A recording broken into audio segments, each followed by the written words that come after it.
Fairy Tales. By Hans Christian Andersen. A story. In the garden all the apple trees were in blossom. They had hastened to bring forth flowers before they got green leaves, and in the yard all the ducklings walked up and down, and the cat too. It basked in the sun and licked the sunshine from its own paws. And when one looked at the fields, how beautifully the corn stood and how green it shone, without comparison. And there was a twittering and a fluttering of all the little birds, as if the day were a great festival, and so it was, for it was Sunday. All the bells were ringing, and all the people went to church, looking cheerful, and dressed in their best clothes. There was a look of cheerfulness on everything. The day was so warm and beautiful that one might well have said, God's kindness to us men is beyond all limits. But inside the church the pastor stood in the pulpit, and spoke very loudly and angrily. He said that all men were wicked, and God would punish them for their sins, and that the wicked, when they died, would be cast into hell, to burn forever and ever. He spoke very excitedly, saying that their evil propensities would not be destroyed, nor would the fire be extinguished, and they should never find rest. That was terrible to hear, and he said it in such a tone of conviction. He described hell to them as a miserable hole where all the refuse of the world gathers. There was no air beside the hot burning sulfur flame, and there was no ground under their feet. They, the wicked ones, sank deeper and deeper, while eternal silence surrounded them.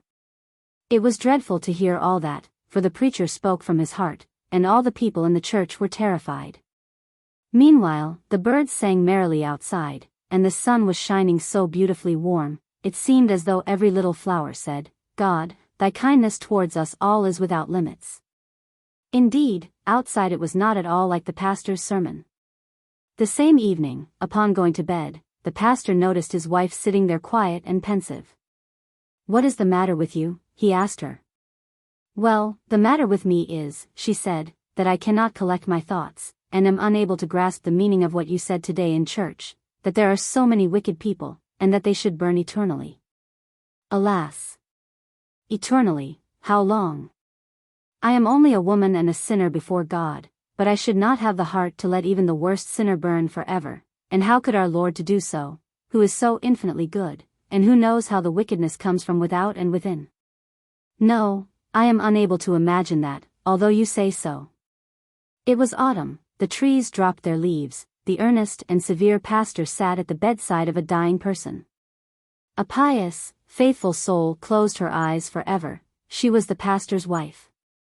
If anyone shall find rest in the grave and mercy before our Lord you shall certainly do so, said the pastor. He folded her hands and read a psalm over the dead woman. She was buried. 2 large tears rolled over the cheeks of the earnest man, and in the parsonage it was empty and still, for its sun had set forever. She had gone home. It was night. A cold wind swept over the pastor's head. He opened his eyes, and it seemed to him as if the moon was shining into his room. It was not so, however, there was a being standing before his bed, and looking like the ghost of his deceased wife. She fixed her eyes upon him with such a kind and sad expression, just as if she wished to say something to him. The pastor raised himself in bed and stretched his arms towards her, saying, Not even you can find eternal rest. You suffer, you best and most pious woman? The dead woman nodded her head as if to say, yes, and put her hand on her breast. And can I not obtain rest in the grave for you? Yes, was the answer. And how? Give me one hair, only one single hair, from the head of the sinner for whom the fire shall never be extinguished, of the sinner whom God will condemn to eternal punishment in hell. Yes, one ought to be able to redeem you so easily, you pure, pious woman, he said. Follow me, said the dead woman. It is thus granted to us. By my side you will be able to fly wherever your thoughts wish to go. Invisible to men, we shall penetrate into their most secret chambers, but with sure hand you must find out him who is destined to eternal torture, and before the cock crows he must be found. As quickly as if carried by the winged thoughts they were in the great city, and from the walls the names of the deadly sins shone in flaming letters, pride, avarice, drunkenness, wantonness, in short, the whole 7-colored bow of sin. Yes, therein, as I believed, as I knew it, said the pastor, are living those who are abandoned to the eternal fire. And they were standing before the magnificently illuminated gate. The broad steps were adorned with carpets and flowers, and dance music was sounding through the festive halls. A footman dressed in silk and velvet stood with a large silver-mounted rod near the entrance. Our ball can compare favorably with the king's, he said, and turned with contempt towards the gazing crowd in the street. What he thought was sufficiently expressed in his features and movements. Miserable beggars, who are looking in, you are nothing in comparison to me. Pride, said the dead woman, do you see him? The footman, asked the pastor. He is but a poor fool, and not doomed to be tortured eternally by fire. Only a fool. It sounded through the whole house of Pride, they were all fools there. Then they flew within the four naked walls of the miser. Lean as a skeleton, trembling with cold and hunger, the old man was clinging with all his thoughts to his money. They saw him jump up feverishly from his miserable couch and take a loose stone out of the wall. There lay gold coins in an old stocking. They saw him anxiously feeling over an old ragged coat in which pieces of gold were sewn, and his clammy fingers trembled. He is ill. That is madness, a joyless madness, besieged by fear and dreadful dreams. They quickly went away and came before the beds of the criminals. These unfortunate people slept side by side, in long rows. Like a ferocious animal, one of them rose out of his sleep and uttered a horrible cry, and gave his comrade a violent dig in the ribs with his pointed elbow, and this one turned round in his sleep. Be quiet, monster, sleep. This happens every night. Every night, repeated the other. Yes, every night he comes and tortures me. In my violence I have done this and that. I was born with an evil mind, which has brought me hither for the second time. But if I have done wrong I suffer punishment for it. One thing, however, I have not yet confessed. When I came out a little while ago, and passed by the yard of my former master, evil thoughts rose within me when I remembered this and that. I struck a match a little bit on the wall, probably it came a little too close to the thatched roof. All burnt down, a great heat rose, such as sometimes overcomes me. I myself helped to rescue cattle and things, nothing alive burnt, except a flight of pigeons, which flew into the fire, and the yard dog, of which I had not thought. One could hear him howl out of the fire, and this howling I still hear when I wish to sleep, and when I have fallen asleep, the great rough dog comes and places himself upon me, and howls, presses, and tortures me. Now listen to what I tell you. You can snore, you are snoring the whole night, and I hardly a quarter of an hour. And the blood rose to the head of the excited criminal. He threw himself upon his comrade, and beat him with his clenched fist in the face. Wicked Mats has become mad again, they said amongst themselves. The other criminals seized him, wrestled with him, and bent him double, so that his head rested between his knees, and they tied him, so that the blood almost came out of his eyes and out of all his pores. You are killing the unfortunate man, said the pastor, and as he stretched out his hand to protect him who already suffered too much, the scene changed. They flew through rich halls and wretched hovels. Wantonness and envy, all the deadly sins, passed before them. An angel of justice read their crimes and their defense. The latter was not a brilliant one, but it was read before God, who reads the heart, who knows everything, the wickedness that comes from within and from without, who is mercy and love personified. The pastor's hand trembled. He dared not stretch it out, he did not venture to pull a hair out of the sinner's head. And tears gushed from his eyes like a stream of mercy and love, the cooling waters of which extinguished the eternal fire of hell. Just then the cock crowed. Father of all mercy, grant thou to her the peace that I was unable to procure for her. I have it now, said the dead woman. It was your hard words, your despair of mankind, your gloomy belief in God and His creation, which drove me to you. Learn to know mankind. Even in the wicked one lives a part of God, and this extinguishes and conquers the flame of hell. The pastor felt a kiss on his lips. A gleam of light surrounded him, God's bright sun shone into the room, and his wife, alive, sweet and full of love, awoke him from a dream which God had sent him. By the almshouse window. Near the grass-covered rampart which encircles Copenhagen lies a great red house. Balsams and other flowers greet us from the long rows of windows in the house, whose interior is sufficiently poverty-stricken. And poor and old are the people who inhabit it. The building is the Wharton Almshouse. Look! At the window there leans an old maid. She plucks the withered leaf from the balsam, and looks at the grass-covered rampart, on which many children are playing. What is the old maid thinking of? A whole life drama is unfolding itself before her inward gaze. The poor little children, how happy they are, how merrily they play and romp together. What red cheeks and what angels' eyes! But they have no shoes nor stockings. They dance on the green rampart, just on the place where, according to the old story, the ground always sank in, and where a sportive, frolicsome child had been lured by means of flowers, toys, and sweetmeats into an open grave ready dug for it, and which was afterwards closed over the child. And from that moment, the old story says, the ground gave way no longer, the mound remained firm and fast, and was quickly covered with the green turf. The little people who now play on that spot know nothing of the old tale, else would they fancy they heard a child crying deep below the earth, and the dewdrops on each blade of grass would be to them tears of woe. Nor do they know anything of the Danish king who here, in the face of the coming foe, took an oath before all his trembling courtiers that he would hold out with the citizens of his capital, and die here in his nest. They know nothing of the men who have fought here, or of the women who from here have drenched with boiling water the enemy, clad in white, and abiding in the snow to surprise the city. No. The poor little ones are playing with light, childish spirits. Play on, thou little maiden. Soon the years will come, yes, those glorious years. The priestly hands have been laid on the candidates for confirmation. Hand in hand they walk on the green rampart. Thou hast a white frock on, it has cost thy mother much labor, and yet it is only cut down for thee out of an old larger dress. You will also wear a red shawl, and what if it hang too far down? People will only see how large, how very large it is. You are thinking of your dress, and of the giver of all good, so glorious is it to wander on the green rampart. And the years roll by.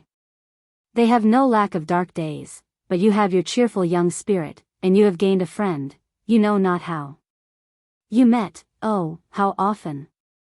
You walked together on the rampart in the fresh spring, on the high days and holidays, when all the world come out to walk upon the ramparts, and all the bells of the church steeples seem to be singing a song of praise for the coming spring. Scarcely have the violets come forth, but there on the rampart, just opposite the beautiful castle of Rosenberg, there is a tree bright with the first green buds. Every year this tree sends forth fresh green shoots. Alas! It is not so with the human heart. Dark mists, more in number than those that cover the northern skies, cloud the human heart. Poor child! Thy friend's bridal chamber is a black coffin, and thou becomest an old maid.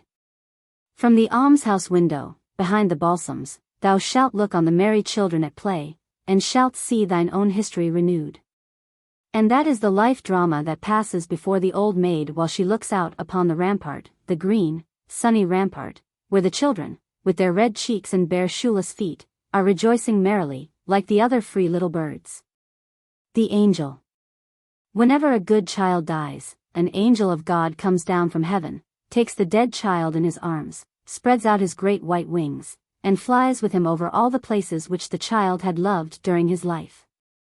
Then he gathers a large handful of flowers, which he carries up to the Almighty, that they may bloom more brightly in heaven than they do on earth. And the Almighty presses the flowers to his heart, but he kisses the flower that pleases him best, and it receives a voice, and is able to join the song of the chorus of bliss.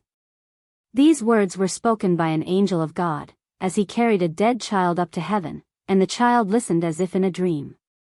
Then they passed over well-known spots, where the little one had often played, and through beautiful gardens full of lovely flowers. Which of these shall we take with us to heaven to be transplanted there? Asked the angel. Close by grew a slender, beautiful, rose bush, but some wicked hand had broken the stem, and the half-opened rosebuds hung faded and withered on the trailing branches. Poor rose bush! said the child, "let us take it with us to heaven, that it may bloom above in God's garden." The angel took up the rose bush, then he kissed the child, and the little one half opened his eyes. The angel gathered also some beautiful flowers, as well as a few humble buttercups and heartsease. "Now we have flowers enough," said the child, but the angel only nodded. He did not fly upward to heaven. It was night and quite still in the great town. Here they remained, and the angel hovered over a small, narrow street, in which lay a large heap of straw, ashes, and sweepings from the houses of people who had removed. There lay fragments of plates, pieces of plaster, rags, old hats, and other rubbish not pleasant to see. Amidst all this confusion, the angel pointed to the pieces of a broken flower pot, and to a lump of earth which had fallen out of it. The earth had been kept from falling to pieces by the roots of a withered field flower, which had been thrown amongst the rubbish. "We will take this with us," said the angel. "I will tell you why as we fly along." And as they flew, the angel related the history. Down in that narrow lane, in a low cellar, lived a poor sick boy. He had been afflicted from his childhood, and even in his best days he could just manage to walk up and down the room on crutches once or twice, but no more. During some days in summer, the sunbeams would lie on the floor of the cellar for about half an hour. In this spot the poor sick boy would sit warming himself in the sunshine, and watching the red blood through his delicate fingers as he held them before his face. Then he would say he had been out, yet he knew nothing of the green forest in its spring verdure, till a neighbor's son brought him a green bough from a beech tree. This he would place over his head, and fancy that he was in the beech wood while the sun shone, and the birds caroled gaily. One spring day the neighbor's boy brought him some field flowers, and among them was one to which the roots still adhered. This he carefully planted in a flower pot, and placed in a window seat near his bed. And the flower had been planted by a fortunate hand, for it grew, put forth fresh shoots, and blossomed every year. It became a splendid flower garden to the sick boy, and his little treasure upon earth. He watered it and cherished it, and took care it should have the benefit of every sunbeam that found its way into the cellar, from the earliest morning ray to the evening sunset. The flower entwined itself even in his dreams, for him it bloomed, for him spread its perfume. And it gladdened his eyes, and to the flower he turned, even in death, when the Lord called him. He has been 1 year with God. During that time the flower has stood in the window, withered and forgotten, till at length cast out among the sweepings into the street on the day of the lodger's removal. And this poor flower, withered and faded as it is, we have added to our nosegay, because it gave more real joy than the most beautiful flower in the garden of a queen. But how do you know all this? Asked the child whom the angel was carrying to heaven. "I know it," said the angel, "because I myself was the poor sick boy who walked upon crutches, and I know my own flower well." Then the child opened his eyes and looked into the glorious happy face of the angel, and at the same moment they found themselves in that heavenly home where all is happiness and joy. And God pressed the dead child to his heart, and wings were given him so that he could fly with the angel, hand in hand. Then the Almighty pressed all the flowers to his heart, but he kissed the withered field flower, and it received a voice. Then it joined in the song of the angels, who surrounded the throne, some near, and others in a distant circle, but all equally happy. They all joined in the chorus of praise, both great and small, the good, happy child, and the poor field flower, that once lay withered and cast away on a heap of rubbish in a narrow, dark street. And Lisbeth.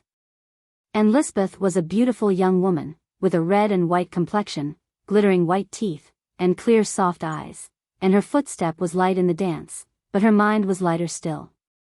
She had a little child, not at all pretty, so he was put out to be nursed by a laborer's wife, and his mother went to the count's castle. She sat in splendid rooms, richly decorated with silk and velvet. Not a breath of air was allowed to blow upon her, and no one was allowed to speak to her harshly, for she was nurse to the count's child. He was fair and delicate as a prince, and beautiful as an angel, and how she loved this child.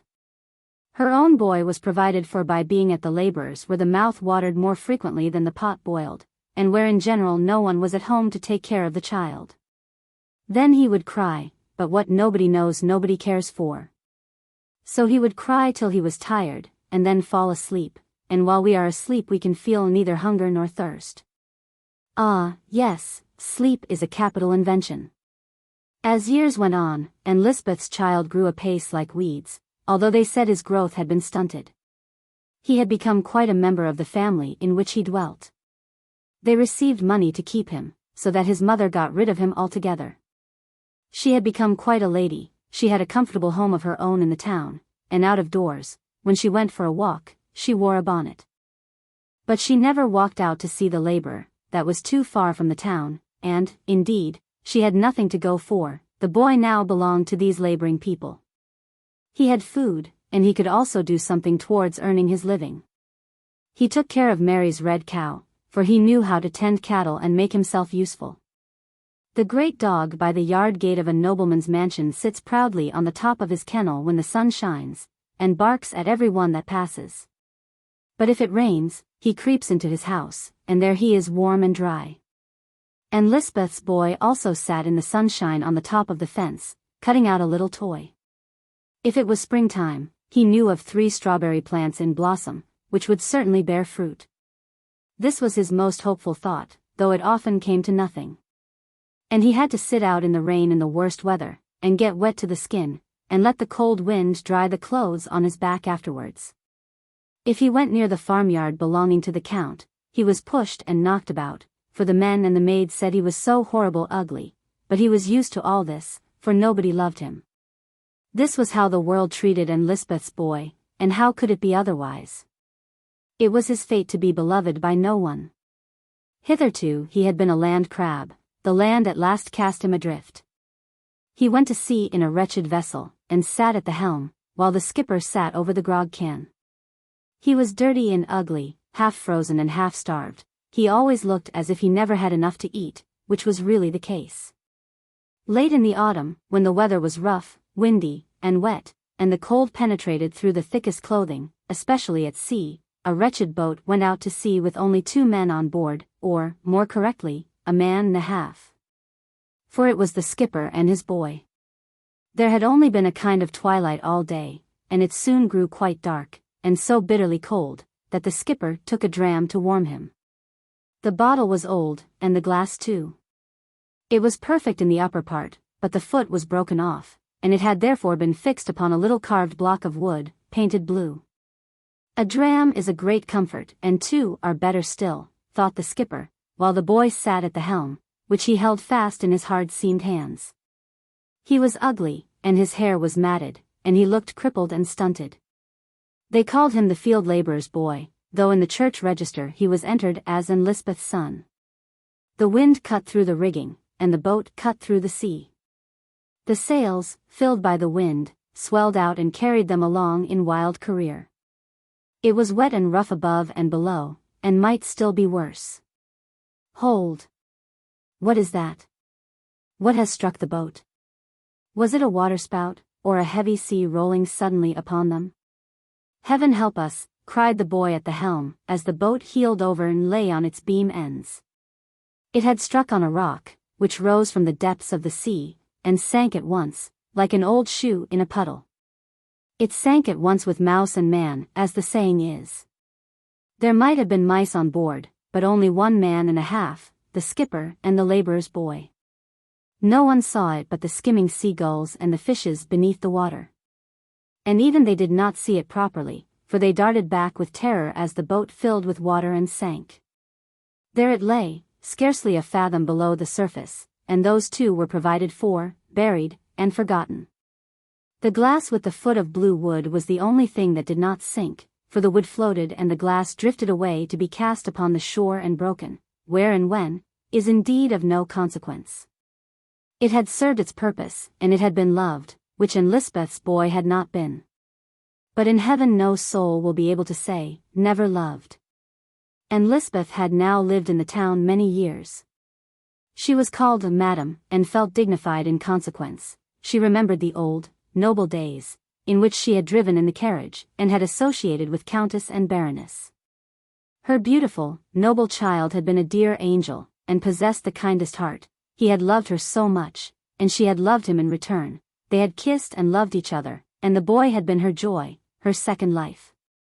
Now he was 14 years of age, tall, handsome, and clever. She had not seen him since she carried him in her arms, neither had she been for years to the Count's palace. It was quite a journey thither from the town. "I must make one effort to go," said Lisbeth, "to see my darling, the Count's sweet child, and press him to my heart. Certainly he must long to see me, too, the young Count. No doubt he thinks of me and loves me, as in those days when he would fling his angel arms round my neck, and lisp and Liz." It was music to my ears. Yes, I must make an effort to see him again.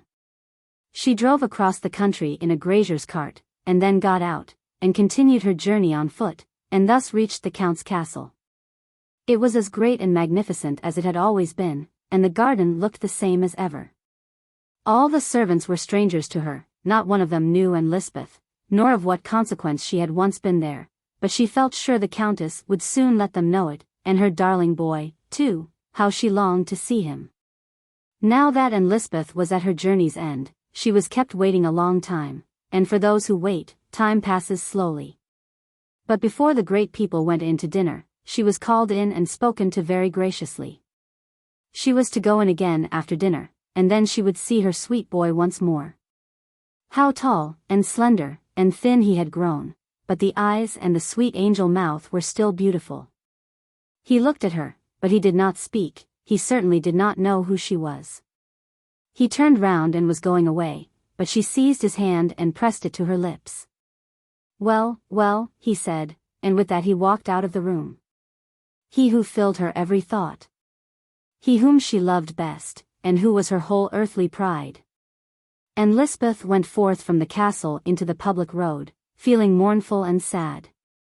He whom she had nursed day and night, and even now carried about in her dreams, had been cold and strange, and had not a word or thought respecting her. A great black raven darted down in front of her on the high road, and croaked dismally. "Ah," said she, "what bird of ill omen art thou?" Presently she passed the labourer's hut. His wife stood at the door, and the two women spoke to each other. "You look well," said the woman, "you're fat and plump, you are well off." "Oh yes," answered Lisbeth. "The boat went down with them," continued the woman. "Hans the skipper and the boy were both drowned, so there's an end of them. I always thought the boy would be able to help me with a few dollars." "He'll never cost you anything more, Lisbeth." "So they were drowned," repeated Lisbeth, but she said no more, and the subject was dropped. She felt very low-spirited, because her Count child had shown no inclination to speak to her who loved him so well, and who had travelled so far to see him. The journey had cost money too, and she had derived no great pleasure from it. Still she said not a word of all this. She could not relieve her heart by telling the labourer's wife, lest the latter should think she did not enjoy her former position at the castle. Then the raven flew over her, screaming again as he flew. "The black wretch," said Lisbeth, "he will end by frightening me today." She had brought coffee and chicory with her, for she thought it would be a charity to the poor woman to give them to her to boil a cup of coffee, and then she would take a cup herself. The woman prepared the coffee, and in the meantime Lisbeth seated her in a chair and fell asleep. Then she dreamed of something which she had never dreamed before. Singularly enough, she dreamed of her own child, who had wept and hungered in the labourer's hut, and had been knocked about in heat and in cold, and who was now lying in the depths of the sea, in a spot only known by God. She fancied she was still sitting in the hut, where the woman was busy preparing the coffee, for she could smell the coffee berries roasting. But suddenly it seemed to her that there stood on the threshold a beautiful young form, as beautiful as the Count's child, and this apparition said to her, "The world is passing away, hold fast to me, for you are my mother after all. You have an angel in heaven, hold me fast," and the child angel stretched out his hand and seized her. Then there was a terrible crash, as of a world crumbling to pieces, and the angel child was rising from the earth, and holding her by the sleeve so tightly that she felt herself lifted from the ground. But, on the other hand, something heavy hung to her feet and dragged her down, and it seemed as if hundreds of women were clinging to her, and crying, "If thou art to be saved, we must be saved too. Hold fast, hold fast." And then they all hung on her, but there were too many, and as they clung the sleeve was torn, and Lisbeth fell down in horror, and awoke. Indeed, she was on the point of falling over in reality with the chair on which she sat. But she was so startled and alarmed that she could not remember what she had dreamed, only that it was something very dreadful. They drank their coffee and had a chat together, and then Lisbeth went away towards the little town where she was to meet the carrier, who was to drive her back to her own home. But when she came to him, she found that he would not be ready to start till the evening of the next day. Then she began to think of the expense, and what the distance would be to walk. She remembered that the route by the seashore was 2 miles shorter than by the high road. And as the weather was clear, and there would be moonlight, she determined to make her way on foot, and to start at once, that she might reach home the next day. The sun had set, and the evening bells sounded through the air from the tower of the village church, but to her it was not the bells, but the cry of the frogs in the marshes. Then they ceased, and all around became still. Not a bird could be heard, they were all at rest, even the owl had not left her hiding place. Deep silence reigned on the margin of the wood by the seashore. As Lisbeth walked on, she could hear her own footsteps in the sands. Even the waves of the sea were at rest, and all in the deep waters had sunk into silence. There was quiet among the dead and the living in the deep sea. And Lisbeth walked on, thinking of nothing at all, as people say, or rather her thoughts wandered, but not away from her, for thought is never absent from us, it only slumbers. Many thoughts that have lain dormant are roused at the proper time, and begin to stir in the mind and the heart, and seem even to come upon us from above. It is written, that a good deed bears a blessing for its fruit. And it is also written, that the wages of sin is death. Much has been said and much written which we pass over or know nothing of. A light arises within us, and then forgotten things make themselves remembered, and thus it was with Lisbeth. The germ of every vice and every virtue lies in our heart, in yours and in mine. They lie like little grains of seed, till a ray of sunshine, or the touch of an evil hand, or you turn the corner to the right or to the left, and the decision is made. The little seed is stirred, it swells and shoots up, and pours its sap into your blood, directing your course either for good or evil. Troublesome thoughts often exist in the mind, fermenting there, which are not realized by us while the senses are as it were slumbering, but still they are there. And Lisbeth walked on thus with her senses half asleep, but the thoughts were fermenting within her. From one Shrove Tuesday to another, much may occur to weigh down the heart, it is the reckoning of a whole year. Much may be forgotten, sins against heaven in word and thought, sins against our neighbor, and against our own conscience. We are scarcely aware of their existence, and Lisbeth did not think of any of her errors. She had committed no crime against the law of the land. She was an honorable person, in a good position, that she knew. She continued her walk along by the margin of the sea. What was it she saw lying there? An old hat, a man's hat. Now when might that have been washed overboard? She drew nearer, she stopped to look at the hat. Ha! What was lying yonder? She shuddered. Yet it was nothing save a heap of grass and tangled seaweed flung across a long stone, but it looked like a corpse. Only tangled grass, and yet she was frightened at it. As she turned to walk away, much came into her mind that she had heard in her childhood, old superstitions of specters by the seashore, of the ghosts of drowned but unburied people, whose corpses had been washed up on the desolate beach. The body, she knew, could do no harm to any one, but the spirit could pursue the lonely wanderer, attach itself to him, and demand to be carried to the churchyard, that it might rest in consecrated ground. Hold fast. Hold fast. The spectre would cry. And as Lisbeth murmured these words to herself, the whole of her dream was suddenly recalled to her memory, when the mother had clung to her, and uttered these words, when, amid the crashing of worlds, her sleeve had been torn. And she had slipped from the grasp of her child, who wanted to hold her up in that terrible hour. Her child, her own child, which she had never loved, lay now buried in the sea, and might rise up, like a spectre, from the waters, and cry, "Hold fast, carry me to consecrated ground." As these thoughts passed through her mind, fear gave speed to her feet, so that she walked faster and faster. Fear came upon her as if a cold, clammy hand had been laid upon her heart, so that she almost fainted. As she looked across the sea, all there grew darker, a heavy mist came rolling onwards, and clung to bush and tree, distorting them into fantastic shapes. She turned and glanced at the moon, which had risen behind her. It looked like a pale, rayless surface, and a deadly weight seemed to hang upon her limbs. Hold, thought she, and then she turned round a second time to look at the moon. A white face appeared quite close to her, with a mist, hanging like a garment from its shoulders. Stop! Carry me to consecrated earth, sounded in her ears, in strange, hollow tones. The sound did not come from frogs or ravens. She saw no sign of such creatures. A grave. Dig me a grave, was repeated quite loud. Yes, it was indeed the spectre of her child. The child that lay beneath the ocean, and whose spirit could have no rest until it was carried to the churchyard, and until a grave had been dug for it in consecrated ground. She would go there at once, and there she would dig. She turned in the direction of the church, and the weight on her heart seemed to grow lighter, and even to vanish altogether, but when she turned to go home by the shortest way, it returned. Stop! Stop! And the words came quite clear, though they were like the croak of a frog, or the wail of a bird. A grave! Dig me a grave! The mist was cold and damp, her hands and face were moist and clammy with horror, a heavy weight again seized her and clung to her, her mind became clear for thoughts that had never before been there. In these northern regions, a beech wood often buds in a single night and appears in the morning sunlight in its full glory of youthful green.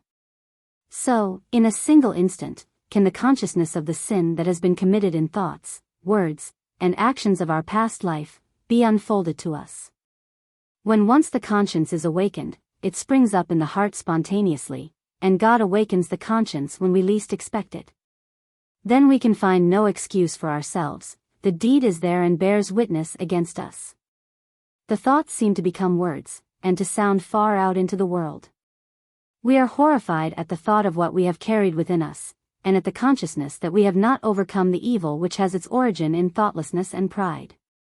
The heart conceals within itself the vices as well as the virtues, and they grow in the shallowest ground. And Lisbeth now experienced in thought what we have clothed in words. She was overpowered by them, and sank down and crept along for some distance on the ground. A grave! Dig me a grave! Sounded again in her ears, and she would have gladly buried herself, if in the grave she could have found forgetfulness of her actions. It was the first hour of her awakening, full of anguish and horror. Superstition made her alternately shudder with cold or burn with the heat of fever. Many things, of which she had feared even to speak, came into her mind. Silently, as the cloud shadows in the moonshine, a spectral apparition flitted by her. She had heard of it before. Close by her galloped 4 snorting steeds, with fire flashing from their eyes and nostrils. They dragged a burning coach, and within it sat the wicked lord of the manor, who had ruled there 100 years before. The legend says that every night, at 12 o'clock, he drove into his castle yard and out again. He was not as pale as dead men are, but black as a coal. He nodded, and pointed to Lisbeth, crying out, "Hold fast! Hold fast! And then you may ride again in a nobleman's carriage, and forget your child." She gathered herself up, and hastened to the churchyard, but black crosses and black ravens danced before her eyes, and she could not distinguish one from the other. The ravens croaked as the raven had done which she saw in the daytime, but now she understood what they said. "I am the raven mother, I am the raven mother," each raven croaked, and Lisbeth felt that the name also applied to her. And she fancied she should be transformed into a black bird, and have to cry as they cried, if she did not dig the grave. And she threw herself upon the earth, and with her hands dug a grave in the hard ground, so that the blood ran from her fingers. A grave! Dig me a grave, still sounded in her ears. She was fearful that the cock might crow, and the first red streak appear in the east, before she had finished her work, and then she would be lost. And the cock crowed, and the day dawned in the east, and the grave was only half dug. An icy hand passed over her head and face, and down towards her heart. "Only half a grave," a voice wailed, and fled away. Yes, it fled away over the sea, it was the ocean spectre. And, exhausted and overpowered, and Lisbeth sunk to the ground, and her senses left her. It was a bright day when she came to herself, and 2 men were raising her up. But she was not lying in the churchyard, but on the seashore, where she had dug a deep hole in the sand, and cut her hand with a piece of broken glass, whose sharp stern was stuck in a little block of painted wood. And Lisbeth was in a fever. Conscience had roused the memories of superstitions, and had so acted upon her mind, that she fancied she had only half a soul, and that her child had taken the other half down into the sea. Never would she be able to cling to the mercy of heaven till she had recovered this other half, which was now held fast in the deep water. And Lisbeth returned to her home, but she was no longer the woman she had been. Her thoughts were like a confused, tangled skein. Only one thread, only one thought was clear to her, namely that she must carry the spectre of the seashore to the churchyard, and dig a grave for him there. That by so doing she might win back her soul. Many a night she was missed from her home, and was always found on the seashore waiting for the spectre. In this way a whole year passed, and then one night she vanished again, and was not to be found. The whole of the next day was spent in a useless search after her. Towards evening, when the clerk entered the church to toll the vesper bell, he saw by the altar and Lisbeth, who had spent the whole day there. Her powers of body were almost exhausted, but her eyes flashed brightly, and on her cheeks was a rosy flush. The last rays of the setting sun shone upon her, and gleamed over the altar upon the shining clasps of the Bible, which lay open at the words of the prophet Joel, "Rend your hearts and not your garments, and turn unto the Lord." That was just a chance, people said, but do things happen by chance? In the face of Lisbeth, lighted up by the evening sun, could be seen peace and rest. She said she was happy now, for she had conquered. The spectre of the shore, her own child, had come to her the night before, and had said to her, "Thou hast dug me only half a grave, but thou hast now, for a year and a day, buried me altogether in thy heart. And it is there a mother can best hide her child." And then he gave her back her lost soul, and brought her into the church. "Now I am in the house of God," she said, "and in that house we are happy." When the sun set, and Lisbeth's soul had risen to that region where there is no more pain. Anne and Lisbeth's troubles were at an end. The conceited apple branch. It was the month of May. The wind still blew cold, but from bush and tree, field and flower, came the welcome sound, "Spring is come." Wild flowers in profusion covered the hedges. Under the little apple tree, Spring seemed busy, and told his tale from one of the branches which hung fresh and blooming, and covered with delicate pink blossoms that were just ready to open. The branch well knew how beautiful it was. This knowledge exists as much in the leaf as in the blood. I was therefore not surprised when a nobleman's carriage, in which sat the young countess, stopped in the road just by. She said that an apple branch was a most lovely object, and an emblem of spring in its most charming aspect.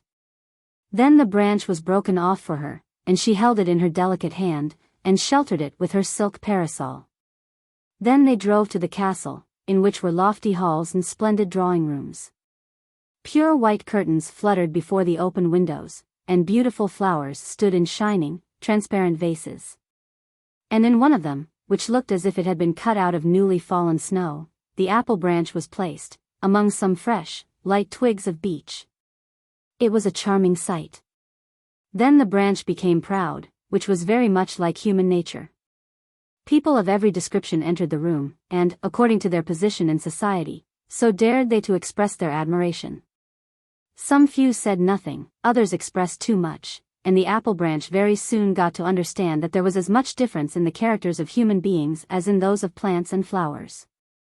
Some are all for pomp and parade, others have a great deal to do to maintain their own importance, while the rest might be spared without much loss to society. So thought the apple branch, as he stood before the open window, from which he could see out over gardens and fields, where there were flowers and plants enough for him to think and reflect upon, some rich and beautiful, some poor and humble indeed. "Poor, despised herbs," said the apple branch, "there is really a difference between them and such as I am. How unhappy they must be, if they can feel as those in my position do. There is a difference indeed, and so there ought to be, or we should all be equals." And the apple branch looked with a sort of pity upon them, especially on a certain little flower that is found in fields and in ditches. No one bound these flowers together in a nosegay, they were too common, they were even known to grow between the paving stones, shooting up everywhere, like bad weeds, and they bore the very ugly name of dog flowers, or dandelions. Poor, despised plants, said the apple bough, it is not your fault that you are so ugly, and that you have such an ugly name, but it is with plants as with men, there must be a difference. A difference, cried the sunbeam, as he kissed the blooming apple branch, and then kissed the yellow dandelion out in the fields. All were brothers, and the sunbeam kissed them, the poor flowers as well as the rich.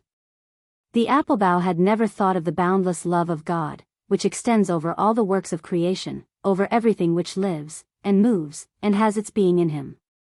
He had never thought of the good and beautiful which are so often hidden, but can never remain forgotten by him, not only among the lower creation, but also among men. The sunbeam, the ray of light, knew better. You do not see very far, nor very clearly, he said to the apple branch.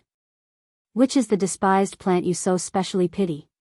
The dandelion, he replied. No one ever places it in a nosegay.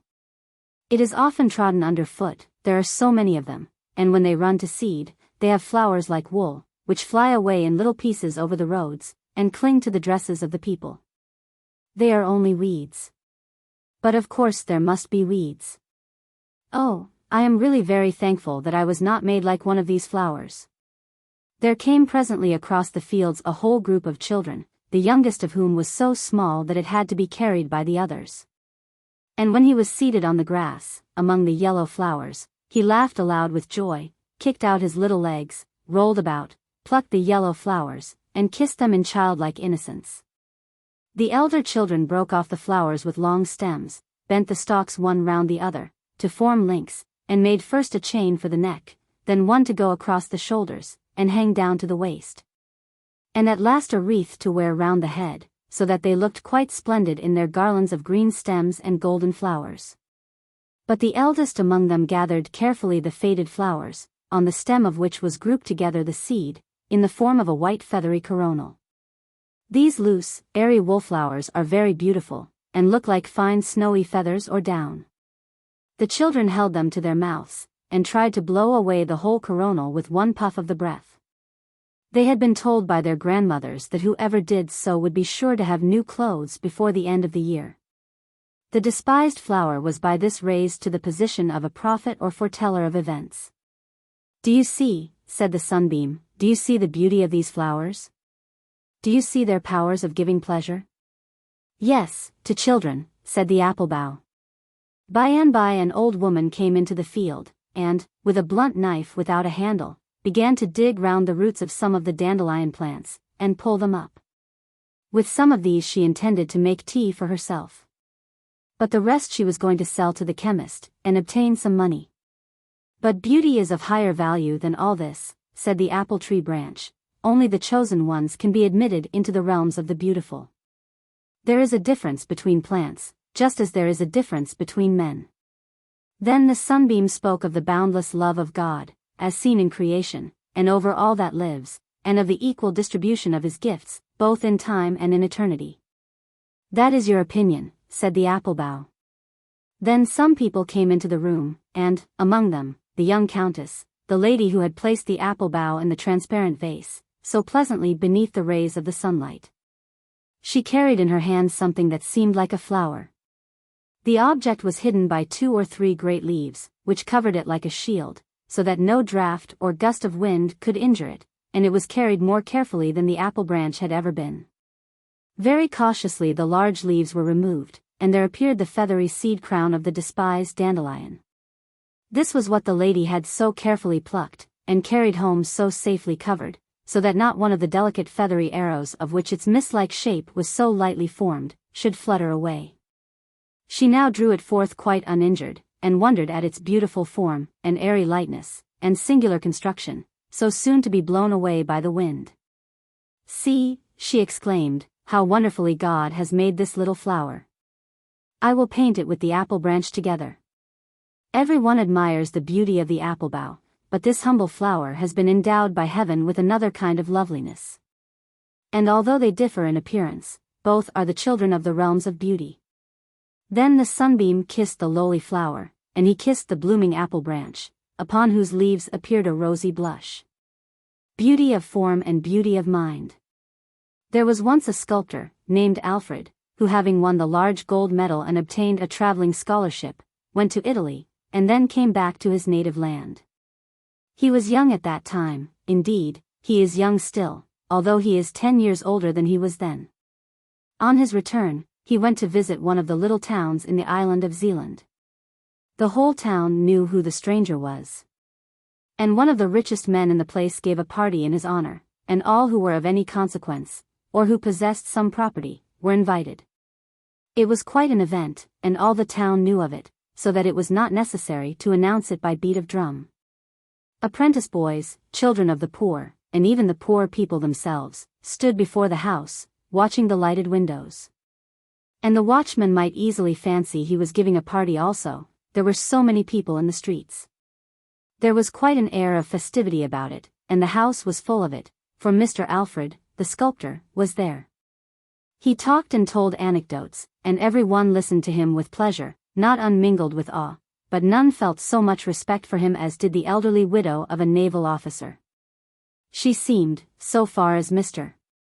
Alfred was concerned, to be like a piece of fresh blotting paper that absorbed all he said and asked for more. She was very appreciative, and incredibly ignorant, a kind of female Gaspar Hauser. "I should like to see Rome," she said. "It must be a lovely city, or so many foreigners would not be constantly arriving there. Now, do give me a description of Rome. How does the city look when you enter in at the gate?" "I cannot very well describe it," said the sculptor. "But you enter on a large open space, in the center of which stands an obelisk, which is 1,000 years old." "An organist," exclaimed the lady, who had never heard the word obelisk. Several of the guests could scarcely forbear laughing, and the sculptor would have had some difficulty in keeping his countenance, but the smile on his lips faded away. For he caught sight of a pair of dark blue eyes close by the side of the inquisitive lady.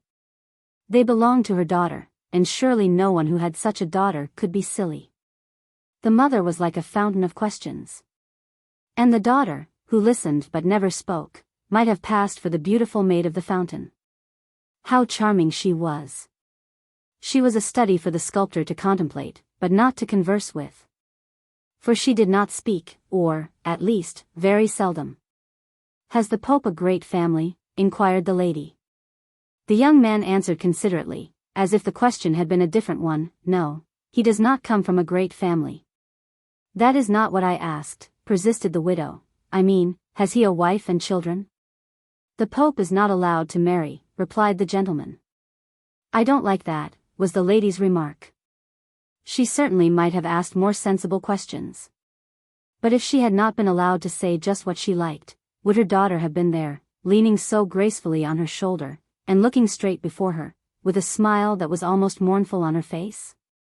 Mr. Alfred again spoke of Italy, and of the glorious colors in Italian scenery. The purple hills, the deep blue of the Mediterranean, the azure of southern skies, whose brightness and glory could only be surpassed in the north by the deep blue eyes of a maiden, and he said this with a peculiar intonation. But she who should have understood his meaning looked quite unconscious of it, which also was charming. "Beautiful Italy," sighed some of the guests. "Oh, to travel there," exclaimed others. "Charming. Charming," echoed from every voice. "I may perhaps win $100,000 in the lottery," said the naval officer's widow, "and if I do, we will travel, I and my daughter, and you, Mr. Alfred, must be our guide. We can all three travel together, with one or two more of our good friends." And she nodded in such a friendly way at the company, that each imagined himself to be the favored person who was to accompany them to Italy. "Yes, we must go," she continued, "but not to those parts where there are robbers. We will keep to Rome. In the public roads one is always safe." The daughter sighed very gently, and how much there may be in a sigh, or attributed to it. The young man attributed a great deal of meaning to this sigh. Those deep blue eyes, which had been lit up this evening in honor of him, must conceal treasures, treasures of heart and mind, richer than all the glories of Rome. And so when he left the party that night, he had lost it completely to the young lady. The house of the naval officer's widow was the one most constantly visited by Mr. Alfred, the sculptor. It was soon understood that his visits were not intended for that lady, though they were the persons who kept up the conversation. He came for the sake of the daughter. They called her Kayla. Her name was really Karen Melina, and these two names had been contracted into the one name Kayla. She was really beautiful, but some said she was rather dull, and slept late of a morning. She has been accustomed to that, her mother said. She is a beauty, and they are always easily tired. She does sleep rather late, but that makes her eyes so clear. What power seemed to lie in the depths of those dark eyes? The young man felt the truth of the proverb, still waters run deep, and his heart had sunk into their depths. He often talked of his adventures, and the mamma was as simple and eager in her questions as on the first evening they met. It was a pleasure to hear Alfred describe anything. He showed them colored plates of Naples, and spoke of excursions to Mount Vesuvius, and the eruptions of fire from it.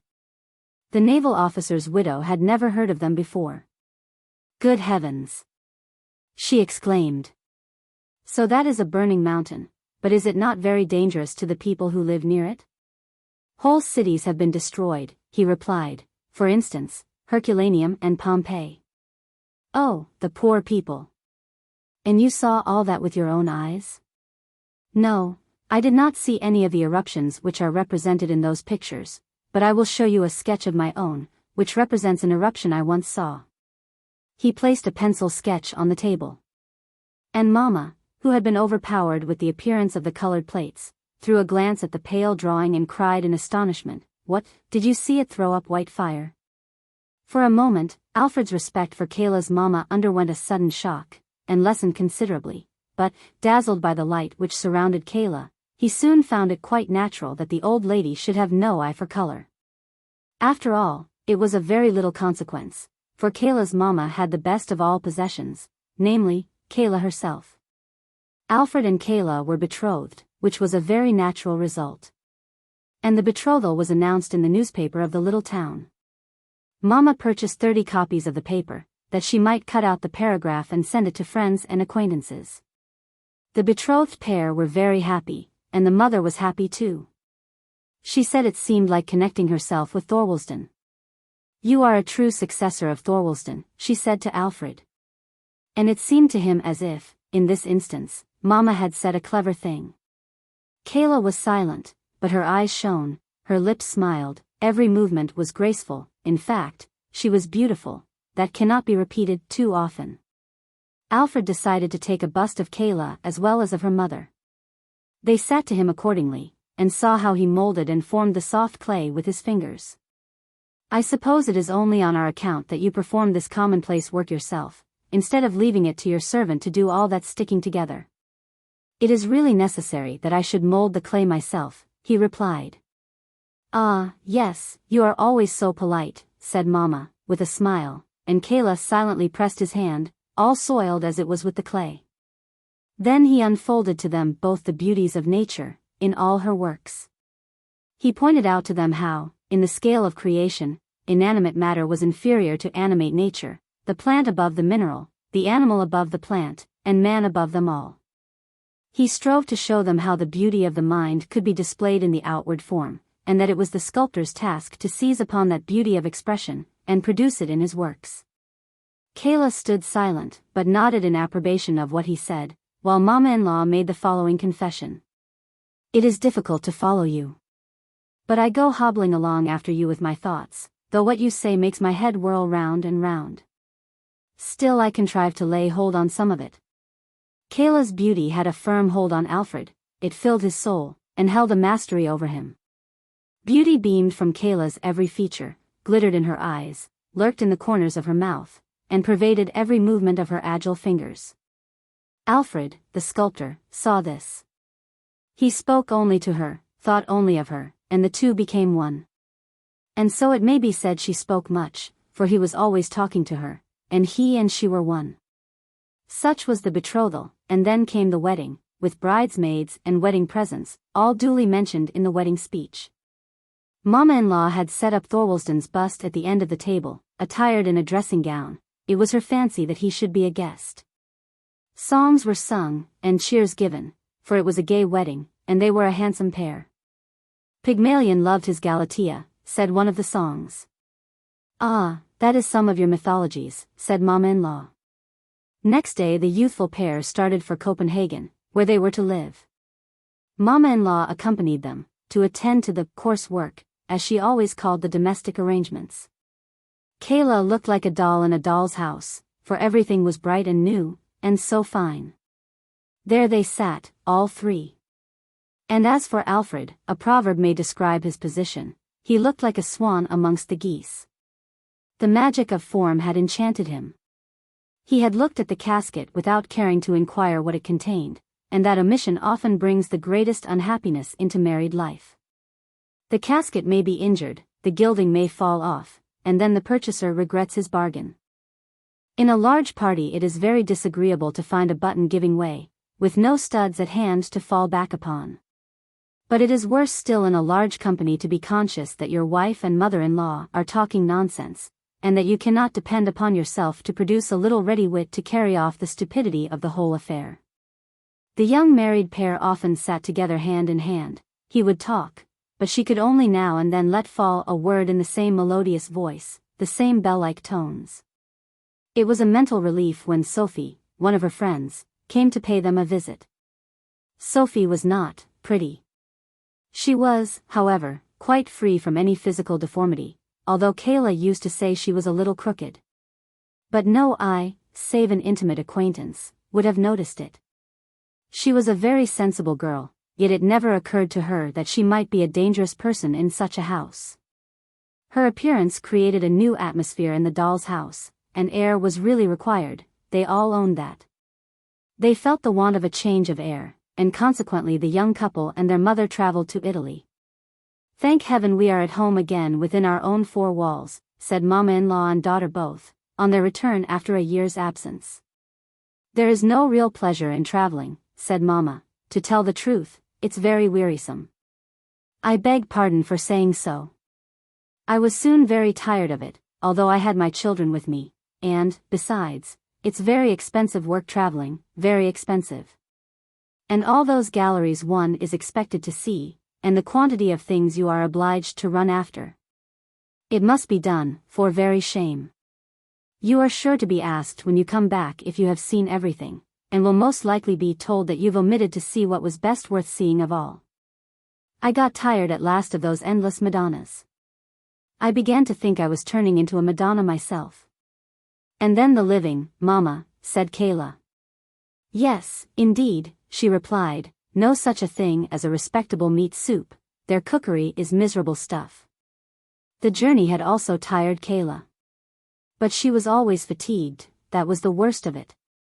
So they sent for Sophie, and she was taken into the house to reside with them, and her presence there was a great advantage. Mamma-in-law acknowledged that Sophie was not only a clever housewife, but well-informed and accomplished, though that could hardly be expected in a person of her limited means. She was also a generous-hearted, faithful girl. She showed that thoroughly while Kayla lay sick, fading away. When the casket is everything, the casket should be strong, or else all is over. And all was over with the casket, for Kayla died. She was beautiful, said her mother. She was quite different from the beauties they call antiques, for they are so damaged. A beauty ought to be perfect, and Kayla was a perfect beauty. Alfred wept, and Mamma wept, and they both wore mourning. The black dress suited Mamma very well, and she wore mourning the longest. She had also to experience another grief in seeing Alfred marry Sophie, who was nothing at all to look at. He's gone to the very extreme, said Mamma-in-law. He has gone from the most beautiful to the ugliest, and he has forgotten his first wife. Men have no constancy. My husband was a very different man, but then he died before me. Pygmalion loved his Galatea, was in the song they sung at my first wedding, said Alfred. I once fell in love with a beautiful statue, which awoke to life in my arms. But the kindred soul, which is a gift from heaven, the angel who can feel and sympathize with and elevate us, I have not found and won till now. You came, Sophie, not in the glory of outward beauty, though you are even fairer than is necessary. The chief thing still remains. You came to teach the sculptor that his work is but dust and clay only, an outward form made of a material that decays, and that what we should seek to obtain is the ethereal essence of mind and spirit. Poor Kayla. Our life was but as a meeting by the wayside, in yonder world, where we shall know each other from a union of mind, we shall be but mere acquaintances. That was not a loving speech, said Sophie, nor spoken like a Christian. In a future state, where there is neither marrying nor giving in marriage, but where, as you say, souls are attracted to each other by sympathy. There everything beautiful develops itself, and is raised to a higher state of existence. Her soul will acquire such completeness that it may harmonize with yours, even more than mine. And you will then once more utter your first rapturous exclamation of your love, beautiful, most beautiful. The beetle who went on his travels. There was once an emperor who had a horse shod with gold. He had a golden shoe on each foot, and why was this? He was a beautiful creature, with slender legs, bright, intelligent eyes, and a mane that hung down over his neck like a veil. He had carried his master through fire and smoke in the battlefield, with the bullets whistling round him. He had kicked and bitten, and taken part in the fight, when the enemy advanced, and, with his master on his back, he had dashed over the fallen foe, and saved the golden crown and the emperor's life, which was of more value than the brightest gold. This is the reason of the emperor's horse wearing golden shoes. A beetle came creeping forth from the stable, where the farrier had been shoeing the horse. Great ones, first, of course, said he, and then the little ones. But size is not always a proof of greatness. He stretched out his thin leg as he spoke. And pray what do you want? Asked the farrier. Golden shoes, replied the beetle. Why, you must be out of your senses, cried the farrier. Golden shoes for you, indeed. Yes, certainly, golden shoes, replied the beetle. Am I not just as good as that great creature yonder, who is waited upon and brushed, and has food and drink placed before him? And don't I belong to the royal stables? But why does the horse have golden shoes? Asked the farrier. Of course you understand the reason. Understand? Well, I understand that it is a personal slight to me, cried the beetle. It is done to annoy me, so I intend to go out into the world and seek my fortune. Go along with you, said the farrier. You're a rude fellow, cried the beetle, as he walked out of the stable. And then he flew for a short distance, till he found himself in a beautiful flower garden, all fragrant with roses and lavender. The ladybirds, with red and black shells on their backs, and delicate wings, were flying about, and one of them said, Is it not sweet and lovely here? Oh, how beautiful everything is. I am accustomed to better things, said the beetle. Do you call this beautiful? Why, there is not even a dung heap.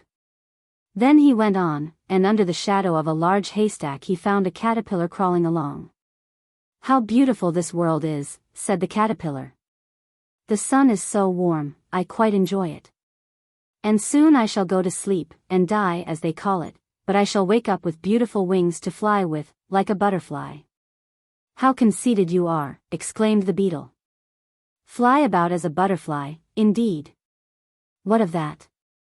I have come out of the emperor's stable, and no one there, not even the emperor's horse, who, in fact, wears my cast-off golden shoes, has any idea of flying, excepting myself.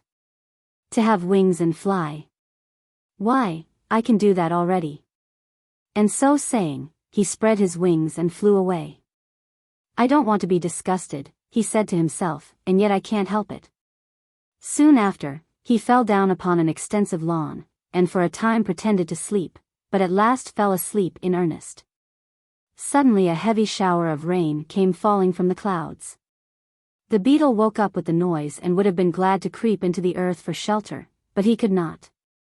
He was tumbled over and over with the rain, sometimes swimming on his stomach and sometimes on his back, and as for flying, that was out of the question.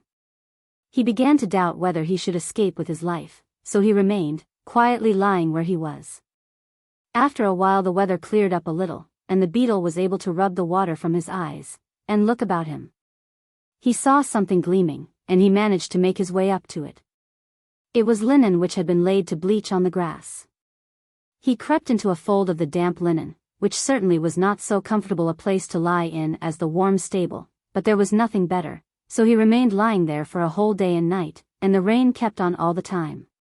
Towards morning he crept out of his hiding place, feeling in a very bad temper with the climate.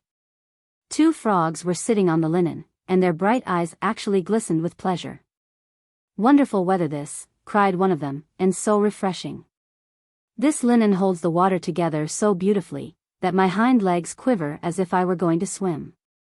"I should like to know," said another, "if the swallow who flies so far in her many journeys to foreign lands, ever met with a better climate than this. What delicious moisture! It is as pleasant as lying in a wet ditch. I am sure anyone who does not enjoy this has no love for his fatherland." "Have you ever been in the emperor's stable?" asked the beetle. "There the moisture is warm and refreshing. That's the climate for me, but I could not take it with me on my travels. Is there not even a dunghill here in this garden, where a person of rank, like myself, could take up his abode and feel at home?" But the frogs either did not or would not understand him. "I never ask a question twice," said the beetle, after he had asked this one 3 times, and received no answer. Then he went on a little farther and stumbled against a piece of broken crockery ware, which certainly ought not to have been lying there. But as it was there, it formed a good shelter against wind and weather to several families of earwigs who dwelt in it. Their requirements were not many, they were very sociable, and full of affection for their children, so much so that each mother considered her own child the most beautiful and clever of them all. "Our dear son has engaged himself," said one mother, "dear innocent boy. His greatest ambition is that he may one day creep into a clergyman's ear. That is a very artless and lovable wish, and being engaged will keep him steady. What happiness for a mother!" "Our son," said another, "had scarcely crept out of the egg, when he was off on his travels. He is all life and spirits, I expect he will wear out his horns with running. How charming this is for a mother, is it not, Mr. Beetle?" For she knew the stranger by his horny coat. "You are both quite right," said he, so they begged him to walk in, that is to come as far as he could under the broken piece of earthenware. "Now you shall also see my little earwigs," said a third and a fourth mother, "they are lovely little things, and highly amusing. They are never ill-behaved, except when they are uncomfortable in their inside, which unfortunately often happens at their age."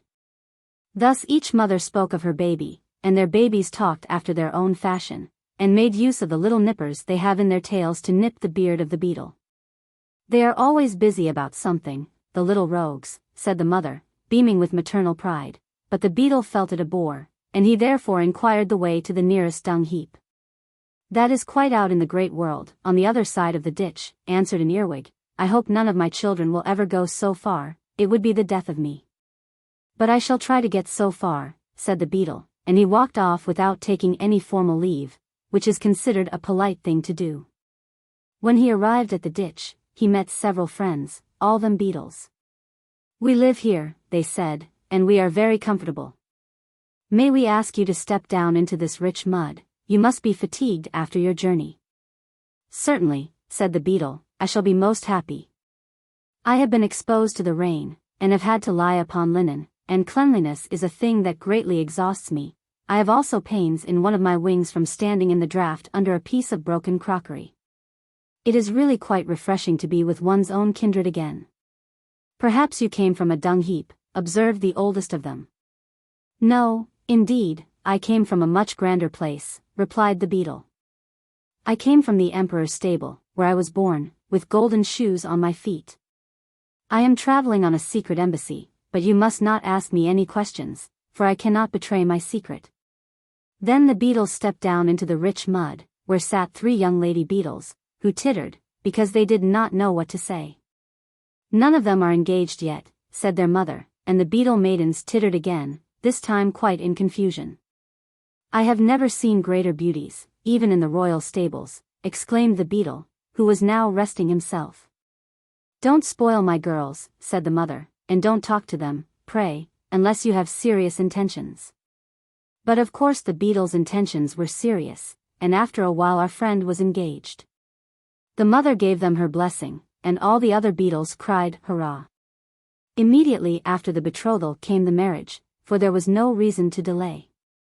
The following day passed very pleasantly, and the next was tolerably comfortable. But on the third it became necessary for him to think of getting food for his wife, and, perhaps, for children. "I have allowed myself to be taken in," said our beetle to himself, "and now there's nothing to be done but to take them in return." No sooner said than done. Away he went, and stayed away all day and all night, and his wife remained behind a forsaken widow. "Oh," said the other beetles, "this fellow that we have received into our family is nothing but a complete vagabond. He has gone away and left his wife a burden upon our hands. Well, she can be unmarried again, and remain here with my other daughters," said the mother. "Fie on the villain that forsook her." In the meantime the beetle, who had sailed across the ditch on a cabbage leaf, had been journeying on the other side. In the morning 2 persons came up to the ditch. When they saw him they took him up and turned him over and over, looking very learned all the time, especially one, who was a boy. "Allah sees the black beetle in the black stone, and the black rock. Is not that written in the Quran?" he asked. Then he translated the beetle's name into Latin, and said a great deal upon the creature's nature and history. The second person, who was older and a scholar, proposed to carry the beetle home, as they wanted just such good specimens as this. Our beetle considered this speech a great insult, so he flew suddenly out of the speaker's hand. His wings were dry now, so they carried him to a great distance, till at last he reached a hothouse, where a sash of the glass roof was partly open, so he quietly slipped in and buried himself in the warm earth. "It is very comfortable here," he said to himself, and soon after fell asleep. Then he dreamed that the emperor's horse was dying, and had left him his golden shoes, and also promised that he should have 2 more. All this was very delightful, and when the beetle woke up he crept forth and looked around him. What a splendid place the hothouse was! At the back, large palm trees were growing, and the sunlight made the leaves look quite glossy. And beneath them what a profusion of luxuriant green, and of flowers red like flame, yellow as amber, or white as new-fallen snow. "What a wonderful quantity of plants," cried the beetle. "How good they will taste when they are decayed. This is a capital storeroom. There must certainly be some relations of mine living here. I will just see if I can find any one with whom I can associate. I'm proud, certainly, but I'm also proud of being so." Then he prowled about in the earth, and thought what a pleasant dream that was about the dying horse, and the golden shoes he had inherited. Suddenly a hand seized the beetle, and squeezed him, and turned him round and round. The gardener's little son and his playfellow had come into the hothouse, and, seeing the beetle, wanted to have some fun with him. First, he was wrapped in a vine leaf, and put into a warm trousers pocket. He twisted and turned about with all his might, but he got a good squeeze from the boy's hand, as a hint for him to keep quiet. Then the boy went quickly towards a lake that lay at the end of the garden.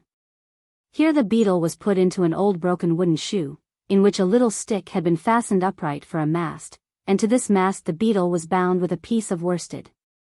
Now he was a sailor, and had to sail away. The lake was not very large, but to the beetle it seemed an ocean, and he was so astonished at its size that he fell over on his back, and kicked out his legs. Then the little ship sailed away. Sometimes the current of the water seized it, but whenever it went too far from the shore one of the boys turned up his trousers, and went in after it, and brought it back to land. But at last, just as it went merrily out again, the 2 boys were called, and so angrily, that they hastened to obey, and ran away as fast as they could from the pond, so that the little ship was left to its fate. It was carried away farther and farther from the shore, till it reached the open sea. This was a terrible prospect for the beetle, for he could not escape in consequence of being bound to the mast. Then a fly came and paid him a visit. "What beautiful weather," said the fly, "I shall rest here and sun myself." "You must have a pleasant time of it." "You speak without knowing the facts," replied the beetle. "Don't you see that I am a prisoner?" "Ah, but I'm not a prisoner," remarked the fly, and away he flew. "Well, now I know the world," said the beetle to himself. "It's an abominable world. I'm the only respectable person in it. First, they refuse me my golden shoes. Then I have to lie on damp linen, and to stand in a draught, and to crown all, they fasten a wife upon me.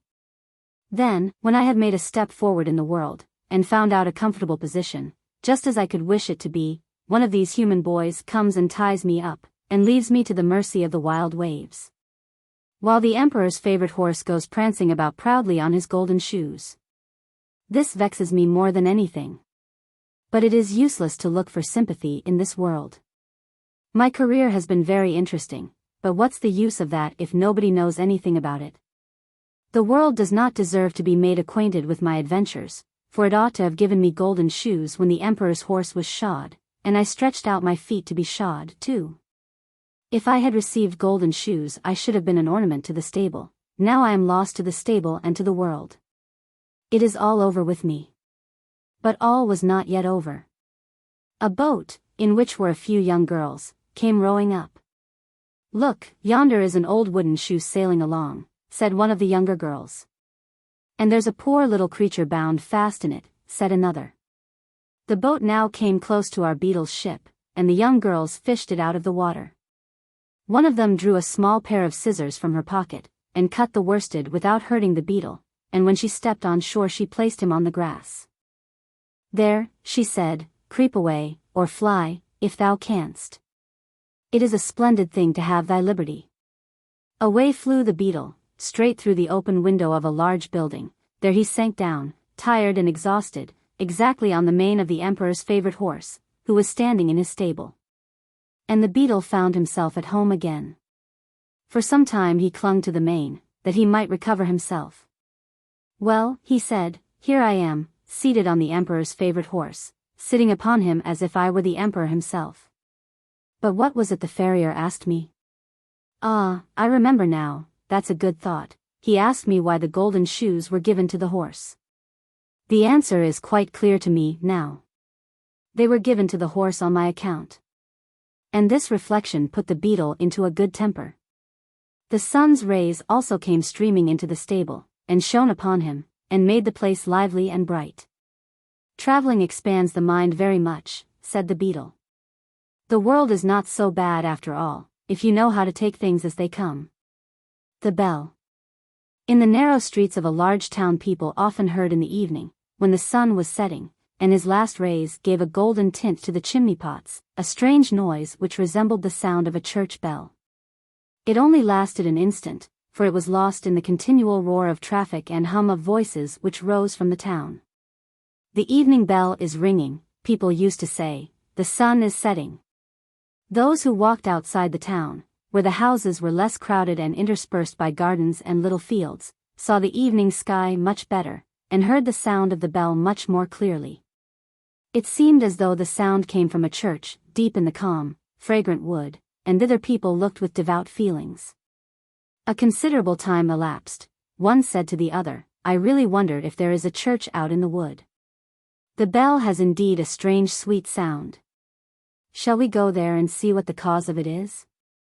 The rich drove, the poor walked, but the way seemed to them extraordinarily long, and when they arrived at a number of willow trees on the border of the wood they sat down, looked up into the great branches and thought they were now really in the wood. A confectioner from the town also came out and put up a stall there. Then came another confectioner who hung a bell over his stall, which was covered with pitch to protect it from the rain, but the clapper was wanting. When people came home they used to say that it had been very romantic, and that really means something else than merely taking tea. 3 persons declared that they had gone as far as the end of the wood. They had always heard the strange sound, but there it seemed to them as if it came from the town. One of them wrote verses about the bell, and said that it was like the voice of a mother speaking to an intelligent and beloved child. No tune, he said, was sweeter than the sound of the bell. The emperor of the country heard of it, and declared that he who would really find out where the sound came from should receive the title of bell-ringer to the world, even if there was no bell at all.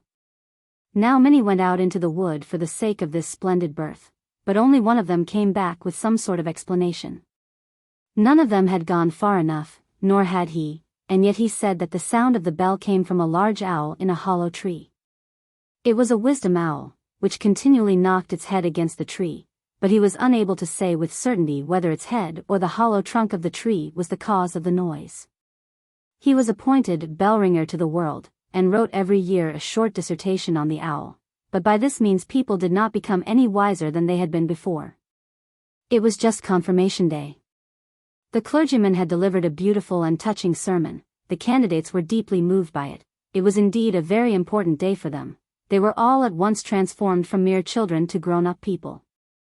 The childish soul was to fly over, as it were, into a more reasonable being. The sun shone most brightly, and the sound of the great unknown bell was heard more distinctly than ever. They had a mind to go thither, all except 3.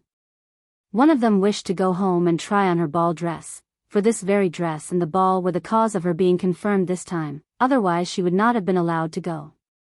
The second, a poor boy, had borrowed a coat and a pair of boots from the son of his landlord to be confirmed in, and he had to return them at a certain time. The third said that he never went into strange places if his parents were not with him. He had always been a good child, and wished to remain so, even after being confirmed, and they ought not to tease him for this. They, however, did it all the same. These 3, therefore, did not go. The others went on. The sun was shining, the birds were singing, and the confirmed children sang too, holding each other by the hand, for they had no position yet, and they were all equal in the eyes of God. 2 of the smallest soon became tired and returned to the town. 2 little girls sat down and made garlands of flowers. They, therefore, did not go on. When the others arrived at the willow trees, where the confectioner had put up his stall, they said, "Now we are out here. The bell does not in reality exist. It is only something that people imagine." Then suddenly the sound of the bell was heard so beautifully and solemnly from the wood that 4 or 5 made up their minds to go still further on. The wood was very thickly grown. It was difficult to advance. Wood lilies and anemones grew almost too high, flowering convolvuli and brambles were hanging like garlands from tree to tree, while the nightingales were singing and the sunbeams played. That was very beautiful. But the way was unfit for the girls. They would have torn their dresses. Large rocks, covered with moss of various hues, were lying about. The fresh spring water rippled forth with a peculiar sound. "I don't think that can be the bell," said one of the confirmed children, and then he lay down and listened. "We must try to find out if it is." And there he remained, and let the others walk on. They came to a hut built of the bark of trees and branches. A large crab-apple tree spread its branches over it, as if it intended to pour all its fruit on the roof, upon which roses were blooming.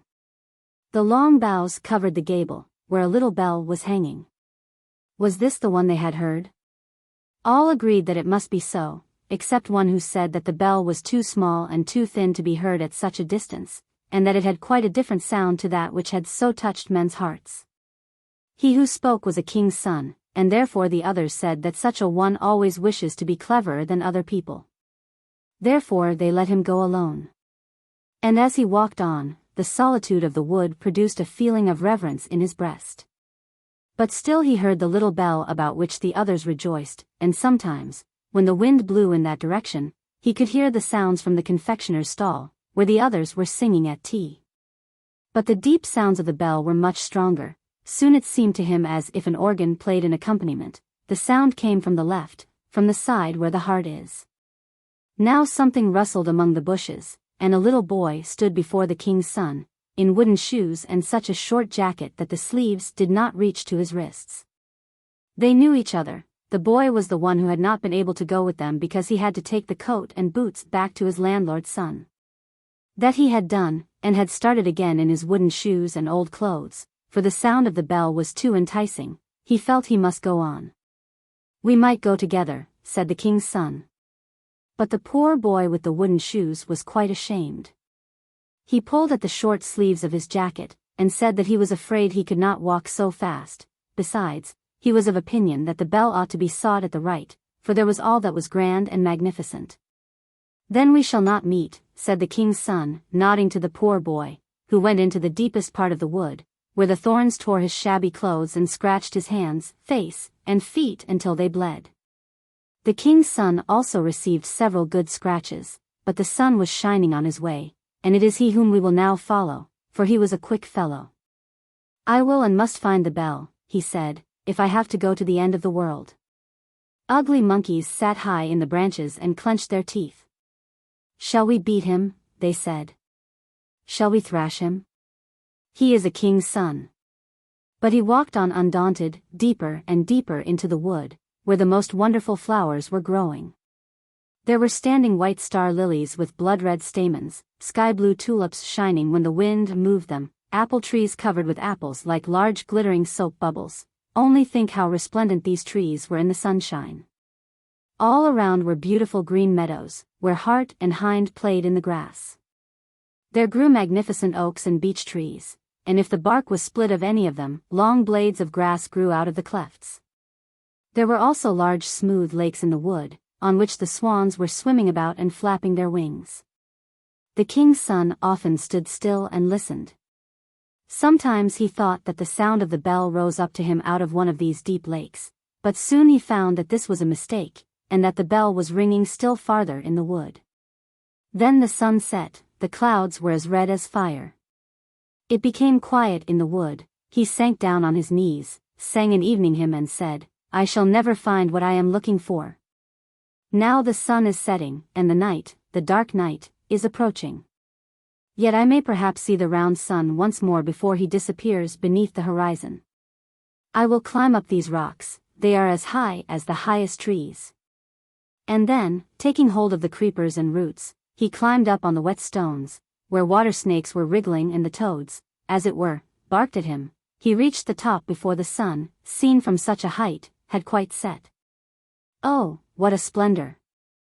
The sea, the great majestic sea, which was rolling its long waves against the shore, stretched out before him, and the sun was standing like a large bright altar, and there where sea and heaven met, all melted together in the most glowing colors. The wood was singing, and his heart too. The whole of nature was one large holy church, in which the trees and hovering clouds formed the pillars, the flowers and grass the woven velvet carpet, and heaven itself was the great cupola. Up there the flame color vanished as soon as the sun disappeared, but millions of stars were lighted, diamond lamps were shining, and the king's son stretched his arms out towards heaven, towards the sea, and towards the wood. Then suddenly the poor boy with the short-sleeved jacket and the wooden shoes appeared. He had arrived just as quickly on the road he had chosen. And they ran towards each other and took one another's hand, in the great cathedral of nature and poesy, and above them sounded the invisible holy bell. Happy spirits surrounded them, singing hallelujahs and rejoicing. The bell deep. Ding dong. Ding dong. It sounds up from the bell deep in the Odense. Every child in the old town of Odense, on the island of Funen, knows the O, which washes the gardens round about the town, and flows on under the wooden bridges from the dam to the watermill. In the O grow the yellow water lilies and brown feathery reeds. The dark velvety flag grows there, high and thick. Old and decayed willows, slanting and tottering, hang far out over the stream beside the monk's meadow and by the bleaching ground. But opposite there are gardens upon gardens, each different from the rest, some with pretty flowers and bowers like little dolls' pleasure grounds, often displaying cabbage and other kitchen plants. And here and there the gardens cannot be seen at all, for the great elder trees that spread themselves out by the bank, and hang far out over the streaming waters, which are deeper here and there than an oar can fathom. Opposite the old nunnery is the deepest place, which is called the Bell Deep, and there dwells the old water spirit, the O-Man. This spirit sleeps through the day while the sun shines down upon the water. But in starry and moonlit nights he shows himself. He is very old. Grandmother says that she has heard her own grandmother tell of him. He is said to lead a solitary life, and to have nobody with whom he can converse save the great old church bell. Once the bell hung in the church tower, but now there is no trace left of the tower or of the church, which was called St. Albans. Ding dong. Ding dong, sounded the bell, when the tower still stood there. And one evening, while the sun was setting, and the bell was swinging away bravely, it broke loose and came flying down through the air, the brilliant metal shining in the ruddy beam. Ding dong. Ding dong. Now I'll retire to rest. Sang the bell, and flew down into the Odense, where it is deepest, and that is why the place is called the Bell Deep. But the bell got neither rest nor sleep. Down in the O-Man's haunt it sounds and rings, so that the tones sometimes pierce upward through the waters, and many people maintain that its strains forebode the death of someone. But that is not true, for the bell is only talking with the old man, who is now no longer alone. And what is the bell telling? It is old, very old, as we have already observed. It was there long before grandmother's grandmother was born. And yet it is but a child in comparison with the old man, who is quite an old quiet personage, an oddity, with his hose of eel skin, and his scaly jacket with the yellow lilies for buttons, and a wreath of reed in his hair and seaweed in his beard. But he looks very pretty for all that. What the bell tells? To repeat it all would require years and days, for year by year it is telling the old stories, sometimes short ones, sometimes long ones, according to its whim. It tells of old times, of the dark hard times, thus. In the church of St. Alban, the monk had mounted up into the tower. He was young and handsome, but thoughtful exceedingly. He looked through the loophole out upon the Odense, when the bed of the water was yet broad, and the monk's meadow was still a lake. He looked out over it, and over the rampart, and over the nuns' hill opposite, where the convent lay, and the light gleamed forth from the nun's cell. He had known the nun right well, and he thought of her, and his heart beat quicker as he thought. Ding dong. Ding dong. Yes, this was the story the bell told. Into the tower came also the dapper manservant of the bishop, and when I, the bell, who am made of metal, rang hard and loud, and swung to and fro, I might have beaten out his brains. He sat down close under me, and played with two little sticks as if they had been a stringed instrument, and he sang to it. Now I may sing it out aloud, though at other times I may not whisper it. I may sing of everything that is kept concealed behind lock and bars. Yonder it is cold and wet. The rats are eating her up alive. Nobody knows of it. Nobody hears of it. Not even now, for the bell is ringing and singing its loud ding-dong, ding-dong. There was a king in those days. They called him Canute. He bowed himself before bishop and monk. But when he offended the free peasants with heavy taxes and hard words, they seized their weapons and put him to flight like a wild beast. He sought shelter in the church, and shut gate and door behind him. The violent band surrounded the church. I heard tell of it. The crows, ravens and magpies started up in terror at the yelling and shouting that sounded around. They flew into the tower and out again, they looked down upon the throng below, and they also looked into the windows of the church, and screamed out aloud what they saw there. King Canute knelt before the altar in prayer. His brothers Eric and Benedict stood by him as a guard with drawn swords, but the king's servant, the treacherous Blake, betrayed his master. The throng in front of the church knew where they could hit the king, and one of them flung a stone through a pane of glass, and the king lay there dead. The cries and screams of the savage horde and of the birds sounded through the air, and I joined in it also, for I sang ding-dong. Ding-dong. The church bell hangs high, and looks far around, and sees the birds around it, and understands their language. The wind roars in upon it through windows and loopholes. And the wind knows everything, for he gets it from the air, which encircles all things, and the church bell understands his tongue, and rings it out into the world, ding-dong.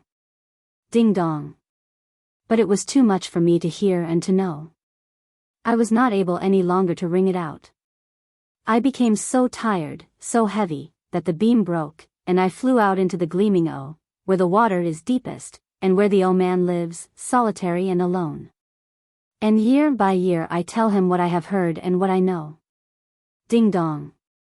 Ding-dong. Thus it sounds complainingly out of the bell deep in the Odense. That is what grandmother told us.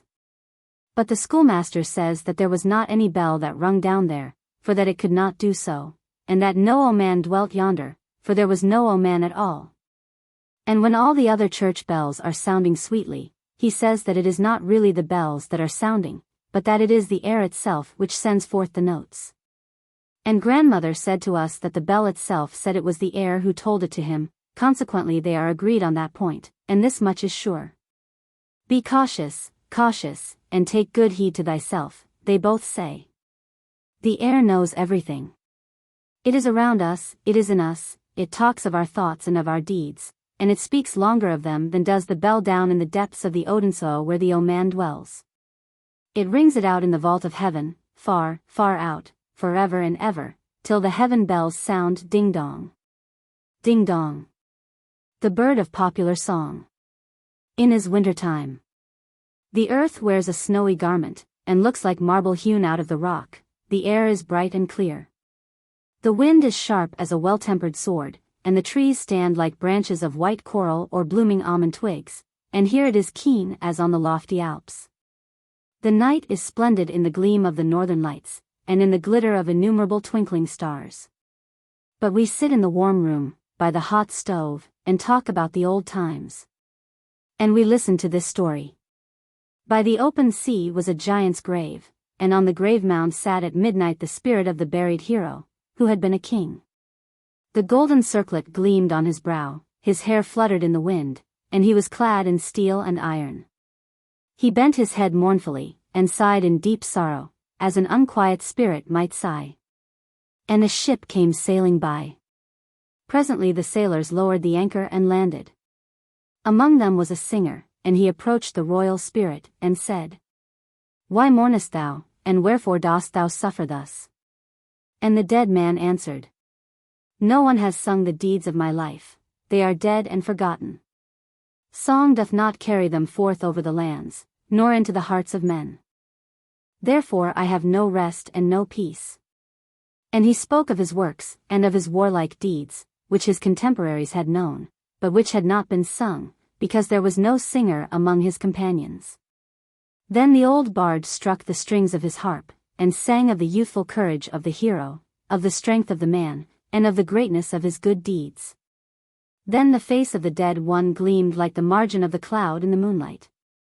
Gladly and of good courage, the form arose in splendor and in majesty, and vanished like the glancing of the northern light. Naught was to be seen but the green turfy mound, with the stones on which no runic record has been graven. But at the last sound of the harp there soared over the hill, as though he had fluttered from the harp, a little bird, a charming singing bird, with ringing voice of the thrush, with the moving voice pathos of the human heart. With a voice that told of home, like the voice that is heard by the bird of passage. The singing bird soared away, over mountain and valley, over field and wood. He was the bird of popular song, who never dies. We hear his song, we hear it now in the room while the white bees are swarming without, and the storm clutches the windows. The bird sings not alone the requiem of heroes, he sings also sweet gentle songs of love, so many and so warm, of northern fidelity and truth. He has stories in words and in tones, he has proverbs and snatches of proverbs. Songs which, like runes laid under a dead man's tongue, force him to speak, and thus popular song tells of the land of his birth. In the old heathen days, in the times of the Vikings, the popular speech was enshrined in the harp of the bard. In the days of knightly castles, when the strongest fist held the scales of justice, when only might was right, and a peasant and a dog were of equal importance, where did the bird of song find shelter and protection? Neither violence nor stupidity gave him a thought. But in the gabled window of the knightly castle, the lady of the castle sat with the parchment roll before her, and wrote down the old recollections in song and legend, while near her stood the old woman from the wood, and the traveling peddler who went wandering through the country. As these told their tales, there fluttered around them, with twittering and song, the bird of popular song, who never dies so long as the earth has a hill upon which his foot may rest. And now he looks in upon us and sings.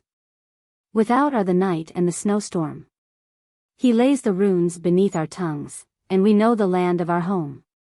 Heaven speaks to us in our native tongue, in the voice of the bird of popular song.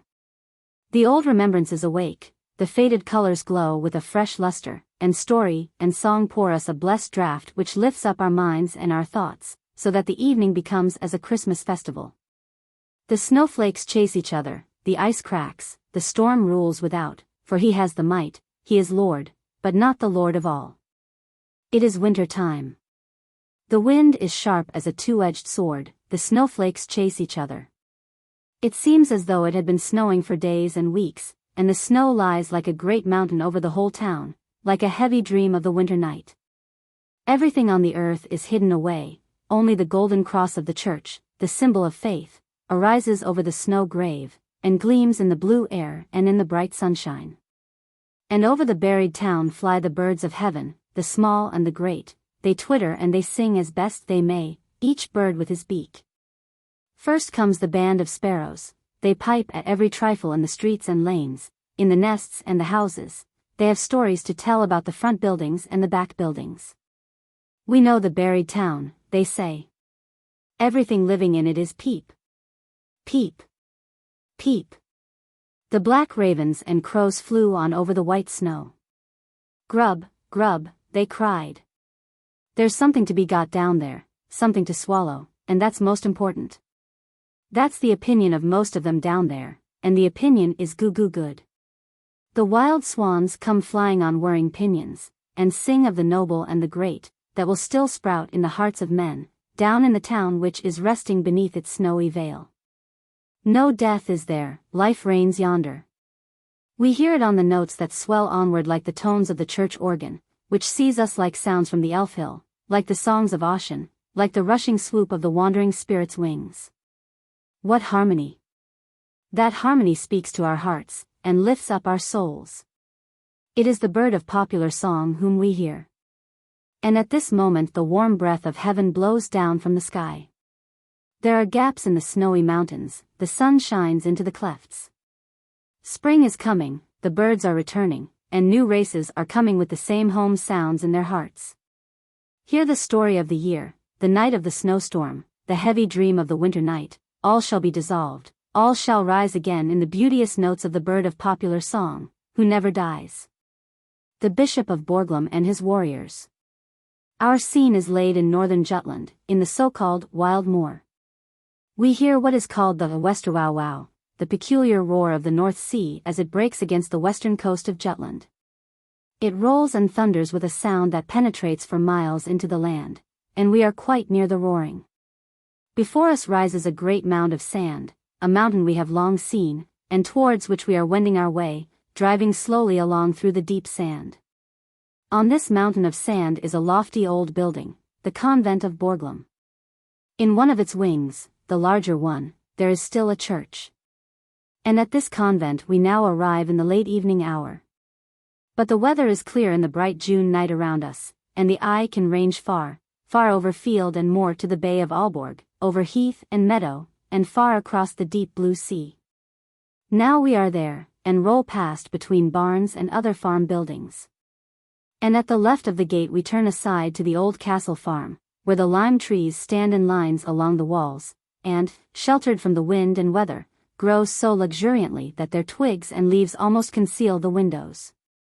We mount the winding staircase of stone, and march through the long passages under the heavy roof beams. The wind moans very strangely here, both within and without. It is hardly known how, but the people say, yes, people say a great many things when they are frightened or want to frighten others. They say that the old dead choirmen glide silently past us into the church, where Mass is sung. They can be heard in the rushing of the storm, and their singing brings up strange thoughts in the hearers, thoughts of the old times into which we are carried back. On the coast a ship is stranded. And the bishop's warriors are there, and spare not those whom the sea has spared. The sea washes away the blood that has flowed from the cloven skulls. The stranded goods belong to the bishop, and there is a store of goods here. The sea casts up tubs and barrels filled with costly wine for the convent cellar, and in the convent is already good store of beer and mead. There is plenty in the kitchen, dead game and poultry, hams and sausages. And fat fish swim in the ponds without. The Bishop of Borglum is a mighty lord. He has great possessions, but still he longs for more. Everything must bow before the mighty Olaf Glob. His rich cousin at thy land is dead, and his widow is to have the rich inheritance. But how comes it that one relation is always harder towards another than even strangers would be? The widow's husband had possessed all thy land, with the exception of the church property. Her son was not at home. In his boyhood he had already started on a journey, for his desire was to see foreign lands and strange people. For years there had been no news of him. Perhaps he had been long laid in the grave, and would never come back to his home, to rule where his mother then ruled. "What has a woman to do with rule?" said the bishop. He summoned the widow before a law court, but what did he gain thereby? The widow had never been disobedient to the law, and was strong in her just rights. "Bishop Olaf of Borglum, what dost thou purpose? What writest thou on yonder smooth parchment, sealing it with thy seal, and entrusting it to the horsemen and servants, who ride away, far away, to the city of the Pope? It is the time of falling leaves and of stranded ships, and soon icy winter will come." Twice had icy winter returned before the bishop welcomed the horsemen and servants back to their home. They came from Rome with a papal decree, a ban, or bull, against the widow who had dared to offend the pious bishop. "Cursed be she and all that belongs to her. Let her be expelled from the congregation and the church.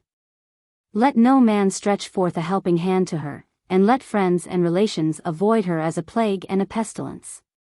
What will not bend must break," said the Bishop of Borglum. "And all forsake the widow, but she holds fast to her God. He is her helper and defender. One servant only, an old maid, remained faithful to her, and with the old servant, the widow herself followed the plough, and the crop grew, although the land had been cursed by the Pope and by the bishop. Thou child of perdition, I will yet carry out my purpose," cried the Bishop of Borglum.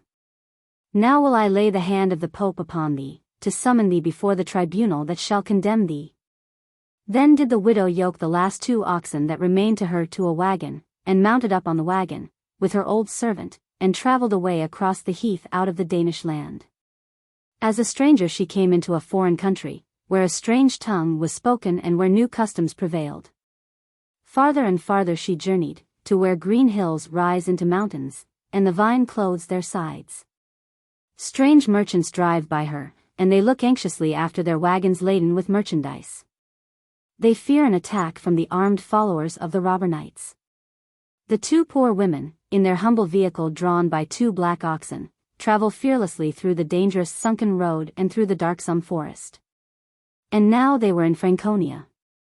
And there met them a stalwart knight, with a train of 12 armed followers. He paused, gazed at the strange vehicle, and questioned the women as to the goal of their journey and the place whence they came. Then one of them mentioned thy land in Denmark, and spoke of her sorrows, of her woes, which were soon to cease, for so divine providence had willed it. For the stranger knight is the widow's son. He seized her hand, he embraced her, and the mother wept. For years she had not been able to weep, but had only bitten her lips till the blood started.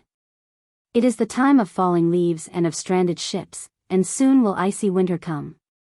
The sea rolled wine tubs to the shore for the bishop's cellar. In the kitchen the deer roasted on the spit before the fire. At Borglum it was warm and cheerful in the heated rooms, while cold winter raged without, when a piece of news was brought to the bishop. Jens Glob, of thy land, has come back, and his mother with him. Jens Glob laid a complaint against the bishop, and summoned him before the temporal and the spiritual court. "That will avail him little," said the bishop. "Best leave off thy efforts, Knight Jens. Again it is the time of falling leaves and stranded ships. Icy winter comes again, and the white bees are swarming, and sting the traveler's face till they melt. Keen weather today, say the people, as they step in. Jens Glob stands so deeply wrapped in thought, that he singes the skirt of his wide garment. Thou Borglum bishop, he exclaims, I shall subdue thee after all. Under the shield of the Pope, the law cannot reach thee. But Jens Glob shall reach thee. Then he writes a letter to his brother-in-law, Olaf Hayes, in Salingland, and prays that night to meet him on Christmas Eve, at Mass, in the church at Widburg. The bishop himself is to read the Mass, and consequently will journey from Borglum to thy land, and this is known to Jens Glob. Moorland and meadow are covered with ice and snow. The marsh will bear horse and rider, the bishop with his priests and armed men. They ride the shortest way, through the waving reeds, where the wind moans sadly. Blow thy brazen trumpet, thou trumpeter clad in fox skin. It sounds merrily in the clear air. So they ride on over heath and moorland, over what is the garden of Fata Morgana in the hot summer, though now icy, like all the country, towards the church of Widburg. The wind is blowing his trumpet too, blowing it harder and harder. He blows up a storm, a terrible storm, that increases more and more. Towards the church they ride, as fast as they may through the storm. The church stands firm, but the storm careers on over field and moorland, over land and sea. BORGLUM's bishop reaches the church, but Olaf Hayes will scarce do so, however hard he may ride. He journeys with his warriors on the farther side of the bay, in order that he may help Jens Glob, now that the bishop is to be summoned before the judgment seat of the highest. The church is the judgment hall, the altar is the council table. The lights burn clear in the heavy brass candelabra. The storm reads out the accusation and the sentence, roaming in the air over moor and heath, and over the rolling waters. No ferry boat can sail over the bay in such weather as this. Olaf Hayes makes halt at Otswerd. There he dismisses his warriors, presents them with their horses and harness, and gives them leave to ride home and greet his wife. He intends to risk his life alone in the roaring waters. But they are to bear witness for him that it is not his fault if Jens Glob stands without reinforcement in the church at Widburg. The faithful warriors will not leave him, but follow him out into the deep waters. 10 of them are carried away. But Olaf Hayes and 2 of the youngest men reach the farther side. They have still 4 miles to ride. It is past midnight. It is Christmas. The wind has abated. The church is lighted up. The gleaming radiance shines through the window frames, and pours out over meadow and heath. The Mass has long been finished, silence reigns in the church, and the wax is heard dropping from the candles to the stone pavement. And now Olaf Hayes arrives. In the forecourt Jens Glob greets him kindly, and says, "I have just made an agreement with the bishop." "Sayest thou so?" replied Olaf Hayes. "Then neither thou nor the bishop shall quit this church alive." And the sword leaps from the scabbard, and Olaf Hayes deals a blow that makes the panel of the church door, which Jens Glob hastily closes between them, fly in fragments. "Hold, brother. First hear what the agreement was that I made. I have slain the bishop and his warriors and priests. They will have no word more to say in the matter, nor will I speak again of all the wrong that my mother has endured." The long wicks of the altar lights glimmer red. But there is a redder gleam upon the pavement, where the bishop lies with cloven skull, and his dead warriors around him, in the quiet of the holy Christmas night. And 4 days afterwards the bells toll for a funeral in the convent of BORGLUM. The murdered bishop and the slain warriors and priests are displayed under a black canopy, surrounded by candelabra decked with crape. There lies the dead man, in the black cloak wrought with silver.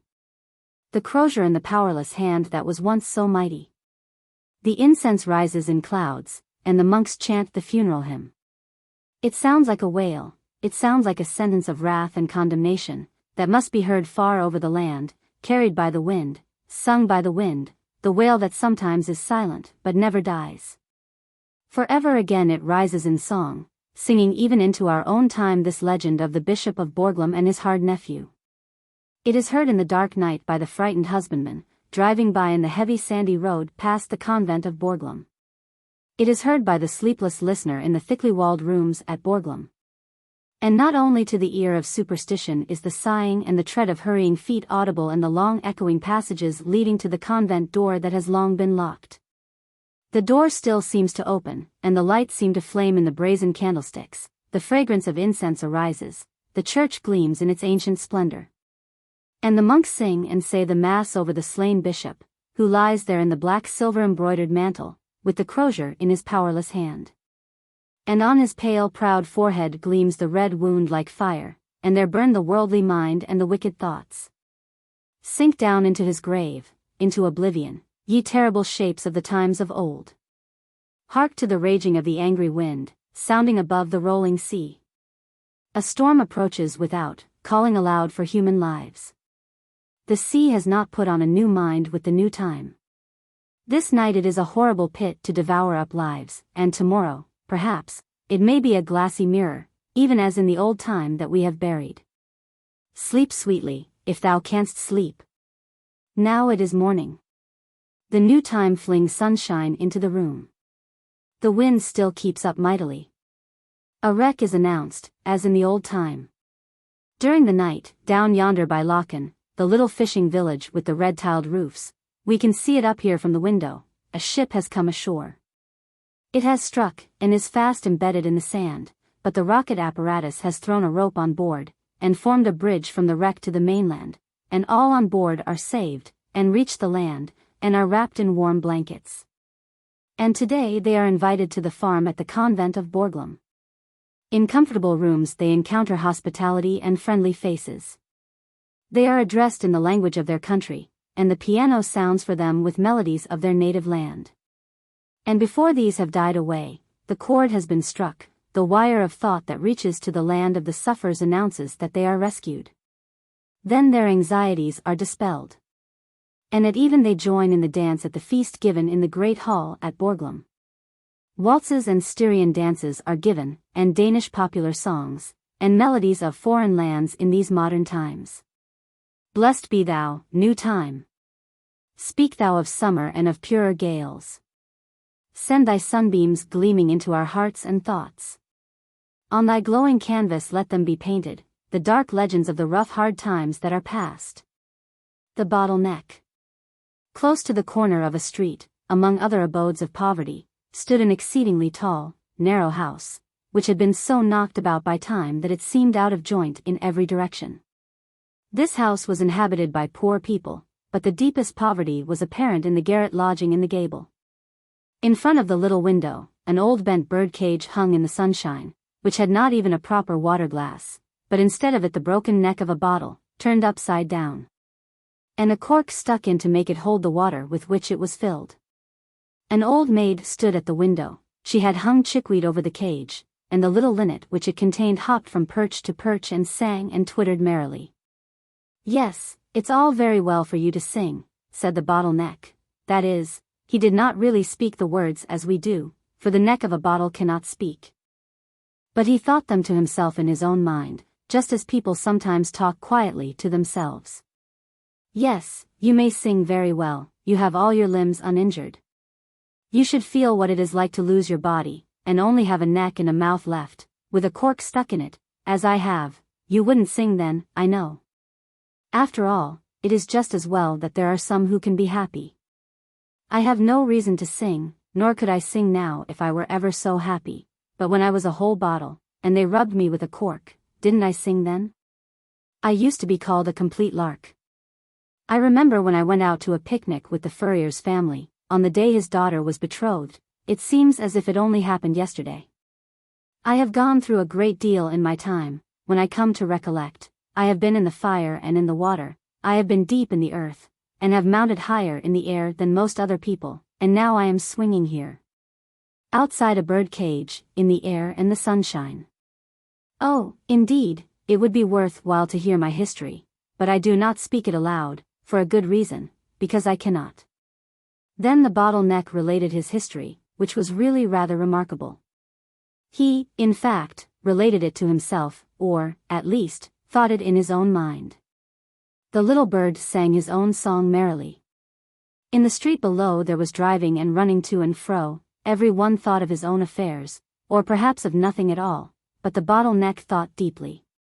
He thought of the blazing furnace in the factory, where he had been blown into life. He remembered how hot it felt when he was placed in the heated oven, the home from which he sprang, and that he had a strong inclination to leap out again directly. But after a while it became cooler, and he found himself very comfortable. He had been placed in a row, with a whole regiment of his brothers and sisters all brought out of the same furnace. Some of them had certainly been blown into champagne bottles, and others into beer bottles, which made a little difference between them. In the world it often happens that a beer bottle may contain the most precious wine, and a champagne bottle be filled with blacking, but even in decay it may always be seen whether a man has been well born. Nobility remains noble, as a champagne bottle remains the same, even with blacking in its interior. When the bottles were packed, our bottle was packed amongst them. It little expected then to finish its career as a bottleneck, or to be used as a water glass to a bird's cage, which is, after all, a place of honor, for it is to be of some use in the world. The bottle did not behold the light of day again, until it was unpacked with the rest in the wine merchant's cellar, and, for the first time, rinsed with water, which caused some very curious sensations. There it lay empty, and without a cork, and it had a peculiar feeling, as if it wanted something it knew not what. At last it was filled with rich and costly wine, a cork was placed in it, and sealed down. Then it was labeled first quality, as if it had carried off the first prize at an examination. Besides, the wine and the bottle were both good, and while we are young is the time for poetry. There were sounds of song within the bottle, of things it could not understand, of green sunny mountains, where the vines grow and where the merry vine dressers laugh, sing, and are merry. Ah, how beautiful is life! All these tones of joy and song in the bottle were like the working of a young poet's brain, who often knows not the meaning of the tones which are sounding within him. One morning the bottle found a purchaser in the furrier's apprentice, who was told to bring one of the best bottles of wine. It was placed in the provision basket with ham and cheese and sausages. The sweetest fresh butter and the finest bread were put into the basket by the furrier's daughter herself, for she packed it. She was young and pretty, her brown eyes laughed, and a smile lingered round her mouth as sweet as that in her eyes. She had delicate hands, beautifully white, and her neck was whiter still. It could easily be seen that she was a very lovely girl, and as yet she was not engaged.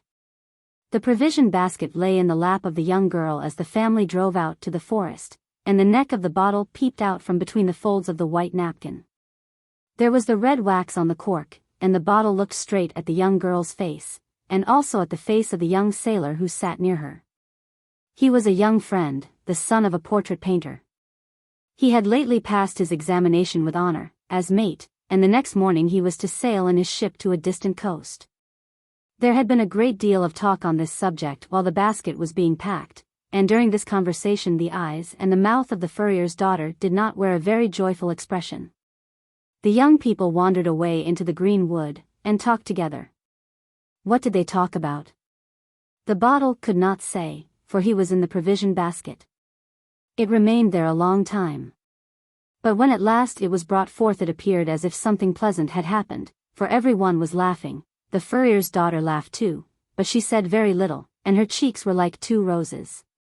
Then her father took the bottle and the corkscrew into his hands. What a strange sensation it was to have the cork drawn for the first time. The bottle could never after that forget the performance of that moment. Indeed, there was quite a convulsion within him as the cork flew out, and a gurgling sound as the wine was poured forth into the glasses. Long life to the betrothed, cried the papa, and every glass was emptied to the dregs, while the young sailor kissed his beautiful bride. Happiness and blessing to you both, said the old people father and mother, and the young man filled the glasses again. Safe return, and a wedding this day next year, he cried. And when the glasses were empty he took the bottle, raised it on high, and said, Thou hast been present here on the happiest day of my life, thou shalt never be used by others. So saying, he hurled it high in the air. The furrier's daughter thought she should never see it again, but she was mistaken. It fell among the rushes on the borders of a little woodland lake. The bottle neck remembered well how long it lay there unseen. I gave them wine, and they gave me muddy water, he had said to himself, but I suppose it was all well meant. He could no longer see the betrothed couple, nor the cheerful old people, but for a long time he could hear them rejoicing and singing. At length there came by two peasant boys, who peeped in among the reeds and spied out the bottle. Then they took it up and carried it home with them, so that once more it was provided for. At home in their wooden cottage these boys had an elder brother, a sailor, who was about to start on a long voyage. He had been there the day before to say farewell, and his mother was now very busy packing up various things for him to take with him on his voyage. In the evening his father was going to carry the parcel to the town to see his son once more, and take him a farewell greeting from his mother. A small bottle had already been filled with herb tea, mixed with brandy, and wrapped in a parcel. But when the boys came in they brought with them a larger and stronger bottle, which they had found. This bottle would hold so much more than the little one, and they all said the brandy would be so good for complaints of the stomach, especially as it was mixed with medical herbs. The liquid which they now poured into the bottle was not like the red wine with which it had once been filled. These were bitter drops, but they are of great use sometimes for the stomach. The new large bottle was to go, not the little one, so the bottle once more started on its travels. It was taken on board, for Peter Jensen was one of the crew, the very same ship in which the young mate was to sail. But the mate did not see the bottle. Indeed, if he had, he would not have known it, or supposed it was the one out of which they had drunk to the felicity of the betrothed and to the prospect of a marriage on his own happy return. Certainly the bottle no longer poured forth wine, but it contained something quite as good. And so it happened that whenever Peter Jensen brought it out, his messmates gave it the name of the apothecary, for it contained the best medicine to cure the stomach, and he gave it out quite willingly as long as a drop remained. Those were happy days, and the bottle would sing when rubbed with a cork, and it was called a great lark, Peter Jensen's lark. Long days and months rolled by, during which the bottle stood empty in a corner, when a storm arose, whether on the passage out or home it could not tell, for it had never been ashore. It was a terrible storm, great waves arose, darkly heaving and tossing the vessel to and fro. The mainmast was split asunder, the ship sprang a leak, and the pumps became useless, while all around was black as night. At the last moment, when the ship was sinking, the young mate wrote on a piece of paper, "We are going down, God's will be done." Then he wrote the name of his betrothed, his own name, and that of the ship. Then he put the leaf in an empty bottle that happened to be at hand, corked it down tightly, and threw it into the foaming sea. He knew not that it was the very same bottle from which the goblet of joy and hope had once been filled for him, and now it was tossing on the waves with his last greeting, and a message from the dead. The ship sank, and the crew sank with her. But the bottle flew on like a bird, for it bore within it a loving letter from a loving heart. And as the sun rose and set, the bottle felt as at the time of its first existence, when in the heated glowing stove it had a longing to fly away. It outlived the storms and the calm, it struck against no rocks, was not devoured by sharks, but drifted on for more than a year, sometimes towards the north, sometimes towards the south, just as the current carried it. It was in all other ways its own master, but even of that one may get tired. The written leaf, the last farewell of the bridegroom to his bride, would only bring sorrow when once it reached her hands. But where were those hands, so soft and delicate, which had once spread the tablecloth on the fresh grass in the green wood, on the day of her betrothal? Ah, yes. Where was the furrier's daughter? And where was the land which might lie nearest to her home? The bottle knew not, it travelled onward, and at last all this wandering about became wearisome. At all events it was not its usual occupation. But it had to travel, till at length it reached land, a foreign country. Not a word spoken in this country could the bottle understand, it was a language it had never before heard, and it is a great loss not to be able to understand a language. The bottle was fished out of the water, and examined on all sides. The little letter contained within it was discovered, taken out, and turned and twisted in every direction, but the people could not understand what was written upon it. They could be quite sure that the bottle had been thrown overboard from a vessel, and that something about it was written on this paper, but what was written? That was the question, so the paper was put back into the bottle, and then both were put away in a large cupboard of one of the great houses of the town.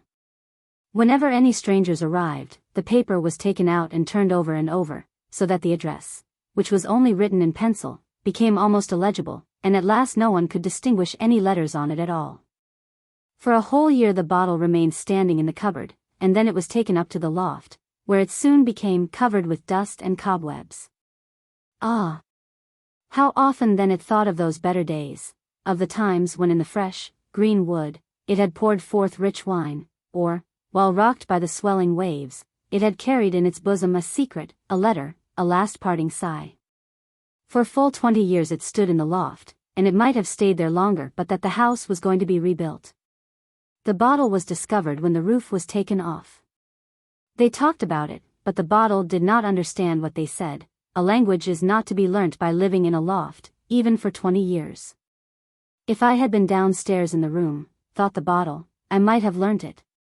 It was now washed and rinsed, which process was really quite necessary, and afterwards it looked clean and transparent, and felt young again in its old age, but the paper which it had carried so faithfully was destroyed in the washing. They filled the bottle with seeds, though it scarcely knew what had been placed in it. Then they corked it down tightly, and carefully wrapped it up. There not even the light of a torch or lantern could reach it, much less the brightness of the sun or moon. And yet, thought the bottle, men go on a journey that they may see as much as possible, and I can see nothing. However, it did something quite as important. It traveled to the place of its destination, and was unpacked. "What trouble they have taken with that bottle over yonder," said one, "and very likely it is broken after all." But the bottle was not broken, and, better still, it understood every word that was said. This language it had heard at the furnaces and at the wine merchants, in the forest and on the ship. It was the only good old language it could understand. It had returned home, and the language was as a welcome greeting. For very joy, it felt ready to jump out of people's hands, and scarcely noticed that its cork had been drawn, and its contents emptied out, till it found itself carried to a cellar, to be left there and forgotten. There's no place like home, even if it's a cellar. It never occurred to him to think that he might lie there for years, he felt so comfortable. For many long years he remained in the cellar, till at last some people came to carry away the bottles, and ours amongst the number. Out in the garden there was a great festival. Brilliant lamps hung in festoons from tree to tree. And paper lanterns, through which the light shone till they looked like transparent tulips. It was a beautiful evening, and the weather mild and clear. The stars twinkled. And the new moon, in the form of a crescent, was surrounded by the shadowy disk of the whole moon, and looked like a grey globe with a golden rim. It was a beautiful sight for those who had good eyes. The illumination extended even to the most retired of the garden walks, at least not so retired that any one need lose himself there. In the borders were placed bottles, each containing a light, and among them the bottle with which we are acquainted, and whose fate it was, one day, to be only a bottle neck, and to serve as a water glass to a bird's cage. Everything here appeared lovely to our bottle, for it was again in the green wood, amid joy and feasting. Again it heard music and song, and the noise and murmur of a crowd, especially in that part of the garden where the lamps blazed, and the paper lanterns displayed their brilliant colors. It stood in a distant walk certainly, but a place pleasant for contemplation, and it carried a light, and was at once useful and ornamental. In such an hour it is easy to forget that one has spent 20 years in a loft, and a good thing it is to be able to do so. Close before the bottle passed a single pair, like the bridal pair, the mate and the furrier's daughter, who had so long ago wandered in the wood. It seemed to the bottle as if he were living that time over again. Not only the guests but other people were walking in the garden, who were allowed to witness the splendor and the festivities. Among the latter came an old maid, who seemed to be quite alone in the world. She was thinking, like the bottle, of the green wood, and of a young betrothed pair, who were closely connected with herself. She was thinking of that hour, the happiest of her life, in which she had taken part, when she had herself been one of that betrothed pair. Such hours are never to be forgotten, let a maiden be as old as she may. But she did not recognize the bottle, neither did the bottle notice the old maid. And so we often pass each other in the world when we meet, as did these two, even while together in the same town. The bottle was taken from the garden, and again sent to a wine merchant, where it was once more filled with wine, and sold to an aeronaut, who was to make an ascent in his balloon on the following Sunday. A great crowd assembled to witness the sight, military music had been engaged, and many other preparations made. The bottle saw it all from the basket in which he lay close to a live rabbit. The rabbit was quite excited because he knew that he was to be taken up, and let down again in a parachute. The bottle, however, knew nothing of the up, or the down. He saw only that the balloon was swelling larger and larger till it could swell no more, and began to rise and be restless.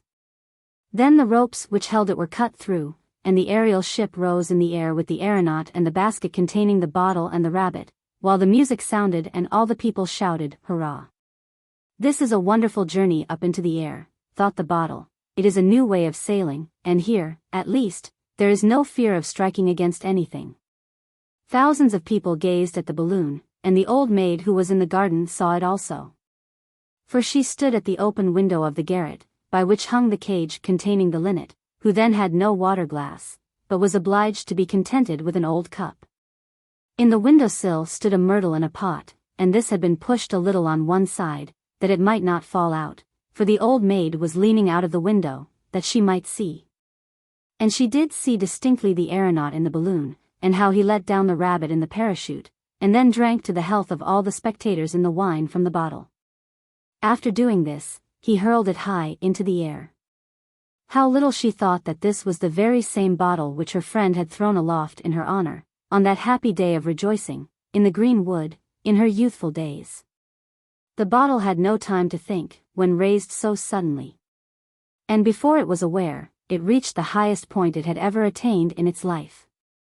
Steeples and roofs lay far, far beneath it, and the people looked as tiny as possible. Then it began to descend much more rapidly than the rabbit had done, made somersaults in the air, and felt itself quite young and unfettered, although it was half full of wine. But this did not last long. What a journey it was! All the people could see the bottle, for the sun shone upon it. The balloon was already far away, and very soon the bottle was far away also, for it fell upon a roof, and broke in pieces. But the pieces had got such an impetus in them, that they could not stop themselves. They went jumping and rolling about, till at last they fell into the courtyard, and were broken into still smaller pieces. Only the neck of the bottle managed to keep whole, and it was broken off as clean as if it had been cut with a diamond. "That would make a capital bird's glass," said one of the cellarmen.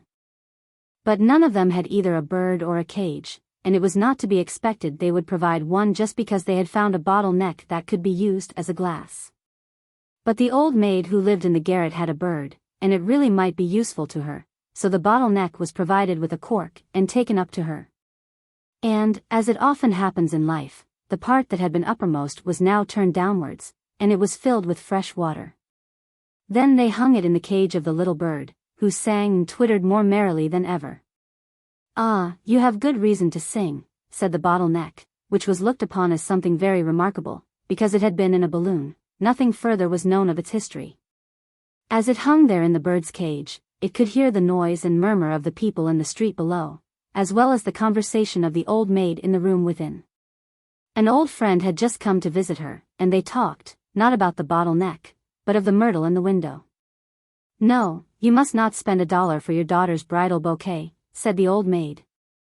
"You shall have a beautiful little bunch for a nosegay, full of blossoms. Do you see how splendidly the tree has grown? It has been raised from only a little sprig of myrtle that you gave me on the day after my betrothal, and from which I was to make my own bridal bouquet when a year had passed, but that day never came. The eyes were closed which were to have been my light and joy through life. In the depths of the sea my beloved sleeps sweetly, the myrtle has become an old tree, and I am a still older woman. Before the sprig you gave me faded, I took a spray, and planted it in the earth, and now, as you see, it has become a large tree, and a bunch of the blossoms shall at last appear at a wedding festival, in the bouquet of your daughter." There were tears in the eyes of the old maid, as she spoke of the beloved of her youth, and of their betrothal in the wood. Many thoughts came into her mind. But the thought never came, that quite close to her, in that very window, was a remembrance of those olden times, the neck of the bottle which had, as it were, shouted for joy when the cork flew out with a bang on the betrothal day. But the bottle neck did not recognize the old maid. He had not been listening to what she had related, perhaps because he was thinking so much about her. The buckwheat. Very often, after a violent thunderstorm, a field of buckwheat appears blackened and singed, as if a flame of fire had passed over it. The country people say that this appearance is caused by lightning. But I will tell you what the sparrow says, and the sparrow heard it from an old willow tree which grew near a field of buckwheat, and is there still. It is a large venerable tree, though a little crippled by age. The trunk has been split, and out of the crevice grass and brambles grow. The tree bends forward slightly, and the branches hang quite down to the ground just like green hair. Corn grows in the surrounding fields, not only rye and barley, but oats, pretty oats that, when ripe, look like a number of little golden canary birds sitting on a bough. The corn has a smiling look, and the heaviest and richest ears bend their heads low as if in pious humility. Once there was also a field of buckwheat, and this field was exactly opposite to old willow tree. The buckwheat did not bend like the other grain, but erected its head proudly and stiffly on the stem. "I am as valuable as any other corn," said he, "and I am much handsomer. My flowers are as beautiful as the bloom of the apple blossom, and it is a pleasure to look at us. Do you know of anything prettier than we are, you old willow tree? And the willow tree nodded his head, as if he would say, Indeed I do. But the buckwheat spread itself out with pride, and said, Stupid tree, he is so old that grass grows out of his body. There arose a very terrible storm. All the field flowers folded their leaves together, or bowed their little heads, while the storm passed over them, but the buckwheat stood erect in its pride. Bend your head as we do, said the flowers. I have no occasion to do so, replied the buckwheat. Bend your head as we do, cried the ears of corn, the angel of the storm is coming, his wings spread from the sky above to the earth beneath. He will strike you down before you can cry for mercy. But I will not bend my head, said the buckwheat. Close your flowers and bend your leaves, said the old willow tree. Do not look at the lightning when the cloud bursts. Even men cannot do that. In a flash of lightning heaven opens, and we can look in, but the sight will strike even human beings blind. What then must happen to us, who only grow out of the earth, and are so inferior to them, if we venture to do so? Inferior, indeed, said the buckwheat. Now I intend to have a peep into heaven. Proudly and boldly he looked up, while the lightning flashed across the sky as if the whole world were in flames. When the dreadful storm had passed, the flowers and the corn raised their drooping heads in the pure still air, refreshed by the rain, but the buckwheat lay like a weed in the field, burnt to blackness by the lightning. The branches of the old willow tree rustled in the wind, and large water drops fell from his green leaves as if the old willow were weeping. Then the sparrows asked why he was weeping, when all around him seemed so cheerful. See, they said, how the sun shines, and the clouds float in the blue sky. Do you not smell the sweet perfume from flower and bush? Wherefore do you weep, old willow tree? Then the willow told them of the haughty pride of the buckwheat, and of the punishment which followed in consequence. This is the story told me by the sparrows one evening when I begged them to relate some tale to me. The butterfly. There was once a butterfly who wished for a bride, and, as may be supposed, he wanted to choose a very pretty one from among the flowers. He glanced, with a very critical eye, at all the flower beds, and found that the flowers were seated quietly and demurely on their stalks, just as maidens should sit before they are engaged. But there was a great number of them, and it appeared as if his search would become very wearisome. The butterfly did not like to take too much trouble, so he flew off on a visit to the daisies. The French call this flower Marguerite, and they say that the little daisy can prophesy. Lovers pluck off the leaves, and as they pluck each leaf, they ask a question about their lovers, thus, does he or she love me, ardently? Distractedly? Very much? A little? Not at all, and so on. Every one speaks these words in his own language. The butterfly came also to Marguerite to inquire, but he did not pluck off her leaves. He pressed a kiss on each of them, for he thought there was always more to be done by kindness. Darling Marguerite Daisy, he said to her, you are the wisest woman of all the flowers. Pray tell me which of the flowers I shall choose for my wife. Which will be my bride? When I know, I will fly directly to her, and propose. But Marguerite did not answer him. She was offended that he should call her a woman when she was only a girl, and there is a great difference. He asked her a second time, and then a third, but she remained dumb, and answered not a word. Then he would wait no longer, but flew away, to commence his wooing at once. It was in the early spring, when the crocus and the snowdrop were in full bloom. They are very pretty, thought the butterfly, charming little lasses, but they are rather formal. Then, as the young lads often do, he looked out for the elder girls. He next flew to the anemones. These were rather sour to his taste. The violet, a little too sentimental. The lime blossoms, too small, and besides, there was such a large family of them. The apple blossoms, though they looked like roses, bloomed today, but might fall off tomorrow, with the first wind that blew. And he thought that a marriage with one of them might last too short a time. The pea blossom pleased him most of all. She was white and red, graceful and slender, and belonged to those domestic maidens who have a pretty appearance, and can yet be useful in the kitchen. He was just about to make her an offer, when, close by the maiden, he saw a pod, with a withered flower hanging at the end. "Who is that?" he asked. "That is my sister," replied the pea blossom. "Oh, indeed. And you will be like her some day," said he, and he flew away directly, for he felt quite shocked. A honeysuckle hung forth from the hedge, in full bloom, but there were so many girls like her, with long faces and sallow complexions. No.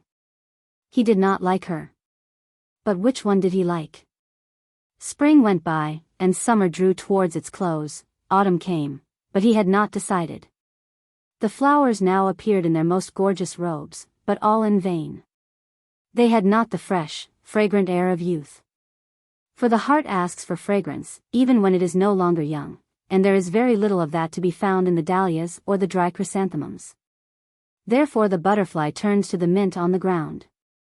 "You know, this plant has no blossom, but it is sweetness all over, full of fragrance from head to foot, with the scent of a flower in every leaf." "I will take her," said the butterfly. And he made her an offer. But the mint stood silent and stiff, as she listened to him. At last she said, "Friendship, if you please, nothing more. I am old, and you are old, but we may live for each other just the same. As to marrying, no. Don't let us appear ridiculous at our age." And so it happened that the butterfly got no wife at all. He had been too long choosing, which is always a bad plan. And the butterfly became what is called an old bachelor. It was late in the autumn, with rainy and cloudy weather.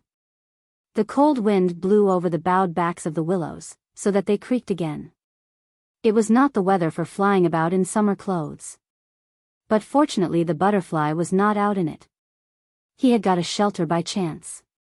It was in a room heated by a stove, and as warm as summer. He could exist here, he said, well enough. But it is not enough merely to exist, said he, I need freedom, sunshine, and a little flower for a companion. Then he flew against the window pane, and was seen and admired by those in the room, who caught him, and stuck him on a pin, in a box of curiosities. They could not do more for him. Now I am perched on a stalk, like the flowers, said the butterfly.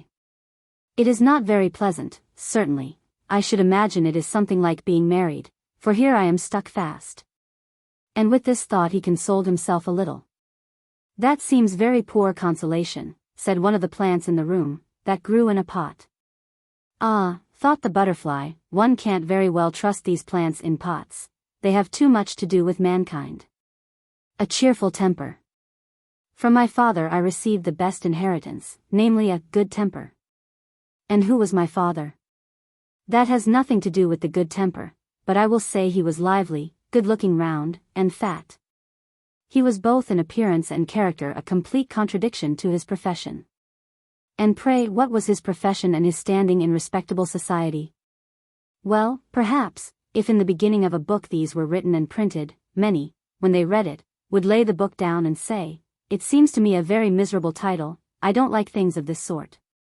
And yet my father was not a skin dresser nor an executioner. On the contrary, his employment placed him at the head of the grandest people of the town, and it was his place by right.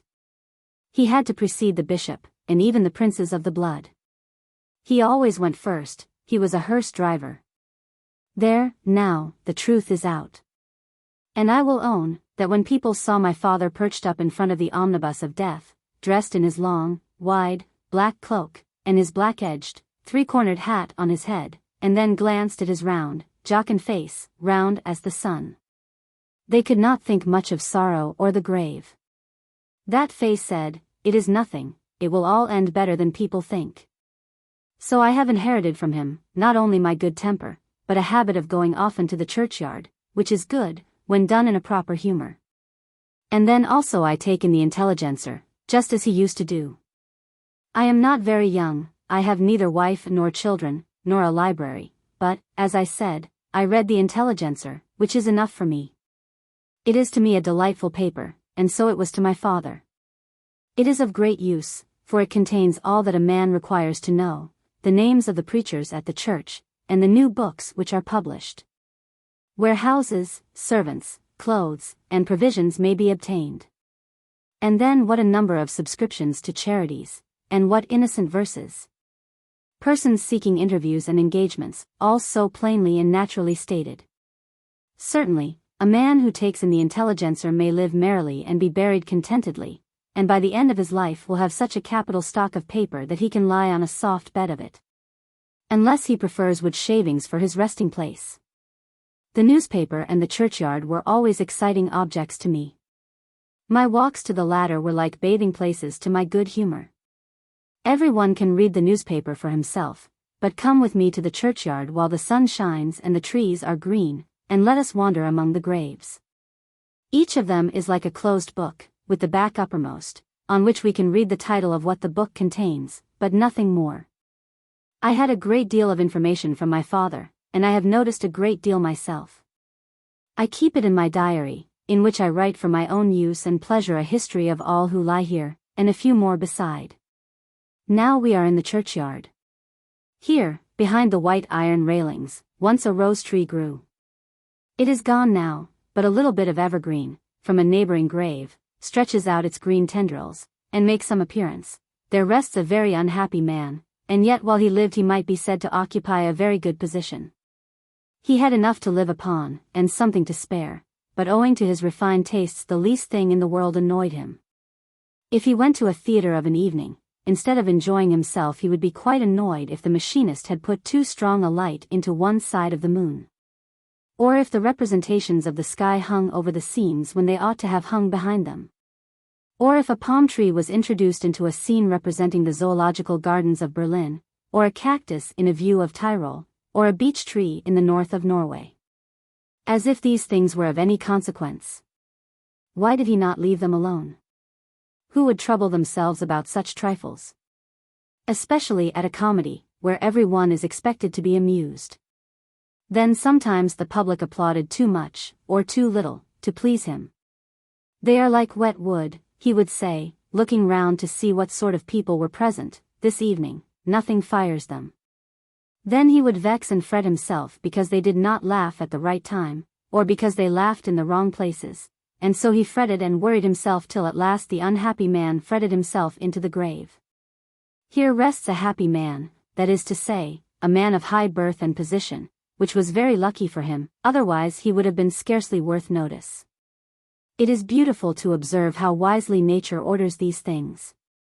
He walked about in a coat embroidered all over, and in the drawing rooms of society looked just like one of those rich pearl-embroidered bell-pulls, which are only made for show, and behind them always hangs a good thick cord for use. This man also had a stout, useful substitute behind him, who did duty for him, and performed all his dirty work. And there are still, even now, these serviceable cords behind other embroidered bell ropes. It is all so wisely arranged, that a man may well be in a good humor. Here rests, it makes one feel mournful to think of him, but here rests a man who, during 67 years, was never remembered to have said a good thing. He lived only in the hope of having a good idea. At last he felt convinced, in his own mind, that he really had one, and was so delighted that he positively died of joy at the thought of having at last caught an idea. Nobody got anything by it. Indeed, no one even heard what the good thing was.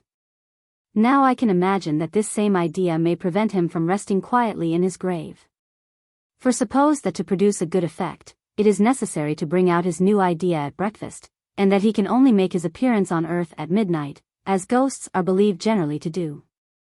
Why then this good idea would not suit the hour, and the man would have to carry it down again with him into the grave. That must be a troubled grave. The woman who lies here was so remarkably stingy, that during her life she would get up in the night and mew, that her neighbors might think she kept a cat. What a miser she was. Here rests a young lady, of a good family, who would always make her voice heard in society, and when she sang, Mi manca la voce, it was the only true thing she ever said in her life. Here lies a maiden of another description. She was engaged to be married, but, her story is one of everyday life. We will leave her to rest in the grave. Here rests a widow, who, with music in her tongue, carried gall in her heart. She used to go round among the families near, and search out their faults, upon which she preyed with all the envy and malice of her nature. This is a family grave. The members of this family held so firmly together in their opinions, that they would believe in no other. If the newspapers, or even the whole world, said of a certain subject, it is so and so, and a little schoolboy declared he had learned quite differently, they would take his assertion as the only true one, because he belonged to the family. And it is well known that if the yard cock belonging to this family happened to crow at midnight, they would declare it was morning, although the watchman and all the clocks in the town were proclaiming the hour of 12 at night. The great poet Goethe concludes his Faust with the words, "May be continued, so might our wanderings in the churchyard be continued. I come here often, and if any of my friends, or those who are not my friends, are too much for me, I go out and choose a plot of ground in which to bury him or her. Then I bury them, as it were. There they lie, dead and powerless, till they come back new and better characters. Their lives and their deeds, looked at after my own fashion, I write down in my diary, as every one ought to do. Then, if any of our friends act absurdly, no one need to be vexed about it. Let them bury the offenders out of sight, and keep their good temper. They can also read the Intelligencer, which is a paper written by the people, with their hands guided. When the time comes for the history of my life, to be bound by the grave, then they will write upon it as my epitaph. The man with a cheerful temper. And this is my story. I want a voice, or, I have no voice. The child in the grave. It was a very sad day, and every heart in the house felt the deepest grief, for the youngest child, a boy of 4 years old, the joy and hope of his parents, was dead. 2 daughters, the elder of whom was going to be confirmed, still remained. They were both good, charming girls, but the lost child always seems the dearest, and when it is youngest, and a son, it makes the trial still more heavy. The sisters mourned as young hearts can mourn, and were especially grieved at the sight of their parents' sorrow. The father's heart was bowed down, but the mother sunk completely under the deep grief. Day and night she had attended to the sick child, nursing and carrying it in her bosom, as a part of herself. She could not realize the fact that the child was dead, and must be laid in a coffin to rest in the ground. She thought God could not take her darling little one from her, and when it did happen, notwithstanding her hopes and her belief, and there could be no more doubt on the subject, she said in her feverish agony, God does not know it. He has hard-hearted ministering spirits on earth, who do according to their own will, and heed not a mother's prayers. Thus in her great grief she fell away from her faith in God, and dark thoughts arose in her mind respecting death and a future state. She tried to believe that man was but dust, and that with his life all existence ended. But these doubts were no support to her, nothing on which she could rest, and she sunk into the fathomless depths of despair. In her darkest hours she ceased to weep, and thought not of the young daughters who were still left to her. The tears of her husband fell on her forehead, but she took no notice of him. Her thoughts were with her dead child. Her whole existence seemed wrapped up in the remembrances of the little one and of every innocent word it had uttered. The day of the little child's funeral came. For nights previously the mother had not slept, but in the morning twilight of this day she sunk from weariness into a deep sleep. In the meantime the coffin was carried into a distant room, and there nailed down, that she might not hear the blows of the hammer. When she awoke, and wanted to see her child, the husband, with tears, said, "We have closed the coffin." It was necessary to do so. "When God is so hard to me, how can I expect men to be better?" she said with groans and tears. The coffin was carried to the grave, and the disconsolate mother sat with her young daughters. She looked at them, but she saw them not, for her thoughts were far away from the domestic hearth. She gave herself up to her grief, and it tossed her to and fro, as the sea tosses a ship without compass or rudder. So the day of the funeral passed away, and similar days followed, of dark, wearisome pain. With tearful eyes and mournful glances, the sorrowing daughters and the afflicted husband looked upon her who would not hear their words of comfort. And, indeed, what comforting words could they speak, when they were themselves so full of grief? It seemed as if she would never again know sleep, and yet it would have been her best friend, one who would have strengthened her body and poured peace into her soul. They at last persuaded her to lie down, and then she would lie as still as if she slept. One night, when her husband listened, as he often did, to her breathing, he quite believed that she had at length found rest and relief in sleep. He folded his arms and prayed, and soon sunk himself into healthful sleep. Therefore he did not notice that his wife arose, threw on her clothes, and glided silently from the house, to go where her thoughts constantly lingered, to the grave of her child. She passed through the garden, to a path across a field that led to the churchyard. No one saw her as she walked, nor did she see anyone, for her eyes were fixed upon the one object of her wanderings.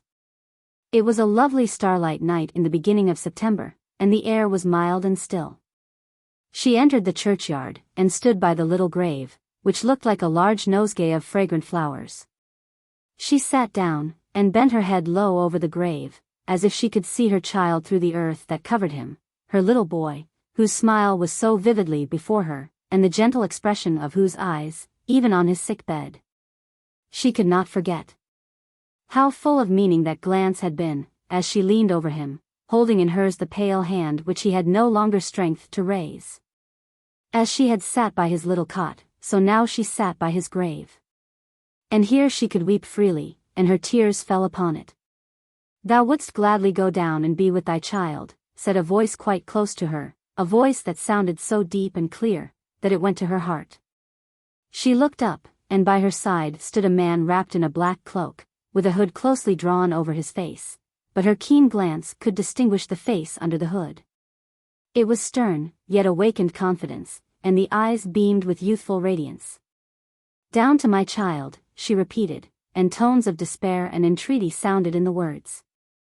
"Darest thou to follow me?" asked the form. "I am Death." She bowed her head in token of assent. Then suddenly it appeared as if all the stars were shining with the radiance of the full moon on the many-colored flowers that decked the grave. The earth that covered it was drawn back like a floating drapery. She sunk down, and the spectre covered her with a black cloak. Night closed around her, the night of death. She sank deeper than the spade of the sexton could penetrate, till the churchyard became a roof above her. Then the cloak was removed, and she found herself in a large hall, of wide-spreading dimensions, in which there was a subdued light, like twilight, reigning, and in a moment her child appeared before her, smiling, and more beautiful than ever. With a silent cry she pressed him to her heart. A glorious strain of music sounded, now distant, now near. Never had she listened to such tones as these. They came from beyond a large dark curtain which separated the regions of death from the land of eternity. "My sweet, darling mother," she heard the child say. It was the well-known, beloved voice, and kiss followed kiss, in boundless delight. Then the child pointed to the dark curtain. "There is nothing so beautiful on earth as it is here. Mother, do you not see them all? Oh, it is happiness indeed." But the mother saw nothing of what the child pointed out, only the dark curtain. She looked with earthly eyes, and could not see as the child saw, he whom God has called to be with himself. She could hear the sounds of music, but she heard not the words, the word in which she was to trust.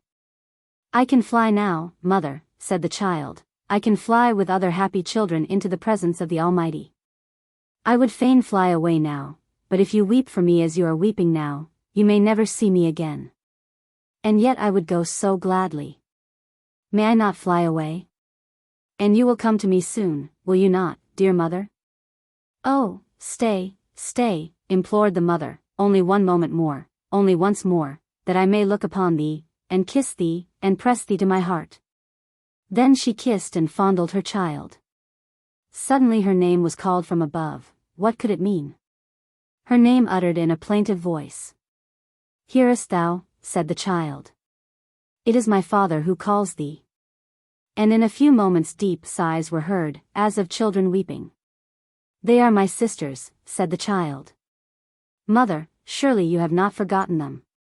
And then she remembered those she left behind, and a great terror came over her. She looked around her at the dark night. Dim forms flitted by.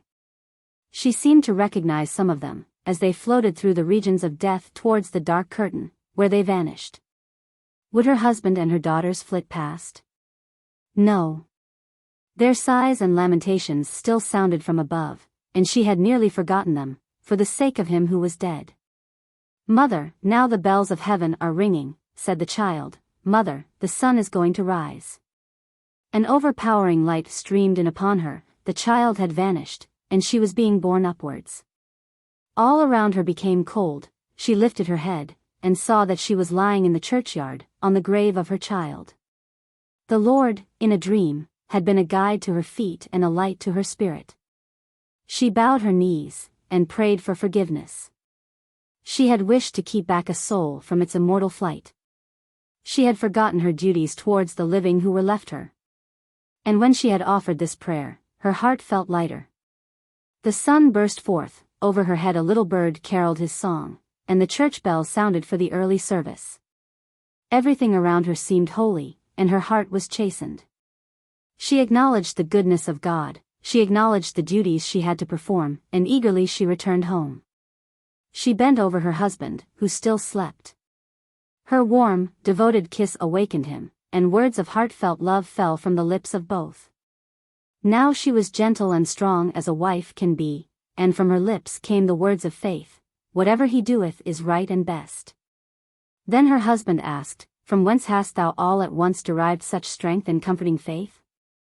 And as she kissed him and her children, she said, "It came from God, through my child in the grave." Children's prattle. At a rich merchant's house there was a children's party, and the children of rich and great people were there. The merchant was a learned man, for his father had sent him to college, and he had passed his examination. His father had been at first only a cattle dealer, but always honest and industrious, so that he had made money, and his son, the merchant, had managed to increase his store. Clever as he was, he had also a heart. But there was less said of his heart than of his money. All descriptions of people visited at the merchant's house, well-born, as well as intellectual, and some who possessed neither of these recommendations. Now it was a children's party, and there was children's prattle, which always is spoken freely from the heart. Among them was a beautiful little girl, who was terribly proud. But this had been taught her by the servants, and not by her parents, who were far too sensible people. Her father was groom of the chambers, which is a high office at court, and she knew it. "I am a child of the court," she said. Now she might just as well have been a child of the cellar, for no one can help his birth, and then she told the other children that she was well-born, and said that no one who was not well-born could rise in the world.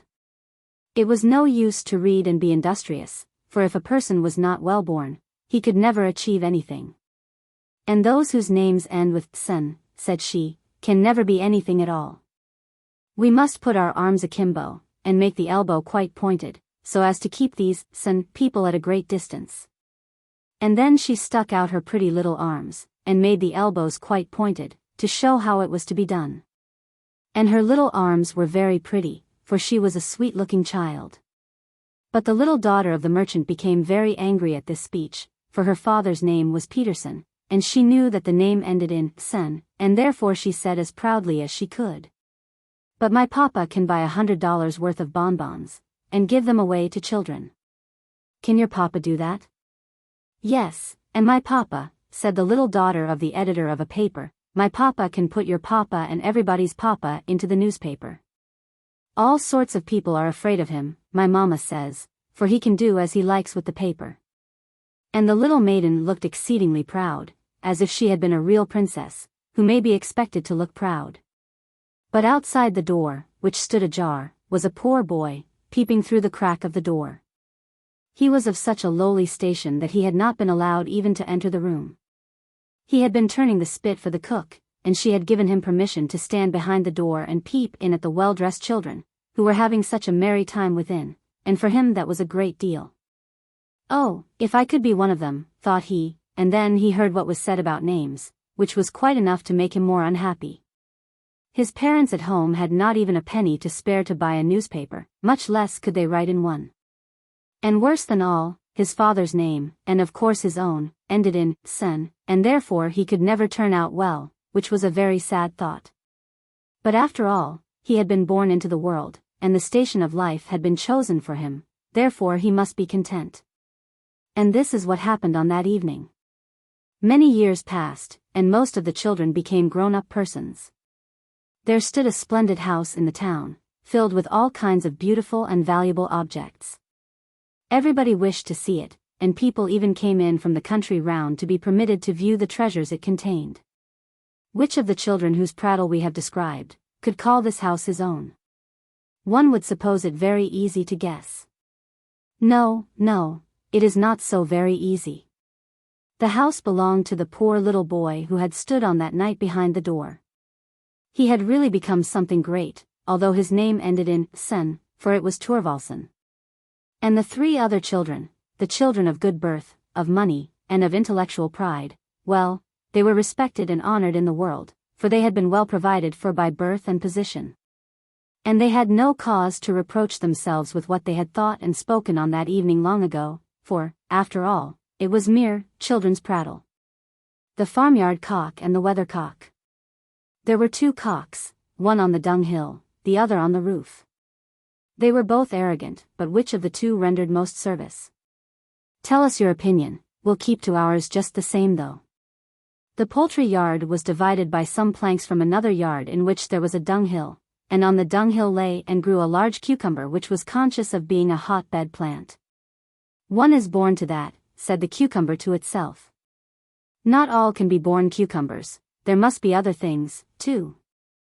The hens, the ducks, and all the animals in the next yard are creatures too.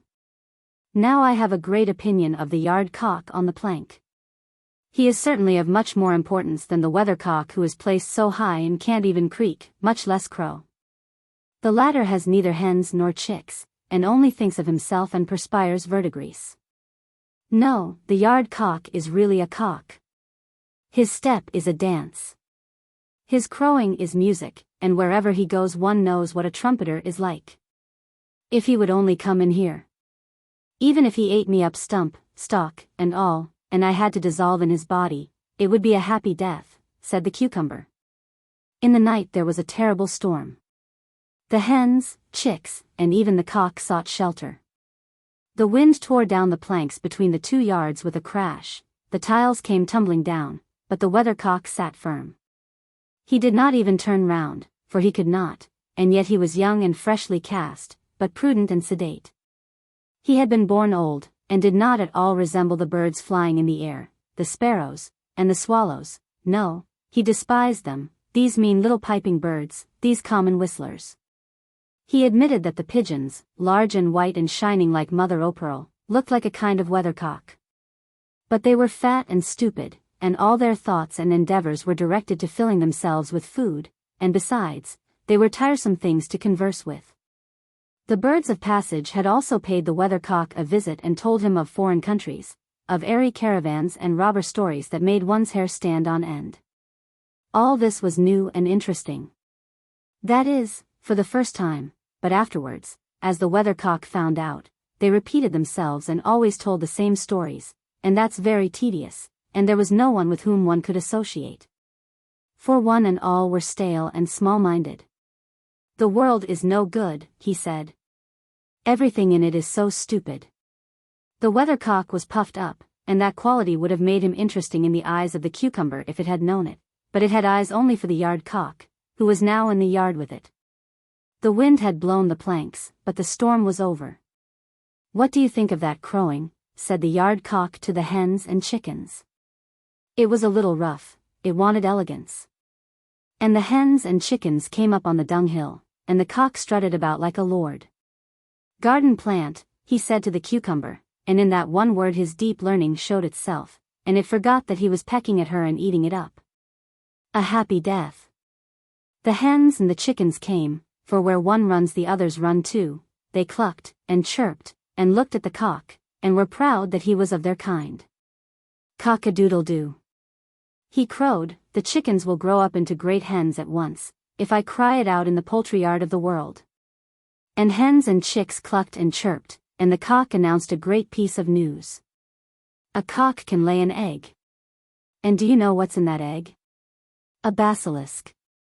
No one can stand the sight of such a thing, people know that, and now you know it too, you know what is in me, and what a champion of all cocks I am. With that the yard cock flapped his wings, made his comb swell up, and crowed again, and they all shuddered, the hens and the little chicks, but they were very proud that one of their number was such a champion of all cocks. They clucked and chirped till the weathercock heard, He heard it, but he did not stir. Everything is very stupid, the weathercock said to himself. The yard cock lays no eggs, and I am too lazy to do so. If I liked, I could lay a wind egg. But the world is not worth even a wind egg. Everything is so stupid. I don't want to sit here any longer. With that the weathercock broke off, but he did not kill the yard cock, although the hens said that had been his intention. And what is the moral? Better to crow than to be puffed up and break off. The daisy. Now listen. In the country, close by the high road, stood a farmhouse. Perhaps you have passed by and seen it yourself. There was a little flower garden with painted wooden palings in front of it. Close by was a ditch. On its fresh green bank grew a little daisy. The sun shone as warmly and brightly upon it as on the magnificent garden flowers, and therefore it thrived well. One morning it had quite opened, and its little snow-white petals stood round the yellow center, like the rays of the sun. It did not mind that nobody saw it in the grass, and that it was a poor despised flower. On the contrary, it was quite happy, and turned towards the sun, looking upward and listening to the song of the lark high up in the air. The little daisy was as happy as if the day had been a great holiday, but it was only Monday. All the children were at school, and while they were sitting on the forms and learning their lessons, it sat on its thin green stalk and learnt from the sun and from its surroundings how kind God is. And it rejoiced that the song of the little lark expressed so sweetly and distinctly its own feelings. With a sort of reverence the daisy looked up to the bird that could fly and sing, but it did not feel envious. I can see and hear, it thought, the sun shines upon me, and the forest kisses me. How rich I am. In the garden close by grew many large and magnificent flowers, and, strange to say, the less fragrance they had the haughtier and prouder they were. The peonies puffed themselves up in order to be larger than the roses, but size is not everything. The tulips had the finest colors, and they knew it well, too, for they were standing bolt upright like candles, that one might see them the better. In their pride they did not see the little daisy, which looked over to them and thought, how rich and beautiful they are. I am sure the pretty bird will fly down and call upon them. Thank God, that I stand so near and can at least see all the splendor. And while the daisy was still thinking, the lark came flying down, crying, tweet, but not to the peonies and tulips, no, into the grass to the poor daisy. Its joy was so great that it did not know what to think. The little bird hopped round it and sang, how beautifully soft the grass is, and what a lovely little flower with its golden heart and silver dress is growing here. The yellow center in the daisy did indeed look like gold, while the little petals shone as brightly as silver. How happy the daisy was! No one has the least idea. The bird kissed it with its beak, sang to it, and then rose again up to the blue sky. It was certainly more than a quarter of an hour before the daisy recovered its senses. Half ashamed, yet glad at heart, it looked over to the other flowers in the garden. Surely they had witnessed its pleasure and the honor that had been done to it, they understood its joy. But the tulips stood more stiffly than ever, their faces were pointed and red, because they were vexed. The peonies were sulky. It was well that they could not speak, otherwise they would have given the daisy a good lecture. The little flower could very well see that they were ill at ease, and pitied them sincerely. Shortly after this a girl came into the garden, with a large sharp knife. She went to the tulips and began cutting them off, one after another. Ugh, sighed the daisy, that is terrible, now they are done for. The girl carried the tulips away. The daisy was glad that it was outside, and only a small flower, it felt very grateful. At sunset it folded its petals, and fell asleep, and dreamt all night of the sun and the little bird. On the following morning, when the flower once more stretched forth its tender petals, like little arms, towards the air and light, the daisy recognized the bird's voice, but what it sang sounded so sad. Indeed the poor bird had good reason to be sad, for it had been caught and put into a cage close by the open window. It sang of the happy days when it could merrily fly about, of fresh green corn in the fields, and of the time when it could soar almost up to the clouds. The poor lark was most unhappy as a prisoner in a cage. The little daisy would have liked so much to help it, but what could be done? Indeed, that was very difficult for such a small flower to find out. It entirely forgot how beautiful everything around it was, how warmly the sun was shining, and how splendidly white its own petals were. It could only think of the poor captive bird, for which it could do nothing. Then 2 little boys came out of the garden. One of them had a large sharp knife, like that with which the girl had cut the tulips. They came straight towards the little daisy, which could not understand what they wanted. "Here is a fine piece of turf for the lark," said one of the boys, and began to cut out a square round the daisy, so that it remained in the center of the grass. "Pluck the flower off," said the other boy, and the daisy trembled for fear, for to be pulled off meant death to it, and it wished so much to live, as it was to go with the square of turf into the poor captive lark's cage. "No, let it stay," said the other boy, "it looks so pretty." And so it stayed, and was brought into the lark's cage. The poor bird was lamenting its lost liberty, and beating its wings against the wires. And the little daisy could not speak or utter a consoling word, much as it would have liked to do so. So the forenoon passed. "I have no water," said the captive lark, "they have all gone out, and forgotten to give me anything to drink. My throat is dry and burning. I feel as if I had fire and ice within me, and the air is so oppressive. Alas! I must die, and part with the warm sunshine, the fresh green meadows, and all the beauty that God has created." And it thrust its beak into the piece of grass, to refresh itself a little. Then it noticed the little daisy, and nodded to it, and kissed it with its beak and said, "You must also fade in here, poor little flower. You and the piece of grass are all they have given me in exchange for the whole world, which I enjoyed outside. Each little blade of grass shall be a green tree for me, each of your white petals a fragrant flower.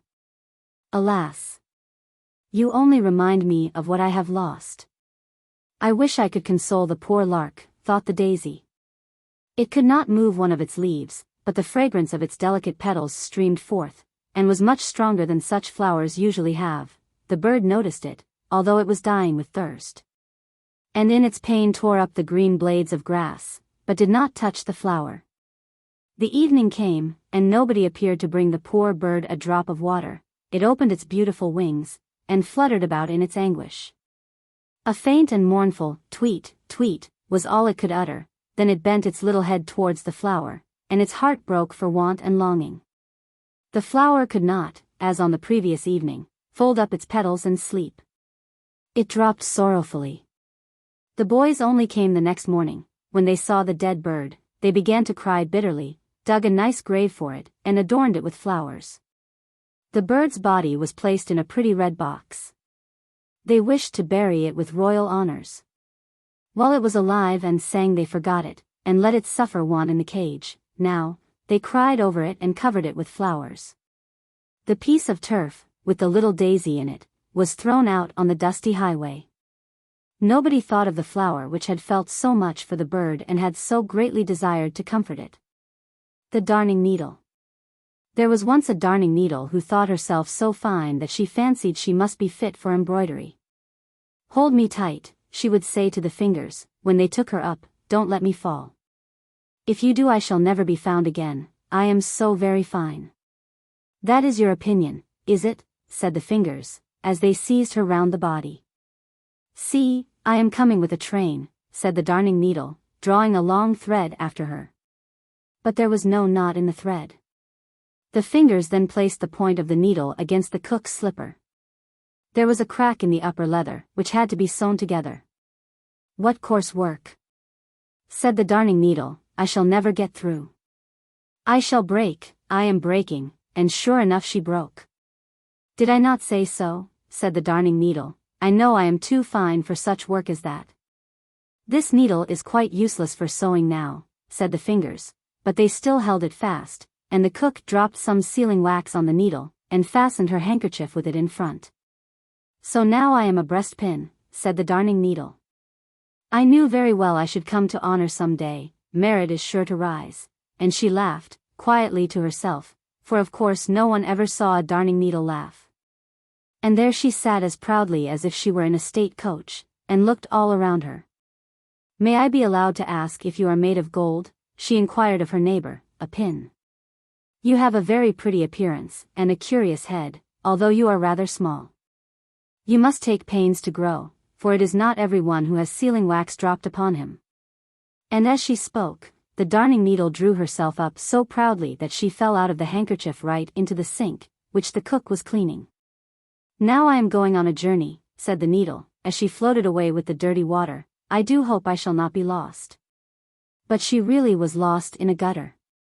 I am too fine for this world, said the darning needle, as she lay in the gutter. But I know who I am, and that is always some comfort. So the darning needle kept up her proud behavior, and did not lose her good humor.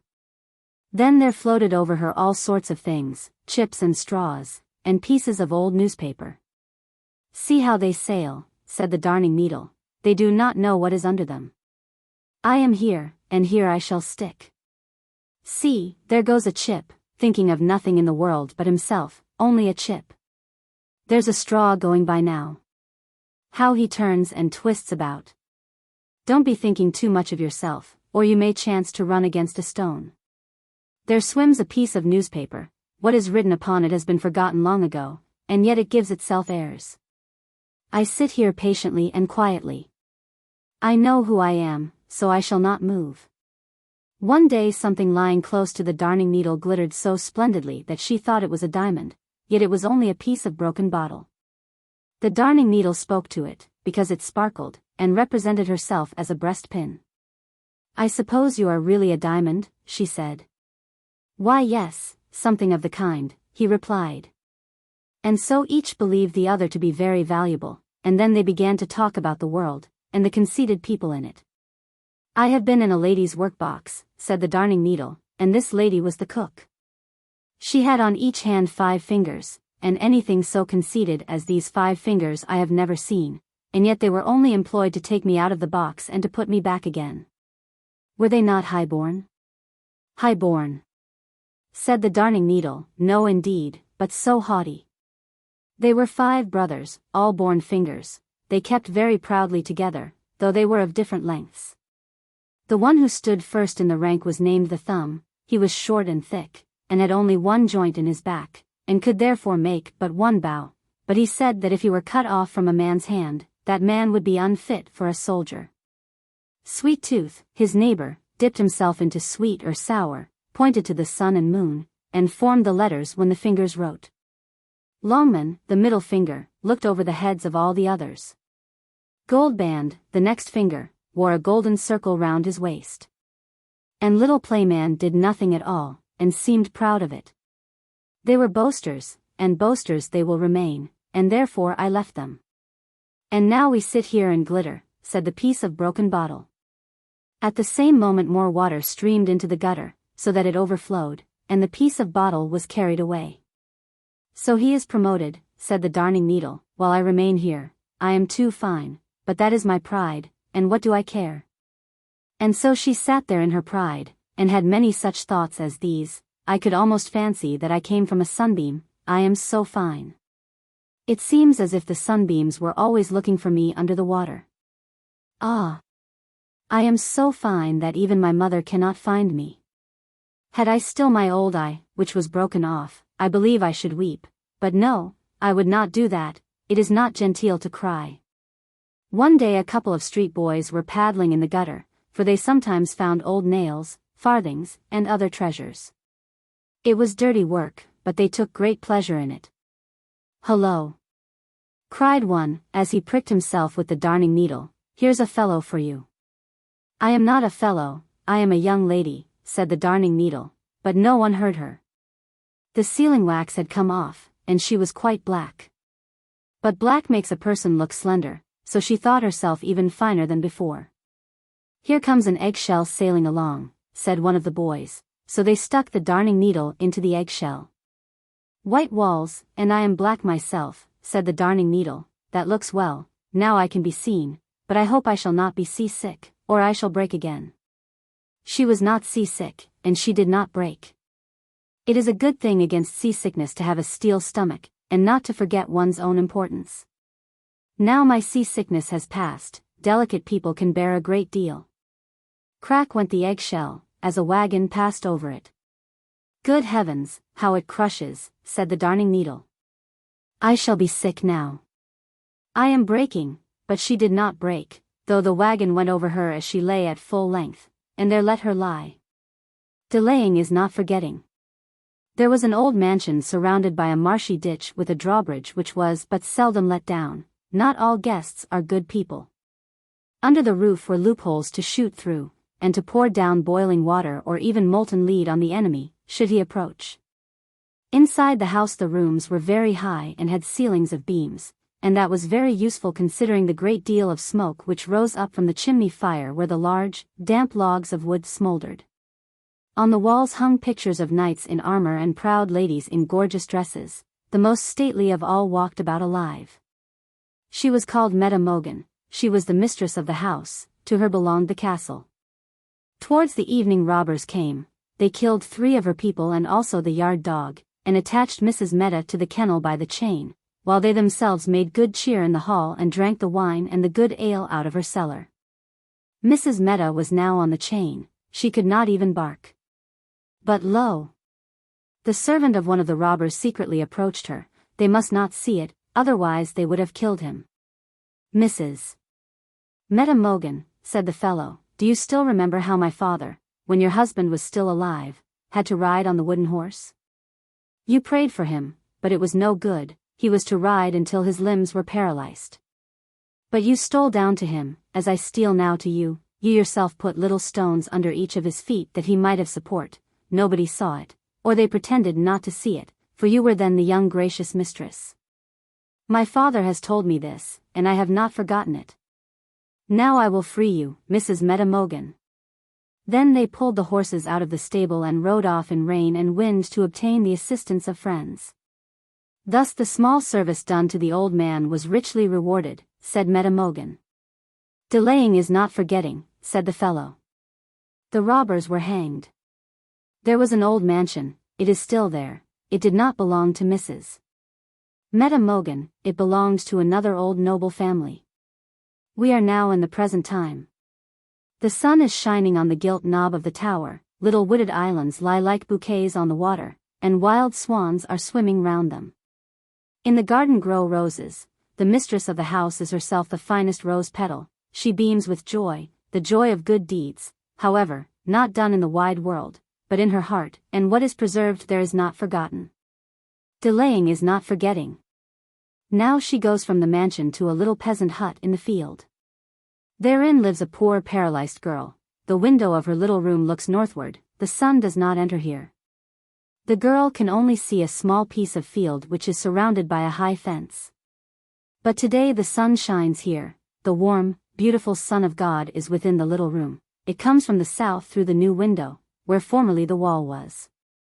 The paralyzed girl sits in the warm sunshine and can see the wood and the lake. The world had become so large, so beautiful, and only through a single word from the kind mistress of the mansion. The word was so easy, the deed so small, she said, the joy it afforded me was infinitely great and sweet. And therefore she does many a good deed, thinks of all in the humble cottages and in the rich mansions, where there are also afflicted ones. It is concealed and hidden, but God does not forget it. Delayed is not forgotten. An old house stood there. It was in the large town with its busy traffic. There are rooms and halls in it, but we do not enter them. We remain in the kitchen, where it is warm and light, clean and tidy. The copper utensils are shining, the table as if polished with beeswax, the sink looks like a freshly scoured meat board. All this a single servant has done, and yet she has time to spare as if she wished to go to church. She wears a bow on her cap, a black bow, that signifies mourning. But she has no one to mourn, neither father nor mother, neither relations nor sweetheart. She is a poor girl. One day she was engaged to a poor fellow. They loved each other dearly. One day he came to her and said, "We both have nothing. The rich widow over the way in the basement has made advances to me. She will make me rich, but you are in my heart. What do you advise me to do?" "I advise you to do what you think will turn out to your happiness," said the girl. "Be kind and good to her, but remember this, from the hour we part we shall never see each other again." Years passed. Then one day she met the old friend and sweetheart in the street. He looked ill and miserable, and she could not help asking him, "How are you?" "Rich and prospering in every respect," he said. "The woman is brave and good, but you are in my heart.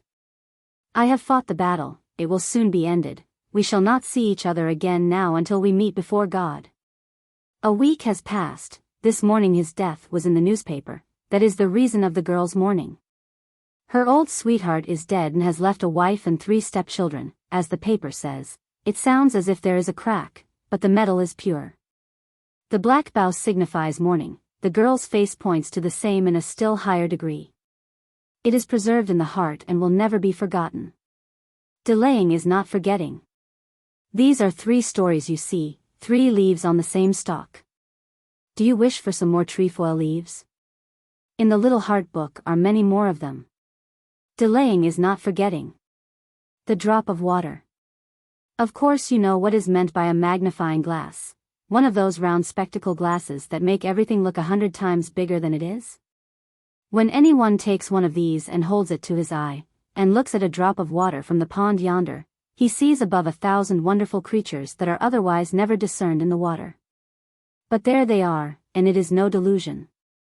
It almost looks like a great plateful of spiders jumping about in a crowd. And how fierce they are! They tear off each other's legs and arms and bodies, before and behind, and yet they are merry and joyful in their way. Now, there once was an old man whom all the people called Cribble Crabble, for that was his name. He always wanted the best of everything, and when he could not manage it otherwise, he did it by magic.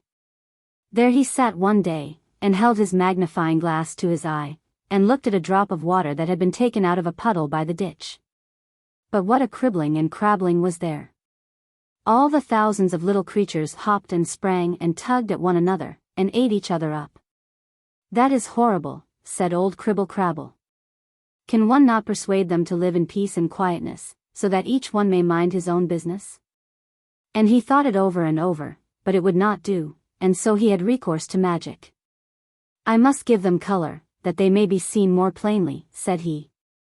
And he poured something like a little drop of red wine into the drop of water, but it was witch's blood from the lobes of the ear, the finest kind, at 9 pence a drop. And now the wonderful little creatures were pink all over. It looked like a whole town of naked wild men. "What have you there?" asked another old magician, who had no name, and that was the best thing about him. "Yes, if you can guess what it is," said Cribble Crabble, "I'll make you a present of it. But it is not so easy to find out if one does not know." And the magician who had no name looked through the magnifying glass. It looked really like a great town reflected there, in which all the people were running about without clothes. It was terrible. But it was still more terrible to see how one beat and pushed the other, and bit and hacked, and tugged and mauled him.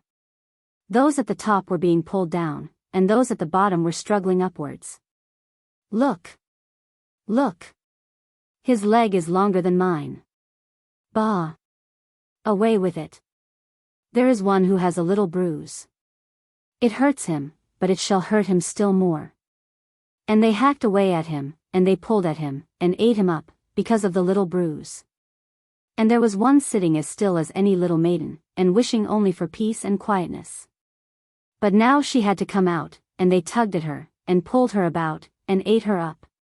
"That's funny," said the magician. "Yes, but what do you think it is?" said Cribble Crabble. "Can you find that out?" "Why, one can see that easily enough," said the other. "That's Paris, or some other great city, for they're all alike." "It's a great city." "It's a drop of puddle water," said Cribble Crabble. "The DRYAD. We are traveling to Paris to the exhibition. Now we are there. That was a journey, a flight without magic. We flew on the wings of steam over the sea and across the land. Yes, our time is the time of fairy tales. We are in the midst of Paris, in a great hotel.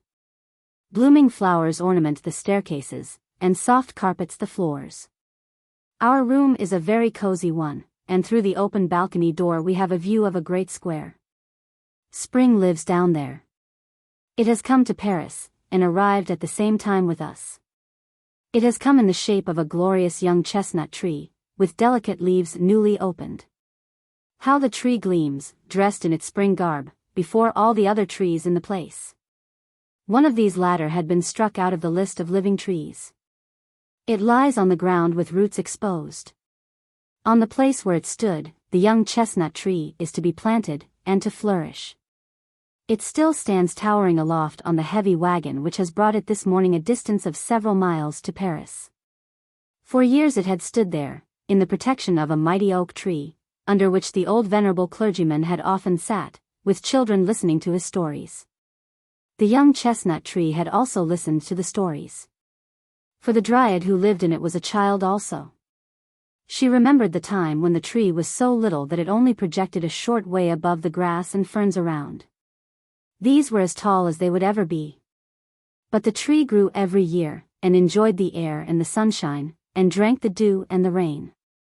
Several times it was also, as it must be, well shaken by the wind and the rain, for that is a part of education. The dryad rejoiced in her life, and rejoiced in the sunshine, and the singing of the birds, but she was most rejoiced at human voices. She understood the language of men as well as she understood that of animals. Butterflies, cockchafers, dragonflies, everything that could fly came to pay a visit. They could all talk. They told of the village, of the vineyard, of the forest, of the old castle with its parks and canals and ponds. Down in the water dwelt also living beings, which, in their way, could fly under the water from one place to another, beings with knowledge and delineation. They said nothing at all, they were so clever. And the swallow, who had dived, told about the pretty little goldfish, of the thick turbot, the fat brill, and the old carp. The swallow could describe all that very well, but, self is the man, she said. One ought to see these things one's self. But how was the dryad ever to see such beings? She was obliged to be satisfied with being able to look over the beautiful country and see the busy industry of men. It was glorious. But most glorious of all when the old clergyman sat under the oak tree and talked of France, and of the great deeds of her sons and daughters, whose names will be mentioned with admiration through all time. Then the dryad heard of the shepherd girl, Joan of Arc, and of Charlotte Corday. She heard about Henry IV, and Napoleon I. She heard names whose echo sounds in the hearts of the people. The village children listened attentively, and the dryad no less attentively. She became a schoolchild with the rest. In the clouds that went sailing by she saw, picture by picture, everything that she heard talked about. The cloudy sky was her picture book. She felt so happy in beautiful France, the fruitful land of genius, with the crater of freedom. But in her heart the sting remained that the bird, that every animal that could fly, was much better off than she. Even the fly could look about more in the world, far beyond the dryad's horizon. France was so great and so glorious, but she could only look across a little piece of it. The land stretched out, worldwide, with vineyards, forests and great cities. Of all these Paris was the most splendid and the mightiest. The birds could get there, but she never. Among the village children was a little ragged, poor girl, but a pretty one to look at. She was always laughing or singing and twining red flowers in her black hair. Don't go to Paris, the old clergyman warned her. Poor child. If you go there, it will be your ruin. But she went for all that. The dryad often thought of her. For she had the same wish, and felt the same longing for the great city. The dryad's tree was bearing its first chestnut blossoms, the birds were twittering round them in the most beautiful sunshine.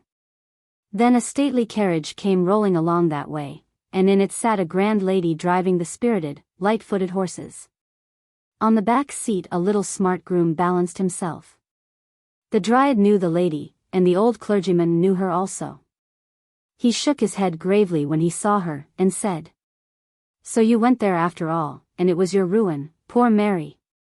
That one poor, thought the dryad.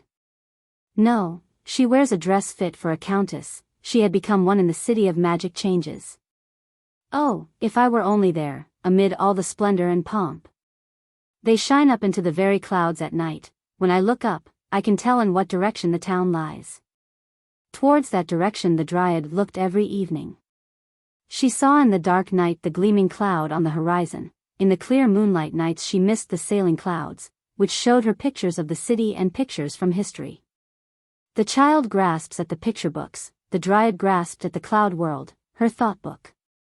A sudden, cloudless sky was for her a blank leaf, and for several days she had only had such leaves before her. It was in the warm summertime, not a breeze moved through the glowing hot days. Every leaf, every flower, lay as if it were torpid, and the people seemed torpid, too. Then the clouds arose and covered the region round about where the gleaming mist announced, "Here lies Paris." The clouds piled themselves up like a chain of mountains, hurried on through the air, and spread themselves abroad over the whole landscape, as far as the dryad's eye could reach. Like enormous blue-black blocks of rock, the clouds lay piled over one another. Gleams of lightning shot forth from them. "These also are the servants of the Lord God," the old clergyman had said. And there came a bluish dazzling flash of lightning, a lighting up as if of the sun itself, which could burst blocks of rock asunder. The lightning struck and split to the roots the old venerable oak. The crown fell asunder. It seemed as if the tree were stretching forth its arms to clasp the messengers of the light. No bronze cannon can sound over the land at the birth of a royal child as the thunder sounded at the death of the old oak. The rain streamed down. A refreshing wind was blowing, the storm had gone by, and there was quite a holiday glow on all things. The old clergyman spoke a few words for honorable remembrance, and a painter made a drawing, as a lasting record of the tree. "Everything passes away," said the dryad, "passes away like a cloud, and never comes back." The old clergyman, too, did not come back. The green roof of his school was gone, and his teaching chair had vanished. The children did not come.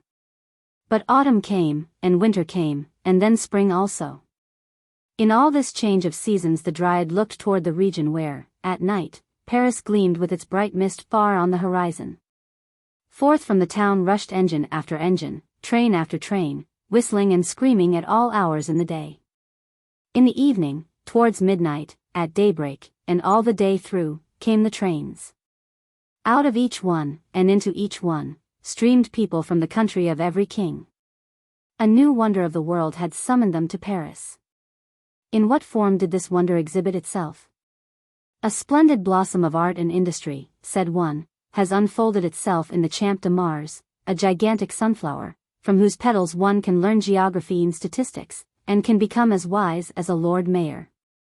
And raise one's self to the level of art and poetry, and study the greatness and power of the various lands."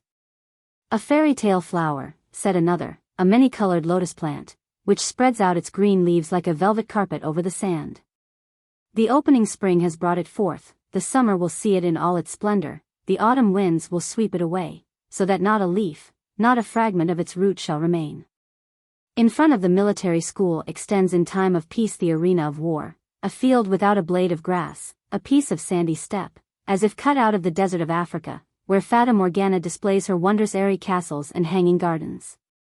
In the Champ de Mars, however, these were to be seen more splendid, more wonderful than in the East, for human art had converted the airy deceptive scenes into reality. "The Aladdin's palace of the present has been built," it was said. Day by day, hour by hour, it unfolds more of its wonderful splendor. The endless halls shine in marble and many colors. Master Bloodless here moves his limbs of steel and iron in the great circular hall of machinery. Works of art in metal, in stone, in Goblin's tapestry, announce the vitality of mind that is stirring in every land. Halls of paintings, splendor of flowers, everything that mind and skill can create in the workshop of the artisan, has been placed here for show. Even the memorials of ancient days, out of old graves and turf moors, have appeared at this general meeting.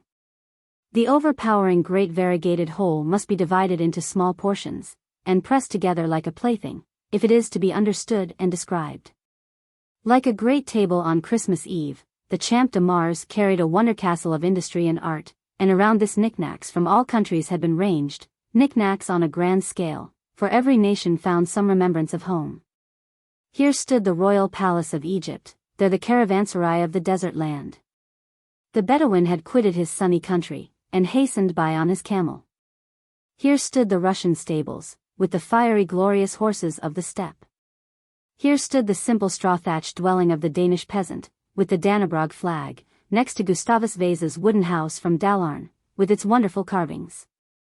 American huts, English cottages, French pavilions, kiosks, theaters, churches, all strewn around, and between them the fresh green turf, the clear springing water, blooming bushes, rare trees, hothouses, in which one might fancy one's self transported into the tropical forest. Whole gardens brought from Damascus, and blooming under one roof. What colors, what fragrance! Artificial grottos surrounded bodies of fresh or salt water, and gave a glimpse into the empire of the fishes.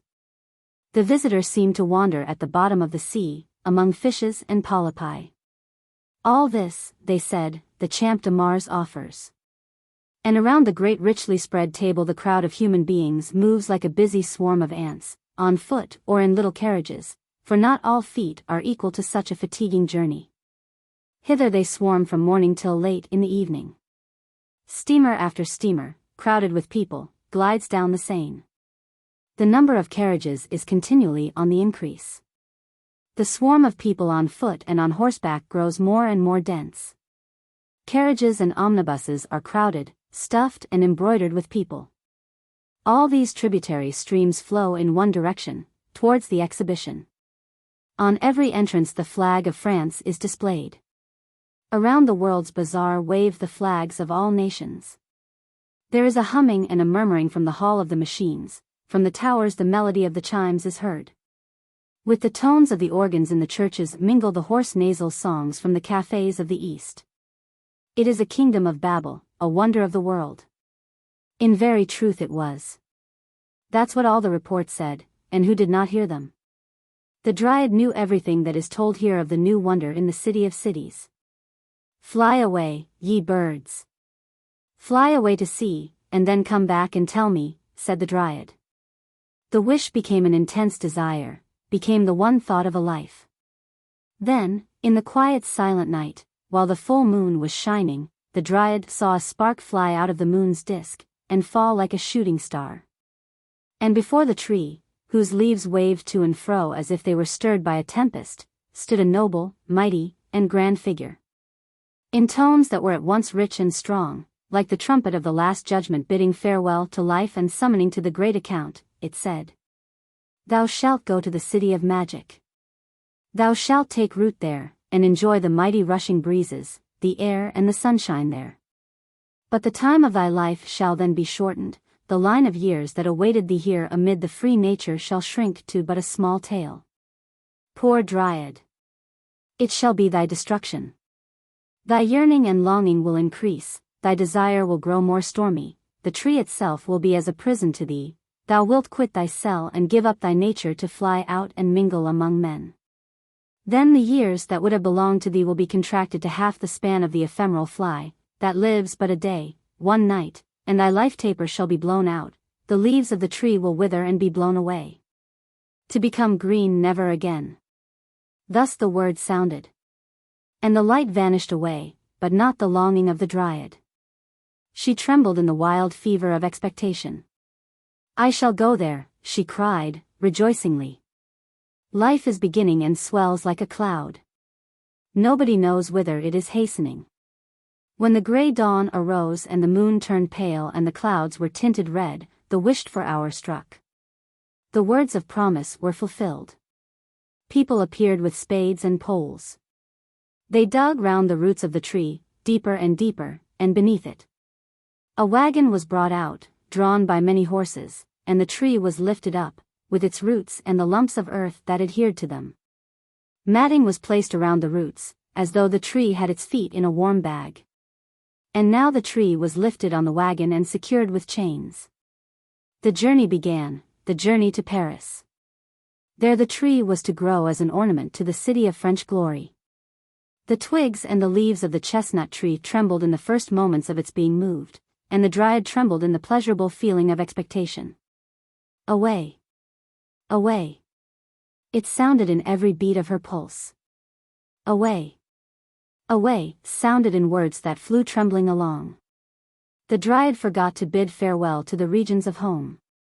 She thought not of the waving grass and of the innocent daisies, which had looked up to her as to a great lady, a young princess playing at being a shepherdess out in the open air. The chestnut tree stood upon the wagon, and nodded his branches. Whether this meant farewell or forward, the Dryad knew not. She dreamed only of the marvelous new things, that seemed yet so familiar, and that were to unfold themselves before her. No child's heart rejoicing in innocence, no heart whose blood danced with passion, had set out on the journey to Paris more full of expectation than she. Her farewell sounded in the words, away. Away. The wheels turned, the distant approached. The present vanished. The region was changed, even as the clouds change. New vineyards, forests, villages, villas appeared, came nearer, vanished. The chestnut tree moved forward, and the Dryad went with it. Steam engine after steam engine rushed past, sending up into the air vapory clouds, that formed figures which told of Paris, whence they came, and whither the Dryad was going. Everything around knew it, and must know whither she was bound. It seemed to her as if every tree she passed stretched out its leaves towards her, with the prayer, "Take me with you. Take me with you," for every tree enclosed a longing Dryad. What changes during this flight! Houses seemed to be rising out of the earth, more and more, thicker and thicker. The chimneys rose like flower pots ranged side by side, or in rows one above the other, on the roofs. Great inscriptions in letters a yard long, and figures in various colors, covering the walls from cornice to basement, came brightly out. "Where does Paris begin, and when shall I be there?" asked the Dryad. The crowd of people grew. The tumult and the bustle increased, carriage followed upon carriage, people on foot and people on horseback were mingled together, all around were shops on shops, music and song, crying and talking. The Dryad, in her tree, was now in the midst of Paris. The great heavy wagon all at once stopped on a little square planted with trees. The high houses around had all of them balconies to the windows, from which the inhabitants looked down upon the young fresh chestnut tree, which was coming to be planted here as a substitute for the dead tree that lay stretched on the ground. The passers-by stood still and smiled in admiration of its pure vernal freshness. The older trees, whose buds were still closed, whispered with their waving branches, "Welcome! Welcome!" The fountain, throwing its jet of water high up in the air, to let it fall again in the wide stone basin, told the wind to sprinkle the newcomer with pearly drops, as if it wished to give him a refreshing draught to welcome him. The Dryad felt how her tree was being lifted from the wagon to be placed in the spot where it was to stand. The roots were covered with earth, and fresh turf was laid on top. Blooming shrubs and flowers in pots were ranged around. And thus a little garden arose in the square.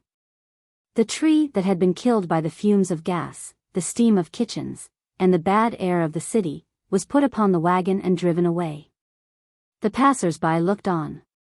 Children and old men sat upon the bench, and looked at the green tree.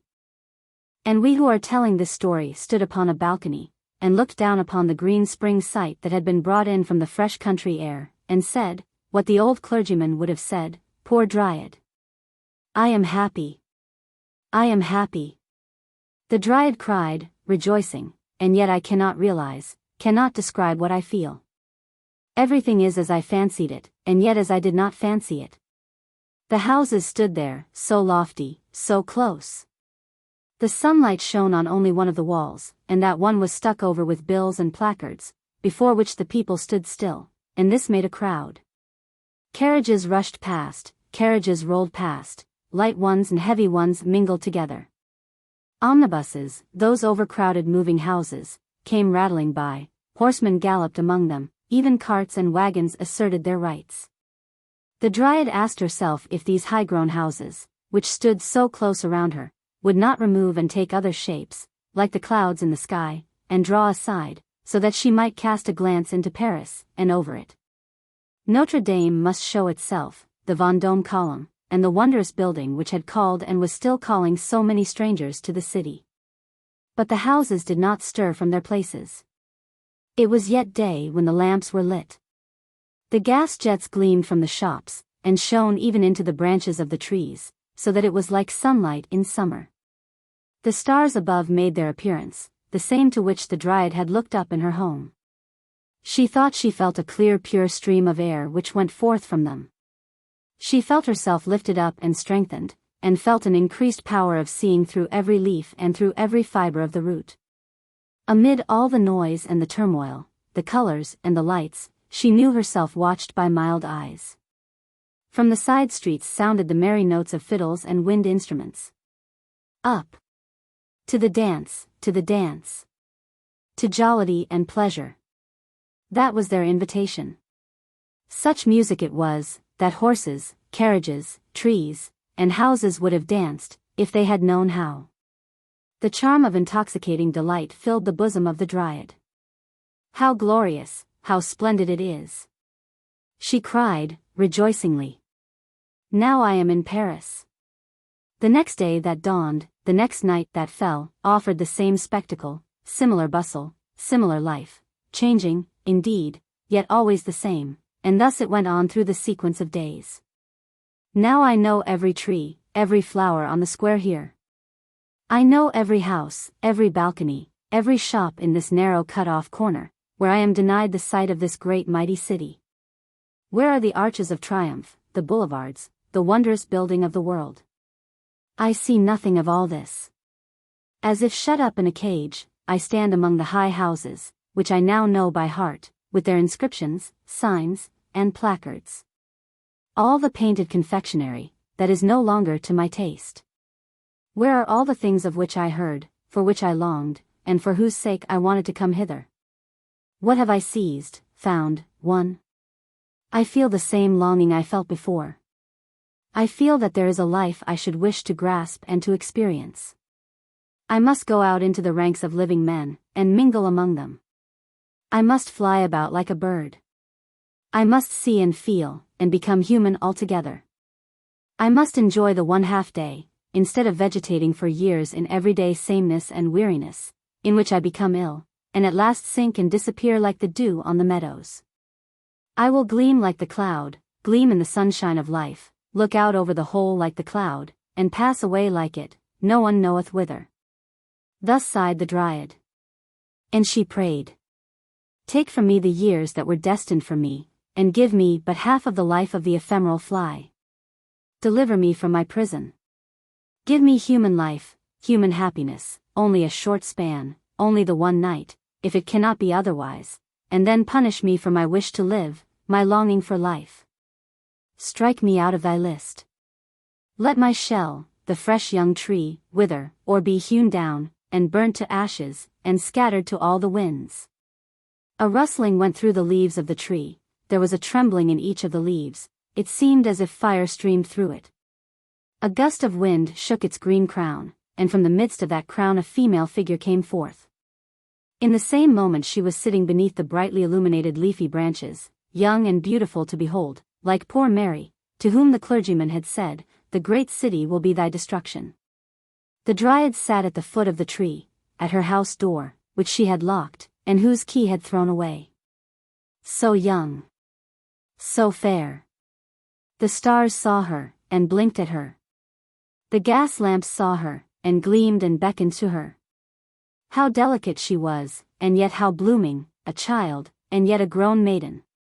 Her dress was fine as silk, green as the freshly opened leaves on the crown of the tree, in her nut-brown hair clung a half-open chestnut blossom. She looked like the goddess of spring. For one short minute she sat motionless, then she sprang up, and, light as a gazelle, she hurried away. She ran and sprang like the reflection from the mirror that, carried by the sunshine, is cast, now here, now there. Could anyone have followed her with his eyes, he would have seen how marvelously her dress and her form changed, according to the nature of the house or the place whose light happened to shine upon her. She reached the boulevards. Here a sea of light streamed forth from the gas flames of the lamps, the shops, and the cafes. Here stood in a row young and slender trees, each of which concealed its Dryad, and gave shade from the artificial sunlight. The whole vast pavement was one great festive hall, where covered tables stood laden with refreshments of all kinds, from champagne and chartreuse down to coffee and beer. Here was an exhibition of flowers, statues, books, and colored stuffs. From the crowd close by the lofty houses she looked forth over the terrific stream beyond the rows of trees. Yonder heaved a stream of rolling carriages, cabriolets, coaches, omnibuses, cabs, and among them riding gentlemen and marching troops. To cross to the opposite shore was an undertaking fraught with danger to life and limb. Now lanterns shed their radiance abroad, now the gas had the upper hand, suddenly a rocket rises. Whence? Whither? Here are sounds of soft Italian melodies. Yonder, Spanish songs are sung, accompanied by the rattle of the castanets. But strongest of all, and predominating over the rest, the street organ tunes of the moment, the exciting, can-can music, which Orpheus never knew, and which was never heard by the Belle Helene. Even the barrow was tempted to hop upon one of its wheels. The Dryad danced, floated, flew, changing her color every moment, like a hummingbird in the sunshine. Each house, with the world belonging to it, gave her its own reflections. As the glowing lotus flower, torn from its stem, is carried away by the stream, so the Dryad drifted along. Whenever she paused, she was another being, so that none was able to follow her, to recognize her, or to look more closely at her. Like cloud pictures, all things flew by her. She looked into 1,000 faces, but not one was familiar to her. She saw not a single form from home. 2 bright eyes had remained in her memory. She thought of Mary, poor Mary, the ragged Mary child, who wore the red flowers in her black hair. Mary was now here, in the world city, rich and magnificent as in that day when she drove past the house of the old clergyman, and past the tree of the Dryad, the old oak. Here she was certainly living, in the deafening tumult. Perhaps she had just stepped out of one of the gorgeous carriages in waiting. Handsome equipages, with coachmen in gold braid and footmen in silken hose, drove up. The people who alighted from them were all richly dressed ladies. They went through the open gate, and ascended the broad staircase that led to a building resting on marble pillars. Was this building, perhaps, the wonder of the world? There Mary would certainly be found. Sancta Maria! Resounded from the interior. Incense floated through the lofty painted and gilded aisles, where a solemn twilight reigned. It was the Church of the Madeleine. Clad in black garments of the most costly stuffs, fashioned according to the latest mode, the rich feminine world of Paris glided across the shining pavement. The crests of the proprietors were engraved on silver shields on the velvet-bound prayer books, and embroidered in the corners of perfumed handkerchiefs bordered with Brussels lace. A few of the ladies were kneeling in silent prayer before the altars, others resorted to the confessionals. Anxiety and fear took possession of the Dryad. She felt as if she had entered a place where she had no right to be. Here was the abode of silence, the hall of secrets. Everything was said in whispers, every word was a mystery. The Dryad saw herself enveloped in lace and silk, like the women of wealth and of high birth around her. Had, perhaps, every one of them a longing in her breast, like the Dryad? A deep, painful sigh was heard. Did it escape from some confessional in a distant corner, or from the bosom of the Dryad? She drew the veil closer around her. She breathed incense, and not the fresh air. Here was not the abiding place of her longing. Away. Away, a hastening without rest. The ephemeral fly knows not repose, for her existence is flight. She was out again among the gas candelabra, by a magnificent fountain.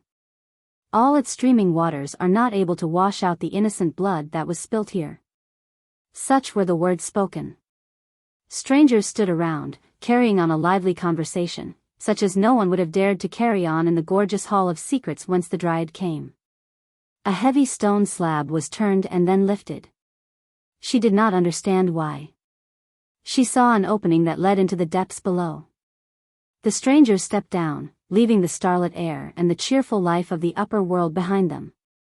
"I am afraid," said one of the women who stood around, to her husband, "I cannot venture to go down, nor do I care for the wonders down yonder. You had better stay here with me." "Indeed, and travel home," said the man, "and quit Paris without having seen the most wonderful thing of all, the real wonder of the present period, created by the power and resolution of one man." "I will not go down for all that," was the reply. The wonder of the present time, it had been called. The Dryad had heard and had understood it. The goal of her ardent longing had thus been reached, and here was the entrance to it. Down into the depths below Paris? She had not thought of such a thing, but now she heard it said, and saw the strangers descending, and went after them. The staircase was of cast iron, spiral, broad and easy. Below there burned a lamp, and farther down, another. They stood in a labyrinth of endless halls and arched passages, all communicating with each other. All the streets and lanes of Paris were to be seen here again, as in a dim reflection. The names were painted up. And every house above had its number down here also, and struck its roots under the macadamized quays of a broad canal, in which the muddy water flowed onward. Over it the fresh streaming water was carried on arches. And quite at the top hung the tangled net of gas pipes and telegraph wires. In the distance lamps gleamed, like a reflection from the world city above. Every now and then a dull rumbling was heard. This came from the heavy wagons rolling over the entrance bridges. Whither had the Dryad come? You have, no doubt, heard of the catacombs? Now they are vanishing points in that new underground world, that wonder of the present day, the sewers of Paris. The Dryad was there, and not in the world's exhibition in the Champ de Mars. She heard exclamations of wonder and admiration. From here go forth health and life for thousands upon thousands up yonder. Our time is the time of progress, with its manifold blessings. Such was the opinion and the speech of men. But not of those creatures who had been born here, and who built and dwelt here, of the rats, namely, who were squeaking to one another in the clefts of a crumbling wall, quite plainly, and in a way the Dryad understood well. A big old father rat, with his tail bitten off, was relieving his feelings in loud squeaks, and his family gave their tribute of concurrence to every word he said. I am disgusted with this man mewing, he cried, with these outbursts of ignorance. A fine magnificence, truly. All made up of gas and petroleum.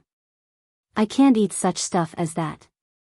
Everything here is so fine and bright now, that one's ashamed of one's self, without exactly knowing why. Ah, if we only lived in the days of tallow candles. And it does not lie so very far behind us. That was a romantic time, as one may say. What are you talking of there? Asked the Dryad. I have never seen you before. What is it you are talking about? Of the glorious days that are gone, said the rat, of the happy time of our great-grandfathers and great-grandmothers. Then it was a great thing to get down here. That was a rat's nest quite different from Paris. Mother Plague used to live here then, she killed people, but never rats. Robbers and smugglers could breathe freely here. Here was the meeting place of the most interesting personages, whom one now only gets to see in the theaters where they act melodrama, up above. The time of romance is gone even in our rat's nest. And here also fresh air and petroleum have broken in. Thus squeaked the rat, he squeaked in honor of the old time, when Mother Plague was still alive.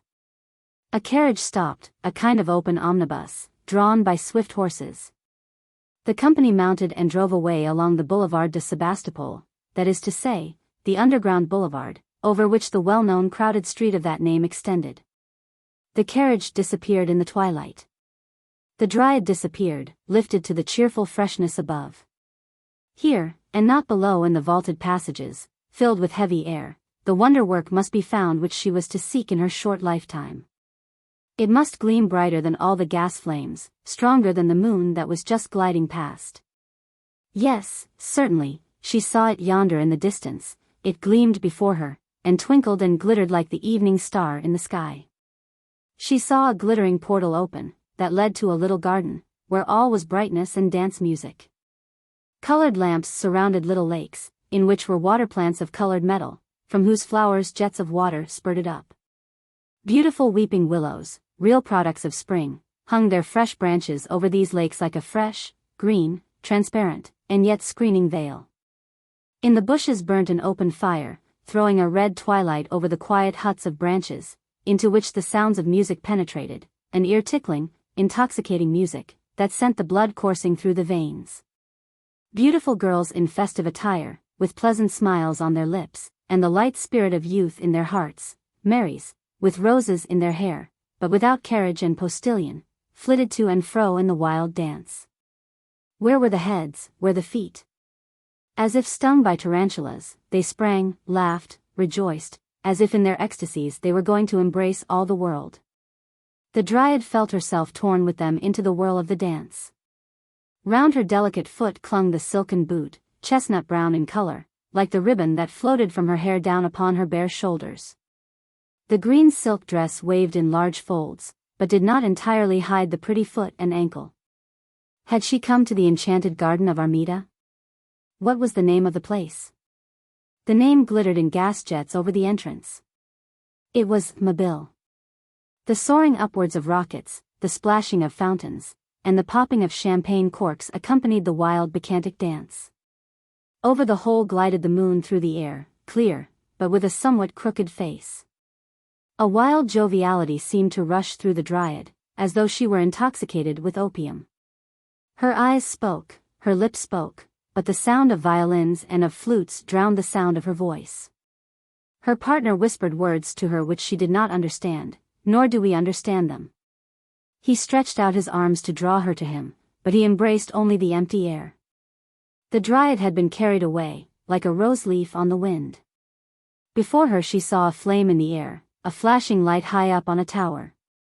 The beacon light shone from the goal of her longing, shone from the red lighthouse tower of the Fata Morgana of the Champ de Mars. Thither she was carried by the wind. She circled round the tower. The workmen thought it was a butterfly that had come too early, and that now sank down dying. The moon shone bright, gas lamps spread light around, through the halls, over the all-world's buildings scattered about, over the rose hills and the rocks produced by human ingenuity, from which waterfalls, driven by the power of a master bloodless, fell down. The caverns of the sea, the depths of the lakes, the kingdom of the fishes were opened here. Men walked as in the depths of the deep pond, and held converse with the sea, in the diving bell of glass. The water pressed against the strong glass walls above and on every side. The polypi, eel-like living creatures, had fastened themselves to the bottom, and stretched out arms, fathoms long, for prey. A big turbot was making himself broad in front, quietly enough, but not without casting some suspicious glances aside. A crab clambered over him, looking like a gigantic spider, while the shrimps wandered about in restless haste, like the butterflies and moths of the sea. In the fresh water grew water lilies, nymphea, and reeds. The goldfishes stood up below in rank and file, all turning their heads one way, that the streaming water might flow into their mouths. Fat carp stared at the glass wall with stupid eyes. They knew that they were here to be exhibited, and that they had made the somewhat toilsome journey hither in tubs filled with water, and they thought with dismay of the land sickness from which they had suffered so cruelly on the railway. They had come to see the exhibition, and now contemplated it from their fresh or salt water position. They looked attentively at the crowds of people who passed by them early and late. All the nations in the world, they thought, had made an exhibition of their inhabitants, for the edification of the soles and haddocks, pike and carp, that they might give their opinions upon the different kinds. "Those are scaly animals," said a little slimy whiting. "They put on different scales 2 or 3 times a day, and they emit sounds which they call speaking. We don't put on scales, and we make ourselves understood in an easier way, simply by twitching the corners of our mouths and staring with our eyes. We have a great many advantages over mankind. But they have learned swimming of us," remarked a well-educated codling. "You must know I come from the great sea outside. In the hot time of the year the people yonder go into the water, first they take off their scales, and then they swim. They have learnt from the frogs to kick out with their hind legs, and row with their 4 paws. But they cannot hold out long. They want to be like us, but they cannot come up to us. Poor people." And the fishes stared. They thought that the whole swarm of people whom they had seen in the bright daylight were still moving around them. They were certain they still saw the same forms that had first caught their attention. A pretty barbel, with spotted skin, and an enviably round back, declared that the human fry were still there. "I can see a well-set-up human figure quite well," said the barbel. She was called Contumacious Lady, or something of that kind. She had a mouth and staring eyes, like ours, and a great balloon at the back of her head, and something like a shut-up umbrella in front. There were a lot of dangling bits of seaweed hanging about her. She ought to take all the rubbish off and go as we do, then she would look something like a respectable barbel, so far as it is possible for a person to look like one. What's become of that one whom they drew away with the hook? He sat on a wheelchair, and had paper, and pen, and ink, and wrote down everything. They called him a writer. They're going about with him still, said a hoary old maid of a carp, who carried her misfortune about with her, so that she was quite hoarse. In her youth she had once swallowed a hook, and still swam patiently about with it in her gullet. A writer? That means, as we fishes describe it, a kind of cuttle or ink fish among men. Thus the fishes gossiped in their own way, but in the artificial water grotto the laborers were busy, who were obliged to take advantage of the hours of night to get their work done by daybreak. They accompanied with blows of their hammers and with songs the parting words of the vanishing dryad. So, at any rate, I have seen you, you pretty goldfishes, she said. Yes, I know you, and she waved her hand to them. I have known about you a long time in my home, the swallow told me about you. How beautiful you are. How delicate and shining. I should like to kiss every one of you. You others, also. I know you all, but you do not know me. The fishes stared out into the twilight. They did not understand a word of it. The dryad was there no longer. She had been a long time in the open air, where the different countries, the country of black bread, the codfish coast, the kingdom of Russia leather, and the banks of eau de Cologne, and the gardens of rose oil, exhaled their perfumes from the world wonder flower. When, after a night at a ball, we drive home half asleep and half awake, the melodies still sound plainly in our ears. We hear them, and could sing them all from memory.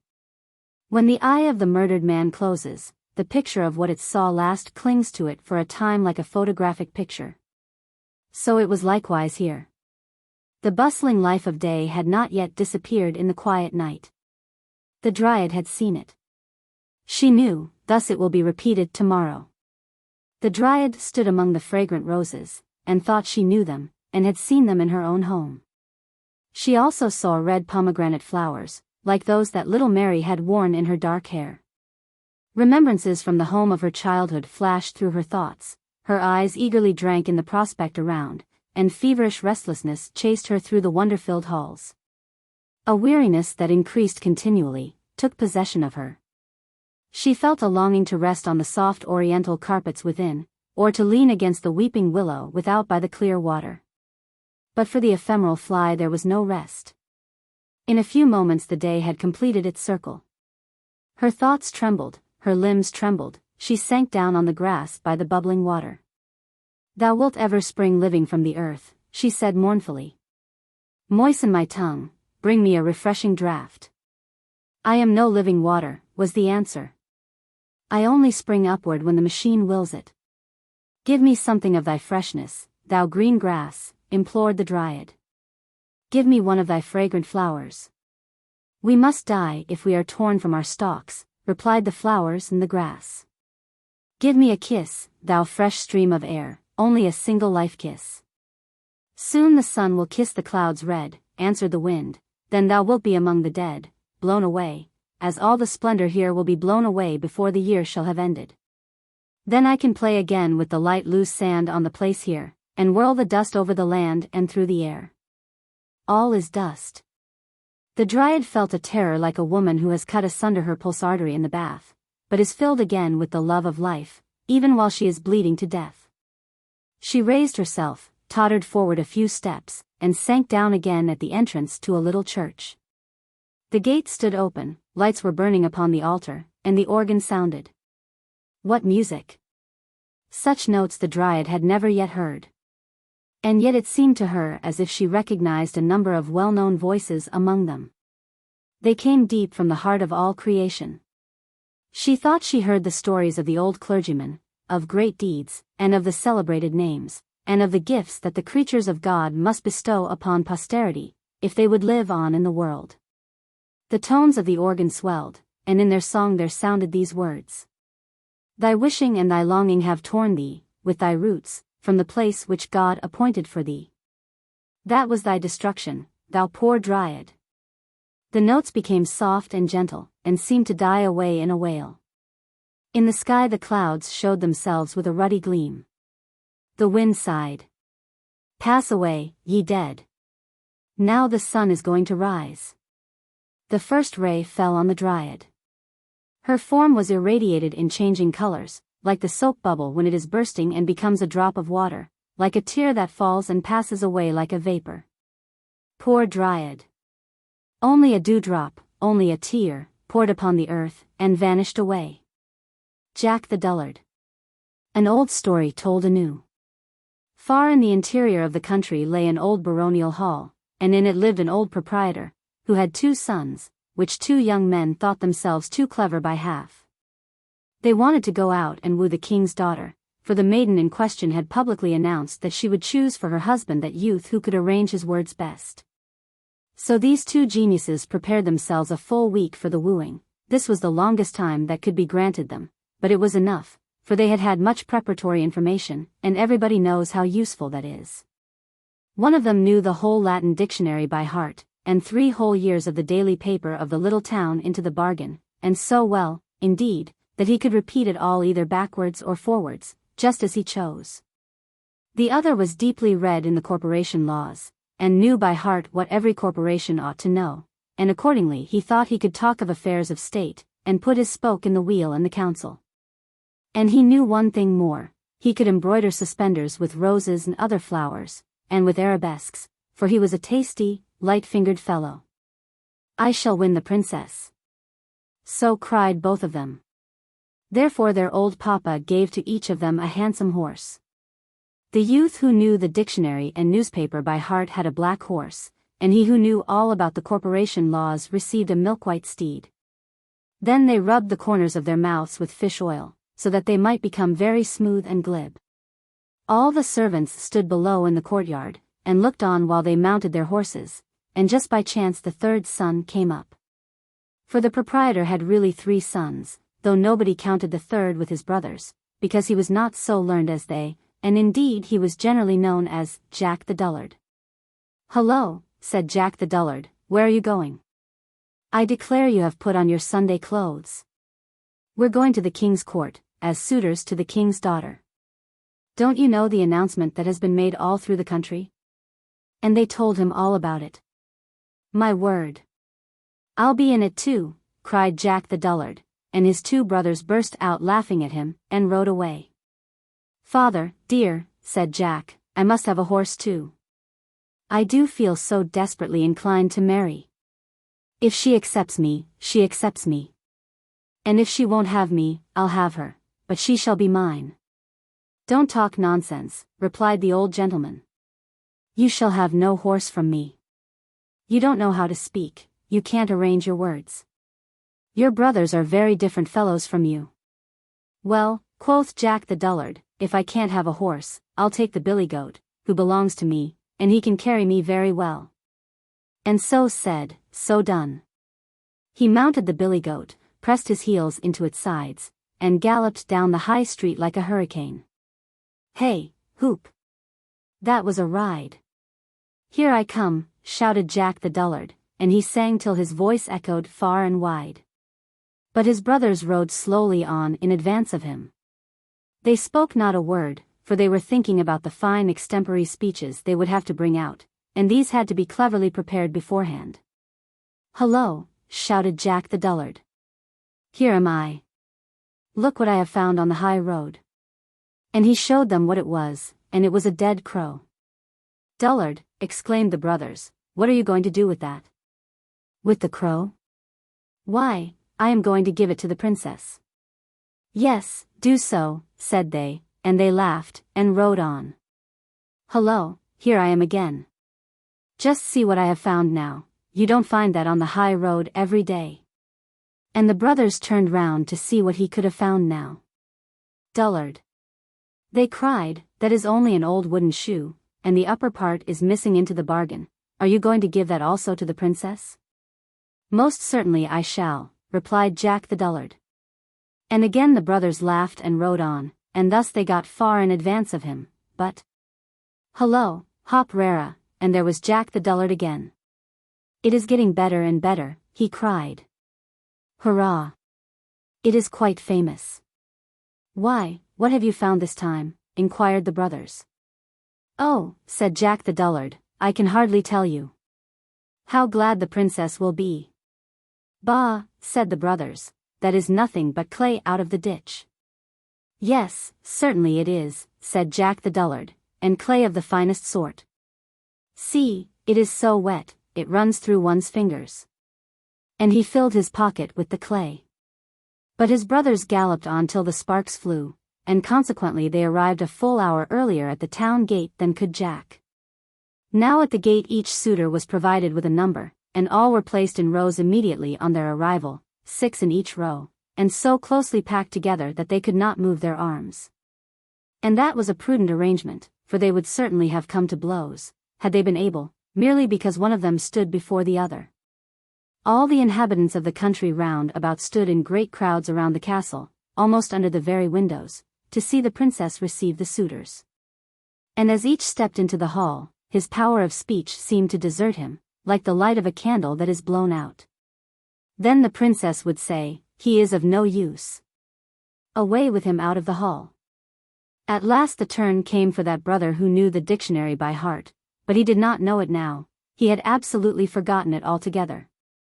And the board seemed to re-echo with his footsteps, and the ceiling of the hall was made of looking-glass, so that he saw himself standing on his head.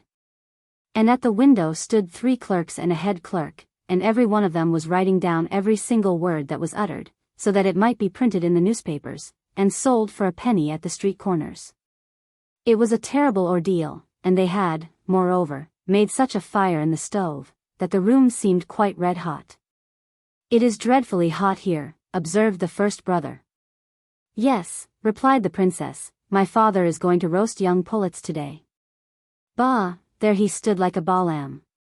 He had not been prepared for a speech of this kind, and had not a word to say, though he intended to say something witty. Bah! He is of no use, said the princess. Away with him. And he was obliged to go accordingly. And now the second brother came in. "It is terribly warm here," he observed. "Yes, we're roasting pullets today," replied the princess. What were you? Were you pleased to ob dash, stammered he, and all the clerks wrote down, pleased to ob dash. "He is of no use," said the princess. Away with him. Now came the turn of Jack the Dullard. He rode into the hall on his goat. "Well, it's most abominably hot here." "Yes, because I'm roasting young pullets," replied the princess. "Ah, that's lucky," exclaimed Jack the Dullard, "for I suppose you'll let me roast my crow at the same time?"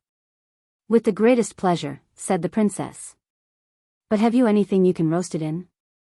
For I have neither pot nor pan." "Certainly I have," said Jack.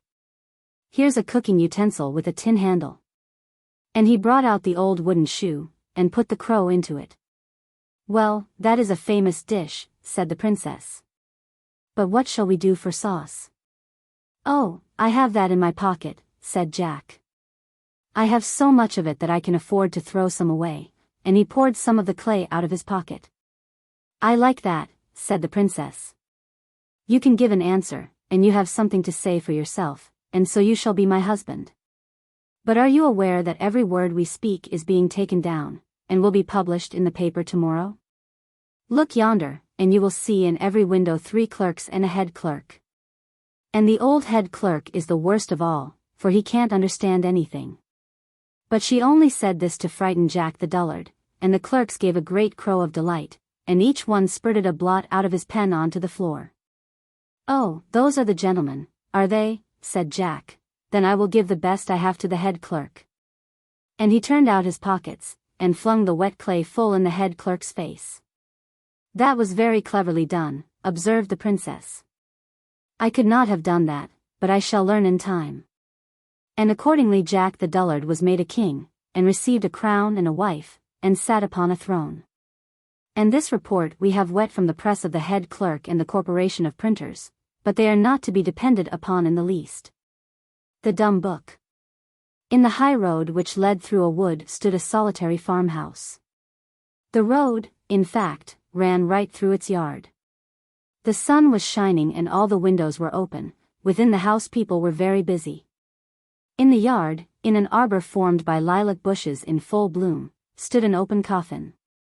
Thither they had carried a dead man, who was to be buried that very afternoon.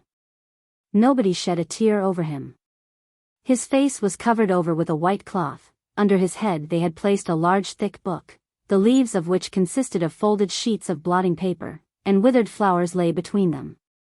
It was the herbarium which he had gathered in various places and was to be buried with him, according to his own wish. Every one of the flowers in it was connected with some chapter of his life. "Who is the dead man?" we asked. "The old student," was the reply. "They say that he was once an energetic young man, that he studied the dead languages, and sang and even composed many songs. Then something had happened to him, and in consequence of this he gave himself up to drink, body and mind. When at last he had ruined his health, they brought him into the country, where someone paid for his board and residence. He was gentle as a child as long as the sullen mood did not come over him, but when it came he was fierce, became as strong as a giant, and ran about in the wood like a chased deer. But when we succeeded in bringing him home, and prevailed upon him to open the book with the dried-up plants in it, he would sometimes sit for a whole day looking at this or that plant, while frequently the tears rolled over his cheeks. God knows what was in his mind, but he requested us to put the book into his coffin, and now he lies there. In a little while the lid will be placed upon the coffin, and he will have sweet rest in the grave." The cloth which covered his face was lifted up, the dead man's face expressed peace, a sunbeam fell upon it.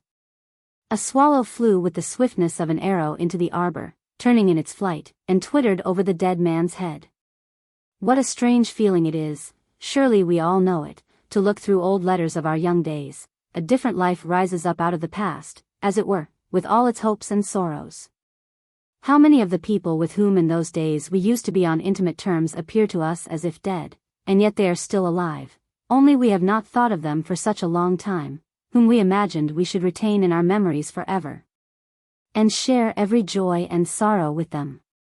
The withered oak leaf in the book here recalled the friend, the schoolfellow, who was to be his friend for life.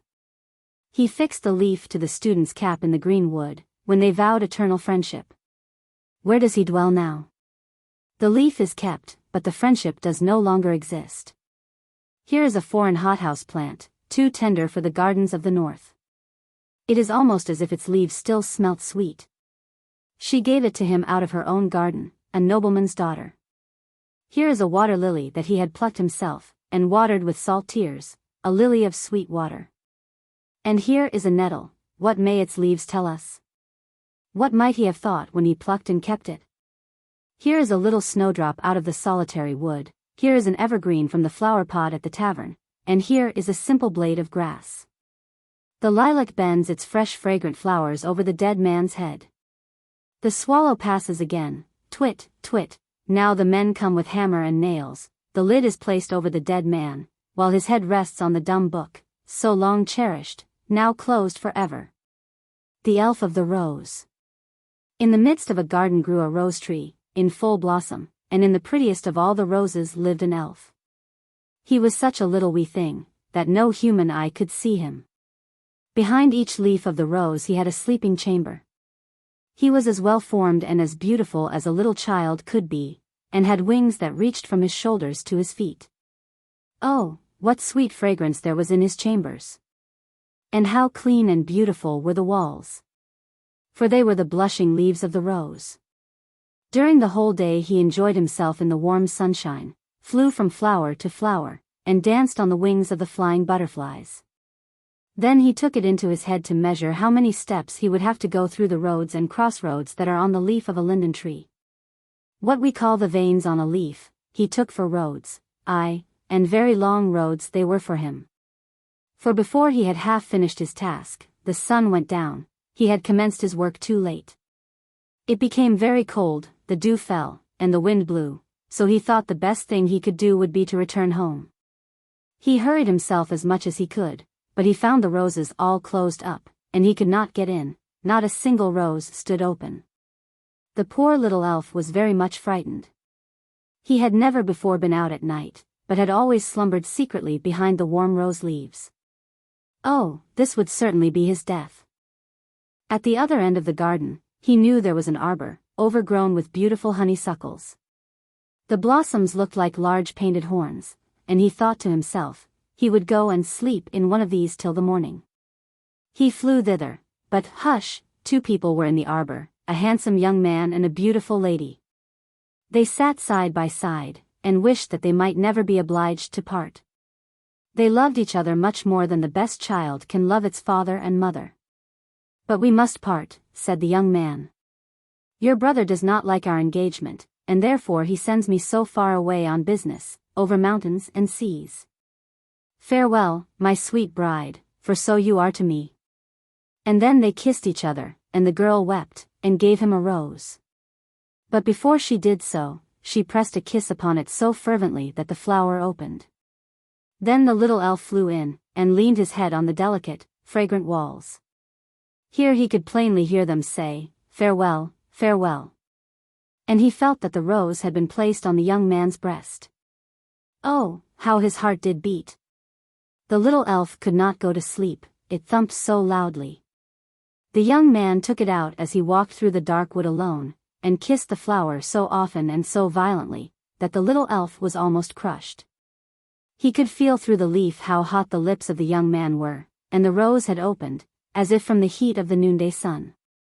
There came another man, who looked gloomy and wicked. He was the wicked brother of the beautiful maiden.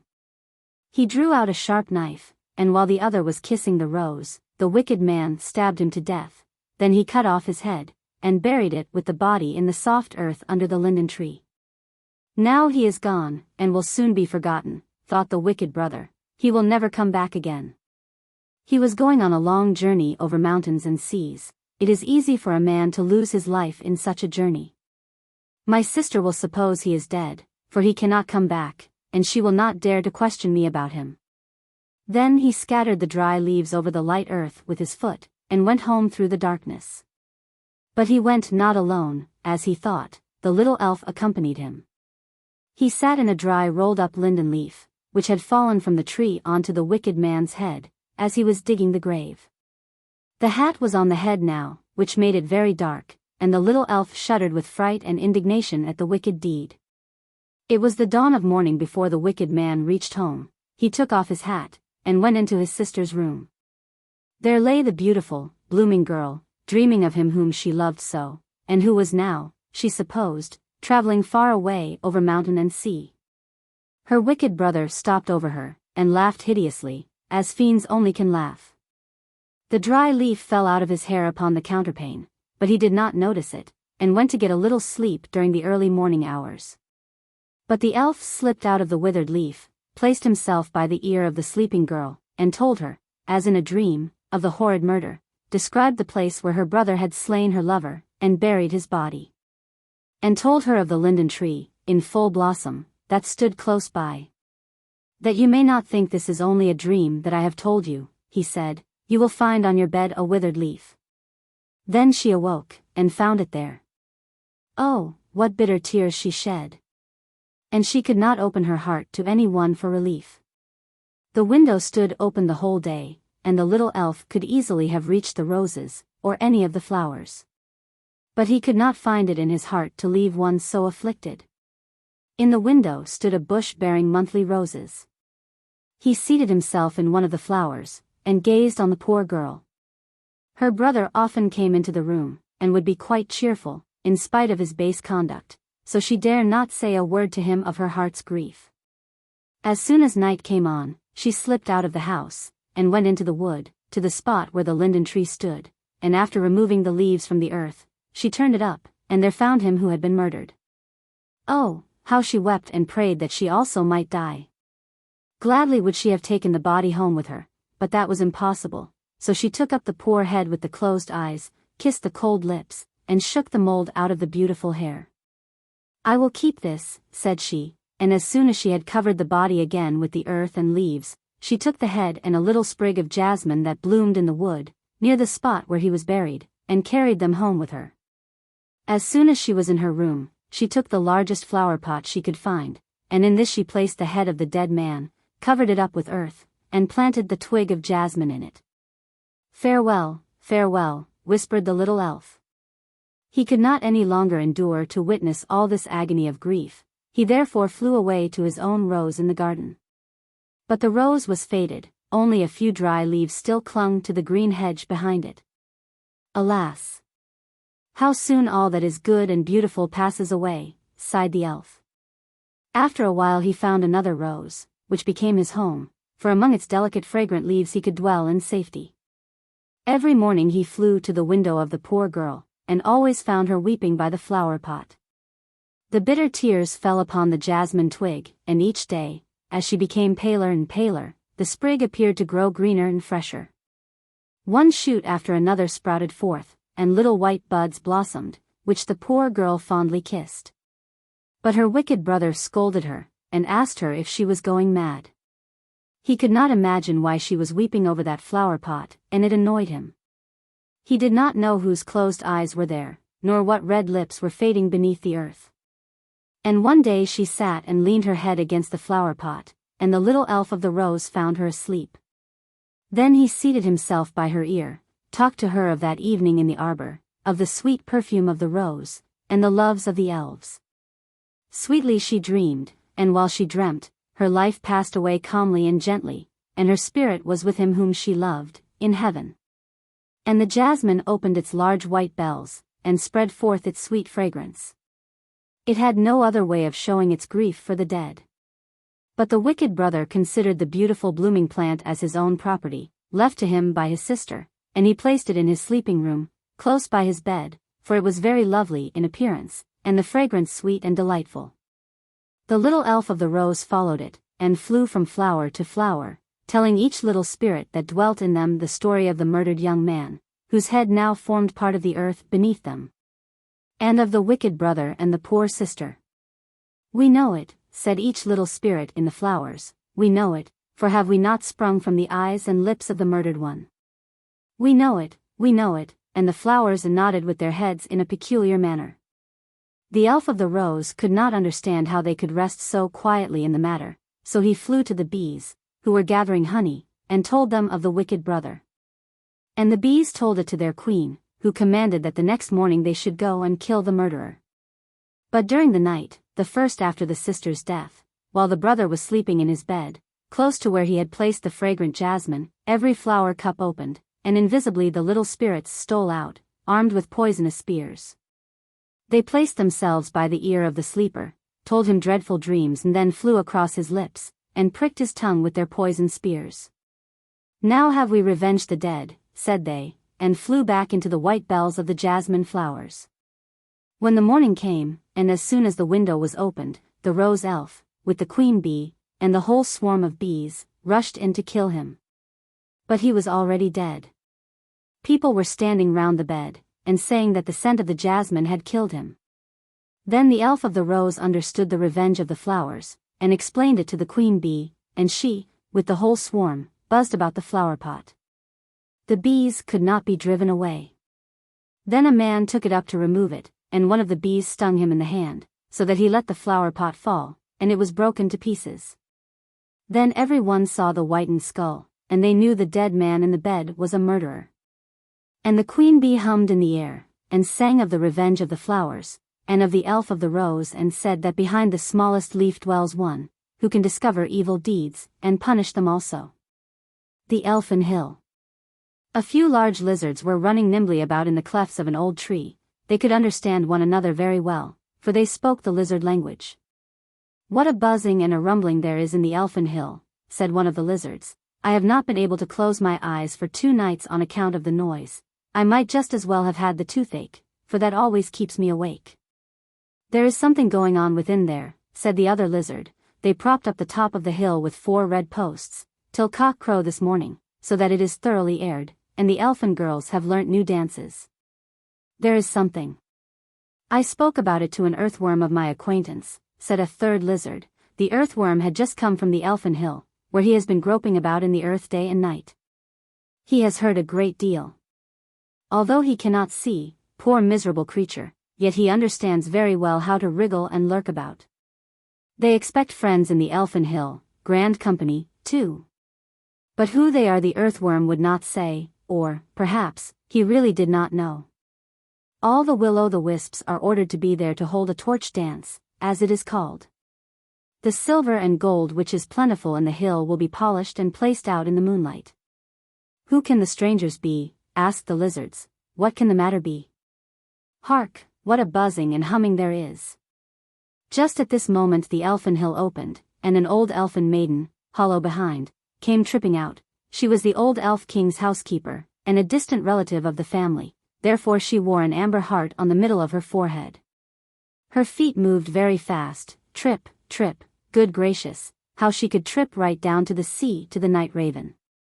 You are invited to the Elf Hill for this evening, said she, but will you do me a great favor and undertake the invitations? You ought to do something, for you have no housekeeping to attend to as I have. We are going to have some very grand people, conjurers, who have always something to say, and therefore the old elf king wishes to make a great display. Who is to be invited? Asked the raven. All the world may come to the great ball, even human beings, if they can only talk in their sleep, or do something after our fashion. But for the feast the company must be carefully selected. We can only admit persons of high rank. I have had a dispute myself with the elf king, as he thought we could not admit ghosts. The merman and his daughter must be invited first, although it may not be agreeable to them to remain so long on dry land, but they shall have a wet stone to sit on, or perhaps something better, so I think they will not refuse this time. We must have all the old demons of the first class, with tails, and the hobgoblins and imps. And then I think we ought not to leave out the death horse, or the grave pig, or even the church dwarf, although they do belong to the clergy, and are not reckoned among our people. But that is merely their office, they are nearly related to us, and visit us very frequently. Croak, said the night raven as he flew away with the invitations. The elfin maidens were already dancing on the Elf Hill, and they danced in shawls woven from moonshine and mist, which look very pretty to those who like such things. The large hall within the Elf Hill was splendidly decorated. The floor had been washed with moonshine, and the walls had been rubbed with magic ointment, so that they glowed like tulip leaves in the light.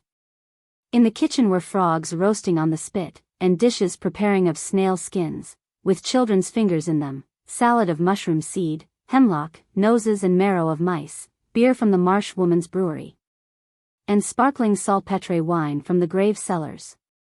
These were all substantial food. Rusty nails and church window glass formed the dessert. The old elf king had his gold crown polished up with powdered slate pencil. It was like that used by the first form, and very difficult for an elf king to obtain. In the bedrooms, curtains were hung up and fastened with the slime of snails. There was, indeed, a buzzing and humming everywhere. Now we must fumigate the place with burnt horsehair and pig's bristles, and then I think I shall have done my part, said the elf manservant. Father, dear, said the youngest daughter, may I now hear who our high-born visitors are? Well, I suppose I must tell you now, he replied. 2 of my daughters must prepare themselves to be married, for the marriages certainly will take place. The old goblin from Norway, who lives in the ancient Dovre mountains, and who possesses many castles built of rock and freestone, besides a gold mine, which is better than all, so it is thought, is coming with his 2 sons, who are both seeking a wife. The old goblin is a true-hearted, honest, old Norwegian greybeard, cheerful and straightforward. I knew him formerly, when we used to drink together to our good fellowship. He came here once to fetch his wife. She is dead now. She was the daughter of the king of the chalk hills at Moan. They say he took his wife from chalk. I shall be delighted to see him again. It is said that the boys are ill-bred, forward lads, but perhaps that is not quite correct, and they will become better as they grow older. Let me see that you know how to teach them good manners. And when are they coming? Asked the daughter. That depends upon wind and weather, said the elf king. They travel economically. They will come when there is the chance of a ship. I wanted them to come over to Sweden, but the old man was not inclined to take my advice. He does not go forward with the times, and that I do not like. 2 will-o'-the-wisps came jumping in, one quicker than the other, so of course, one arrived first. They are coming. "They are coming," he cried. "Give me my crown," said the Elf King, "and let me stand in the moonshine." The daughters drew on their shawls and bowed down to the ground. There stood the old goblin from the Dovre Mountains, with his crown of hardened ice and polished fir cones. Besides this, he wore a bearskin and great, warm boots, while his sons went with their throats bare and wore no braces, for they were strong men. "Is that a hill?" said the youngest of the boys, pointing to the Elf Hill. "We should call it a hole in Norway." "Boys," said the old man, "a hole goes in, and a hill stands out. Have you no eyes in your heads?" Another thing they wondered at was, that they were able without trouble to understand the language. "Take care," said the old man, "or people will think you have not been well brought up." Then they entered the Elfin Hill, where the select and grand company were assembled, and so quickly had they appeared that they seemed to have been blown together. But for each guest the neatest and pleasantest arrangement had been made. The sea folk sat at table in great water tubs, and they said it was just like being at home. All behaved themselves properly excepting the two young northern goblins. They put their legs on the table and thought they were all right. "Feet off the tablecloth," said the old goblin. They obeyed, but not immediately. Then they tickled the ladies who waited at table, with the fir cones, which they carried in their pockets. They took off their boots, that they might be more at ease, and gave them to the ladies to hold.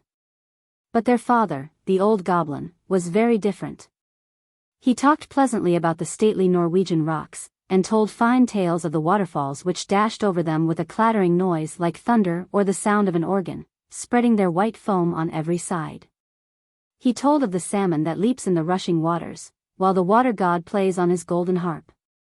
He spoke of the bright winter nights, when the sledge bells are ringing, and the boys run with burning torches across the smooth ice, which is so transparent that they can see the fishes dart forward beneath their feet. He described everything so clearly, that those who listened could see it all.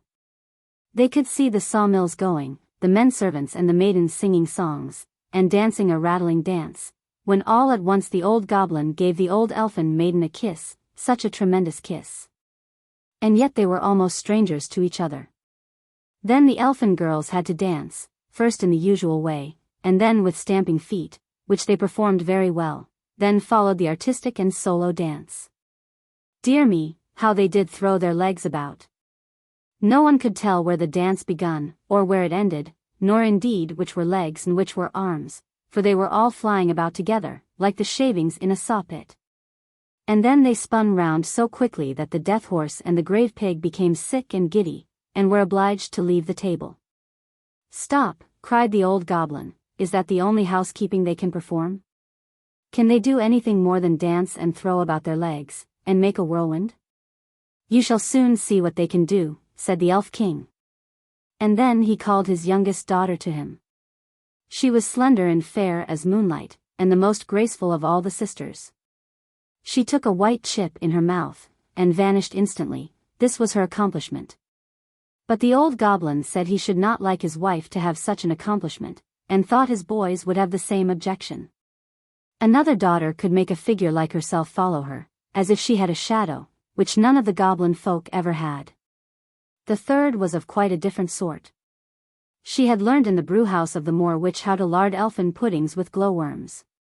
"She will make a good housewife," said the old goblin, and then saluted her with his eyes instead of drinking her health, for he did not drink much.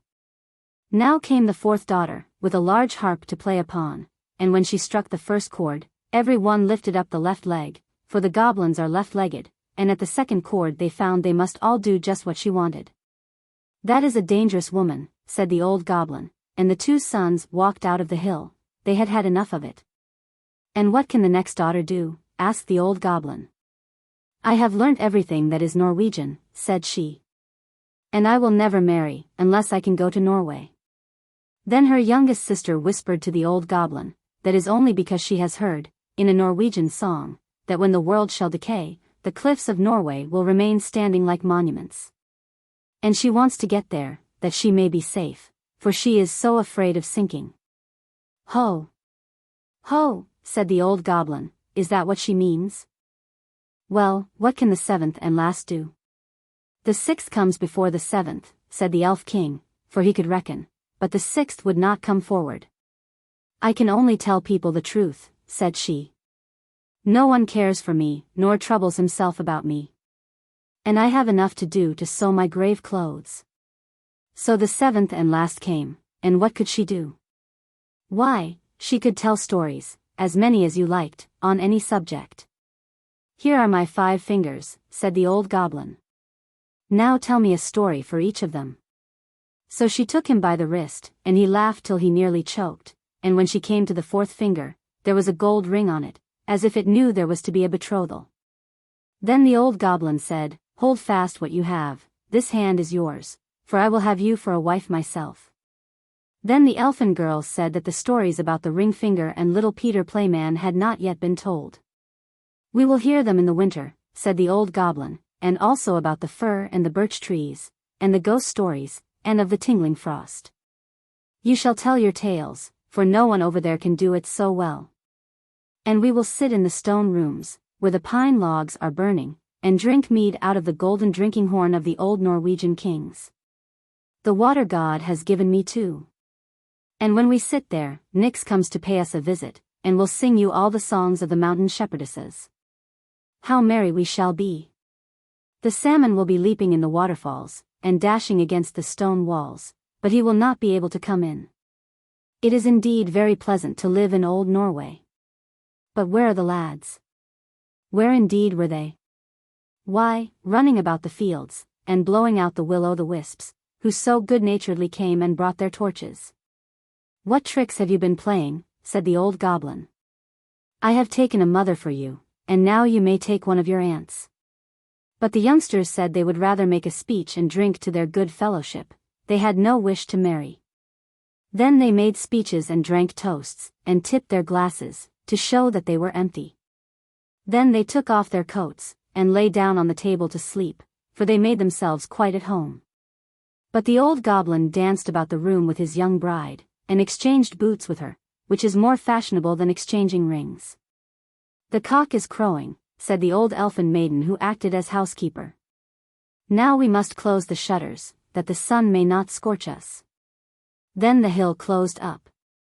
But the lizards continued to run up and down the riven tree, and one said to the other, "Oh, how much I was pleased with the old goblin." "The boys pleased me better," said the earthworm. But then the poor miserable creature could not see the emperor's new suit. Many, many years ago lived an emperor, who thought so much of new clothes that he spent all his money in order to obtain them. His only ambition was to be always well dressed. He did not care for his soldiers, and the theater did not amuse him. The only thing, in fact, he thought anything of was to drive out and show a new suit of clothes. He had a coat for every hour of the day. And as one would say of a king, he is in his cabinet, so one could say of him, the emperor is in his dressing room. The great city where he resided was very gay. Every day many strangers from all parts of the globe arrived. One day 2 swindlers came to this city. They made people believe that they were weavers, and declared they could manufacture the finest cloth to be imagined. Their colors and patterns, they said, were not only exceptionally beautiful, but the clothes made of their material possessed the wonderful quality of being invisible to any man who was unfit for his office or unpardonably stupid. That must be wonderful cloth, thought the emperor. If I were to be dressed in a suit made of this cloth, I should be able to find out which men in my empire were unfit for their places, and I could distinguish the clever from the stupid. I must have this cloth woven for me without delay. And he gave a large sum of money to the swindlers, in advance, that they should set to work without any loss of time. They set up 2 looms, and pretended to be very hard at work, but they did nothing whatever on the looms. They asked for the finest silk and the most precious gold cloth. All they got they did away with, and worked at the empty looms till late at night. I should very much like to know how they are getting on with the cloth, thought the emperor. But he felt rather uneasy when he remembered that he who was not fit for his office could not see it. Personally, he was of opinion that he had nothing to fear, yet he thought it advisable to send somebody else first to see how matters stood.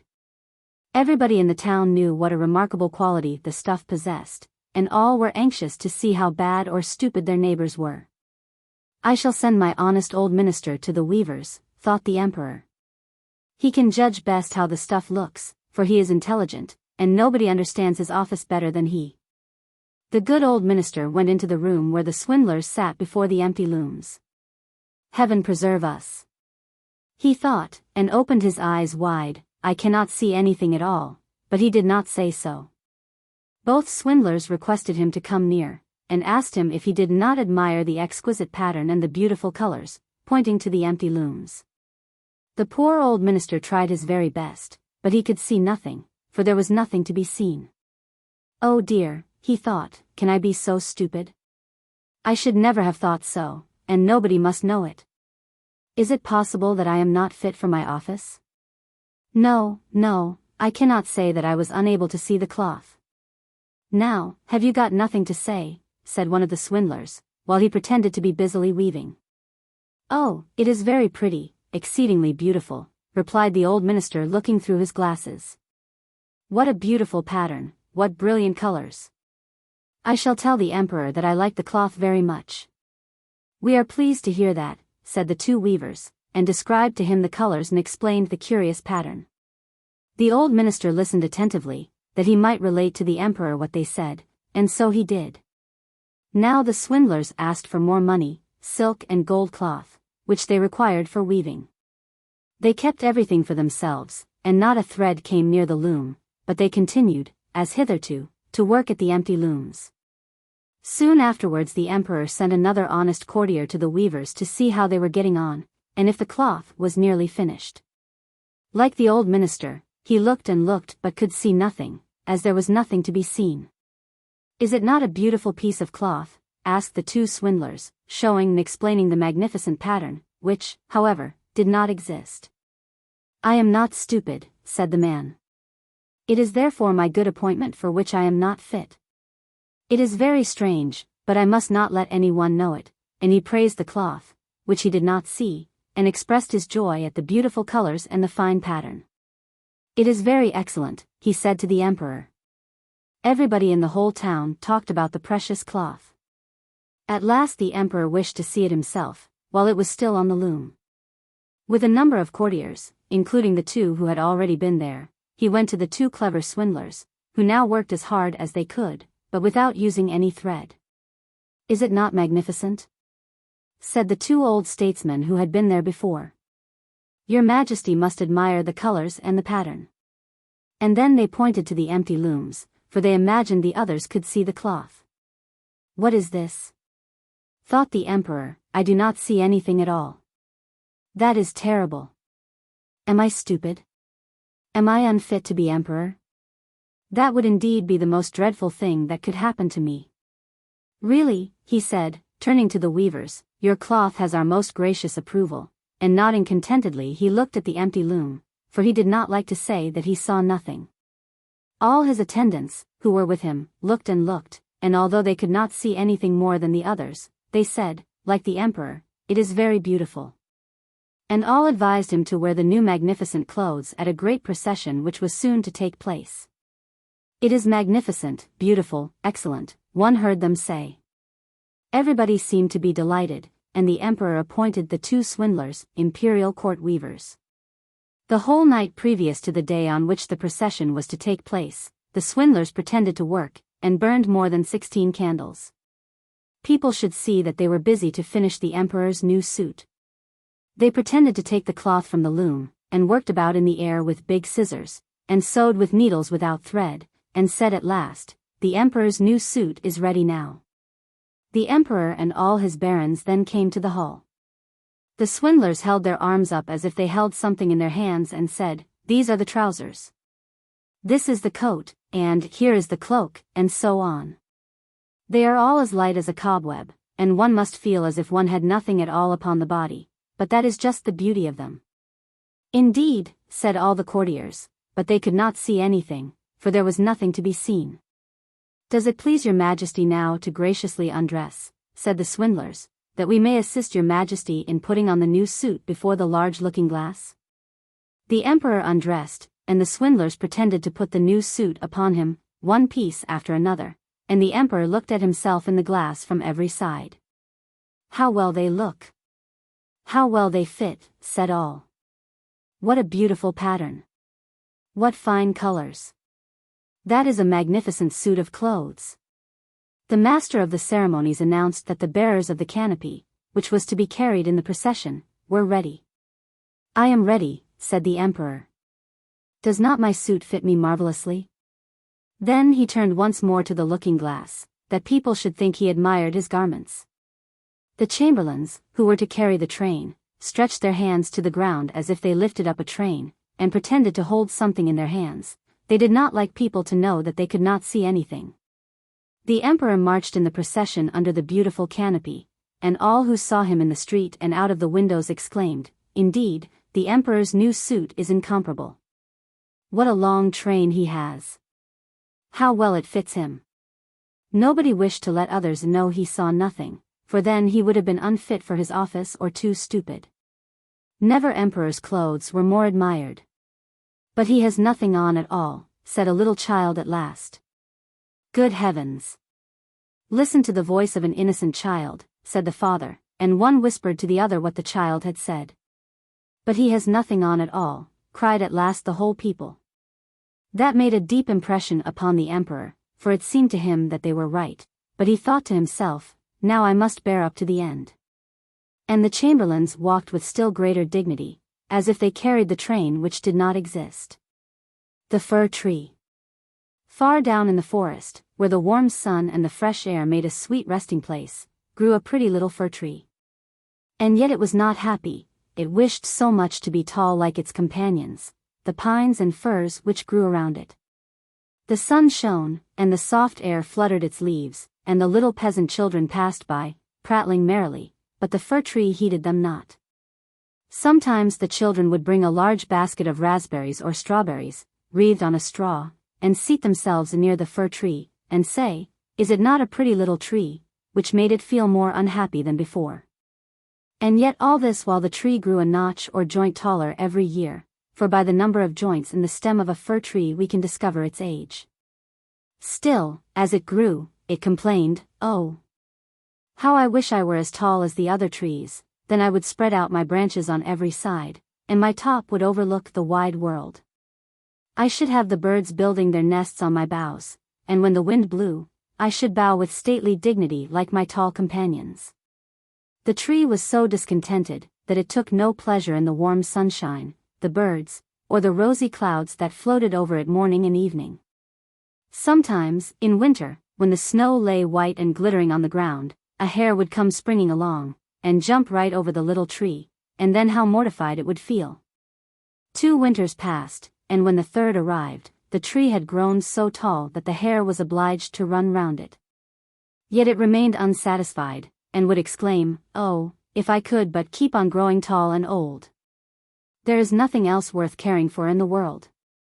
In the autumn, as usual, the woodcutters came and cut down several of the tallest trees, and the young fir tree, which was now grown to its full height, shuddered as the noble trees fell to the earth with a crash.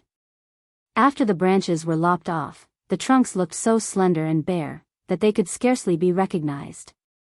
Then they were placed upon wagons, and drawn by horses out of the forest. Where were they going? What would become of them?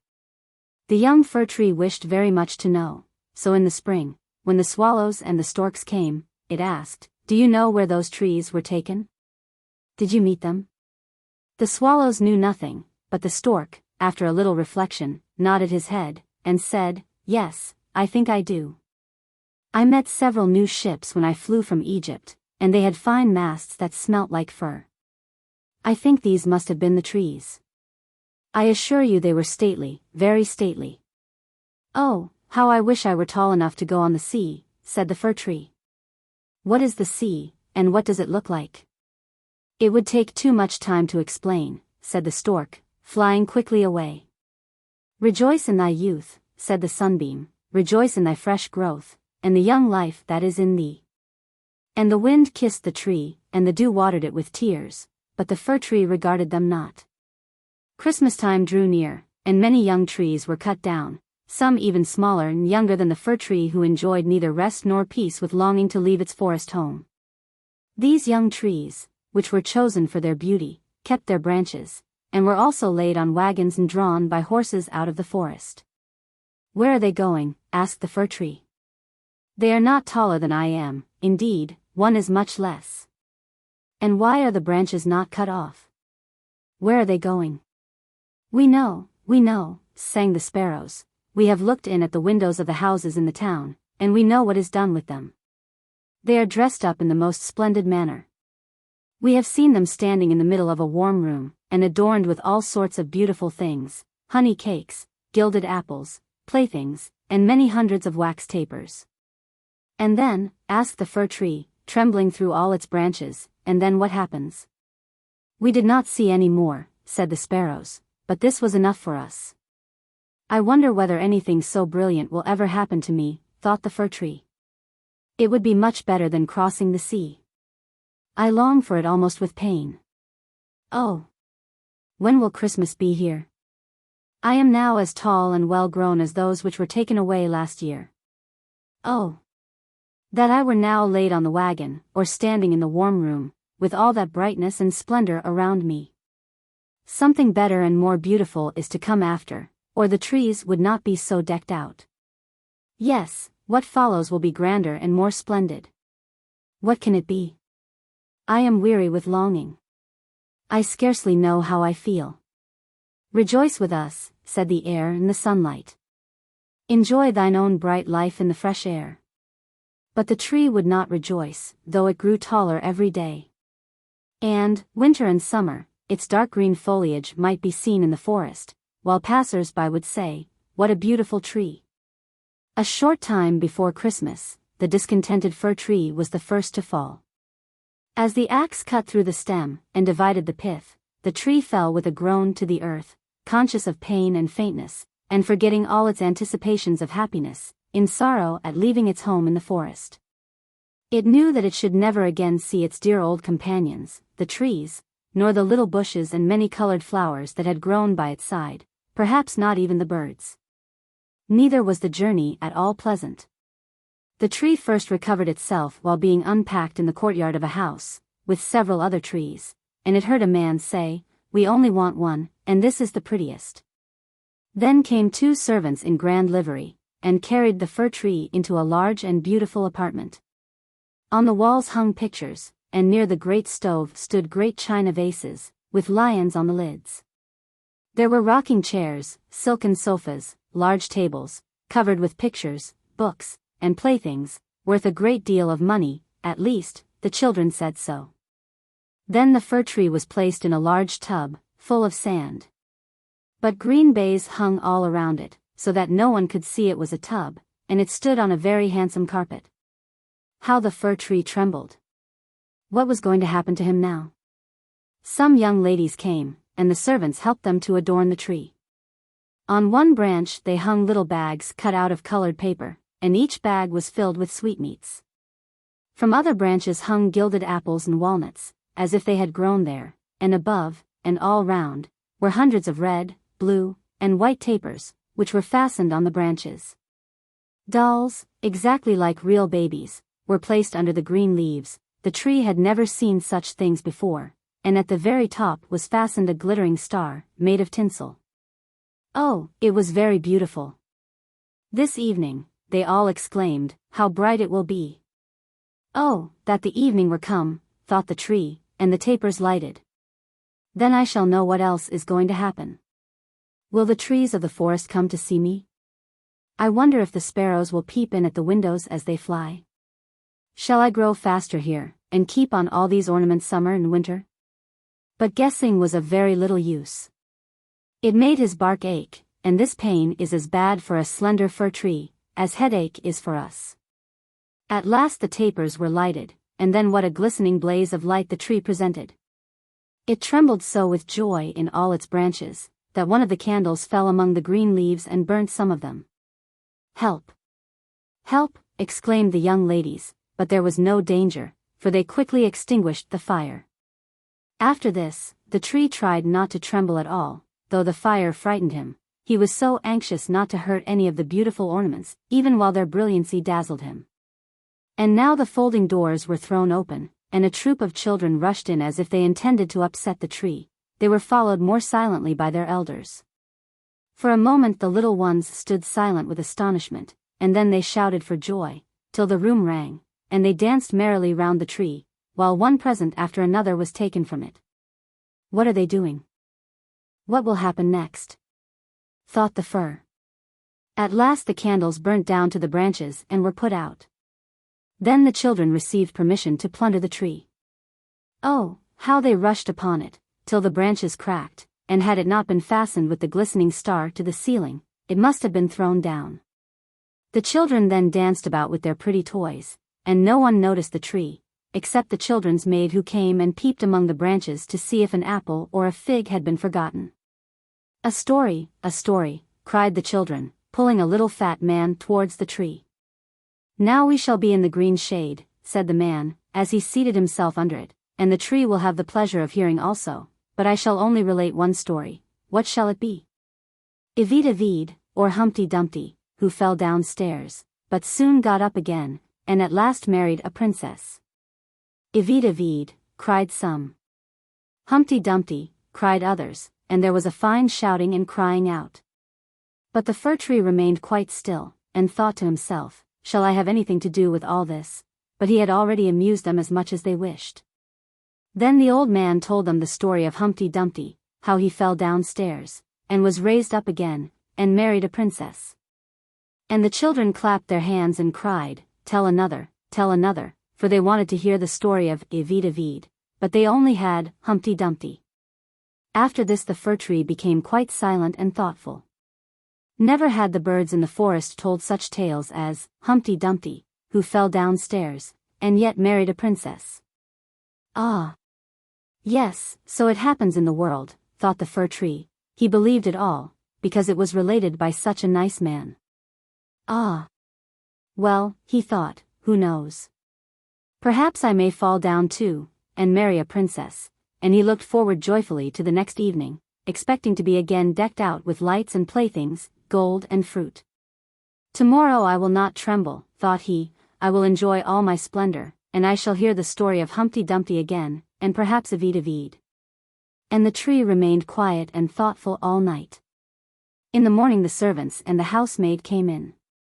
Now, thought the fir, all my splendor is going to begin again. But they dragged him out of the room and upstairs to the garret, and threw him on the floor, in a dark corner, where no daylight shone, and there they left him. What does this mean, thought the tree, what am I to do here?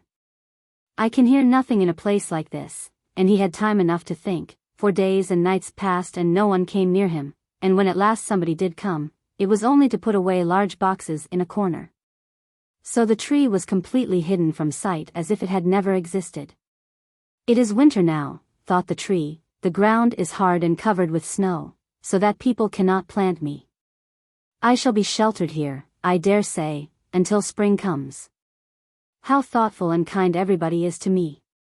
Still I wish this place were not so dark, as well as lonely, with not even a little hare to look at.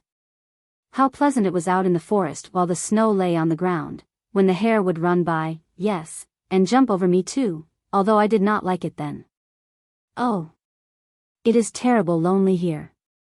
Squeak, squeak, said a little mouse, creeping cautiously towards the tree. Then came another, and they both sniffed at the fir tree and crept between the branches. Oh, it is very cold, said the little mouse, or else we should be so comfortable here, shouldn't we, you old fir tree? I am not old, said the fir tree, there are many who are older than I am. Where do you come from? And what do you know? Asked the mice, who were full of curiosity. Have you seen the most beautiful places in the world, and can you tell us all about them? And have you been in the storeroom, where cheeses lie on the shelf, and hams hang from the ceiling? One can run about on tallow candles there, and go in thin and come out fat. I know nothing of that place, said the fir tree, but I know the wood where the sun shines and the birds sing. And then the tree told the little mice all about its youth. They had never heard such an account in their lives, and after they had listened to it attentively, they said, what a number of things you have seen. You must have been very happy. Happy, exclaimed the fir tree, and then as he reflected upon what he had been telling them, he said, ah, yes. After all, those were happy days. But when he went on and related all about Christmas Eve, and how he had been dressed up with cakes and lights, the mice said, "How happy you must have been, you old fir tree." "I am not old at all," replied the tree, "I only came from the forest this winter, I am now checked in my growth." "What splendid stories you can relate," said the little mice. And the next night 4 other mice came with them to hear what the tree had to tell. The more he talked, the more he remembered, and then he thought to himself, "Those were happy days, but they may come again." Humpty Dumpty fell downstairs, and yet he married the princess. Perhaps I may marry a princess too. And the fir tree thought of the pretty little birch tree that grew in the forest, which was to him a real beautiful princess. "Who is Humpty Dumpty?" asked the little mice. And then the tree related the whole story. He could remember every single word, and the little mice was so delighted with it, that they were ready to jump to the top of the tree. The next night a great many more mice made their appearance, and on Sunday 2 rats came with them, but they said, it was not a pretty story at all, and the little mice were very sorry, for it made them also think less of it. "Do you know only one story?" asked the rats. "Only one," replied the fir tree. "I heard it on the happiest evening of my life, but I did not know I was so happy at the time." "We think it is a very miserable story," said the rats. "Don't you know any story about bacon, or tallow in the storeroom?" "No," replied the tree. "Many thanks to you then," replied the rats, and they marched off. The little mice also kept away after this, and the tree sighed, and said, "It was very pleasant when the merry little mice sat round me and listened while I talked. Now that is all past too. However, I shall consider myself happy when someone comes to take me out of this place." But would this ever happen? Yes. One morning people came to clear out the garret, the boxes were packed away, and the tree was pulled out of the corner, and thrown roughly on the garret floor. Then the servant dragged it out upon the staircase where the daylight shone. "Now life is beginning again," said the tree, rejoicing in the sunshine and fresh air.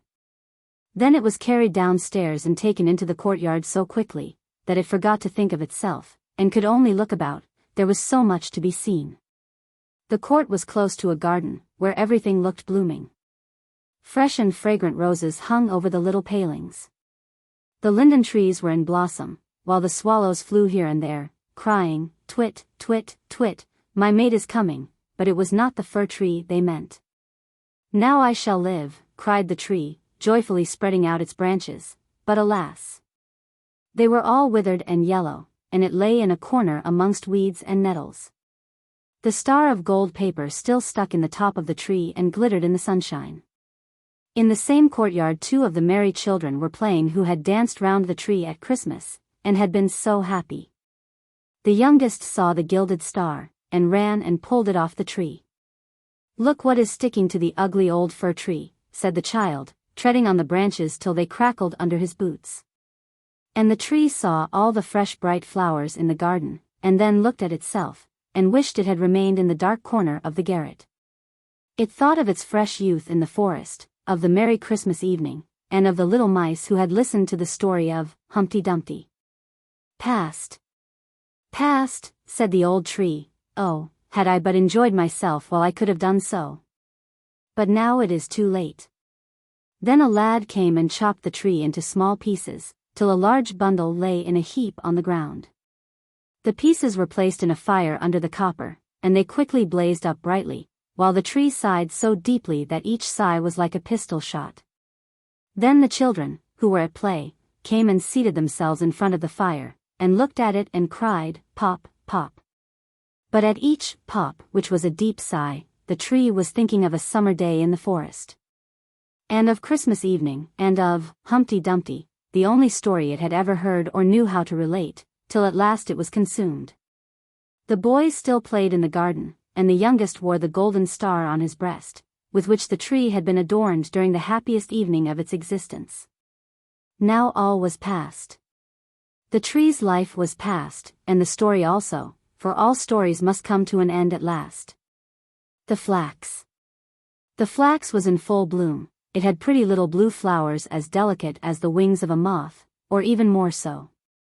The sun shone, and the showers watered it, and this was just as good for the flax as it is for little children to be washed and then kissed by their mother.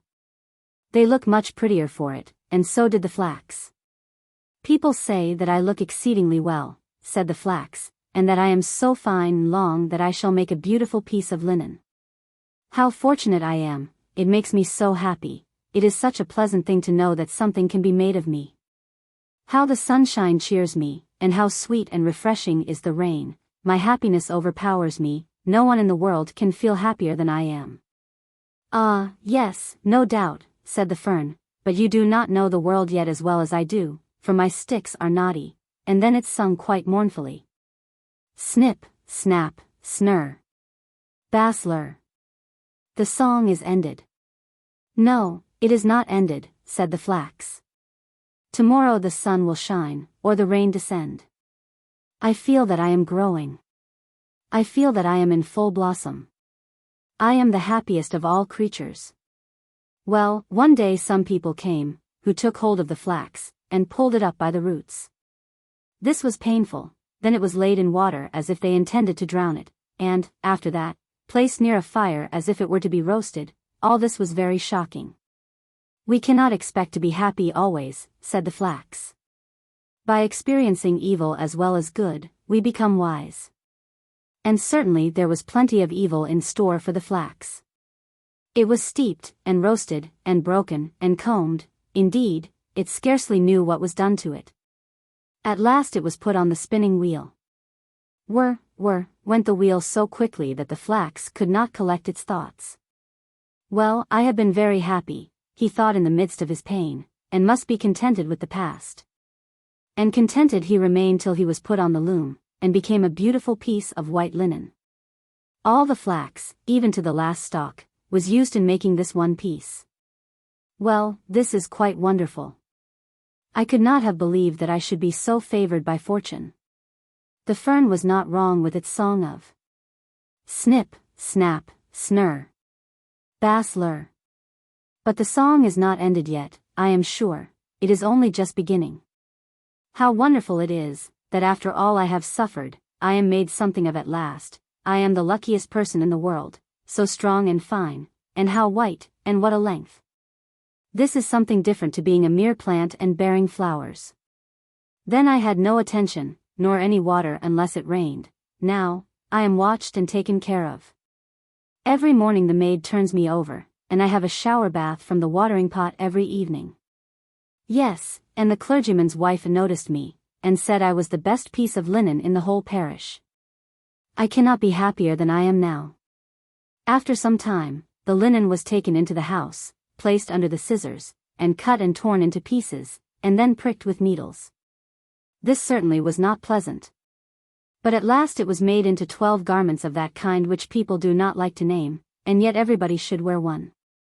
See, now, then, said the flax, I have become something of importance. This was my destiny, it is quite a blessing. Now I shall be of some use in the world, as everyone ought to be, it is the only way to be happy. I am now divided into 12 pieces, and yet we are all one and the same in the whole dozen. It is most extraordinary good fortune. Years passed away, and at last the linen was so worn it could scarcely hold together. It must end very soon, said the pieces to each other. We would gladly have held together a little longer, but it is useless to expect impossibilities. And at length they fell into rags and tatters, and thought it was all over with them, for they were torn to shreds, and steeped in water, and made into a pulp, and dried, and they knew not what besides. Till all at once they found themselves beautiful white paper. Well, now, this is a surprise, a glorious surprise too, said the paper. I am now finer than ever, and I shall be written upon, and who can tell what fine things I may have written upon me. This is wonderful luck. And sure enough the most beautiful stories and poetry were written upon it, and only once was there a blot, which was very fortunate. Then people heard the stories and poetry read, and it made them wiser and better. For all that was written had a good and sensible meaning, and a great blessing was contained in the words on this paper. I never imagined anything like this, said the paper, when I was only a little blue flower, growing in the fields. How could I fancy that I should ever be the means of bringing knowledge and joy to man? I cannot understand it myself, and yet it is really so. Heaven knows that I have done nothing myself, but what I was obliged to do with my weak powers for my own preservation, and yet I have been promoted from one joy and honor to another. Each time I think that the song is ended. And then something higher and better begins for me. I suppose now I shall be sent on my travels about the world, so that people may read me. It cannot be otherwise, indeed, it is more than probable. For I have more splendid thoughts written upon me, than I had pretty flowers in olden times. I am happier than ever. But the paper did not go on its travels. It was sent to the printer, and all the words written upon it were set up in type, to make a book, or rather, many hundreds of books, for so many more persons could derive pleasure and profit from a printed book, than from the written paper. And if the paper had been sent around the world, it would have been worn out before it had got half through its journey. This is certainly the wisest plan, said the written paper. I really did not think of that. I shall remain at home, and be held in honor, like some old grandfather, as I really am to all these new books. They will do some good. I could not have wandered about as they do. Yet he who wrote all this has looked at me, as every word flowed from his pen upon my surface. I am the most honored of all. Then the paper was tied in a bundle with other papers, and thrown into a tub that stood in the wash-house. After work, it is well to rest, said the paper, and a very good opportunity to collect one's thoughts. Now I am able, for the first time, to think of my real condition, and to know oneself is true progress. What will be done with me now, I wonder? No doubt I shall still go forward. I have always progressed hitherto, as I know quite well. Now it happened one day that all the paper in the tub was taken out, and laid on the hearth to be burnt. People said it could not be sold at the shop, to wrap up butter and sugar, because it had been written upon. The children in the house stood round the stove. For they wanted to see the paper burn, because it flamed up so prettily, and afterwards, among the ashes, so many red sparks could be seen running one after the other, here and there, as quick as the wind. They called it seeing the children come out of school, and the last spark was the schoolmaster. They often thought the last spark had come, and one would cry, "There goes the schoolmaster." But the next moment another spark would appear, shining so beautifully. How they would like to know where the sparks all went to. Perhaps we shall find out some day, but we don't know now.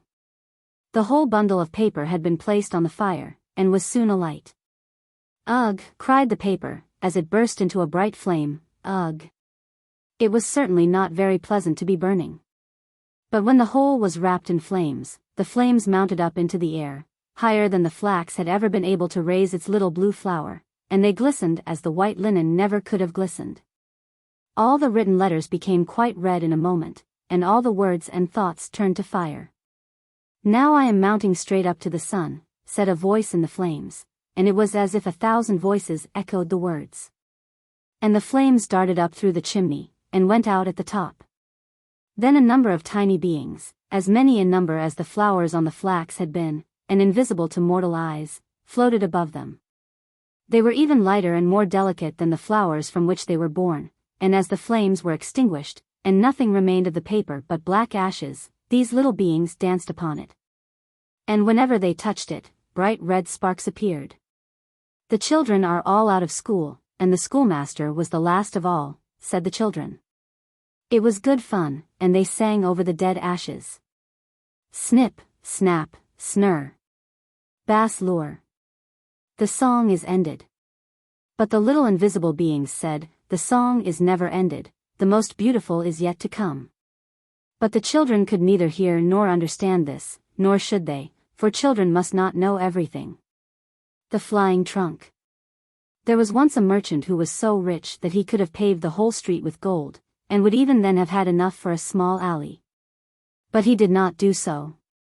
He knew the value of money better than to use it in this way. So clever was he, that every shilling he put out brought him a crown, and so he continued till he died. His son inherited his wealth, and he lived a merry life with it.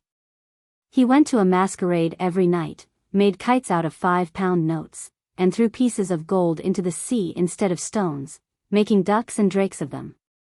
In this manner he soon lost all his money. At last he had nothing left but a pair of slippers, an old dressing gown, and 4 shillings. And now all his friends deserted him, they could not walk with him in the streets. But one of them, who was very good-natured, sent him an old trunk with this message, "Pack up." Yes, he said, it is all very well to say, "Pack up," but he had nothing left to pack up, therefore he seated himself in the trunk. It was a very wonderful trunk. No sooner did any one press on the lock than the trunk could fly. He shut the lid and pressed the lock, when away flew the trunk up the chimney with the merchant's son in it, right up into the clouds. Whenever the bottom of the trunk cracked, he was in a great fright, for if the trunk fell to pieces he would have made a tremendous somerset over the trees. However, he got safely in his trunk to the land of Turkey. He hid the trunk in the wood under some dry leaves, and then went into the town. He could sew this very well, for the Turks always go about dressed in dressing gowns and slippers, as he was himself.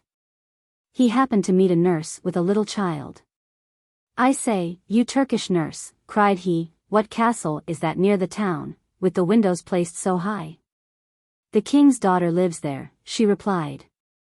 "It has been prophesied that she will be very unhappy about a lover, and therefore no one is allowed to visit her, unless the king and queen are present." "Thank you," said the merchant's son. So he went back to the wood, seated himself in his trunk, flew up to the roof of the castle, and crept through the window into the princess's room. She lay on the sofa asleep, and she was so beautiful that the merchant's son could not help kissing her. Then she awoke, and was very much frightened. But he told her he was a Turkish angel, who had come down through the air to see her, which pleased her very much.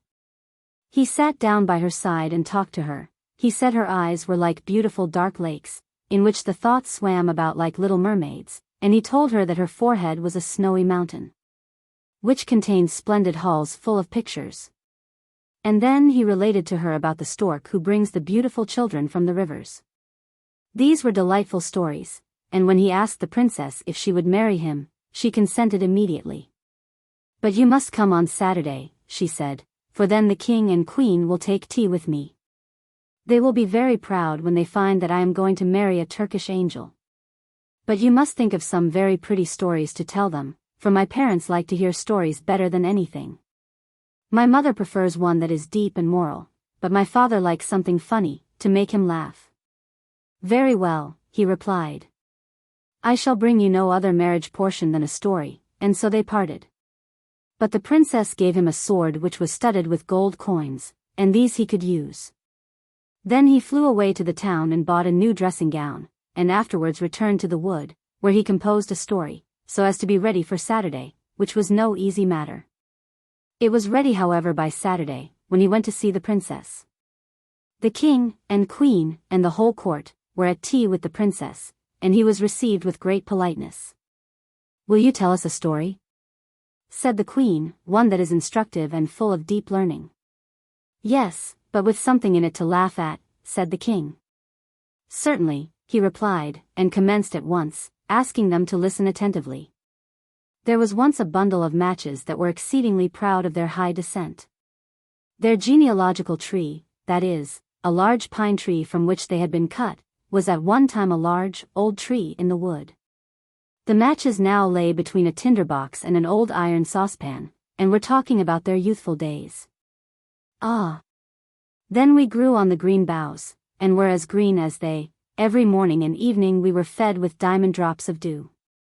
Whenever the sun shone, we felt his warm rays, and the little birds would relate stories to us as they sung.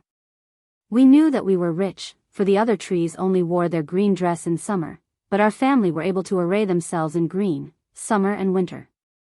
But the woodcutter came, like a great revolution, and our family fell under the axe. The head of the house obtained a situation as mainmast in a very fine ship, and can sail round the world when he will. The other branches of the family were taken to different places, and our office now is to kindle a light for common people. This is how such high-born people as we came to be in a kitchen. Mine has been a very different fate," said the iron pot, which stood by the matches. "From my first entrance into the world I have been used to cooking and scouring. I am the first in this house, when anything solid or useful is required. My only pleasure is to be made clean and shining after dinner, and to sit in my place and have a little sensible conversation with my neighbors. All of us, excepting the water bucket, which is sometimes taken into the courtyard, live here together within these four walls. We get our news from the market basket, but he sometimes tells us very unpleasant things about the people and the government. Yes, and one day an old pot was so alarmed that he fell down and was broken to pieces. He was a liberal, I can tell you. You are talking too much, said the tinderbox, and the steel struck against the flint till some sparks flew out, crying, we want a merry evening, don't we? Yes, of course, said the matches, let us talk about those who are the highest born. No, I don't like to be always talking of what we are, remarked the saucepan, let us think of some other amusement, I will begin. We will tell something that has happened to ourselves, that will be very easy, and interesting as well. On the Baltic Sea, near the Danish shore.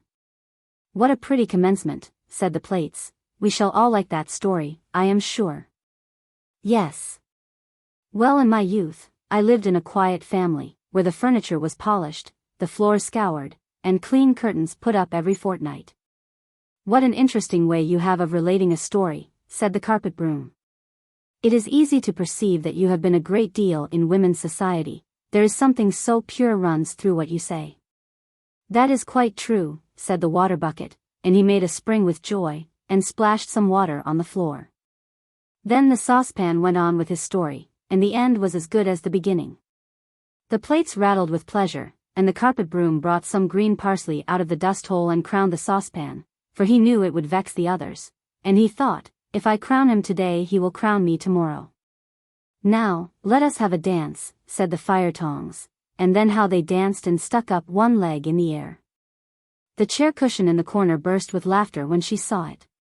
Shall I be crowned now? Asked the fire tongs. So the broom found another wreath for the tongs. They were only common people after all, thought the matches. The tea-urn was now asked to sing, but she said she had a cold, and could not sing without boiling heat. They all thought this was affectation, and because she did not wish to sing excepting in the parlor, went on the table with the grand people. In the window sat an old quill pen, with which the maid generally wrote. There was nothing remarkable about the pen, excepting that it had been dipped too deeply in the ink, but it was proud of that. If the tea-urn won't sing, said the pen, she can leave it alone, there is a nightingale in a cage who can sing. She has not been taught much, certainly, but we need not say anything this evening about that. I think it highly improper, said the tea kettle, who was kitchen singer, and half-brother to the tea-urn, that a rich foreign bird should be listened to here. Is it patriotic? Let the market basket decide what is right. I certainly am vexed, said the basket, inwardly vexed, more than anyone can imagine. Are we spending the evening properly? Would it not be more sensible to put the house in order? If each were in his own place I would lead a game. This would be quite another thing. Let us act a play, said they all.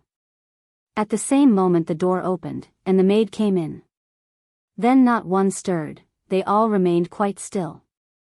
Yet, at the same time, there was not a single pot amongst them who had not a high opinion of himself, and of what he could do if he chose. Yes, if we had chosen, they each thought, we might have spent a very pleasant evening. The maid took the matches and lighted them, dear me, how they sputtered and blazed up. Now then, they thought, every one will see that we are the first. How we shine, what a light we give. Even while they spoke their light went out. What a capital story, said the Queen, I feel as if I were really in the kitchen, and could see the matches. Yes, you shall marry our daughter. Certainly, said the King, thou shalt have our daughter. The King said thou to him because he was going to be one of the family. The wedding day was fixed, and, on the evening before, the whole city was illuminated. Cakes and sweetmeats were thrown among the people. The street boys stood on tiptoe and shouted, hurrah, and whistled between their fingers. Altogether it was a very splendid affair. I will give them another treat, said the merchant's son. So he went and bought rockets and crackers, and all sorts of fireworks that could be thought of, packed them in his trunk, and flew up with it into the air. What a whizzing and popping they made as they went off. The Turks, when they saw such a sight in the air, jumped so high that their slippers flew about their ears. It was easy to believe after this that the princess was really going to marry a Turkish angel. As soon as the merchant's son had come down in his flying trunk to the wood after the fireworks, he thought, I will go back into the town now, and hear what they think of the entertainment. It was very natural that he should wish to know. And what strange things people did say, to be sure. Everyone whom he questioned had a different tale to tell, though they all thought it very beautiful. I saw the Turkish angel myself, said one. He had eyes like glittering stars, and a head like foaming water. He flew in a mantle of fire, cried another, and lovely little cherubs peeped out from the folds. He heard many more fine things about himself, and that the next day he was to be married. After this he went back to the forest to rest himself in his trunk. It had disappeared. A spark from the fireworks which remained had set it on fire. It was burned to ashes. So the merchant's son could not fly any more, nor go to meet his bride. She stood all day on the roof waiting for him, and most likely she is waiting there still. While he wanders through the world telling fairy tales, but none of them so amusing as the one he related about the matches. The shepherd's story of the bond of friendship. The little dwelling in which we lived was of clay, but the doorposts were columns of fluted marble, found near the spot on which it stood. The roof sloped nearly to the ground. It was at this time dark, brown, and ugly, but had originally been formed of blooming olive and laurel branches, brought from beyond the mountains.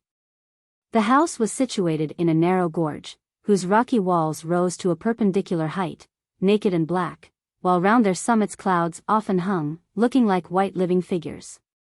Not a singing bird was ever heard there, neither did men dance to the sound of the pipe. The spot was one sacred to olden times, even its name recalled a memory of the days when it was called Delphi. Then the summits of the dark, sacred mountains were covered with snow, and the highest, Mount Parnassus, glowed longest in the red evening light. The brook which rolled from it near our house, was also sacred. How well I can remember every spot in that deep, sacred solitude.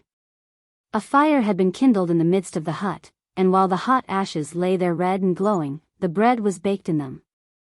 At times the snow would be piled so high around our hut as almost to hide it, and then my mother appeared most cheerful.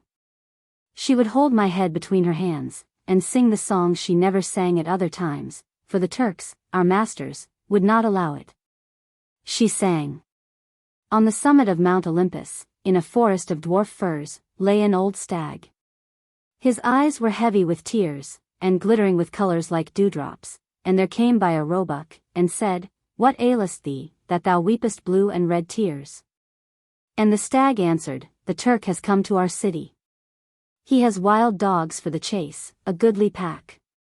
I will drive them away across the islands, cried the young roebuck, I will drive them away across the islands into the deep sea.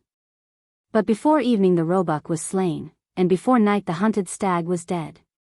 And when my mother sang thus, her eyes would become moist. And on the long eyelashes were tears, but she concealed them and watched the black bread baking in the ashes. Then I would clench my fist, and cry, We will kill these Turks. But she repeated the words of the song, I will drive them across the islands to the deep sea. But before evening came the roebuck was slain, and before the night the hunted stag was dead. We had been lonely in our hut for several days and nights when my father came home. I knew he would bring me some shells from the Gulf of Lepanto, or perhaps a knife with a shining blade. This time he brought, under his sheepskin cloak, a little child, a little half-naked girl. She was wrapped in a fur, but when this was taken off, and she lay in my mother's lap, 3 silver coins were found fastened in her dark hair. They were all her possessions. My father told us that the child's parents had been killed by the Turks, and he talked so much about them that I dreamed of Turks all night. He himself had been wounded, and my mother bound up his arm. It was a deep wound, and the thick sheepskin cloak was stiff with congealed blood. The little maiden was to be my sister. How pretty and bright she looked, even my mother's eyes were not more gentle than hers. Anastasia, as she was called, was to be my sister, because her father had been united to mine by an old custom, which we still follow.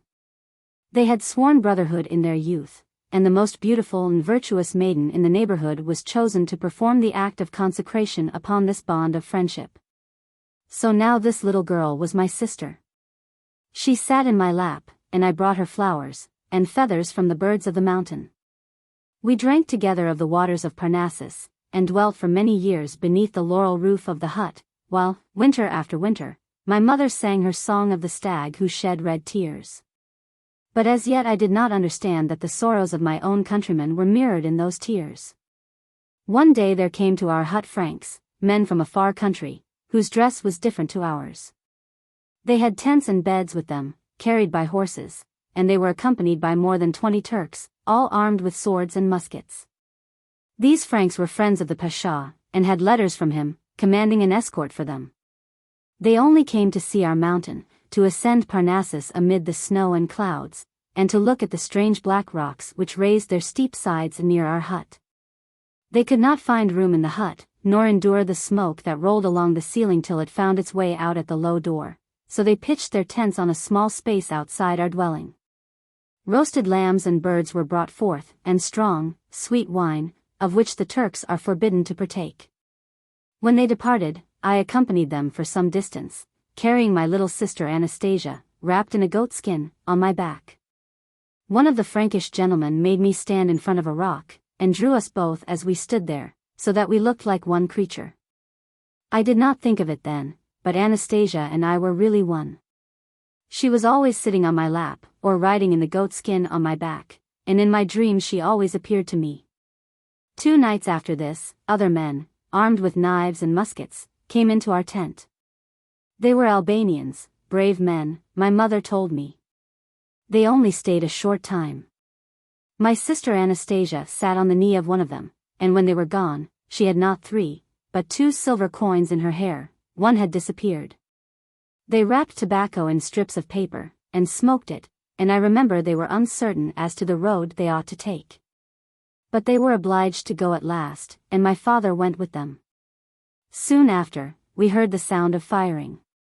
The noise continued, and presently soldiers rushed into our hut, and took my mother and myself and Anastasia prisoners. They declared that we had entertained robbers, and that my father had acted as their guide, and therefore we must now go with them. The corpses of the robbers, and my father's corpse, were brought into the hut. I saw my poor dead father, and cried till I fell asleep. When I awoke, I found myself in a prison, but the room was not worse than our own in the hut. They gave me onions and musty wine from a tarred cask. But we were not accustomed to much better fare at home. How long we were kept in prison, I do not know, but many days and nights passed by. We were set free about Easter time. I carried Anastasia on my back, and we walked very slowly. For my mother was very weak, and it is a long way to the sea, to the Gulf of Lepanto. On our arrival, we entered a church, in which there were beautiful pictures in golden frames. They were pictures of angels, fair and bright. And yet our little Anastasia looked equally beautiful, as it seemed to me. In the center of the floor stood a coffin filled with roses. My mother told me it was the Lord Jesus Christ who was represented by these roses. Then the priest announced, "Christ is risen," and all the people greeted each other. Each one carried a burning taper in his hand, and one was given to me, as well as to little Anastasia. The music sounded, and the people left the church hand in hand, with joy and gladness. Outside, the women were roasting the Paschal lamb. We were invited to partake. And as I sat by the fire, a boy, older than myself, put his arms round my neck, and kissed me, and said, "Christ is risen." And thus it was that for the first time I met Aftanides. My mother could make fishermen's nets, for which there was a great demand here in the bay. And we lived a long time by the side of the sea, the beautiful sea, that had a taste like tears, and in its colors reminded me of the stag that wept red tears, for sometimes its waters were red, and sometimes green or blue. Aftanides knew how to manage our boat, and I often sat in it, with my little Anastasia, while it glided on through the water, swift as a bird flying through the air. Then, when the sun set, how beautifully, deeply blue, would be the tint on the mountains, one rising above the other in the far distance, and the summit of Mount Parnassus rising above them all like a glorious crown. Its top glittered in the evening rays like molten gold, and it seemed as if the light came from within it, for long after the sun had sunk beneath the horizon, the mountain top would glow in the clear, blue sky. The white aquatic birds skimmed the surface of the water in their flight, and all was calm and still as amid the black rocks at Delphi. I lay on my back in the boat, Anastasia leaned against me, while the stars above us glittered more brightly than the lamps in our church. They were the same stars, and in the same position over me as when I used to sit in front of our hut at Delphi, and I had almost begun to fancy I was still there, when suddenly there was a splash in the water. Anastasia had fallen in. But in a moment Aftanides has sprung in after her, and was now holding her up to me. We dried her clothes as well as we were able, and remained on the water till they were dry. For we did not wish it to be known what a fright we had had, nor the danger which our little adopted sister had incurred, in whose life Aftanides had now a part. The summer came, and the burning heat of the sun tinted the leaves of the trees with lines of gold. I thought of our cool mountain home, and the fresh water that flowed near it. My mother, too, longed for it, and one evening we wandered towards home. How peaceful and silent it was as we walked on through the thick, wild thyme, still fragrant, though the sun had scorched the leaves. Not a single herdsman did we meet, not a solitary hut did we pass, everything appeared lonely and deserted, only a shooting star showed that in the heavens there was yet life. I know not whether the clear, blue atmosphere gleamed with its own light, or if the radiance came from the stars, but we could distinguish quite plainly the outline of the mountains.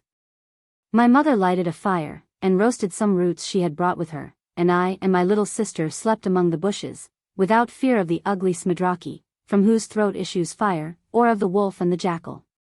For my mother sat by us, and I considered her presence sufficient protection. We reached our old home, but the cottage was in ruins, and we had to build a new one. With the aid of some neighbors, chiefly women, the walls were in a few days erected, and very soon covered with a roof of olive branches. My mother obtained a living by making bottle cases of bark and skins, and I kept the sheep belonging to the priests, who were sometimes peasants, while I had for my playfellows Anastasia and the turtles. Once our beloved Aftanides paid us a visit. He said he had been longing to see us so much, and he remained with us 2 whole happy days. A month afterwards he came again to wish us goodbye, and brought with him a large fish for my mother. He told us he was going in a ship to Corfu and Patras, and could relate a great many stories, not only about the fishermen who lived near the Gulf of Lepanto, but also of kings and heroes who had once possessed Greece, just as the Turks possess it now. I have seen a bud on a rose bush gradually, in the course of a few weeks, unfold its leaves till it became a rose in all its beauty, and, before I was aware of it, I beheld it blooming in rosy loveliness. The same thing had happened to Anastasia. Unnoticed by me, she had gradually become a beautiful maiden, and I was now also a stout, strong youth. The wolfskins that covered the bed in which my mother and Anastasia slept, had been taken from wolves which I had myself shot. Years had gone by when, one evening, Aftanides came in. He had grown tall and slender as a reed, with strong limbs, and a dark, brown skin. He kissed us all, and had so much to tell of what he had seen of the great ocean, of the fortifications at Malta, and of the marvelous sepulchres of Egypt, that I looked up to him with a kind of veneration. His stories were as strange as the legends of the priests of olden times. "How much you know!" I exclaimed, "and what wonders you can relate." "I think what you once told me, the finest of all," he replied. "You told me of a thing that has never been out of my thoughts, of the good old custom of the bond of friendship, a custom I should like to follow.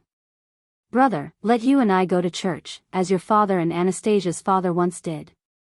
Your sister Anastasia is the most beautiful and most innocent of maidens, and she shall consecrate the deed. No people have such grand old customs as we Greeks."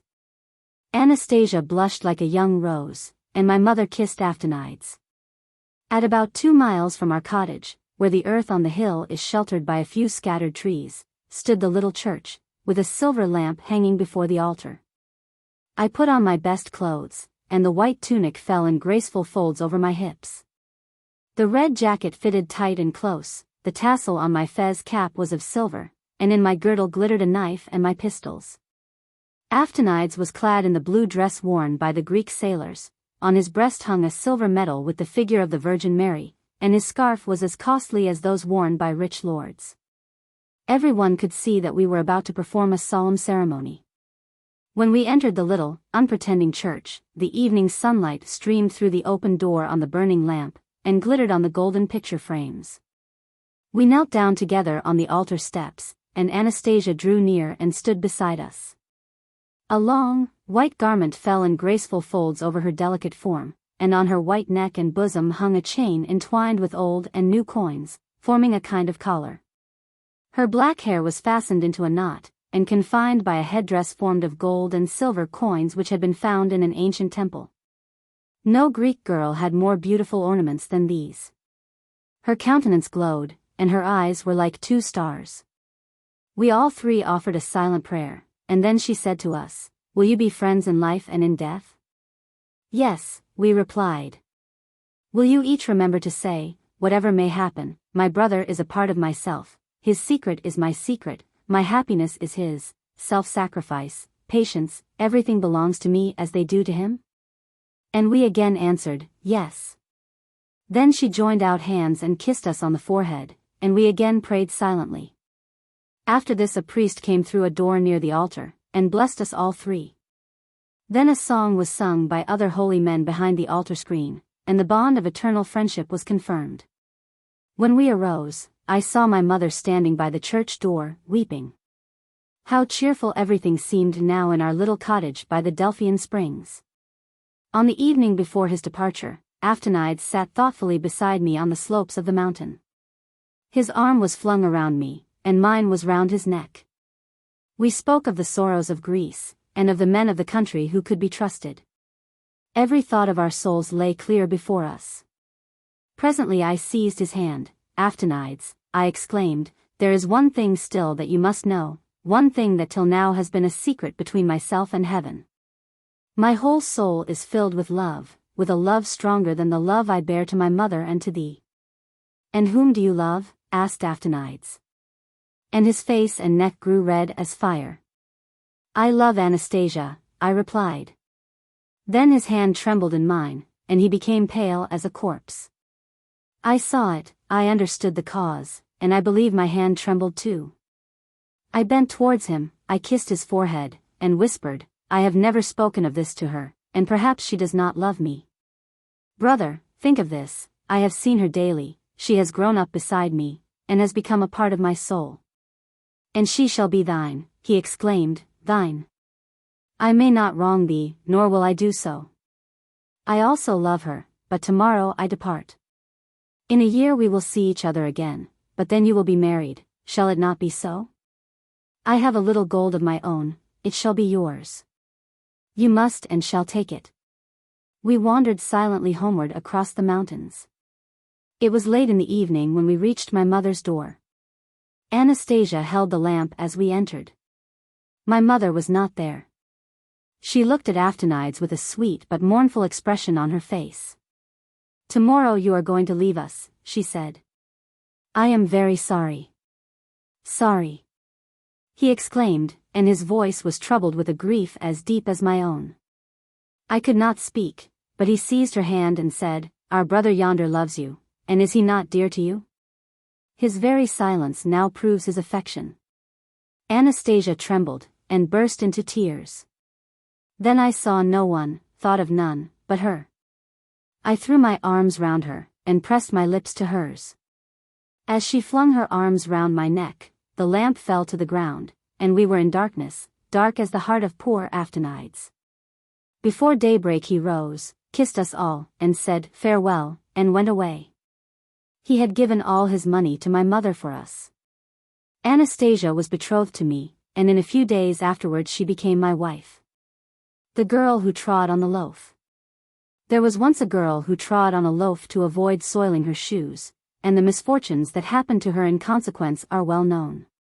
Her name was Inga. She was a poor child, but proud and presuming, and with a bad and cruel disposition. When quite a little child she would delight in catching flies, and tearing off their wings, so as to make creeping things of them. When older, she would take cockchafers and beetles, and stick pins through them. Then she pushed a green leaf, or a little scrap of paper towards their feet, and when the poor creatures would seize it and hold it fast, and turn over and over in their struggles to get free from the pin, she would say, "The cockchafer is reading. See how he turns over the leaf." She grew worse instead of better with years, and, unfortunately, she was pretty, which caused her to be excused, when she should have been sharply reproved. "Your headstrong will require severity to conquer it," her mother often said to her. "As a little child you used to trample on my apron, but one day I fear you will trample on my heart." And, alas, this fear was realized. Inga was taken to the house of some rich people, who lived at a distance, and who treated her as their own child, and dressed her so fine that her pride and arrogance increased. When she had been there about a year, her patroness said to her, "You ought to go, for once, and see your parents, Inga." So Inga started to go and visit her parents. But she only wanted to show herself in her native place, that the people might see how fine she was. She reached the entrance of the village, and saw the young laboring men and maidens standing together chatting, and her own mother amongst them. Inga's mother was sitting on a stone to rest, with a faggot of sticks lying before her, which she had picked up in the wood. Then Inga turned back. She who was so finely dressed she felt ashamed of her mother, a poorly clad woman, who picked up wood in the forest. She did not turn back out of pity for her mother's poverty, but from pride. Another half-year went by, and her mistress said, "You ought to go home again, and visit your parents, Inga, and I will give you a large wheaten loaf to take to them. They will be glad to see you, I am sure." So Inga put on her best clothes, and her new shoes, drew her dress up around her, and set out, stepping very carefully, that she might be clean and neat about the feet, and there was nothing wrong in doing so. But when she came to the place where the footpath led across the moor, she found small pools of water, and a great deal of mud, so she threw the loaf into the mud, and trod upon it, that she might pass without wetting her feet. But as she stood with one foot on the loaf and the other lifted up to step forward, the loaf began to sink under her, lower and lower, till she disappeared altogether. And only a few bubbles on the surface of the muddy pool remained to show where she had sunk. And this is the story. But where did Inga go? She sank into the ground, and went down to the marsh woman, who is always brewing there. The marsh woman is related to the elf maidens, who are well known, for songs are sung and pictures painted about them. But of the marsh woman nothing is known, excepting that when a mist arises from the meadows, in summer time, it is because she is brewing beneath them.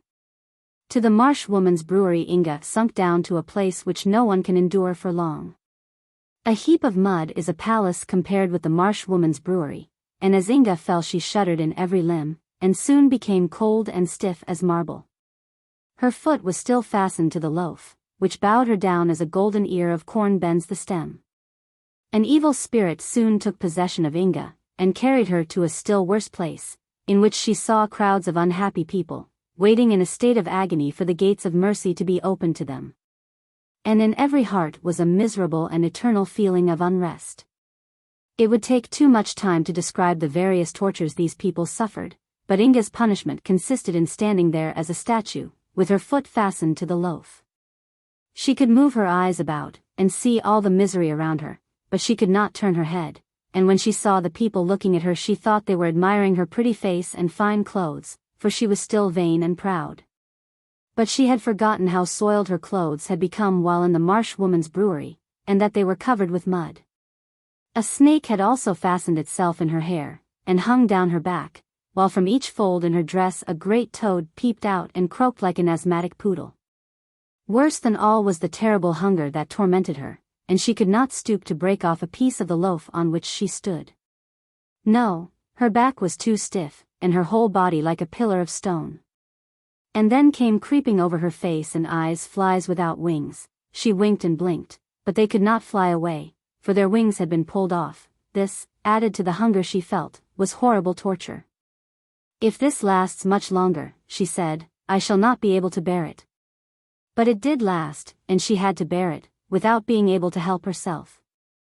A tear, followed by many scalding tears, fell upon her head, and rolled over her face and neck, down to the loaf on which she stood. Who could be weeping for Inga? She had a mother in the world still, and the tears of sorrow which a mother sheds for her child will always find their way to the child's heart, but they often increase the torment instead of being a relief. And Inga could hear all that was said about her in the world she had left, and every one seemed cruel to her. The sin she had committed in treading on the loaf was known on earth, for she had been seen by the cowherd from the hill, when she was crossing the marsh and had disappeared. When her mother wept and exclaimed, "Ah, Inga! What grief thou hast caused thy mother," she would say, "Oh, that I had never been born! My mother's tears are useless now." And then the words of the kind people who had adopted her came to her ears, when they said, Inga was a sinful girl, who did not value the gifts of God, but trampled them under her feet.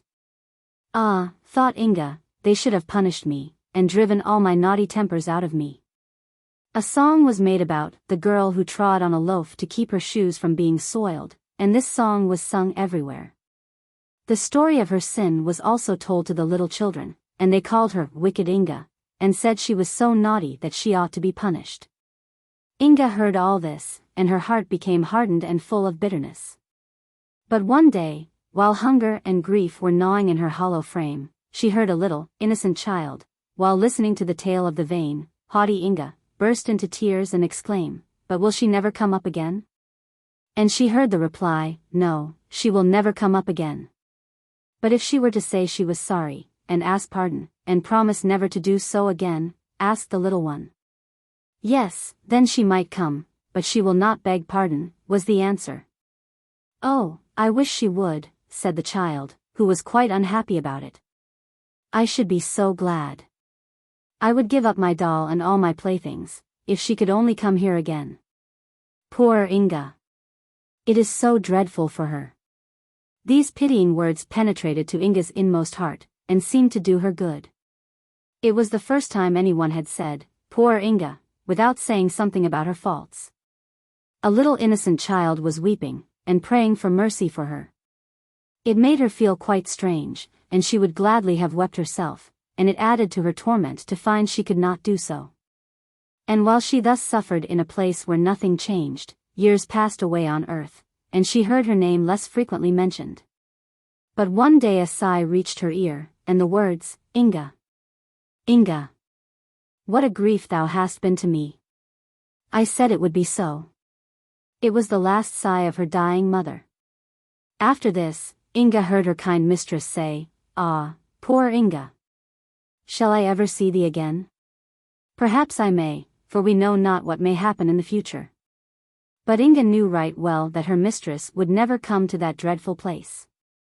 Time passed, a long bitter time, then Inga heard her name pronounced once more, and saw what seemed two bright stars shining above her. They were two gentle eyes closing on earth. Many years had passed since the little girl had lamented and wept about poor Inga. That child was now an old woman, whom God was taking to himself. In the last hour of existence the events of a whole life often appear before us, and this hour the old woman remembered how, when a child, she had shed tears over the story of Inga, and she prayed for her now. As the eyes of the old woman closed to earth, the eyes of the soul opened upon the hidden things of eternity, and then she, in whose last thoughts Inga had been so vividly present, saw how deeply the poor girl had sunk. She burst into tears at the sight, and in heaven, as she had done when a little child on earth, she wept and prayed for poor Inga. Her tears and her prayers echoed through the dark void that surrounded the tormented captive soul, and the unexpected mercy was obtained for it through an angel's tears. As in thought Inga seemed to act over again every sin she had committed on earth, she trembled, and tears she had never yet been able to weep rushed to her eyes. It seemed impossible that the gates of mercy could ever be opened to her.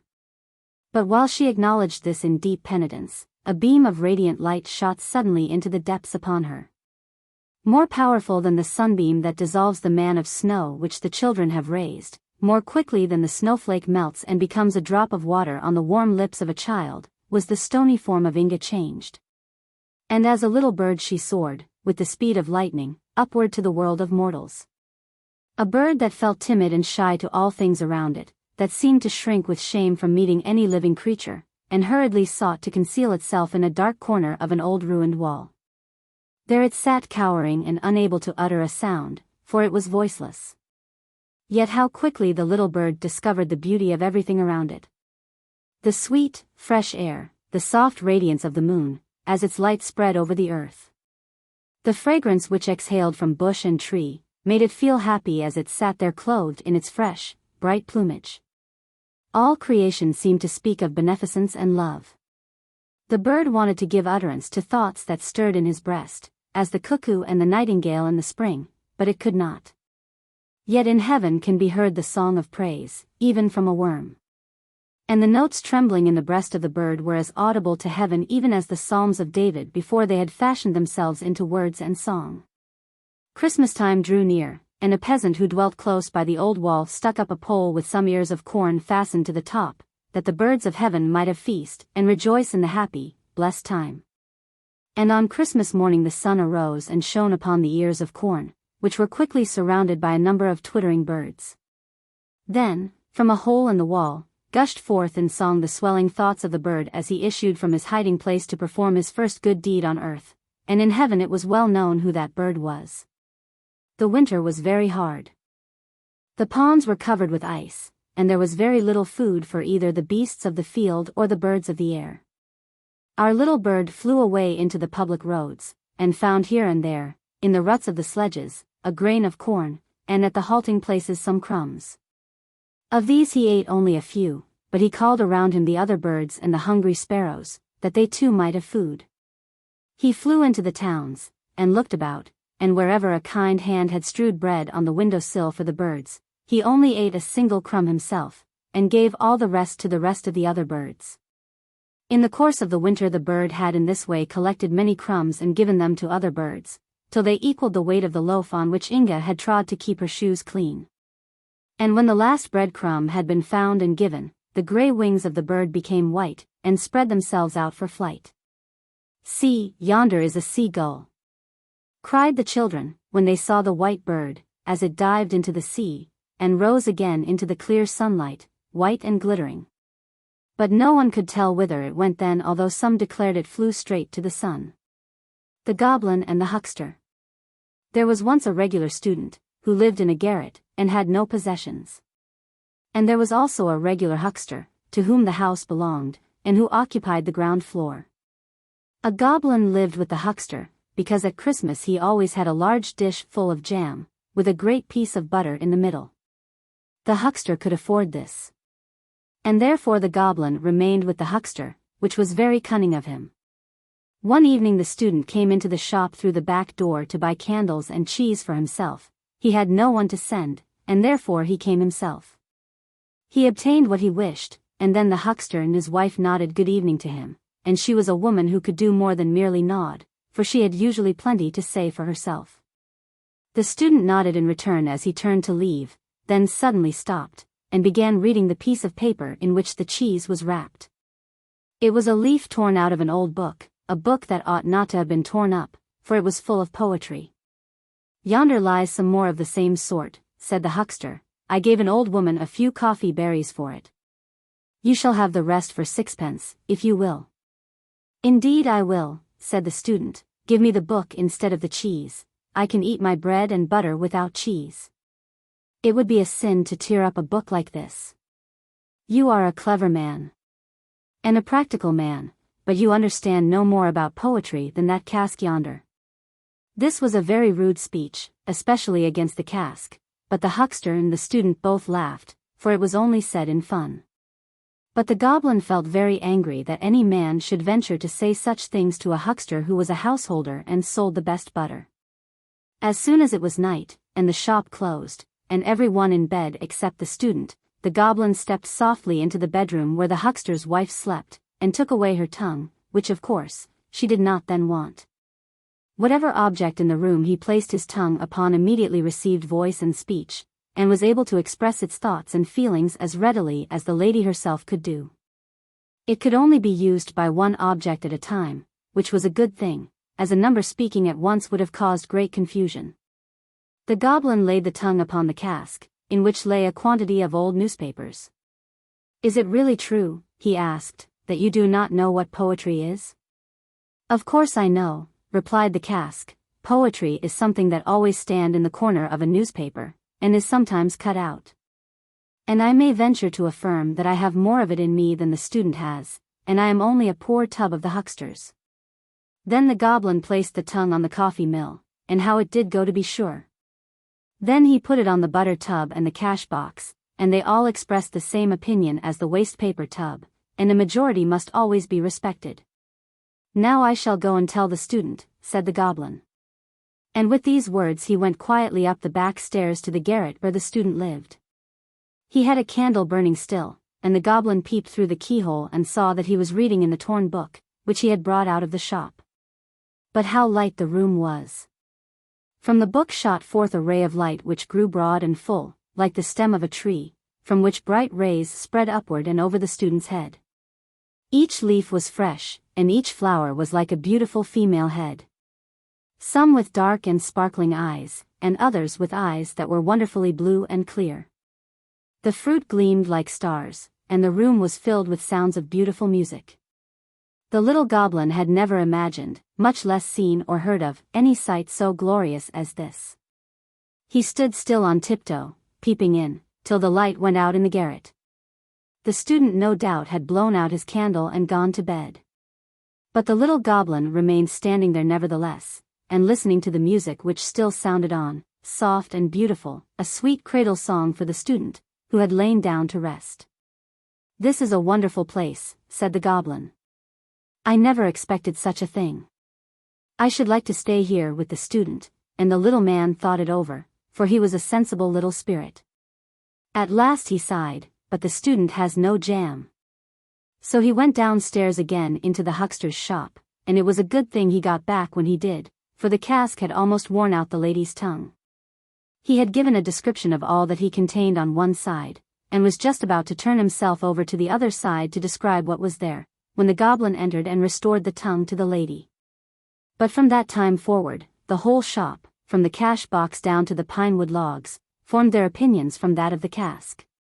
And they all had such confidence in him, and treated him with so much respect, that when the huckster read the criticisms on theatricals and art of an evening, they fancied it must all come from the cask. But after what he had seen, the goblin could no longer sit and listen quietly to the wisdom and understanding downstairs. So, as soon as the evening light glimmered in the garret, he took courage, for it seemed to him as if the rays of light were strong cables, drawing him up, and obliging him to go and peep through the keyhole. And, while there, a feeling of vastness came over him such as we experience by the ever-moving sea, when the storm breaks forth, and it brought tears into his eyes. He did not himself know why he wept, yet a kind of pleasant feeling mingled with his tears. How wonderfully glorious it would be to sit with the student under such a tree. But that was out of the question. He must be content to look through the keyhole, and be thankful for even that. There he stood on the old landing, with the autumn wind blowing down upon him through the trapdoor. It was very cold. But the little creature did not really feel it, till the light in the garret went out, and the tones of music died away. Then how he shivered, and crept downstairs again to his warm corner, where it felt homelike and comfortable. And when Christmas came again, and brought the dish of jam and the great lump of butter, he liked the huckster best of all. Soon after, in the middle of the night, the goblin was awoke by a terrible noise and knocking against the window shutters and the house doors, and by the sound of the watchman's horn. For a great fire had broken out, and the whole street appeared full of flames. Was it in their house, or a neighbor's? No one could tell, for terror had seized upon all. The huckster's wife was so bewildered that she took her gold earrings out of her ears and put them in her pocket, that she might save something at least. The huckster ran to get his business papers, and the servant resolved to save her blue silk mantle, which she had managed to buy. Each wished to keep the best things they had. The goblin had the same wish. For, with one spring, he was upstairs and in the student's room, whom he found standing by the open window, and looking quite calmly at the fire, which was raging at the house of a neighbor opposite. The goblin caught up the wonderful book which lay on the table, and popped it into his red cap, which he held tightly with both hands. The greatest treasure in the house was saved. And he ran away with it to the roof, and seated himself on the chimney. The flames of the burning house opposite illuminated him as he sat, both hands pressed tightly over his cap, in which the treasure lay. And then he found out what feelings really reigned in his heart, and knew exactly which way they tended. And yet, when the fire was extinguished, and the goblin again began to reflect, he hesitated, and said at last, "I must divide myself between the two. I cannot quite give up the huckster, because of the jam." And this is a representation of human nature. We are like the goblin, we all go to visit the huckster because of the jam. The golden treasure. The drummer's wife went into the church. She saw the new altar with the painted pictures and the carved angels. Those upon the canvas and in the glory over the altar were just as beautiful as the carved ones, and they were painted and gilt into the bargain. Their hair gleamed golden in the sunshine, lovely to behold, but the real sunshine was more beautiful still. It shone redder, clearer through the dark trees, when the sun went down. It was lovely thus to look at the sunshine of heaven. And she looked at the red sun, and she thought about it so deeply, and thought of the little one whom the stork was to bring, and the wife of the drummer was very cheerful, and looked, and wished that the child might have a gleam of sunshine given to it, so that it might at least become like one of the shining angels over the altar. And when she really had the little child in her arms, and held it up to its father, then it was like one of the angels in the church to behold, with hair like gold, the gleam of the setting sun was upon it. "My golden treasure, my riches, my sunshine," said the mother, and she kissed the shining locks, and it sounded like music and song in the room of the drummer, and there was joy, and life, and movement. The drummer beat a roll of joy. And the drum said, the fire drum, that was beaten when there was a fire in the town. Red hair. The little fellow has red hair. Believe the drum, and not what your mother says. Rub-a-dub, rub-a-dub. And the town repeated what the fire drum had said. The boy was taken to church, the boy was christened. There was nothing much to be said about his name, he was called Peter. The whole town, and the drum too, called him Peter the drummer's boy with the red hair, but his mother kissed his red hair, and called him her golden treasure. In the hollow way in the clay bank, many had scratched their names as a remembrance. Celebrity is always something, said the drummer, and so he scratched his own name there, and his little son's name likewise. And the swallows came. They had, on their long journey, seen more durable characters engraven on rocks, and on the walls of the temples in Hindostan, mighty deeds of great kings, immortal names, so old that no one now could read or speak them. Remarkable celebrity. In the clay bank the martins built their nest. They bored holes in the deep declivity, and the splashing rain and the thin mist came and crumbled and washed the names away, and the drummer's name also, and that of his little son. Peter's name will last a full year and a half longer, said the father. Fool, thought the fire drum, but it only said, dub, dub, dub, rub-a-dub. He was a boy full of life and gladness, this drummer's son with the red hair. He had a lovely voice. He could sing, and he sang like a bird in the woodland. There was melody, and yet no melody. He must become a chorister boy, said his mother. He shall sing in the church, and stand among the beautiful gilded angels who are like him. Fiery cat, said some of the witty ones of the town. The drum heard that from the neighbors' wives. Don't go home, Peter, cried the street boys. If you sleep in the garret, there'll be a fire in the house, and the fire drum will have to be beaten. Look out for the drumsticks, replied Peter. And, small as he was, he ran up boldly, and gave the foremost such a punch in the body with his fist, that the fellow lost his legs and tumbled over, and the others took their legs off with themselves very rapidly. The town musician was very genteel and fine. He was the son of the royal plate washer. He was very fond of Peter, and would sometimes take him to his home, and he gave him a violin, and taught him to play it. It seemed as if the whole art lay in the boy's fingers, and he wanted to be more than a drummer, he wanted to become musician to the town. I'll be a soldier, said Peter. For he was still quite a little lad, and it seemed to him the finest thing in the world to carry a gun, and to be able to march 1, 2, 1, 2, and to wear a uniform and a sword.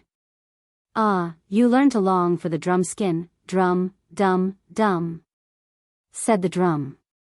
Yes, if he could only march his way up to be a general, observed his father, but before he can do that, there must be war. Heaven forbid, said his mother. We have nothing to lose, remarked the father. Yes, we have, my boy, she retorted. But suppose he came back a general, said the father. Without arms and legs, cried the mother. No, I would rather keep my golden treasure with me. Drum, dum, dum. The fire drum and all the other drums were beating, for war had come. The soldiers all set out, and the son of the drummer followed them. Redhead. Golden treasure. The mother wept, the father in fancy saw him famous. The town musician was of opinion that he ought not to go to war, but should stay at home and learn music. Redhead, said the soldiers, and little Peter laughed. But when one of them sometimes said to another, Foxy, he would bite his teeth together and look another way, into the wide world. He did not care for the nickname. The boy was active, pleasant of speech, and good-humored. That is the best canteen, said his old comrades. And many a night he had to sleep under the open sky, wet through with the driving rain or the falling mist, but his good humor never forsook him. The drumstick sounded, rub-a-dub, all up, all up. Yes, he was certainly born to be a drummer. The day of battle dawned. The sun had not yet risen, but the morning was come. The air was cold, the battle was hot, there was mist in the air, but still more gunpowder smoke. The bullets and shells flew over the soldiers' heads, and into their heads, into their bodies and limbs, but still they pressed forward. Here or there one or other of them would sink on his knees, with bleeding temples and a face as white as chalk. The little drummer still kept his healthy color, he had suffered no damage. He looked cheerfully at the dog of the regiment, which was jumping along as merrily as if the whole thing had been got up for his amusement, and as if the bullets were only flying about that he might have a game of play with them. March. Forward. March. This was the word of command for the drum. The word had not yet been given to fall back, though they might have done so, and perhaps there would have been much sense in it, and now at last the word, retire, was given. But our little drummer beat forward. March, for he had understood the command thus, and the soldiers obeyed the sound of the drum. That was a good roll, and proved the summons to victory for the men, who had already begun to give way. Life and limb were lost in the battle. Bombshells tore away the flesh in red strips. Bombshells lit up into a terrible glow the straw heaps to which the wounded had dragged themselves, to lie untended for many hours, perhaps for all the hours they had to live. It's no use thinking of it. And yet one cannot help thinking of it, even far away in the peaceful town. The drummer and his wife also thought of it, for Peter was at the war. Now, I'm tired of these complaints, said the fire drum. Again the day of battle dawned. The sun had not yet risen, but it was morning. The drummer and his wife were asleep. They had been talking about their son, as, indeed, they did almost every night, for he was out yonder in God's hand.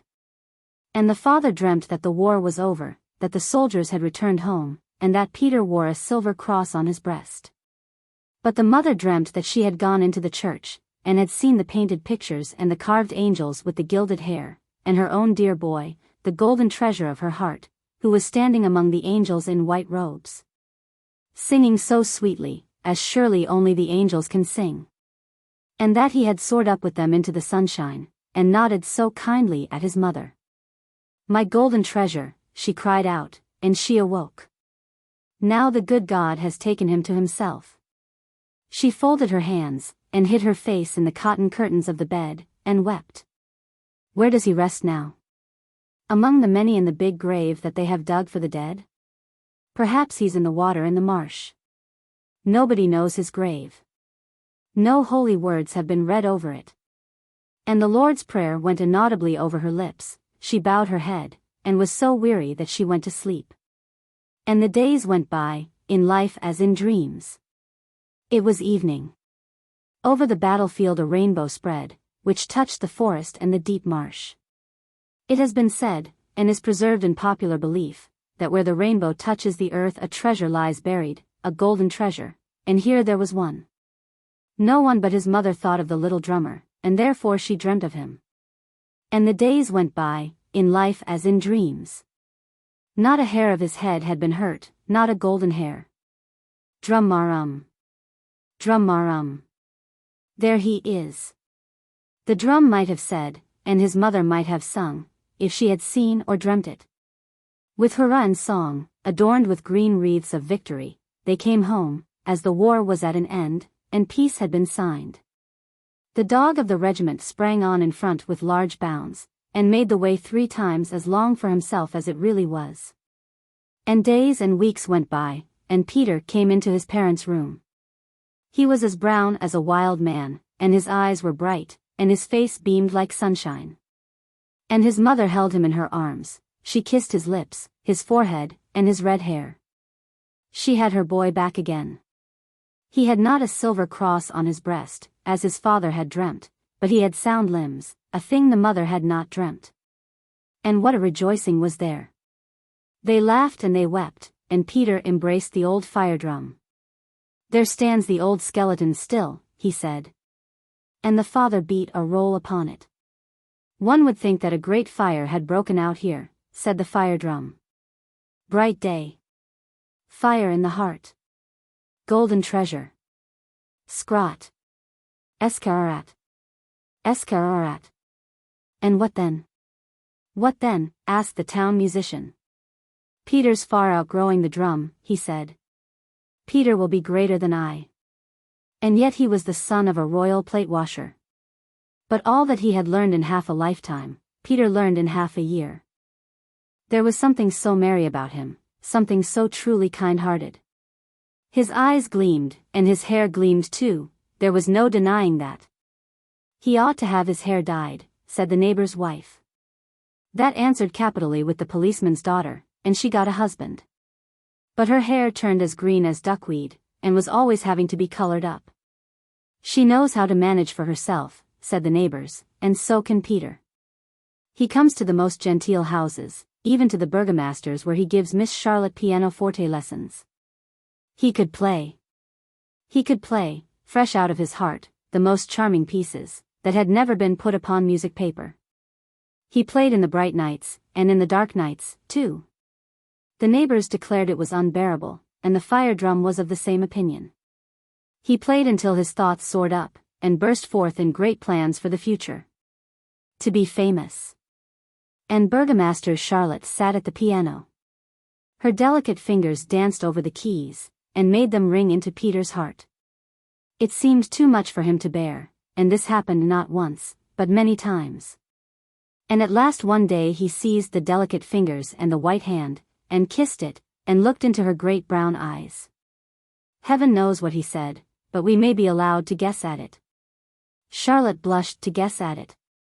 She reddened from brow to neck, and answered not a single word, and then strangers came into the room, and one of them was the state councillor's son. He had a lofty white forehead, and carried it so high that it seemed to go back into his neck. And Peter sat by her a long time, and she looked at him with gentle eyes. At home that evening he spoke of travel in the wide world, and of the golden treasure that lay hidden for him in his violin. To be famous. Tum-me-lum, tum-me-lum, tum-me-lum, said the fire drum. Peter has gone clear out of his wits. I think there must be a fire in the house. Next day the mother went to market. Shall I tell you news, Peter? She asked when she came home. A capital piece of news. Burgomaster Charlotte has engaged herself to the state councillor's son. The betrothal took place yesterday evening. No, cried Peter, and he sprang up from his chair. But his mother persisted in saying yes. She had heard it from the baker's wife, whose husband had it from the burgomaster's own mouth. And Peter became as pale as death, and sat down again. Good heaven! What's the matter with you? Asked his mother. Nothing, nothing. Only leave me to myself, he answered, but the tears were running down his cheeks. My sweet child, my golden treasure, cried the mother, and she wept, but the fire drum sang, not out loud, but inwardly. Charlotte's gone.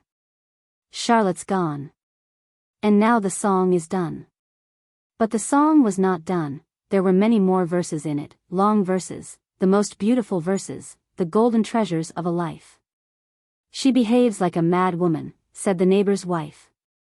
All the world is to see the letters she gets from her golden treasure, and to read the words that are written in the papers about his violin playing. And he sends her money too, and that's very useful to her since she has been a widow. He plays before emperors and kings, said the town musician. I never had that fortune, but he's my pupil, and he does not forget his old master. And his mother said. His father dreamt that Peter came home from the war with a silver cross. He did not gain one in the war, but it is still more difficult to gain one in this way. Now he has the cross of honor. If his father had only lived to see it. He's grown famous. Said the fire drum, and all his native town said the same thing, for the drummer's son, Peter with the red hair, Peter whom they had known as a little boy, running about in wooden shoes, and then as a drummer, playing for the dancers, was become famous. He played at our house before he played in the presence of kings, said the burgomaster's wife. At that time he was quite smitten with Charlotte. He was always of an aspiring turn. At that time he was saucy and an enthusiast. My husband laughed when he heard of the foolish affair, and now our Charlotte is a state councillor's wife. A golden treasure had been hidden in the heart and soul of the poor child, who had beaten the roll as a drummer, a roll of victory for those who had been ready to retreat. There was a golden treasure in his bosom, the power of sound. It burst forth on his violin as if the instrument had been a complete organ, and as if all the elves of a midsummer night were dancing across the strings. In its sounds were heard the piping of the thrush and the full clear note of the human voice. Therefore the sound brought rapture to every heart, and carried his name triumphant through the land. That was a great firebrand, the firebrand of inspiration. And then he looked so splendid, said the young ladies and the old ladies too. And the oldest of all procured an album for famous locks of hair, wholly and solely that she might beg a lock of his rich splendid hair, that treasure, that golden treasure. And the son came into the poor room of the drummer, elegant as a prince, happier than a king. His eyes were as clear and his face was as radiant as sunshine. And he held his mother in his arms, and she kissed his mouth, and wept as blissfully as any one can weep for joy, and he nodded at every old piece of furniture in the room, at the cupboard with the teacups, and at the flower vase. He nodded at the sleeping bench, where he had slept as a little boy, but the old fire drum he brought out, and dragged it into the middle of the room, and said to it and to his mother, My father would have beaten a famous roll this evening. Now I must do it. And he beat a thundering roll call on the instrument, and the drum felt so highly honored that the parchment burst with exultation. He has a splendid touch, said the drum. I've a remembrance of him now that will last. I expect that the same thing will happen to his mother, from pure joy over her golden treasure. And this is the story of the golden treasure. The Goloshes of Fortune. A beginning. In a house in Copenhagen, not far from the King's New Market, a very large party had assembled, the host and his family expecting, no doubt, to receive invitations in return. One half of the company were already seated at the card tables. The other half seemed to be waiting the result of their hostess's question, Well, how shall we amuse ourselves? Conversation followed, which, after a while, began to prove very entertaining. Among other subjects, it turned upon the events of the Middle Ages, which some persons maintained were more full of interest than our own times. Councillor Knapp defended this opinion so warmly that the lady of the house immediately went over to his side, and both exclaimed against Ørsted's essays on ancient and modern times, in which the preference is given to our own. The councillor considered the times of the Danish king, Hans, as the noblest and happiest. The conversation on this topic was only interrupted for a moment by the arrival of a newspaper, which did not, however, contain much worth reading, and while it is still going on we will pay a visit to the anteroom, in which cloaks, sticks, and goloshes were carefully placed. Here sat two maidens, one young, and the other old, as if they had come and were waiting to accompany their mistresses home, but on looking at them more closely, it could easily be seen that they were no common servants. Their shapes were too graceful, their complexions too delicate, and the cut of their dresses much too elegant. They were two fairies. The younger was not Fortune herself, but the chambermaid of one of Fortune's attendants, who carries about her more trifling gifts. The elder one, who was named Care, looked rather gloomy. She always goes about to perform her own business in person, for then she knows it is properly done. They were telling each other where they had been during the day. The messenger of Fortune had only transacted a few unimportant matters. For instance, she had preserved a new bonnet from a shower of rain, and obtained for an honest man a bow from a titled nobody, and so on, but she had something extraordinary to relate, after all. "I must tell you," said she, "that today is my birthday, and in honor of it I have been entrusted with a pair of galoshes, to introduce amongst mankind. These galoshes have the property of making every one who puts them on imagine himself in any place he wishes, or that he exists at any period. Every wish is fulfilled at the moment it is expressed, so that for once mankind have the chance of being happy." "No," replied Care. "You may depend upon it that whoever puts on those galoshes will be very unhappy, and bless the moment in which he can get rid of them." "What are you thinking of?" replied the other. "Now see, I will place them by the door.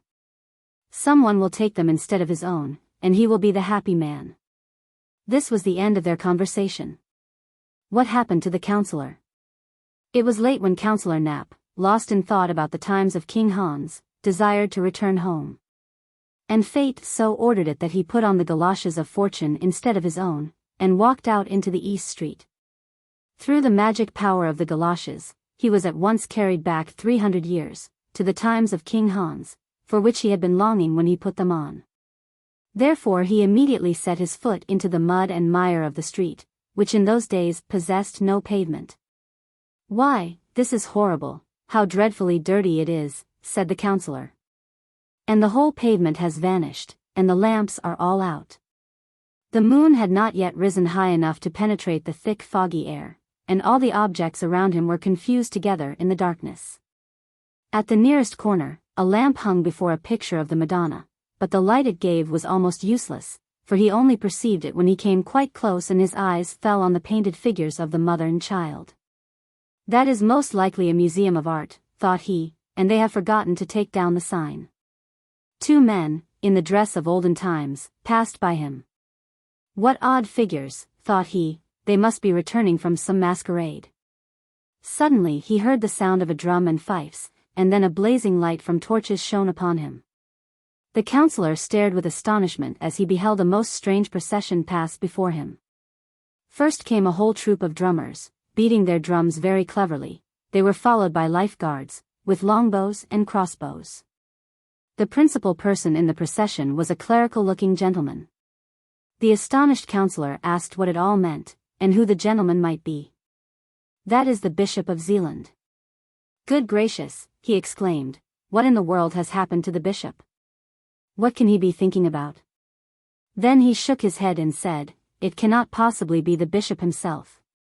While musing on this strange affair, and without looking to the right or left, he walked on through East Street and over Highbridge Place. The bridge, which he supposed led to Palace Square, was nowhere to be found, but instead, he saw a bank and some shallow water, and two people, who sat in a boat. "Does the gentleman wish to be ferried over the home?" asked one. "To the home," exclaimed the counselor, not knowing in what age he was now existing. "I want to go to Christian's Haven, in Little Turf Street." The men stared at him. "Pray tell me where the bridge is," said he. "It is shameful that the lamps are not lighted here, and it is as muddy as if one were walking in a marsh." But the more he talked with the boatman the less they could understand each other. "I don't understand your outlandish talk," he cried at last, angrily turning his back upon them. He could not, however, find the bridge nor any railings. "What a scandalous condition this place is in," said he. Never, certainly, had he found his own times so miserable as on this evening. "I think it will be better for me to take a coach, but where are they?" There was not one to be seen. "I shall be obliged to go back to the King's New Market," said he, "where there are plenty of carriages standing, or I shall never reach Christian's Haven." Then he went towards East Street, and had nearly passed through it, when the moon burst forth from a cloud. "Dear me, what have they been erecting here?" he cried, as he caught sight of the East Gate, which in olden times used to stand at the end of East Street. However, he found an opening through which he passed, and came out upon where he expected to find the new market. Nothing was to be seen but an open meadow, surrounded by a few bushes, through which ran a broad canal or stream. A few miserable-looking wooden booths, for the accommodation of Dutch watermen, stood on the opposite shore. "Either I behold a fata morgana, or I must be tipsy," groaned the counsellor. "What can it be? What is the matter with me?" He turned back in the full conviction that he must be ill. In walking through the street this time, he examined the houses more closely. He found that most of them were built of lath and plaster, and many had only a thatched roof. "I am certainly all wrong," said he, with a sigh. "And yet I only drank 1 glass of punch. But I cannot bear even that, and it was very foolish to give us punch and hot salmon. I shall speak about it to our hostess, the agent's lady. Suppose I were to go back now and say how ill I feel, I fear it would look so ridiculous, and it is not very likely that I should find anyone up." Then he looked for the house, but it was not in existence. "This is really frightful. I cannot even recognize East Street. Not a shop to be seen, nothing but old, wretched, tumble-down houses, just as if I were at Roskilde or Ringstedt. Oh, I really must be ill. It is no use to stand upon ceremony. But where in the world is the agent's house? There is a house, but it is not his, and people still up in it, I can hear. Oh dear. I certainly am very queer." As he reached the half-open door, he saw a light and went in. It was a tavern of the olden times, and seemed a kind of beer shop. The room had the appearance of a Dutch interior. A number of people, consisting of seamen, Copenhagen citizens, and a few scholars, sat in deep conversation over their mugs, and took very little notice of the newcomer. "Pardon me," said the counsellor, addressing the landlady, "I do not feel quite well, and I should be much obliged if you will send for a fly to take me to Christian's Haven." The woman stared at him and shook her head. Then she spoke to him in German. The counsellor supposed from this that she did not understand Danish. He therefore repeated his request in German. This, as well as his singular dress, convinced the woman that he was a foreigner. She soon understood, however, that he did not find himself quite well, and therefore brought him a mug of water. It had something of the taste of seawater, certainly, although it had been drawn from the well outside. Then the counsellor leaned his head on his hand, drew a deep breath, and pondered over all the strange things that had happened to him. "Is that today's number of the day?" he asked, quite mechanically, as he saw the woman putting by a large piece of paper. She did not understand what he meant, but she handed him the sheet. It was a woodcut, representing a meteor, which had appeared in the town of Cologne. "That is very old," said the counsellor, becoming quite cheerful at the sight of this antique drawing. "Where did you get this singular sheet? It is very interesting, although the whole affair is a fable. Meteors are easily explained in these days. They are northern lights, which are often seen, and are no doubt caused by electricity." Those who sat near him, and heard what he said, looked at him in great astonishment, and one of them rose, took off his hat respectfully, and said in a very serious manner, "You must certainly be a very learned man, monsieur." "Oh no," replied the counsellor, "I can only discourse on topics which every one should understand." "Modestia is a beautiful virtue," said the man. "Moreover, I must add to your speech mihi secus videtur. Yet in this case I would suspend my judicium. May I ask to whom I have the pleasure of speaking?" "I am a bachelor of divinity," said the man. This answer satisfied the counsellor. The title agreed with the dress. "This is surely," thought he, "an old village schoolmaster, a perfect original, such as one meets with sometimes even in Jutland." "This is not certainly a locus docendi," began the man. "Still I must beg you to continue the conversation. You must be well read in ancient lore." "Oh yes," replied the counsellor, "I am very fond of reading useful old books, and modern ones as well, with the exception of everyday stories, of which we really have more than enough." "Everyday stories?" asked the bachelor. "Yes, I mean the new novels that we have at the present day." "Oh," replied the man, with a smile, "and yet they are very witty, and are much read at court. The king likes especially the romance of Messrs. ELFIN and Gaudian, which describes King Arthur and his Knights of the Round Table. He has joked about it with the gentlemen of his court. Well, I have certainly not read that, replied the counsellor. I suppose it is quite new, and published by Heiberg. No, answered the man, it is not by Heiberg, Godfred von Gemmen brought it out. Oh, is he the publisher? That is a very old name, said the counsellor. Was it not the name of the first publisher in Denmark? Yes, and he is our first printer and publisher now, replied the scholar. So far all had passed off very well. But now one of the citizens began to speak of a terrible pestilence which had been raging a few years before, meaning the plague of 1484. The counsellor thought he referred to the cholera, and they could discuss this without finding out the mistake. The war in 1490 was spoken of as quite recent. The English pirates had taken some ships in the Channel in 1801, and the counsellor, supposing they referred to these, agreed with them in finding fault with the English. The rest of the talk, however, was not so agreeable, every moment one contradicted the other. The good bachelor appeared very ignorant, for the simplest remark of the counsellor seemed to him either too bold or too fantastic. They stared at each other, and when it became worse the bachelor spoke in Latin, in the hope of being better understood, but it was all useless. How are you now? Asked the landlady, pulling the counsellor's sleeve. Then his recollection returned to him. In the course of conversation he had forgotten all that had happened previously. Goodness me! Where am I? Said he.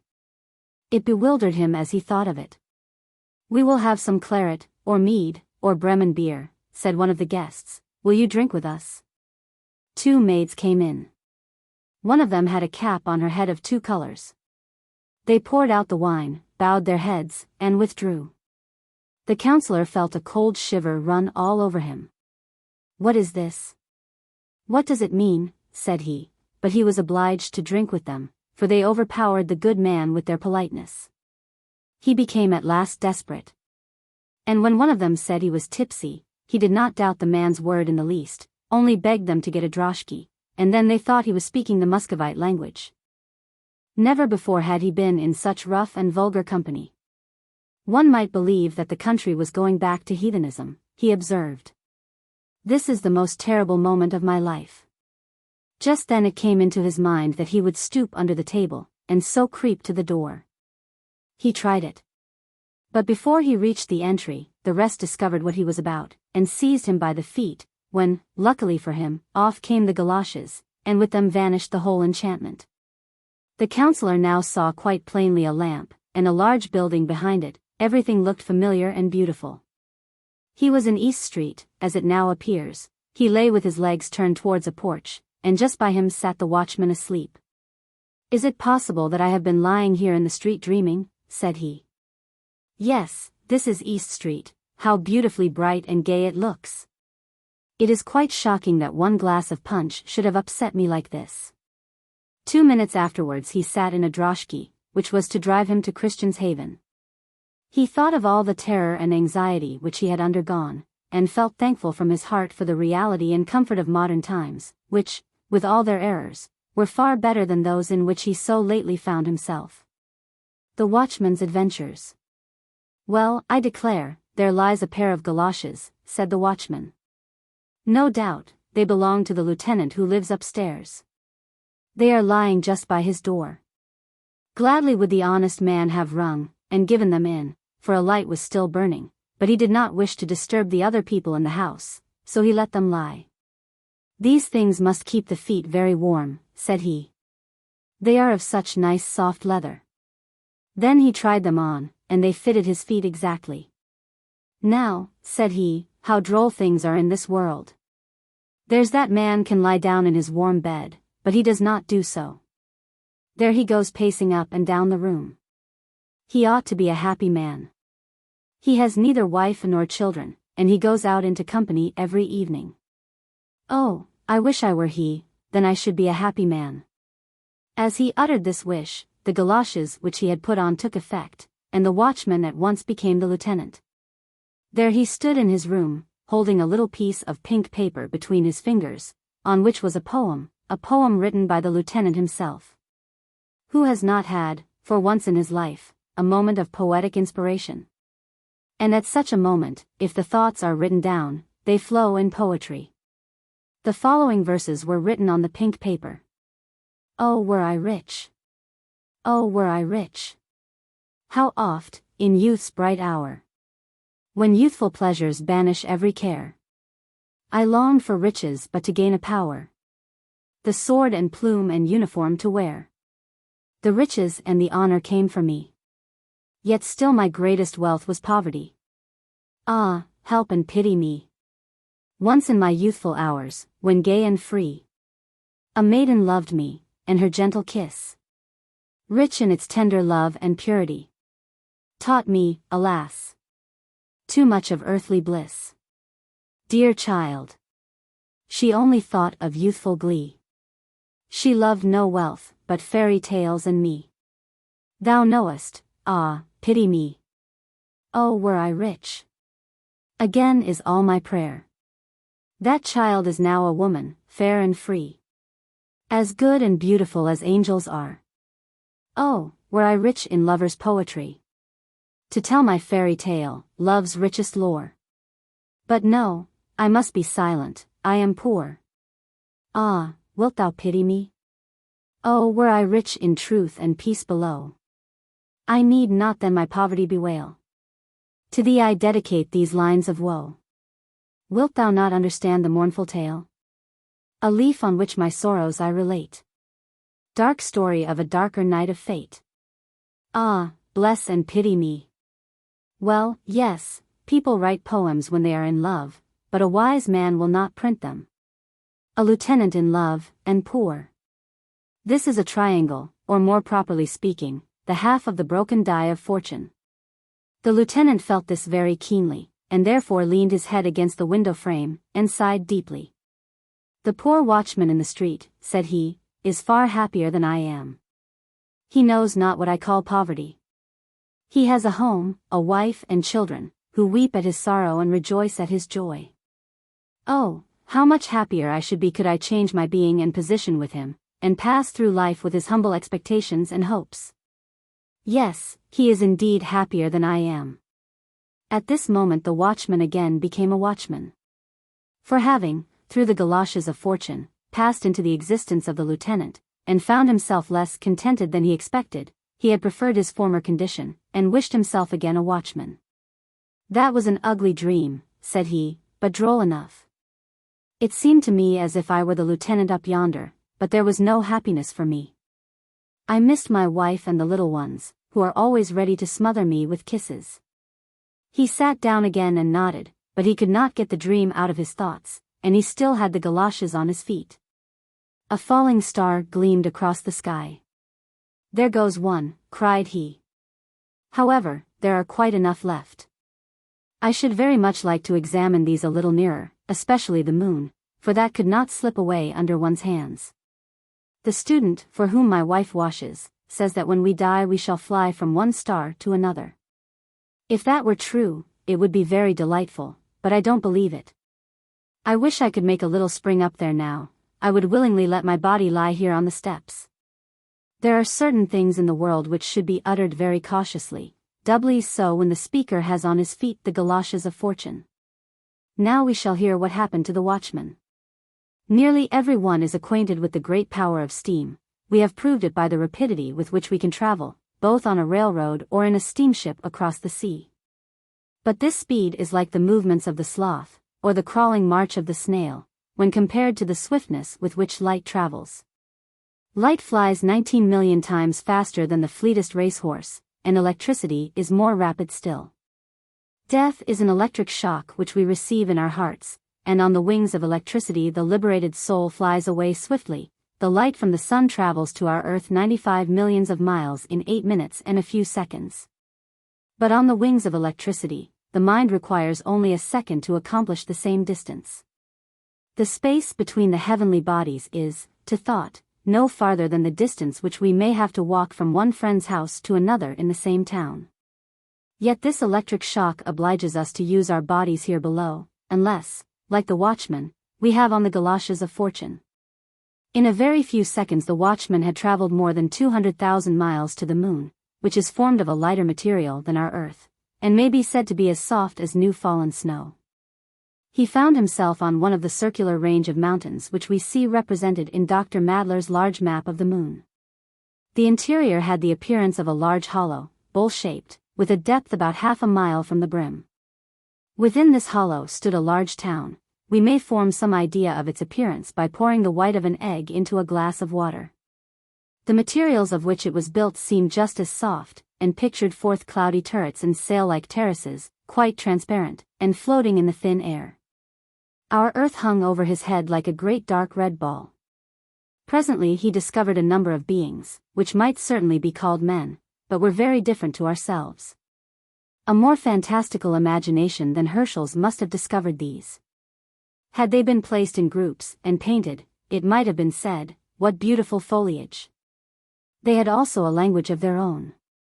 No one could have expected the soul of the watchman to understand it, and yet he did understand it, for our souls have much greater capabilities than we are inclined to believe. Do we not, in our dreams, show a wonderful dramatic talent? Each of our acquaintance appears to us then in his own character, and with his own voice. No man could thus imitate them in his waking hours.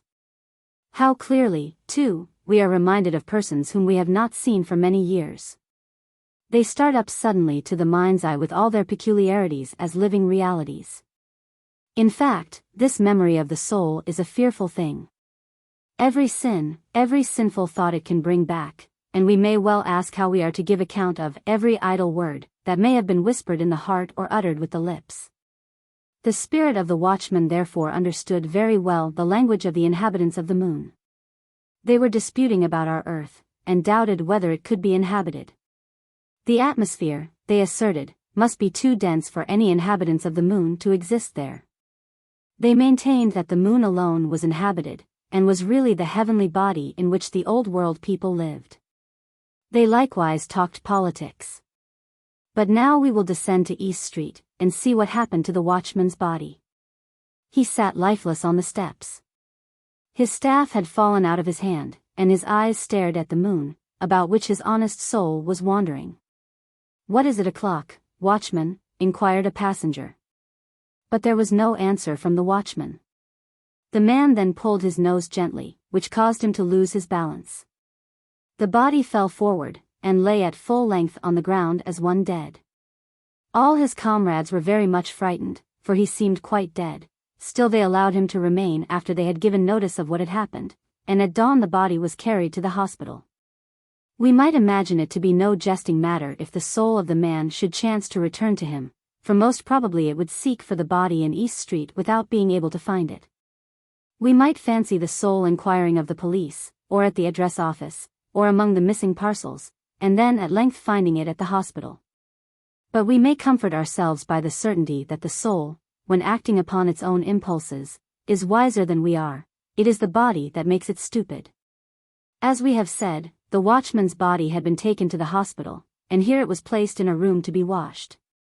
Naturally, the first thing done here was to take off the galoshes, upon which the soul was instantly obliged to return, and it took the direct road to the body at once, and in a few seconds the man's life returned to him. He declared, when he quite recovered himself, that this had been the most dreadful night he had ever passed. Not for £100 would he go through such feelings again. However, it was all over now. The same day he was allowed to leave, but the galoshes remained at the hospital. The eventful moment, a most unusual journey. Every inhabitant of Copenhagen knows what the entrance to Frederick's Hospital is like. But as most probably a few of those who read this little tale may not reside in Copenhagen, we will give a short description of it. The hospital is separated from the street by an iron railing, in which the bars stand so wide apart that, it is said, some very slim patients have squeezed through, and gone to pay little visits in the town. The most difficult part of the body to get through was the head, and in this case, as it often happens in the world, the small heads were the most fortunate. This will serve as sufficient introduction to our tale. One of the young volunteers, of whom, physically speaking, it might be said that he had a great head, was on guard that evening at the hospital. The rain was pouring down, yet, in spite of these two obstacles, he wanted to go out just for a quarter of an hour. It was not worth while, he thought, to make a confidant of the porter, as he could easily slip through the iron railings. There lay the galoshes, which the watchman had forgotten. It never occurred to him that these could be galoshes of fortune. They would be very serviceable to him in this rainy weather, so he drew them on. Now came the question whether he could squeeze through the palings. He certainly had never tried, so he stood looking at them. "I wish to goodness my head was through," said he, and instantly, though it was so thick and large, it slipped through quite easily. The galoshes answered that purpose very well, but his body had to follow, and this was impossible. "I am too fat," he said. "I thought my head would be the worst, but I cannot get my body through, that is certain." Then he tried to pull his head back again, but without success. He could move his neck about easily enough, and that was all. His first feeling was one of anger, and then his spirits sank below zero. The galoshes of fortune had placed him in this terrible position, and unfortunately it never occurred to him to wish himself free. No, instead of wishing he kept twisting about, yet did not stir from the spot. The rain poured, and not a creature could be seen in the street. The porter's bell he was unable to reach, and however was he to get loose? He foresaw that he should have to stay there till morning, and then they must send for a smith to file away the iron bars, and that would be a work of time. All the charity children would just be going to school, and all the sailors who inhabited that quarter of the town would be there to see him standing in the pillory. What a crowd there would be! "Ha!" he cried, "the blood is rushing to my head, and I shall go mad. I believe I am crazy already. Oh, I wish I were free, then all these sensations would pass off." This is just what he ought to have said at first.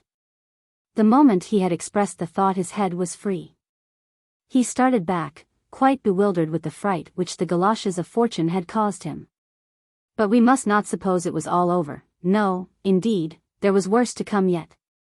The night passed, and the whole of the following day, but no one sent for the galoshes. In the evening a declamatory performance was to take place at the amateur theatre in a distant street. The house was crowded. Among the audience was the young volunteer from the hospital, who seemed to have quite forgotten his adventures of the previous evening. He had on the galoshes. They had not been sent for, and as the streets were still very dirty, they were of great service to him. A new poem, entitled "My Aunt's Spectacles," was being recited.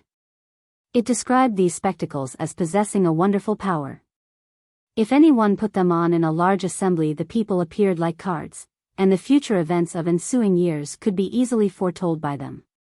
The idea struck him that he should very much like to have such a pair of spectacles.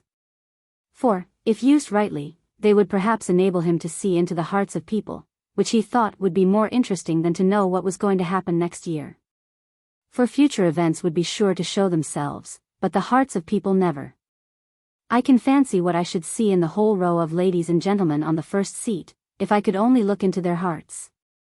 That lady, I imagine, keeps a store for things of all descriptions. How my eyes would wander about in that collection. With many ladies I should no doubt find a large millinery establishment. There is another that is perhaps empty, and would be all the better for cleaning out. There may be some well stored with good articles. Ah, yes, he sighed, I know one, in which everything is solid, but a servant is there already, and that is the only thing against it. I dare say from many I should hear the words, "Please to walk in." I only wish I could slip into the hearts like a little tiny thought. This was the word of command for the galoshes. The volunteers shrunk up together, and commenced a most unusual journey through the hearts of the spectators in the first row. The first heart he entered was that of a lady, but he thought he must have got into one of the rooms of an orthopedic institution where plaster casts of deformed limbs were hanging on the walls, with this difference: that the casts in the institution are formed when the patient enters, but here they were formed and preserved after the good people had left. These were casts of the bodily and mental deformities of the lady's female friends, carefully preserved. Quickly he passed into another heart, which had the appearance of a spacious, holy church, with the white dove of innocence fluttering over the altar. Gladly would he have fallen on his knees in such a sacred place.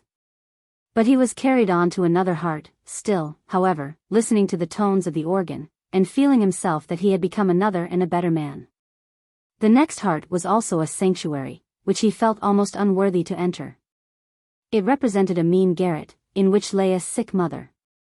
But the warm sunshine streamed through the window, lovely roses bloomed in a little flower box on the roof, 2 blue birds sang of childlike joys, and the sick mother prayed for a blessing on her daughter. Next he crept on his hands and knees through an overfilled butcher's shop. There was meat, nothing but meat, wherever he stepped. This was the heart of a rich, respectable man, whose name is doubtless in the directory. Then he entered the heart of this man's wife. It was an old, tumble-down pigeon house. The husband's portrait served as a weathercock. It was connected with all the doors, which opened and shut just as the husband's decision turned. The next heart was a complete cabinet of mirrors, such as can be seen in the castle of Rosenborg. But these mirrors magnified in an astonishing degree. In the middle of the floor sat, like the Grand Lama, the insignificant eye of the owner, astonished at the contemplation of his own features. At his next visit he fancied he must have got into a narrow needle case, full of sharp needles. Oh, thought he, this must be the heart of an old maid, but such was not the fact. It belonged to a young officer, who wore several orders, and was said to be a man of intellect and heart. The poor volunteer came out of the last heart in the row quite bewildered. He could not collect his thoughts, and imagined his foolish fancies had carried him away. Good gracious, he sighed, I must have a tendency to softening of the brain, and here it is so exceedingly hot that the blood is rushing to my head.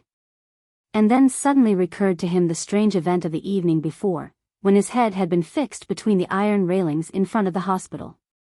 That is the cause of it all, he exclaimed, I must do something in time. A Russian bath would be a very good thing to begin with.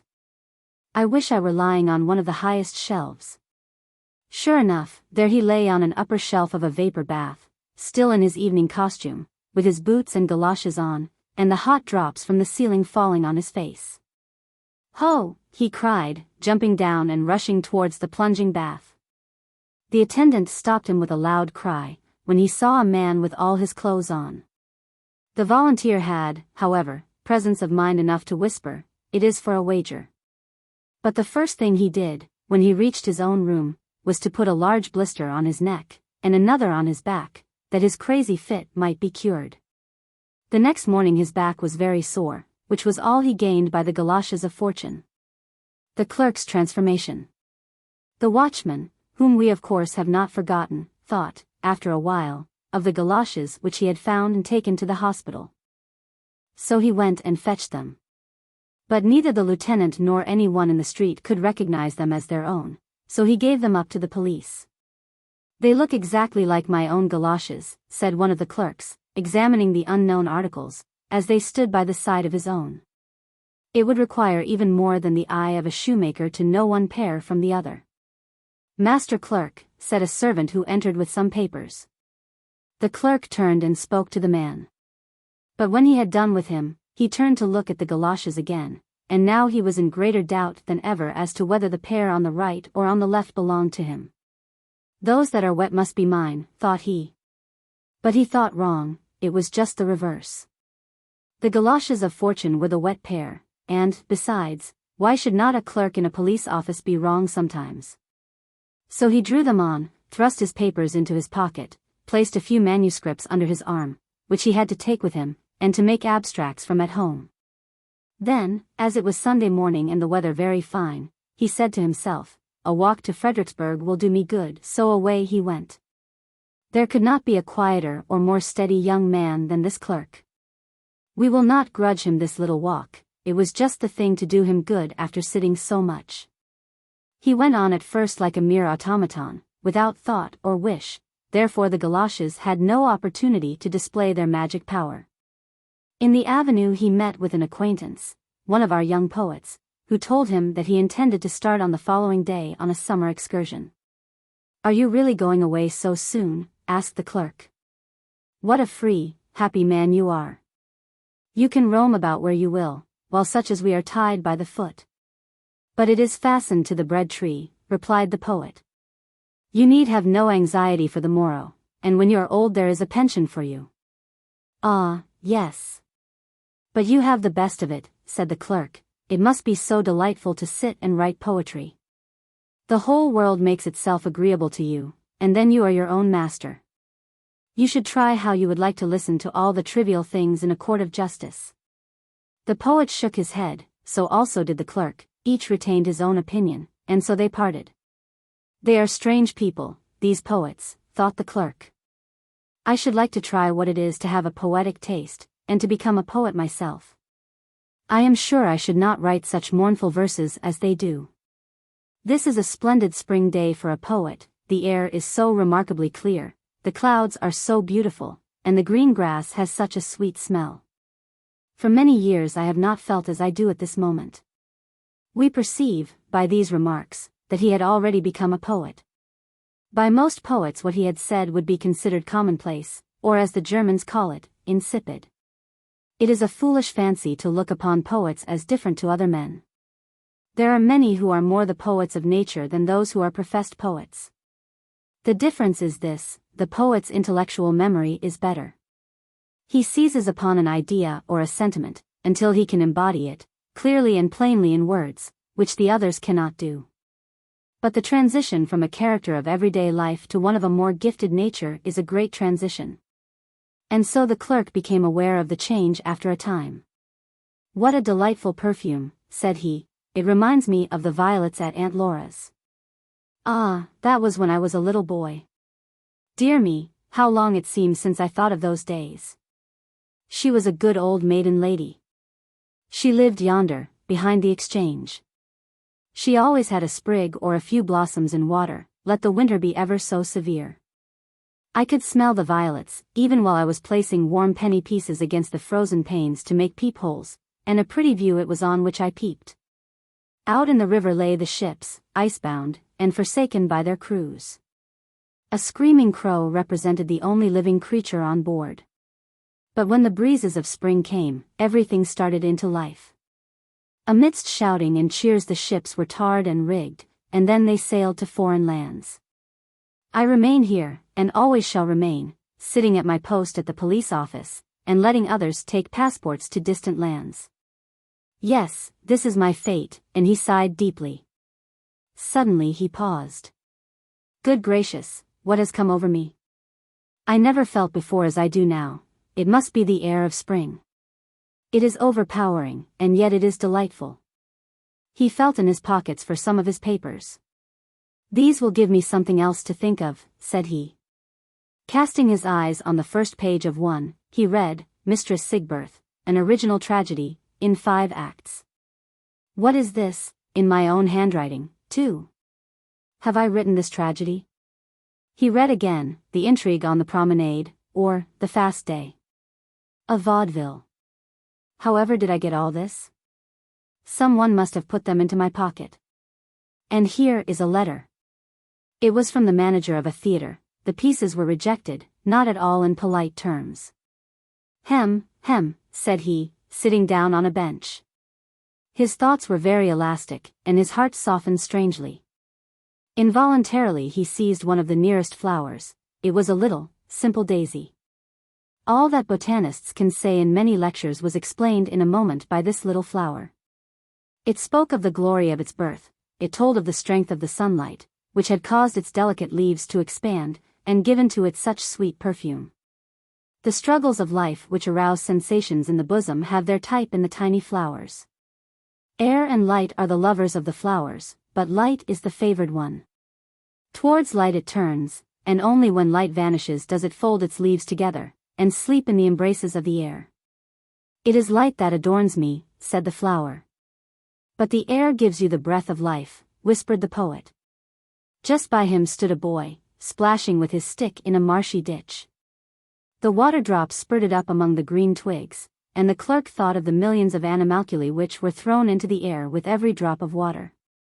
At a height which must be the same to them as it would be to us if we were hurled beyond the clouds. As the clerk thought of all these things, and became conscious of the great change in his own feelings, he smiled, and said to himself, I must be asleep and dreaming. And yet, if so, how wonderful for a dream to be so natural and real, and to know at the same time too that it is but a dream. I hope I shall be able to remember it all when I wake tomorrow. My sensations seem most unaccountable. I have a clear perception of everything as if I were wide awake. I am quite sure if I recollect all this tomorrow, it will appear utterly ridiculous and absurd. I have had this happen to me before. It is with the clever or wonderful things we say or hear in dreams, as with the gold which comes from under the earth. It is rich and beautiful when we possess it, but when seen in a true light it is but as stones and withered leaves. Ah! He sighed mournfully, as he gazed at the birds singing merrily, or hopping from branch to branch. They are much better off than I. Flying is a glorious power. Happy is he who is born with wings. Yes, if I could change myself into anything I would be a little lark. At the same moment his coat-tails and sleeves grew together and formed wings, his clothes changed to feathers, and his goloshes to claws. He felt what was taking place, and laughed to himself. Well, now it is evident I must be dreaming, but I never had such a wild dream as this. And then he flew up into the green boughs and sang, but there was no poetry in the song, for his poetic nature had left him. The goloshes, like all persons who wish to do a thing thoroughly, could only attend to one thing at a time. He wished to be a poet, and he became one. Then he wanted to be a little bird, and in this change he lost the characteristics of the former one. Well, thought he, this is charming. By day I sit in a police office, amongst the driest law papers, and at night I can dream that I am a lark, flying about in the gardens of Fredericksburg. Really a complete comedy could be written about it. Then he flew down into the grass, turned his head about in every direction, and tapped his beak on the bending blades of grass, which, in proportion to his size, seemed to him as long as the palm leaves in northern Africa. In another moment all was darkness around him. It seemed as if something immense had been thrown over him. A sailor boy had flung his large cap over the bird, and a hand came underneath and caught the clerk by the back and wings so roughly, that he squeaked, and then cried out in his alarm, "You impudent rascal, I am a clerk in the police office." But it only sounded to the boy like, "Tweet, tweet," so he tapped the bird on the beak, and walked away with him. In the avenue he met two schoolboys, who appeared to belong to a better class of society, but whose inferior abilities kept them in the lowest class at school. These boys bought the bird for 8 pence, and so the clerk returned to Copenhagen. It is well for me that I am dreaming, he thought, otherwise I should become really angry. First I was a poet, and now I am a lark. It must have been the poetic nature that changed me into this little creature. It is a miserable story indeed, especially now I have fallen into the hands of boys. I wonder what will be the end of it. The boys carried him into a very elegant room, where a stout, pleasant-looking lady received them, but she was not at all gratified to find that they had brought a lark, a common field bird as she called it. However, she allowed them for one day to place the bird in an empty cage that hung near the window. "It will please Polly perhaps," she said, laughing at a large grey parrot, who was swinging himself proudly on a ring in a handsome brass cage.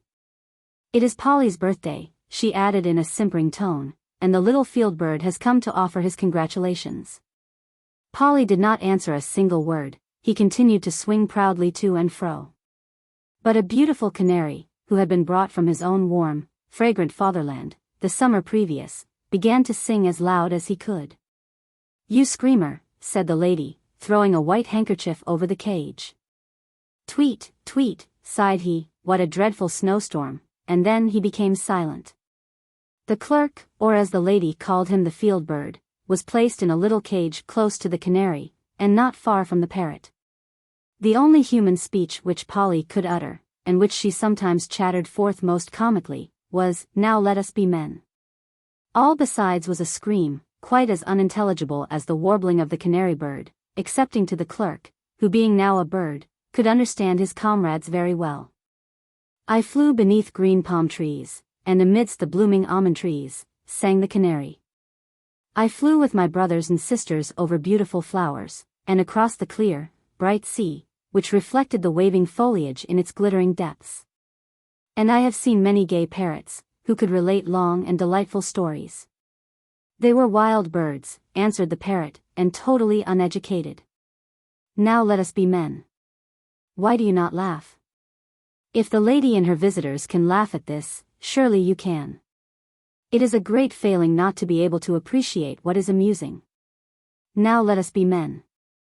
Do you remember," said the canary, the pretty maidens who used to dance in the tents that were spread out beneath the sweet blossoms? Do you remember the delicious fruit and the cooling juice from the wild herbs? Oh, yes, said the parrot. But here I am much better off. I am well fed, and treated politely. I know that I have a clever head, and what more do I want? Let us be men now. You have a soul for poetry. I have deep knowledge and wit. You have genius, but no discretion. You raise your naturally high notes so much, that you get covered over. They never serve me so. Oh, no, I cost them something more than you. I keep them in order with my beak, and fling my wit about me. Now let us be men.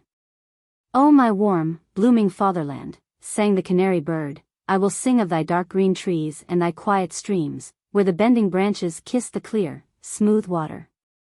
I will sing of the joy of my brothers and sisters, as their shining plumage flits among the dark leaves of the plants which grow wild by the springs. Do leave off those dismal strains, said the parrot, sing something to make us laugh. Laughter is the sign of the highest order of intellect. Can a dog or a horse laugh?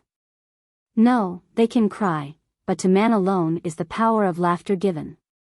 Ha! Ha! Ha! Laughed Polly, and repeated his witty saying, now let us be men. You little grey Danish bird, said the canary, you also have become a prisoner. It is certainly cold in your forests, but still there is liberty there. Fly out. They have forgotten to close the cage, and the window is open at the top. Fly, fly. Instinctively, the clerk obeyed, and left the cage. At the same moment the half-open door leading into the next room creaked on its hinges, and, stealthily, with green fiery eyes, the cat crept in and chased the lark round the room. The canary bird fluttered in his cage, and the parrot flapped his wings and cried, let us be men. The poor clerk, in the most deadly terror, flew through the window, over the houses, and through the streets, till at length he was obliged to seek a resting place. A house opposite to him had a look of home. A window stood open. He flew in, and perched upon the table. It was his own room.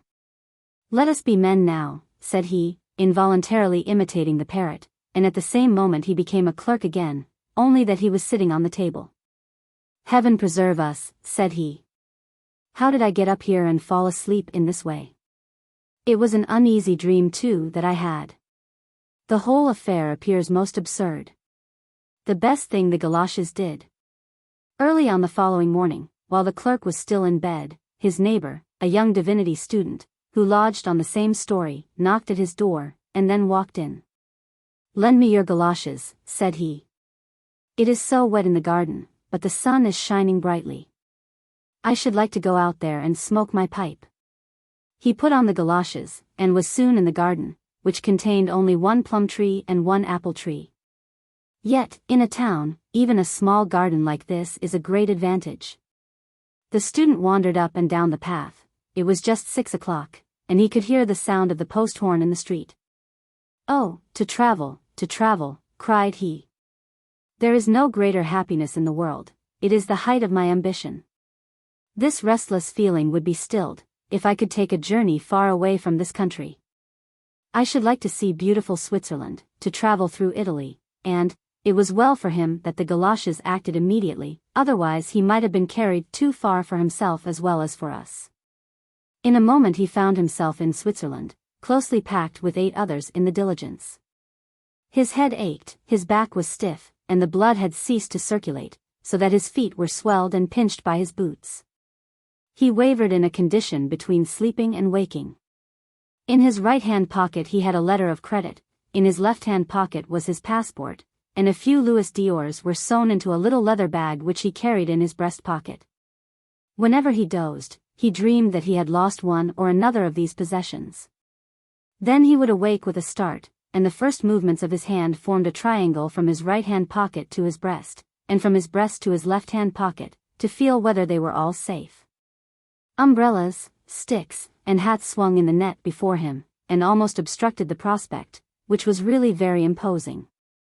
And as he glanced at it, his memory recalled the words of one poet at least, who has sung of Switzerland, and whose poems have not yet been printed. How lovely to my wondering eyes Mont Blanc's fair summits gently rise. 'Tis sweet to breathe the mountain air, if you have gold enough to spare.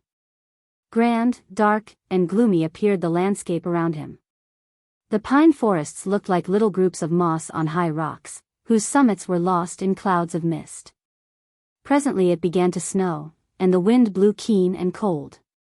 Ah, he sighed, if I were only on the other side of the Alps now, it would be summer, and I should be able to get money on my letter of credit. The anxiety I feel on this matter prevents me from enjoying myself in Switzerland. Oh, I wish I was on the other side of the Alps.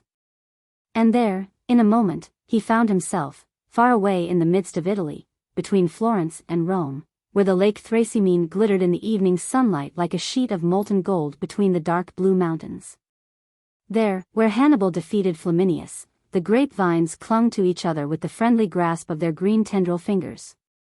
While, by the wayside, lovely half-naked children were watching a herd of coal-black swine under the blossoms of fragrant laurel. Could we rightly describe this picturesque scene, our readers would exclaim, delightful Italy. But neither the student nor either of his traveling companions felt the least inclination to think of it in this way. Poisonous flies and gnats flew into the coach by thousands. In vain they drove them away with a myrtle branch, the flies stung them notwithstanding. There was not a man in the coach whose face was not swollen and disfigured with the stings. The poor horses looked wretched. The flies settled on their backs in swarms, and they were only relieved when the coachman got down and drove the creatures off. As the sun set, an icy coldness filled all nature, not however of long duration. It produced the feeling which we experience when we enter a vault at a funeral, on a summer's day. While the hills and the clouds put on that singular green hue which we often notice in old paintings, and look upon as unnatural until we have ourselves seen nature's coloring in the south. It was a glorious spectacle. But the stomachs of the travelers were empty, their bodies exhausted with fatigue, and all the longings of their heart turned towards a resting place for the night, but where to find one they knew not. All the eyes were too eagerly seeking for this resting place, to notice the beauties of nature. The road passed through a grove of olive trees. It reminded the student of the willow trees at home. Here stood a lonely inn, and close by it a number of crippled beggars had placed themselves. The brightest among them looked, to quote the words of Marriott, like the eldest son of famine who had just come of age. The others were either blind, or had withered legs, which obliged them to creep about on their hands and knees, or they had shriveled arms and hands without fingers. It was indeed poverty arrayed in rags. Eccellenza, miserabili! They exclaimed, stretching forth their diseased limbs. The hostess received the travelers with bare feet, untidy hair, and a dirty blouse. The doors were fastened together with string, the floors of the rooms were of brick, broken in many places. Bats flew about under the roof, and as to the odor within. "Let us have supper laid in the stable," said one of the travelers, "then we shall know what we are breathing." The windows were opened to let in a little fresh air, but quicker than air came in the withered arms and the continual whining sounds, miserabili, eccellenza. On the walls were inscriptions, half of them against La Bella Italia. The supper made its appearance at last. It consisted of watery soup, seasoned with pepper and rancid oil. This last delicacy played a principal part in the salad. Musty eggs and roasted cockscombs were the best dishes on the table. Even the wine had a strange taste, it was certainly a mixture. At night, all the boxes were placed against the doors, and one of the travelers watched while the others slept. The student's turn came to watch. How close the air felt in that room! The heat overpowered him. The gnats were buzzing about and stinging, while the miserabili, outside, moaned in their dreams. Traveling would be all very well, said the student of divinity to himself, if we had no bodies, or if the body could rest while the soul is flying. Wherever I go I feel a want which oppresses my heart, for something better presents itself at the moment, yes, something better, which shall be the best of all, but where is that to be found? In fact, I know in my heart very well what I want. I wish to attain the greatest of all happiness. No sooner were the words spoken than he was at home. Long white curtains shaded the windows of his room, and in the middle of the floor stood a black coffin, in which he now lay in the still sleep of death. His wish was fulfilled, his body was at rest, and his spirit traveling. Esteem no man happy until he is in his grave, were the words of Solon. Here was a strong fresh proof of their truth. Every corpse is a sphinx of immortality. The sphinx in this sarcophagus might unveil its own mystery in the words which the living had himself written 2 days before. Stern death, thy chilling silence waketh dread. Yet in thy darkest hour there may be light. Earth's garden reaper. From the grave's cold bed, the soul on Jacob's ladder takes her flight. Man's greatest sorrows often are a part of hidden griefs, concealed from human eyes, which press far heavier on the lonely heart than now the earth that on his coffin lies.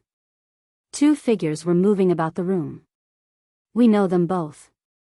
One was the fairy named Care, the other the messenger of fortune. They bent over the dead. Look, said Care, what happiness have your goloshes brought to mankind? They have at least brought lasting happiness to him who slumbers here, she said. Not so, said Care, he went away of himself, he was not summoned. His mental powers were not strong enough to discern the treasures which he had been destined to discover. I will do him a favor now. And she drew the goloshes from his feet. The sleep of death was ended, and the recovered man raised himself. Care vanished, and with her the goloshes. Doubtless she looked upon them as her own property. She was good for nothing. The mayor stood at the open window. He looked smart, for his shirt frill, in which he had stuck a breastpin, and his ruffles, were very fine.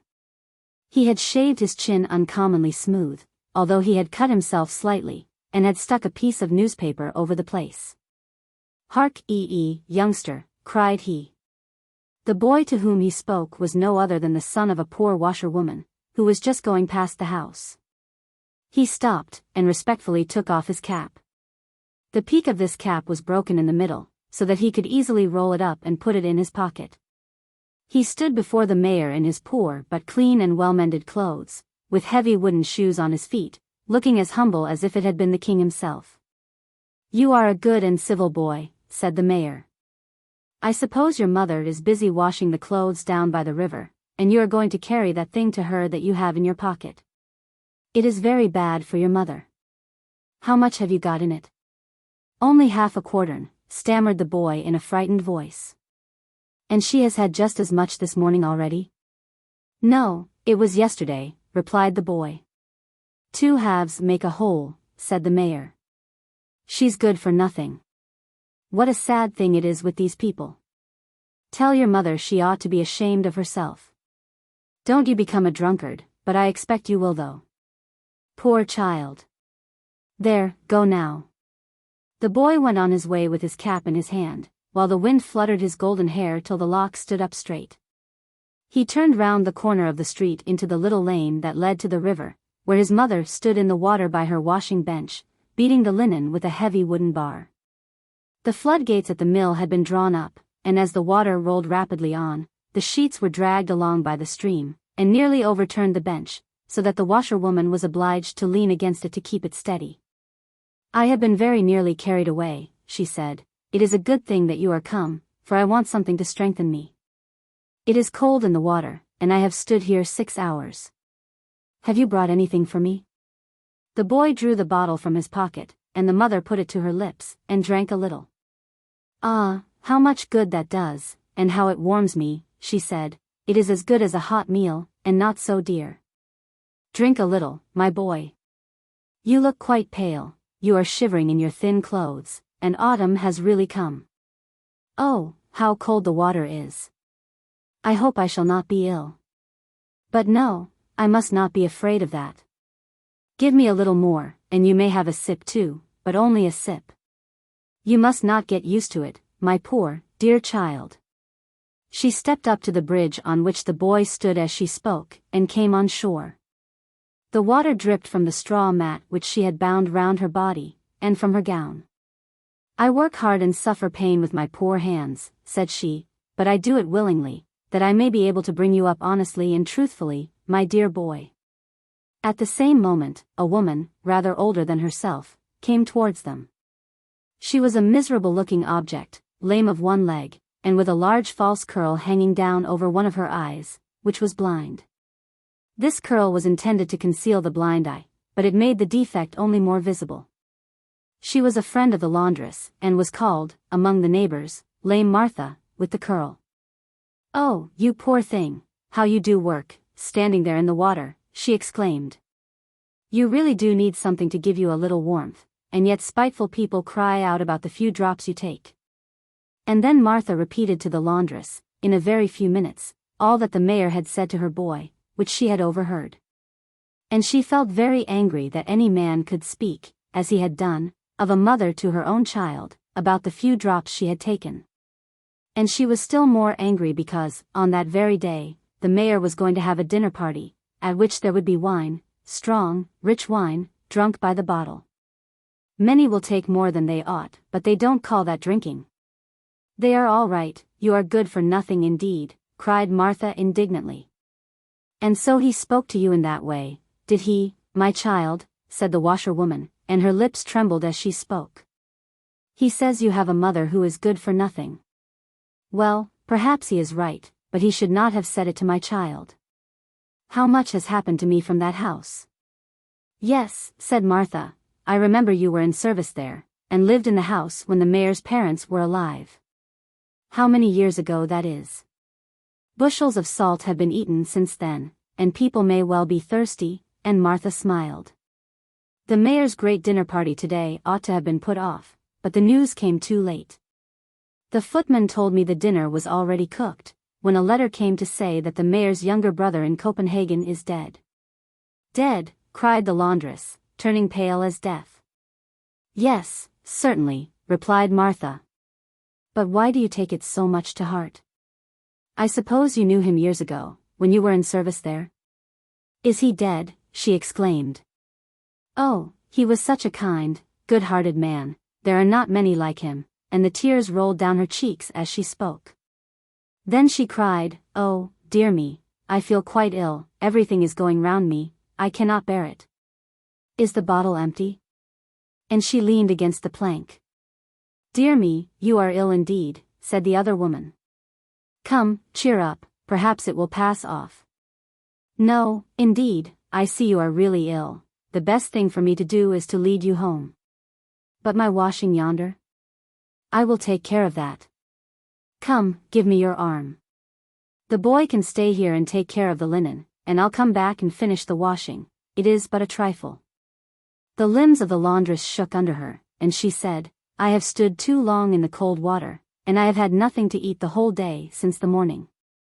Oh, kind heaven, help me to get home, I am in a burning fever.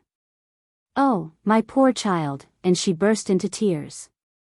And he, poor boy, wept also, as he sat alone by the river, near to and watching the damp linen. The two women walked very slowly. The laundress slipped and tottered through the lane, and round the corner, into the street where the mayor lived, and just as she reached the front of his house, she sank down upon the pavement. Many persons came round her, and lame Martha ran into the house for help. The mayor and his guests came to the window. "Oh, it is the laundress," said he, "she has had a little drop too much. She is good for nothing. It is a sad thing for her pretty little son. I like the boy very well, but the mother is good for nothing." After a while the laundress recovered herself, and they led her to her poor dwelling, and put her to bed. Kind Martha warmed a mug of beer for her, with butter and sugar, she considered this the best medicine, and then hastened to the river, washed and rinsed, badly enough, to be sure, but she did her best. Then she drew the linen ashore, wet as it was, and laid it in a basket. Before evening, she was sitting in the poor little room with the laundress. The mayor's cook had given her some roasted potatoes and a beautiful piece of fat for the sick woman. Martha and the boy enjoyed these good things very much, but the sick woman could only say that the smell was very nourishing, she thought. By and by the boy was put to bed, in the same bed as the one in which his mother lay. But he slept at her feet, covered with an old quilt made of blue and white patchwork.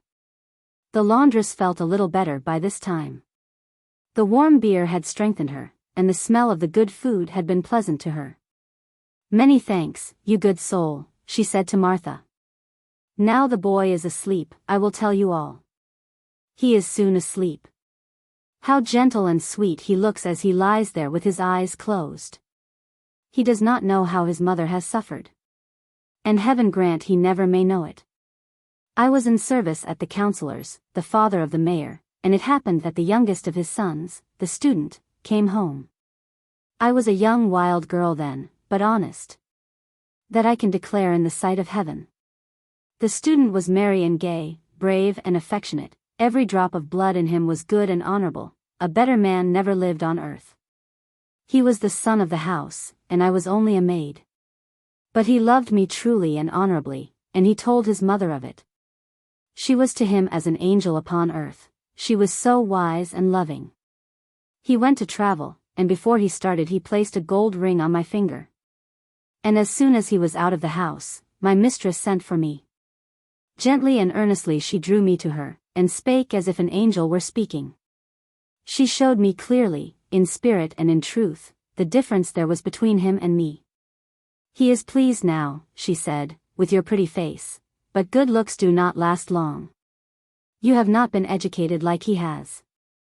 You are not equals in mind and rank, and therein lies the misfortune. I esteem the poor, she added. In the sight of God, they may occupy a higher place than many of the rich, but here upon earth we must beware of entering upon a false track, lest we are overturned in our plans, like a carriage that travels by a dangerous road. I know a worthy man, an artisan, who wishes to marry you. I mean Eric, the glove maker. He is a widower, without children, and in a good position. Will you think it over? Every word she said pierced my heart like a knife. But I knew she was right, and the thought pressed heavily upon me. I kissed her hand, and wept bitter tears, and I wept still more when I went to my room, and threw myself on the bed. I passed through a dreadful night. God knows what I suffered, and how I struggled. The following Sunday I went to the house of God to pray for light to direct my path. It seemed like a providence that as I stepped out of church Eric came towards me. And then there remained not a doubt in my mind. We were suited to each other in rank and circumstances. He was, even then, a man of good means. I went up to him, and took his hand, and said, "Do you still feel the same for me?" "Yes. Ever and always," said he. "Will you, then, marry a maiden who honors and esteems you, although she cannot offer you her love? But that may come." "Yes, it will come," said he, and we joined our hands together, and I went home to my mistress. The gold ring which her son had given me I wore next to my heart. I could not place it on my finger during the daytime, but only in the evening, when I went to bed. I kissed the ring till my lips almost bled, and then I gave it to my mistress, and told her that the banns were to be put up for me and the glove maker the following week. Then my mistress threw her arms round me, and kissed me. She did not say that I was good for nothing, very likely I was better then than I am now, but the misfortunes of this world were unknown to me then. At Michaelmas we were married, and for the first year everything went well with us. We had a journeyman and an apprentice, and you were our servant, Martha. "Ah, yes, and you were a dear, good mistress," said Martha. "I shall never forget how kind you and your husband were to me." "Yes, those were happy years when you were with us, although we had no children at first." The student I never met again. Yet I saw him once, although he did not see me. He came to his mother's funeral. I saw him, looking pale as death, and deeply troubled, standing at her grave, for she was his mother. Some time after, when his father died, he was in foreign lands, and did not come home. I know that he never married, I believe he became a lawyer. He had forgotten me, and even had we met he would not have known me, for I have lost all my good looks, and perhaps that is all for the best. And then she spoke of the dark days of trial, when misfortune had fallen upon them.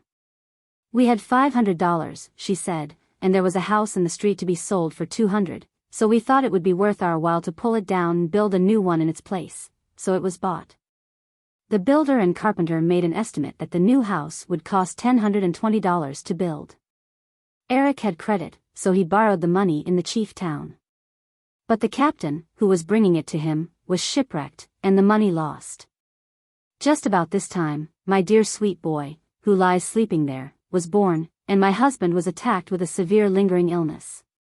For 3/4 of a year I was obliged to dress and undress him.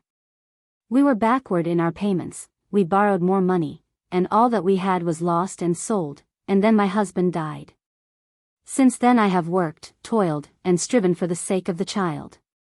I have scrubbed and washed both coarse and fine linen, but I have not been able to make myself better off, and it was God's will. In his own time he will take me to himself, but I know he will never forsake my boy. Then she fell asleep.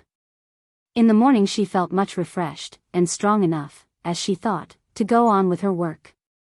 But as soon as she stepped into the cold water, a sudden faintness seized her. She clutched at the air convulsively with her hand, took one step forward, and fell. Her head rested on dry land, but her feet were in the water. Her wooden shoes, which were only tied on by a wisp of straw, were carried away by the stream, and thus she was found by Martha when she came to bring her some coffee. In the meantime a messenger had been sent to her house by the mayor, to say that she must come to him immediately, as he had something to tell her. It was too late, a surgeon had been sent for to open a vein in her arm, but the poor woman was dead. "She has drunk herself to death," said the cruel mayor. In the letter, containing the news of his brother's death, it was stated that he had left in his will a legacy of $600 to the glovemaker's widow, who had been his mother's maid, to be paid with discretion. In large or small sums to the widow or her child. "There was something between my brother and her, I remember," said the mayor. "It is a good thing that she is out of the way, for now the boy will have the whole. I will place him with honest people to bring him up, that he may become a respectable working man." And the blessing of God rested upon these words. The mayor sent for the boy to come to him, and promised to take care of him, but most cruelly added that it was a good thing that his mother was dead, for she was good for nothing. They carried her to the churchyard in which the poor were buried. Martha strewed sand on the grave and planted a rose tree upon it, and the boy stood by her side. "Oh, my poor mother!" he cried, while the tears rolled down his cheeks. "Is it true what they say, that she was good for nothing?" "No, indeed, it is not true," replied the old servant, raising her eyes to heaven. "She was worth a great deal. I knew it years ago, and since the last night of her life I am more certain of it than ever. I say she was a good and worthy woman, and God, who is in heaven, knows I am speaking the truth, though the world may say, even now she was good for nothing." Grandmother.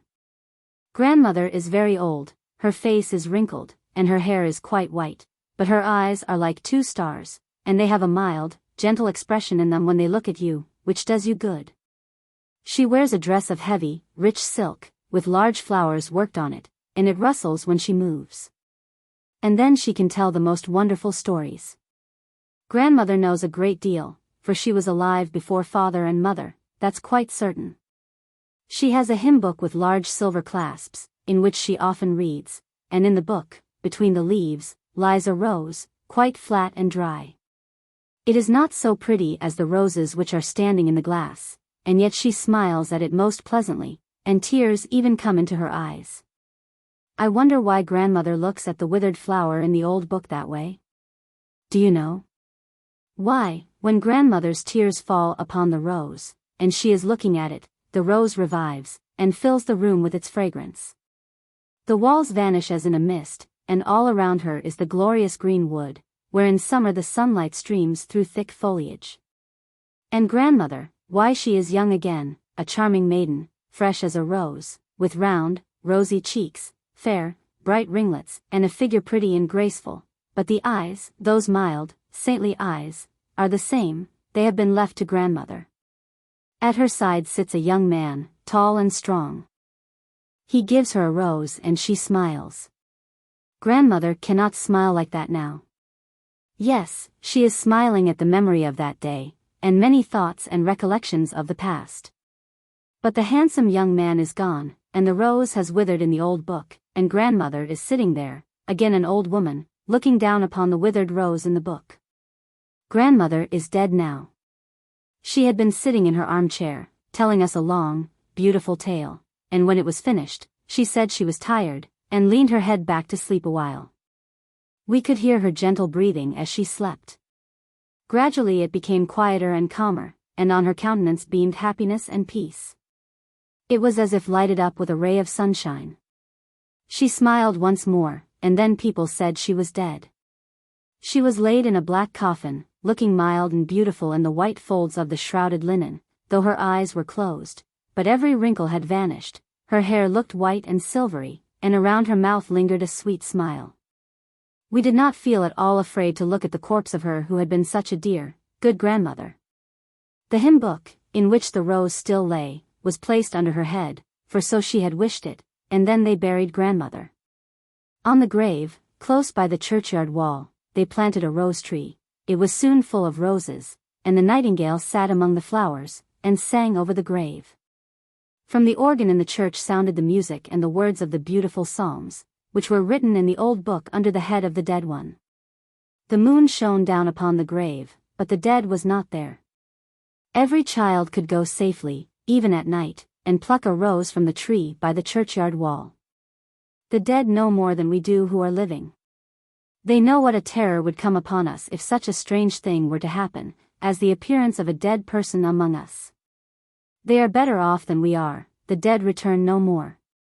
The earth has been heaped on the coffin, and it is earth only that lies within it.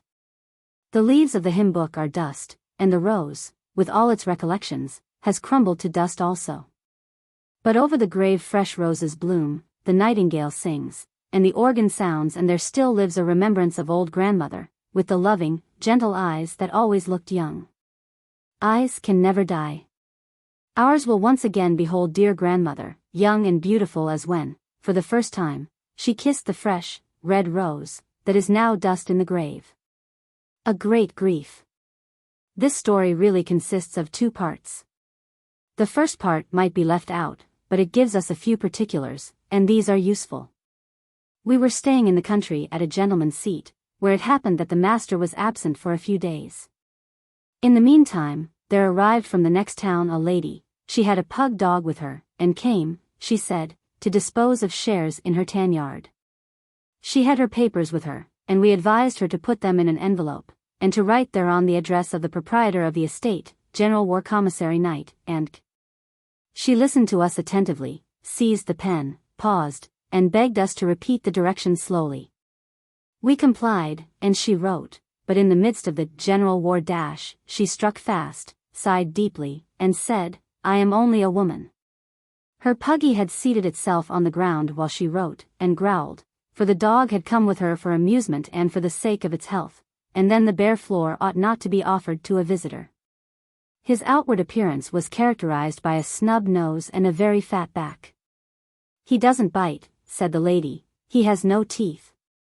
He is like one of the family, faithful and grumpy.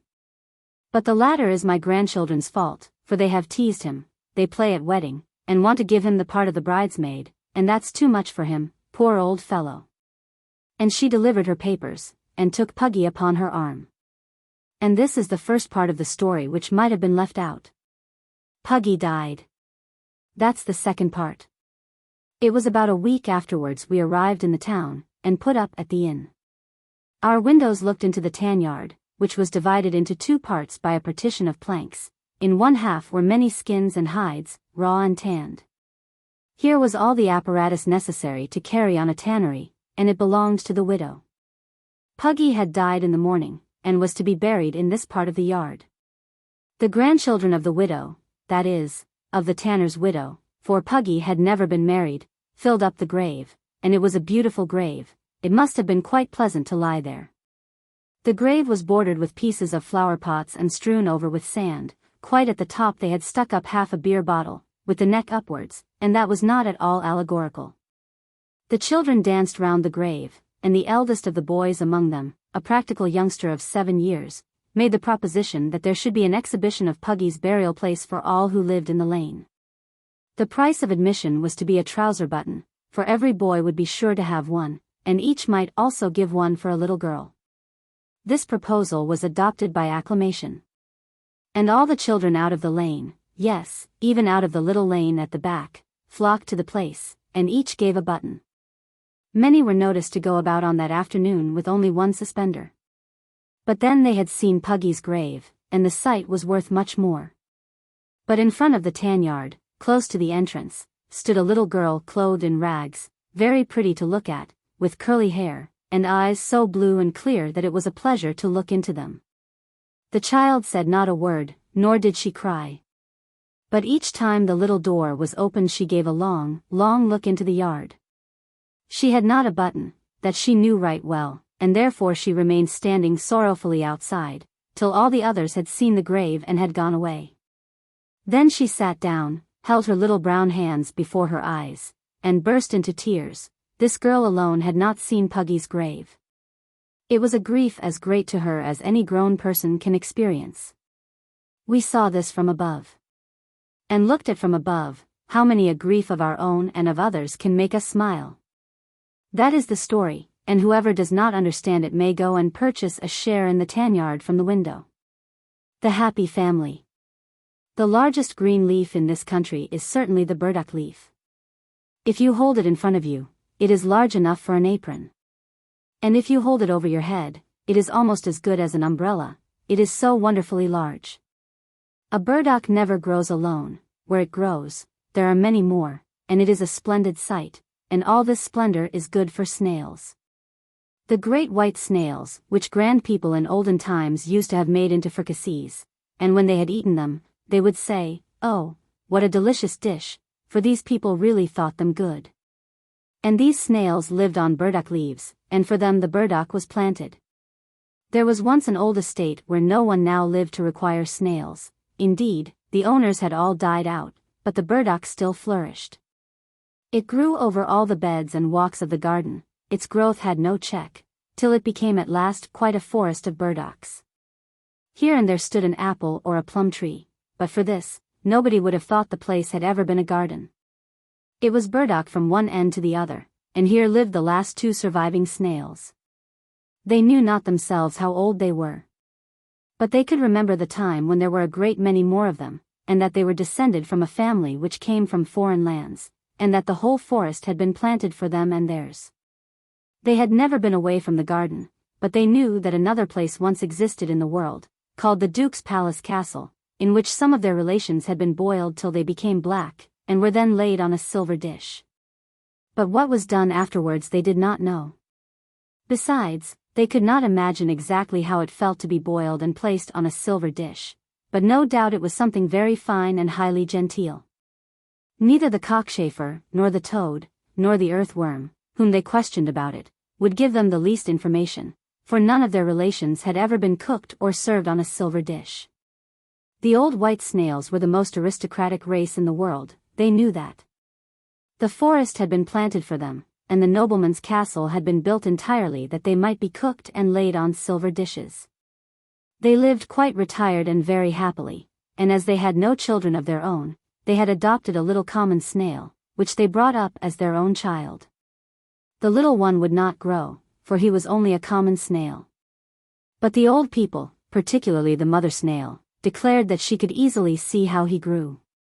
And when the father said he could not perceive it, she begged him to feel the little snail's shell, and he did so, and found that the mother was right. One day it rained very fast. Listen, what a drumming there is on the burdock leaves. Turn, turn, turn, turn, turn, turn, said the father snail. There come the drops, said the mother, they are trickling down the stalks. We shall have it very wet here presently. I am very glad we have such good houses, and that the little one has one of his own. There has been really more done for us than for any other creature. It is quite plain that we are the most noble people in the world. We have houses from our birth, and the burdock forest has been planted for us. I should very much like to know how far it extends, and what lies beyond it. There can be nothing better than we have here, said the father snail. I wish for nothing more. Yes, but I do, said the mother. I should like to be taken to the palace, and boiled, and laid upon a silver dish, as was done to all our ancestors, and you may be sure it must be something very uncommon. The nobleman's castle, perhaps, has fallen to decay, said the snail father, or the burdock wood may have grown out. You need not be in a hurry, you are always so impatient, and the youngster is getting just the same. He has been 3 days creeping to the top of that stalk. I feel quite giddy when I look at him. You must not scold him, said the mother snail. He creeps so very carefully. He will be the joy of our home. And we old folks have nothing else to live for. But have you ever thought where we are to get a wife for him? Do you think that farther out in the wood there may be others of our race? There may be black snails, no doubt, said the old snail. Black snails without houses, but they are so vulgar and conceited too. But we can give the ants a commission, they run here and there, as if they all had so much business to get through. They, most likely, will know of a wife for our youngster. I certainly know a most beautiful bride, said one of the ants, but I fear it would not do, for she is a queen. That does not matter, said the old snail. Has she a house? She has a palace, replied the ant, a most beautiful ant palace with 700 passages. Thank you, said the mother snail, but our boy shall not go to live in an ant hill. If you know of nothing better, we will give the commission to the white gnats. They fly about in rain and sunshine, they know the burdock wood from one end to the other. We have a wife for him, said the gnats. 100 man steps from here there is a little snail with a house, sitting on a gooseberry bush. She is quite alone, and old enough to be married. It is only 100 man steps from here. Then let her come to him, said the old people. He has the whole burdock forest, she has only a bush. So they brought the little lady snail. She took 8 days to perform the journey, but that was just as it ought to be, for it showed her to be one of the right breeding. And then they had a wedding. 6 glowworms gave as much light as they could, but in other respects it was all very quiet, for the old snails could not bear festivities or a crowd. But a beautiful speech was made by the mother snail. The father could not speak, he was too much overcome. Then they gave the whole burdock forest to the young snails as an inheritance, and repeated what they had so often said, that it was the finest place in the world, and that if they led upright and honorable lives, and their family increased, they and their children might some day be taken to the nobleman's palace, to be boiled black, and laid on a silver dish. And when they had finished speaking, the old couple crept into their houses, and came out no more, for they slept. The young snail pair now ruled in the forest, and had a numerous progeny. But as the young ones were never boiled or laid in silver dishes, they concluded that the castle had fallen into decay, and that all the people in the world were dead, and as nobody contradicted them, they thought they must be right. And the rain fell upon the burdock leaves, to play the drum for them, and the sun shone to paint colors on the burdock forest for them, and they were very happy, the whole family were entirely and perfectly happy. A leaf from heaven. High up in the clear, pure air flew an angel, with a flower plucked from the garden of heaven. As he was kissing the flower a very little leaf fell from it and sunk down into the soft earth in the middle of a wood. It immediately took root, sprouted, and sent out shoots among the other plants. What a ridiculous little shoot, said one. No one will recognize it, not even the thistle nor the stinging nettle. It must be a kind of garden plant, said another, and so they sneered and despised the plant as a thing from a garden. Where are you coming? Said the tall thistles whose leaves were all armed with thorns. It is stupid nonsense to allow yourself to shoot out in this way, we are not here to support you. Winter came, and the plant was covered with snow, but the snow glittered over it as if it had sunshine beneath as well as above. When spring came, the plant appeared in full bloom, a more beautiful object than any other plant in the forest.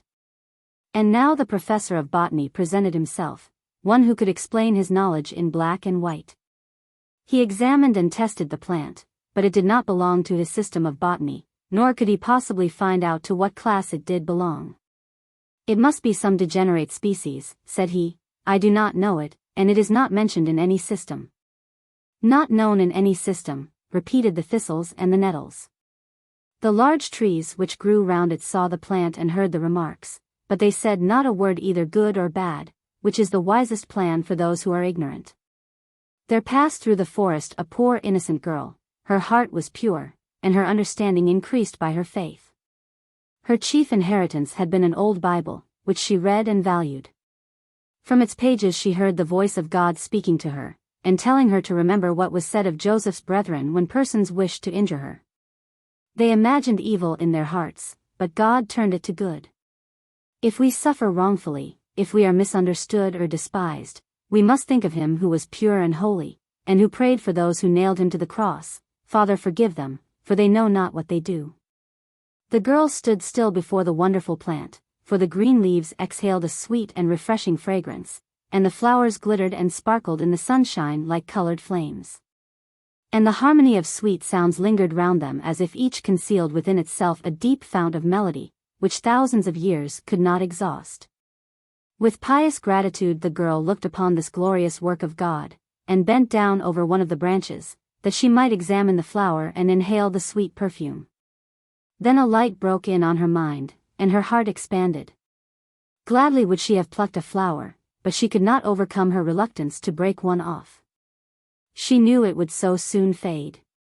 So she took only a single green leaf, carried it home, and laid it in her Bible, where it remained ever green, fresh, and unfading. Between the pages of the Bible it still lay when, a few weeks afterwards, that Bible was laid under the young girl's head in her coffin. A holy calm rested on her face, as if the earthly remains bore the impress of the truth that she now stood in the presence of God. In the forest the wonderful plant still continued to bloom till it grew and became almost a tree, and all the birds of passage bowed themselves before it. That plant is a foreigner, no doubt, said the thistles and the burdocks. We can never conduct ourselves like that in this country. And the black forest snails actually spat at the flower. Then came the swineherd. He was collecting thistles and shrubs to burn them for the ashes. He pulled up the wonderful plant, roots and all, and placed it in his bundle. This will be as useful as any, he said, so the plant was carried away. Not long after, the king of the country suffered from the deepest melancholy. He was diligent and industrious, but employment did him no good.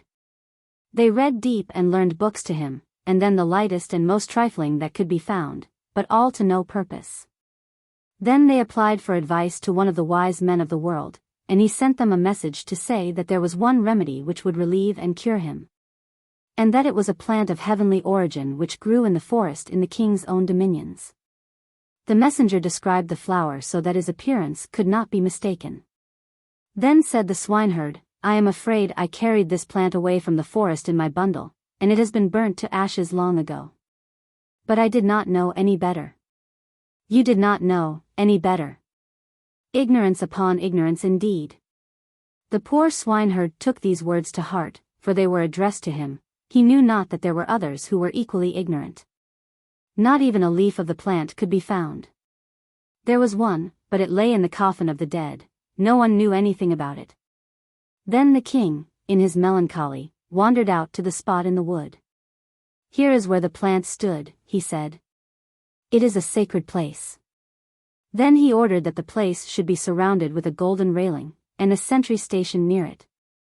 The botanical professor wrote a long treatise about the heavenly plant, and for this he was loaded with gold, which improved the position of himself and his family. And this part is really the most pleasant part of the story. For the plant had disappeared, and the king remained as melancholy and sad as ever, but the sentry said he had always been so. Holger Dansk. In Denmark there stands an old castle named Kronenberg, close by the Sound of Elsinore, where large ships, both English, Russian, and Prussian, pass by hundreds every day. And they salute the old castle with cannons, boom, boom, which is as if they said, good day. And the cannons of the old castle answer, boom, which means, many thanks. In winter no ships sail by, for the whole sound is covered with ice as far as the Swedish coast, and has quite the appearance of a high road.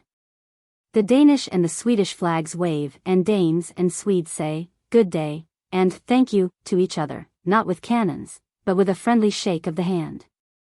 And they exchange white bread and biscuits with each other, because foreign articles taste the best.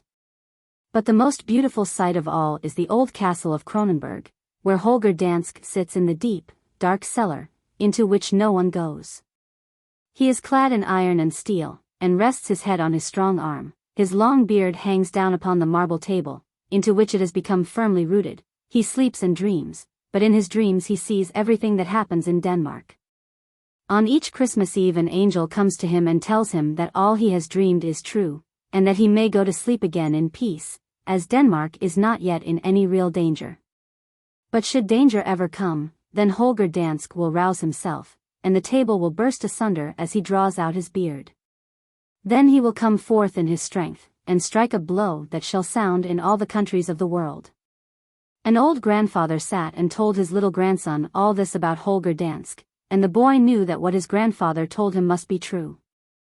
As the old man related this story, he was carving an image in wood to represent Holger Dansk, to be fastened to the prow of a ship. For the old grandfather was a carver in wood, that is, one who carved figures for the heads of ships, according to the names given to them. And now he had carved Holger Dansk, who stood there erect and proud, with his long beard, holding in one hand his broad battle-axe, while with the other he leaned on the Danish arms. The old grandfather told the little boy a great deal about Danish men and women who had distinguished themselves in olden times, so that he fancied he knew as much even as Holger Dansk himself, who, after all, could only dream. And when the little fellow went to bed, he thought so much about it that he actually pressed his chin against the counterpane, and imagined that he had a long beard which had become rooted to it. But the old grandfather remained sitting at his work and carving away at the last part of it, which was the Danish arms. And when he had finished he looked at the whole figure, and thought of all he had heard and read, and what he had that evening related to his little grandson.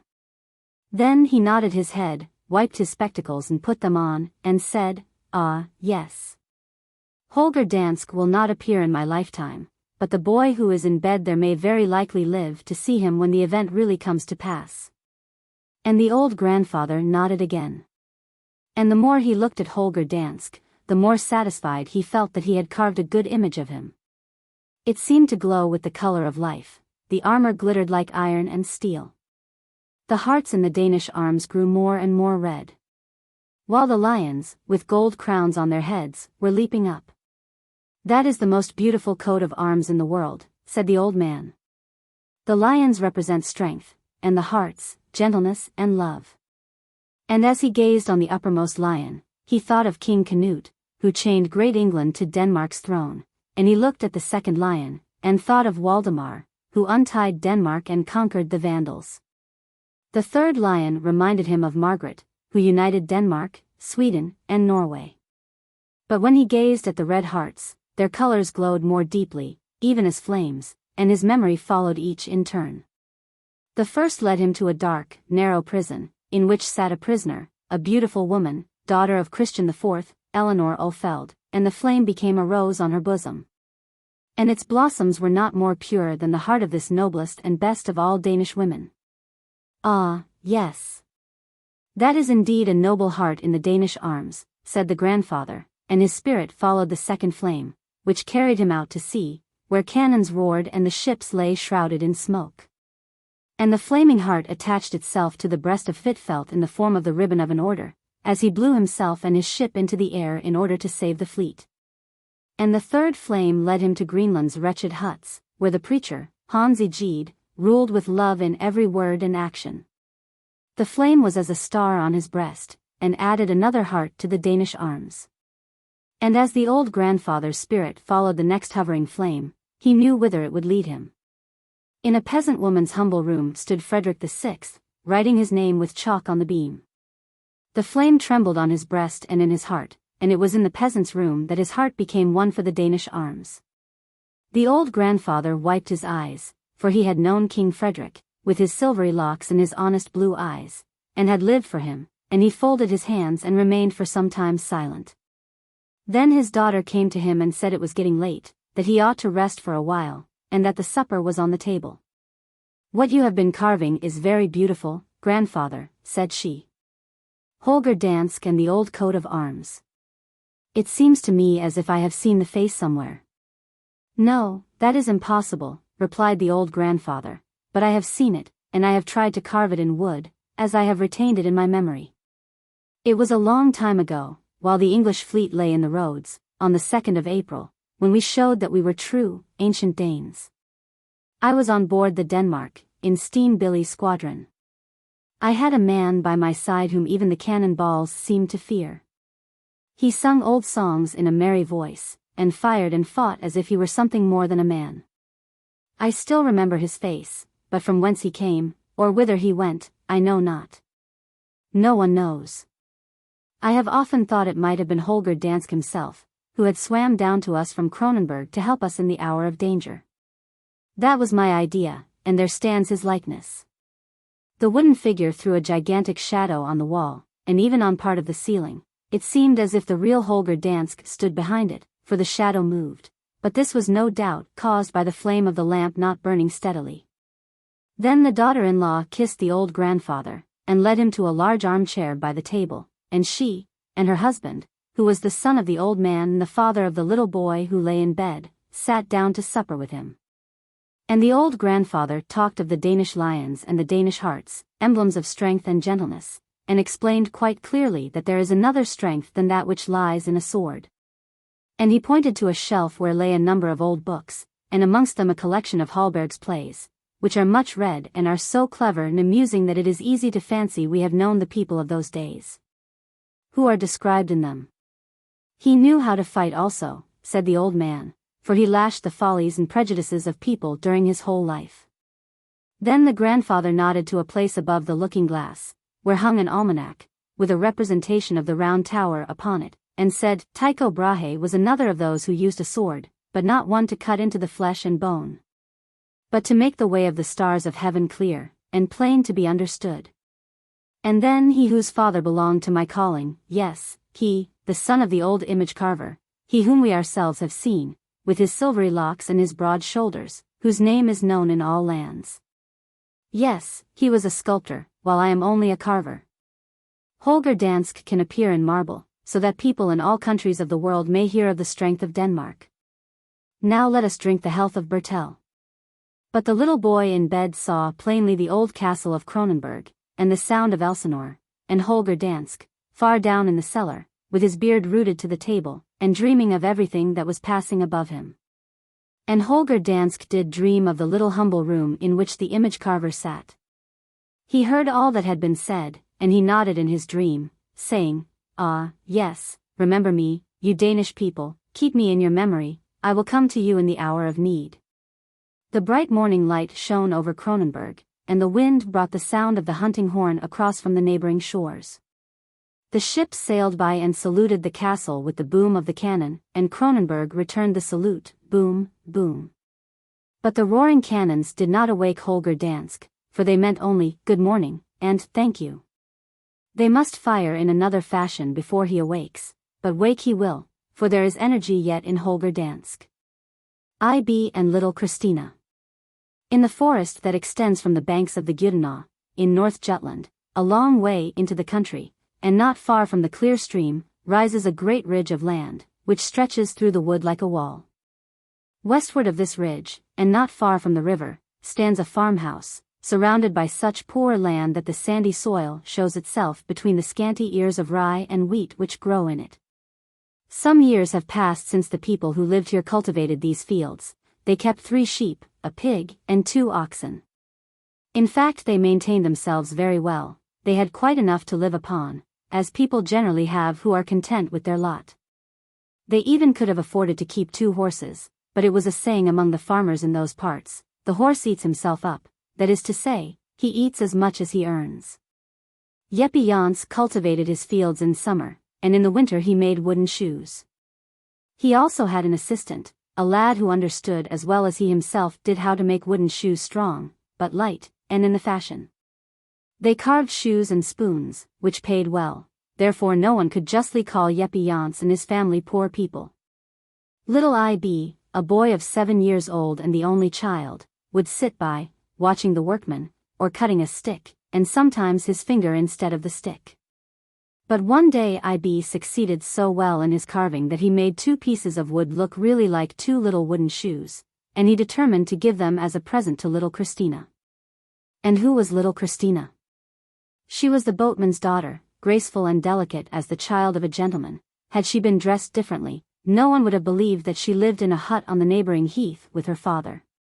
He was a widower, and earned his living by carrying firewood in his large boat from the forest to the eel pond and eel weir, on the estate of Silkeborg, and sometimes even to the distant town of Randers. There was no one under whose care he could leave little Christina, so she was almost always with him in his boat, or playing in the wood among the blossoming heath, or picking the ripe wild berries. Sometimes, when her father had to go as far as the town, he would take little Christina, who was a year younger than IB, across the heath to the cottage of Jeppe Jans, and leave her there. IB and Christina agreed together in everything. They divided their bread and berries when they were hungry, they were partners in digging their little gardens, they ran, and crept, and played about everywhere. Once they wandered a long way into the forest, and even ventured together to climb the high ridge. Another time they found a few snipes' eggs in the wood, which was a great event. IB had never been on the heath where Christina's father lived, nor on the river, but at last came an opportunity. Christina's father invited him to go for a sail in his boat. And the evening before, he accompanied the boatman across the heath to his house.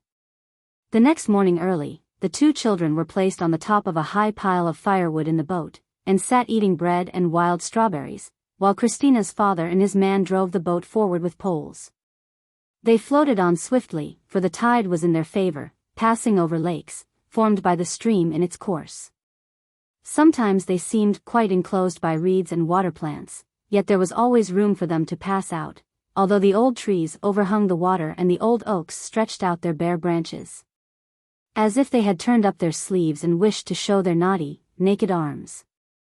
Old alder trees, whose roots were loosened from the banks, clung with their fibers to the bottom of the stream, and the tops of the branches above the water looked like little woody islands. The water lilies waved themselves to and fro on the river, everything made the excursion beautiful, and at last they came to the great eel weir, where the water rushed through the floodgates, and the children thought this a beautiful sight.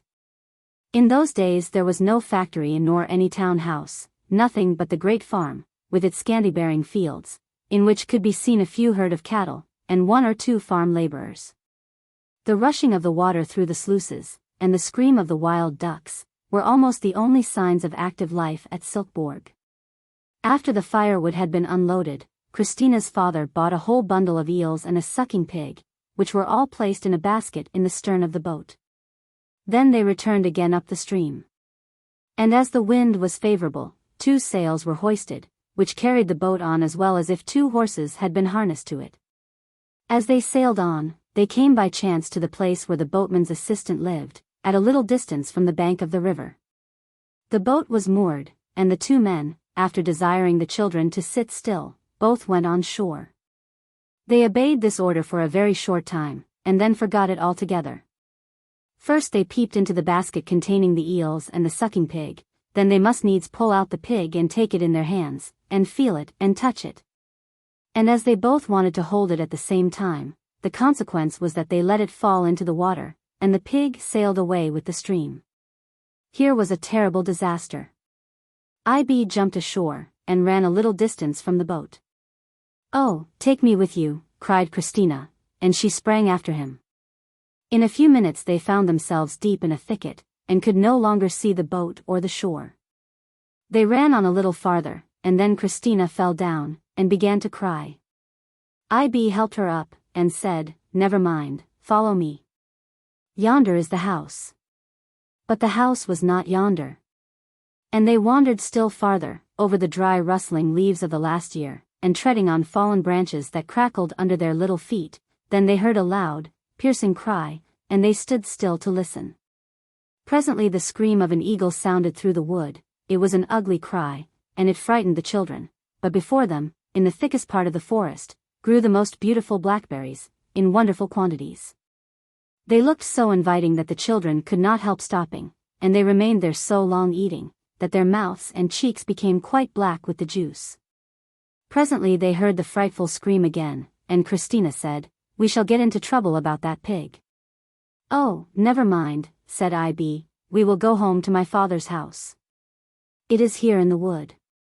So they went on, but the road led them out of the way, no house could be seen, it grew dark, and the children were afraid. The solemn stillness that reigned around them was now and then broken by the shrill cries of the great horned owl and other birds that they knew nothing of. At last they both lost themselves in the thicket. Christina began to cry, and then IB cried too, and, after weeping and lamenting for some time, they stretched themselves down on the dry leaves and fell asleep. The sun was high in the heavens when the two children woke. They felt cold. But not far from their resting place, on a hill, the sun was shining through the trees. They thought if they went there they should be warm, and IB fancied he should be able to see his father's house from such a high spot. But they were far away from home now, in quite another part of the forest. They clambered to the top of the rising ground, and found themselves on the edge of a declivity, which sloped down to a clear transparent lake. Great quantities of fish could be seen through the clear water, sparkling in the sun's rays. They were quite surprised when they came so suddenly upon such an unexpected sight. Close to where they stood grew a hazel bush, covered with beautiful nuts. They soon gathered some, cracked them, and ate the fine young kernels, which were only just ripe. But there was another surprise and fright in store for them. Out of the thicket stepped a tall old woman, her face quite brown, and her hair of a deep shining black. The whites of her eyes glittered like a Moor's. On her back she carried a bundle, and in her hand a knotted stick. She was a gypsy. The children did not at first understand what she said. She drew out of her pocket 3 large nuts, in which she told them were hidden the most beautiful and lovely things in the world, for they were wishing nuts.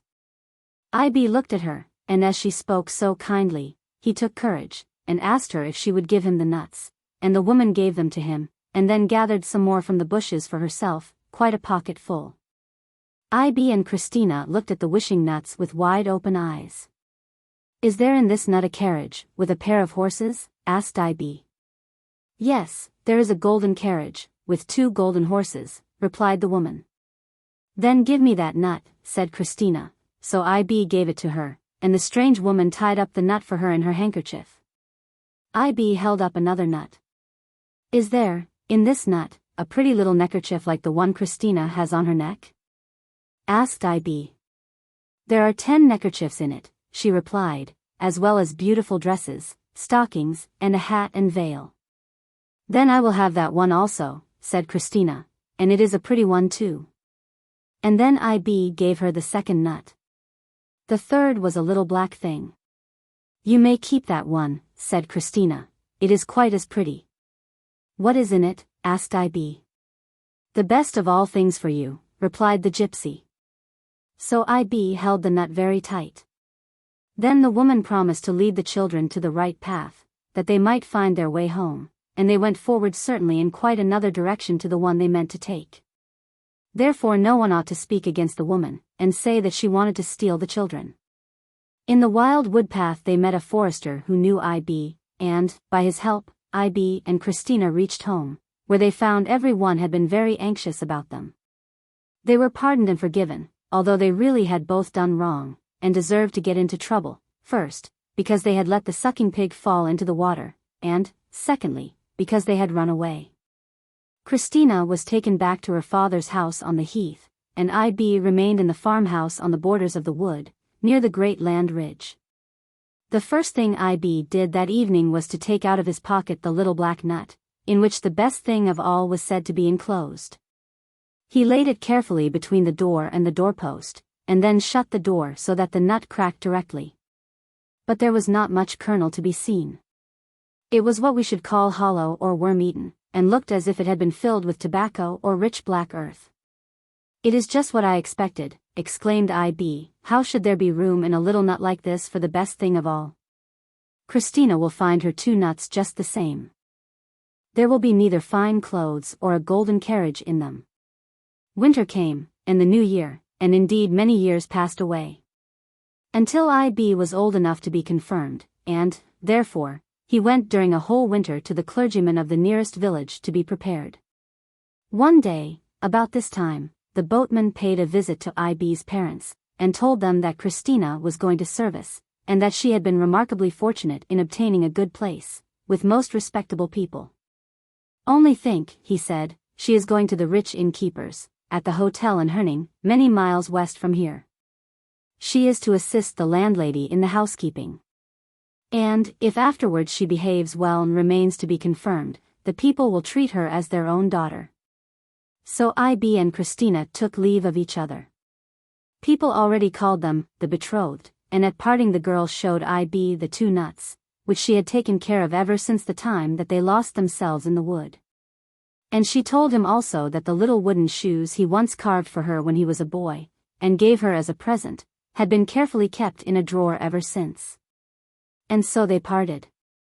After IB's confirmation, he remained at home with his mother, for he had become a clever shoemaker, and in summer managed the farm for her quite alone. His father had been dead some time, and his mother kept no farm servants. Sometimes, but very seldom, he heard of Christina, through a postilion or eel seller who was passing. But she was well off with the rich innkeeper. And after being confirmed she wrote a letter to her father, in which was a kind message to IB and his mother. In this letter, she mentioned that her master and mistress had made her a present of a beautiful new dress, and some nice underclothes. This was, of course, pleasant news. One day, in the following spring, there came a knock at the door of the house where IB's old mother lived, and when they opened it, lo and behold, in stepped the boatman and Christina. She had come to pay them a visit, and to spend the day. A carriage had to come from the Herning Hotel to the next village, and she had taken the opportunity to see her friends once more. She looked as elegant as a real lady, and wore a pretty dress, beautifully made on purpose for her. There she stood, in full dress, while IB wore only his working clothes. He could not utter a word. He could only seize her hand and hold it fast in his own, but he felt too happy and glad to open his lips. Christina, however, was quite at her ease. She talked, and kissed him in the most friendly manner. Even afterwards, when they were left alone, and she asked, "Did you know me again, IB?" he still stood holding her hand, and said at last, "You are become quite a grand lady, Christina, and I am only a rough working man. But I have often thought of you and of old times."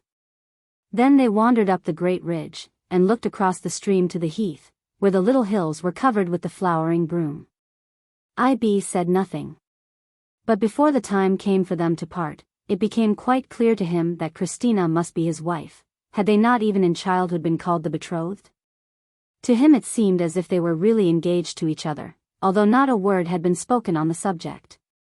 They had only a few more hours to remain together, for Christina was obliged to return that evening to the neighboring village, to be ready for the carriage which was to start the next morning early for Herning. IB and her father accompanied her to the village. It was a fine moonlight evening, and when they arrived, IB stood holding Christina's hand in his, as if he could not let her go. His eyes brightened, and the words he uttered came with hesitation from his lips, but from the deepest recesses of his heart. "Christina, if you have not become too grand, and if you can be contented to live in my mother's house as my wife, we will be married some day. But we can wait for a while." "Oh yes," she replied, "let us wait a little longer, IB. I can trust you, for I believe that I do love you. But let me think it over." Then he kissed her lips, and so they parted. On the way home, IB told the boatman that he and Christina were as good as engaged to each other, and the boatman found out that he had always expected it would be so, and went home with IB that evening, and remained the night in the farmhouse. But nothing further was said of the engagement. During the next year, 2 letters passed between IB and Christina. They were signed, "Faithful till death." But at the end of that time, one day the boatman came over to see IB, with a kind greeting from Christina. He had something else to say, which made him hesitate in a strange manner. At last it came out that Christina, who had grown a very pretty girl, was more lucky than ever. She was courted and admired by every one. But her master's son, who had been home on a visit, was so much pleased with Christina that he wished to marry her. He had a very good situation in an office at Copenhagen, and as she had also taken a liking for him, his parents were not unwilling to consent. But Christina, in her heart, often thought of IB, and knew how much he thought of her. So she felt inclined to refuse this good fortune, added the boatman. At first IB said not a word, but he became as white as the wall, and shook his head gently, and then he spoke. "Christina must not refuse this good fortune." "Then will you write a few words to her?" said the boatman. IB sat down to write, but he could not get on at all. The words were not what he wished to say, so he tore up the page. The following morning, however, a letter lay ready to be sent to Christina, and the following is what he wrote. The letter written by you to your father I have read, and see from it that you are prosperous in everything. And that still better fortune is in store for you. Ask your own heart, Christina, and think over carefully what awaits you if you take me for your husband, for I possess very little in the world. Do not think of me or of my position, think only of your own welfare. You are bound to me by no promises, and if in your heart you have given me one, I release you from it. May every blessing and happiness be poured out upon you, Christina. Heaven will give me the heart's consolation. Ever your sincere friend, I.B. This letter was sent, and Christina received it in due time. In the course of the following November, her banns were published in the church on the Heath, and also in Copenhagen, where the bridegroom lived. She was taken to Copenhagen under the protection of her future mother-in-law, because the bridegroom could not spare time from his numerous occupations for a journey so far into Jutland. On the journey, Christina met her father at one of the villages through which they passed, and here he took leave of her. Very little was said about the matter to I.B., and he did not refer to it. His mother, however, noticed that he had grown very silent and pensive. Thinking as he did of old times, no wonder the 3 nuts came into his mind which the gypsy woman had given him when a child, and of the 2 which he had given to Christina. These wishing nuts, after all, had proved true fortune-tellers. One had contained a gilded carriage and noble horses, and the other beautiful clothes. All of these Christina would now have in her new home at Copenhagen. Her part had come true. And for him the nut had contained only black earth. The gypsy woman had said it was the best for him. Perhaps it was, and this also would be fulfilled. He understood the gypsy woman's meaning now. The black earth, the dark grave, was the best thing for him now. Again years passed away, not many, but they seemed long years to I.B. The old innkeeper and his wife died one after the other. And the whole of their property, many $1,000s, was inherited by their son. Christina could have the golden carriage now, and plenty of fine clothes. During the 2 long years which followed, no letter came from Christina to her father. And when at last her father received one from her, it did not speak of prosperity or happiness. Poor Christina! Neither she nor her husband understood how to economize or save, and the riches brought no blessing with them, because they had not asked for it. Years passed, and for many summers the heath was covered with bloom. In winter the snow rested upon it, and the rough winds blew across the ridge under which stood I.B.'s sheltered home. One spring day the sun shone brightly, and he was guiding the plough across his field. The ploughshare struck against something which he fancied was a firestone, and then he saw glittering in the earth a splinter of shining metal which the plough had cut from something which gleamed brightly in the furrow. He searched, and found a large golden armlet of superior workmanship, and it was evident that the plough had disturbed a Hun's grave. He searched further, and found more valuable treasures, which I.B. showed to the clergyman, who explained their value to him. Then he went to the magistrate, who informed the president of the Museum of the Discovery, and advised I.B. to take the treasures himself to the president. "You have found in the earth the best thing you could find," said the magistrate. "The best thing," thought I.B., "the very best thing for me, and found in the earth. Well, if it really is so, then the gypsy woman was right in her prophecy." So I.B. went in the ferry boat from Aarhus to Copenhagen. To him who had only sailed once or twice on the river near his own home, this seemed like a voyage on the ocean, and at length he arrived at Copenhagen. The value of the gold he had found was paid to him. It was a large sum, $600. Then I.B. of the Heath went out, and wandered about in the great city. On the evening before the day he had settled to return with the captain of the passage boat, I.B. lost himself in the streets, and took quite a different turning to the one he wished to follow. He wandered on till he found himself in a poor street of the suburb called Christian's Haven. Not a creature could be seen. At last a very little girl came out of one of the wretched-looking houses, and I.B. asked her to tell him the way to the street he wanted. She looked up timidly at him, and began to cry bitterly. He asked her what was the matter. But what she said he could not understand.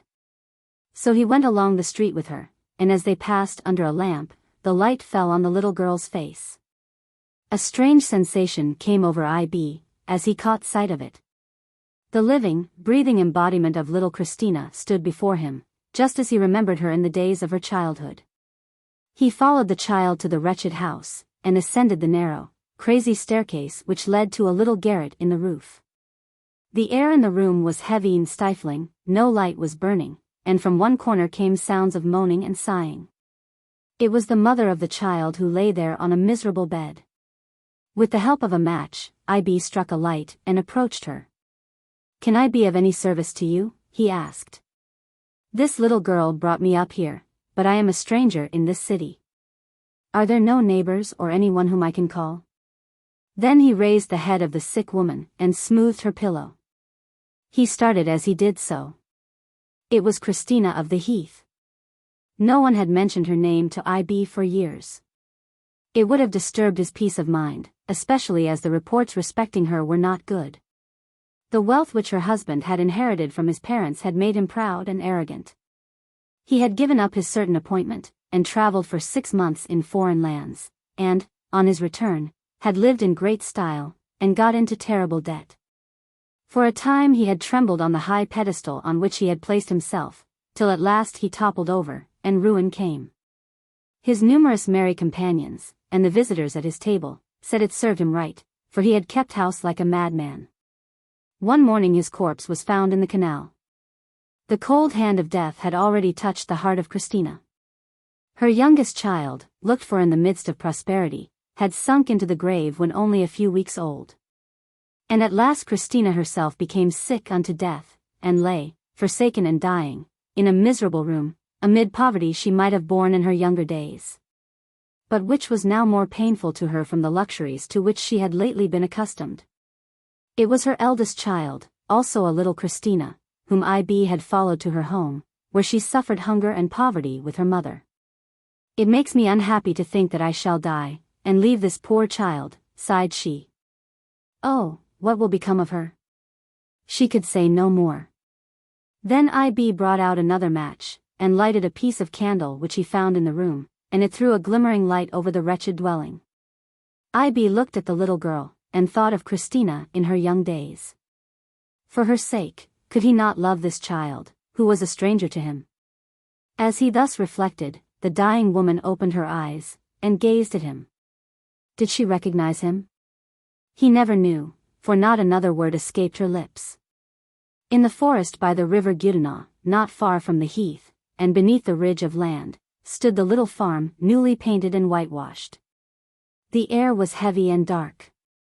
There were no blossoms on the heath, the autumn winds whirled the yellow leaves towards the boatman's hut, in which strangers dwelt, but the little farm stood safely sheltered beneath the tall trees and the high ridge. The turf blazed brightly on the hearth, and within was sunlight, the sparkling light from the sunny eyes of a child, the bird-like tones from the rosy lips ringing like the song of a lark in spring. All was life and joy. Little Christina sat on IB's knee. IB was to her both father and mother. Her own parents had vanished from her memory, as a dream picture vanishes alike from childhood and age. IB's house was well and prettily furnished. For he was a prosperous man now, while the mother of the little girl rested in the churchyard at Copenhagen, where she had died in poverty. IB had money now, money which had come to him out of the black earth. And he had Christina for his own, after all. The Ice Maiden. Little Rudy. We will pay a visit to Switzerland, and wander through that country of mountains, whose steep and rocky sides are overgrown with forest trees. Let us climb to the dazzling snow fields at their summits, and descend again to the green meadows beneath, through which rivers and brooks rush along as if they could not quickly enough reach the sea and vanish. Fiercely shines the sun over those deep valleys, as well as upon the heavy masses of snow which lie on the mountains. During the year these accumulations thaw or fall in the rolling avalanches, or are piled up in shining glaciers. 2 of these glaciers lie in the broad, rocky cliffs, between the Schreckhorn and the Wetterhorn, near the little town of Grindelwald. They are wonderful to behold, and therefore in the summer time strangers come here from all parts of the world to see them. They cross snow-covered mountains, and travel through the deep valleys, or ascend for hours, higher and still higher, the valleys appearing to sink lower and lower as they proceed, and become as small as if seen from an air balloon.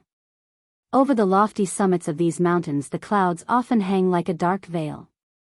While beneath in the valley, where many brown, wooden houses are scattered about, the bright rays of the sun may be shining upon a little brilliant patch of green, making it appear almost transparent. The waters foam and dash along in the valleys beneath, the streams from above trickle and murmur as they fall down the rocky mountain side, looking like glittering silver bands. On both sides of the mountain path stand these little wooden houses. And, as within, there are many children and many mouths to feed, each house has its own little potato garden. These children rush out in swarms, and surround travelers, whether on foot or in carriages. They are all clever at making a bargain. They offer for sale the sweetest little toy houses, models of the mountain cottages in Switzerland. Whether it be rain or sunshine, these crowds of children are always to be seen with their wares. About 20 years ago, there might be seen occasionally, standing at a short distance from the other children, a little boy, who was also anxious to sell his curious wares. He had an earnest, expressive countenance, and held the box containing his carved toys tightly with both hands, as if unwilling to part with it. His earnest look, and being also a very little boy, made him noticed by the strangers. So that he often sold the most, without knowing why. An hour's walk farther up the ascent lived his grandfather, who cut and carved the pretty little toy houses. And in the old man's room stood a large press, full of all sorts of carved things, nutcrackers, knives and forks, boxes with beautifully carved foliage, leaping chamois. It contained everything that could delight the eyes of a child. But the boy, who was named Rudy, looked with still greater pleasure and longing at some old firearms which hung upon the rafters, under the ceiling of the room. His grandfather promised him that he should have them some day, but that he must first grow big and strong, and learn how to use them. Small as he was, the goats were placed in his care, and a good goat keeper should also be a good climber, and such Rudy was. He sometimes, indeed, climbed higher than the goats, for he was fond of seeking for birds' nests at the top of high trees. He was bold and daring, but was seldom seen to smile, excepting when he stood by the roaring cataract, or heard the descending roll of the avalanche. He never played with the other children, and was not seen with them, unless his grandfather sent him down to sell his curious workmanship. Rudy did not much like trade. He loved to climb the mountains, or to sit by his grandfather and listen to his tales of olden times, or of the people in Meiringen, the place of his birth. In the early ages of the world, said the old man, these people could not be found in Switzerland. They are a colony from the north, where their ancestors still dwell, and are called Swedes. This was something for Rudy to know, but he learnt more from other sources, particularly from the domestic animals who belonged to the house. One was a large dog, called a jola, which had belonged to his father, and the other was a tomcat. This cat stood very high in Rudy's favor, for he had taught him to climb. "Come out on the roof with me," said the cat. And Rudy quite understood him, for the language of fowls, ducks, cats, and dogs, is as easily understood by a young child as his own native tongue. But it must be at the age when grandfather's stick becomes a neighing horse, with head, legs, and tail. Some children retain these ideas later than others, and they are considered backwards and childish for their age. People say so, but is it so? "Come out on the roof with me, little Rudy," was the first thing he heard the cat say, and Rudy understood him. "What people say about falling down is all nonsense," continued the cat. "You will not fall, unless you are afraid. Come, now, set one foot here and another there, and feel your way with your 4 feet. Keep your eyes wide open, and move softly, and if you come to a hole jump over it, and cling fast as I do." And this was just what Rudy did. He was often on the sloping roof with the cat, or on the tops of high trees. But, more frequently, higher still on the ridges of the rocks where Puss never came. "Higher, higher!" cried the trees and the bushes, "see to what height we have grown, and how fast we hold, even to the narrow edges of the rocks." Rudy often reached the top of the mountain before the sunrise, and there inhaled his morning draught of the fresh, invigorating mountain air, God's own gift, which men call the sweet fragrance of plant and herb on the mountainside, and the mint and wild thyme in the valleys. The overhanging clouds absorb all heaviness from the air, and the winds convey them away over the pine tree summits. The spirit of fragrance, light and fresh, remained behind, and this was Rudy's morning draught. The sunbeams, those blessing-bringing daughters of the sun, kissed his cheeks. Vertigo might be lurking on the watch, but he dared not approach him. The swallows, who had not less than 7 nests in his grandfather's house, flew up to him and his goats, singing, "We and you and we." They brought him greetings from his grandfather's house, even from 2 hens, the only birds of the household, but Rudy was not intimate with them. Although so young and such a little fellow, Rudy had traveled a great deal. He was born in the canton of Valais, and brought to his grandfather over the mountains. He had walked to Staubach, a little town that seems to flutter in the air like a silver veil, the glittering, snow-clad mountain Jungfrau. He had also been to the great glaciers, but this is connected with a sad story, for here his mother met her death, and his grandfather used to say that all Rudy's childish merriment was lost from that time. His mother had written in a letter that before he was a year old he had laughed more than he cried, but after his fall into the snow-covered crevasse, his disposition had completely changed.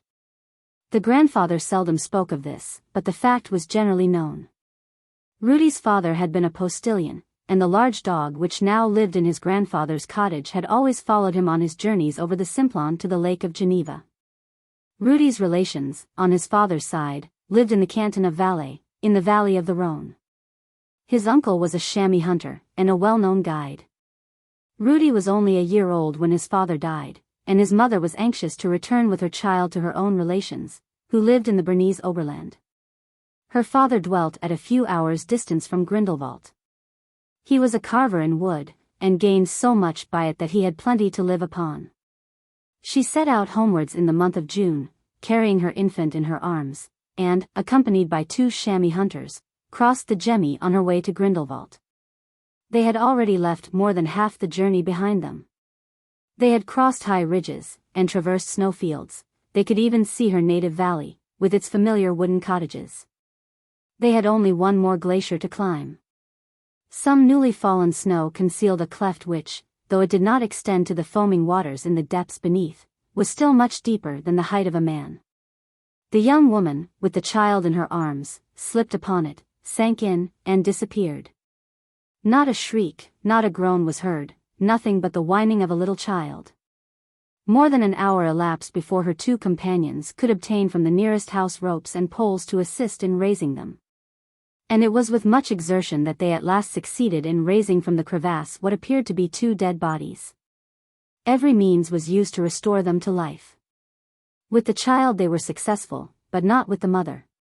So the old grandfather received his daughter's little son into his house an orphan, a little boy who laughed more than he cried.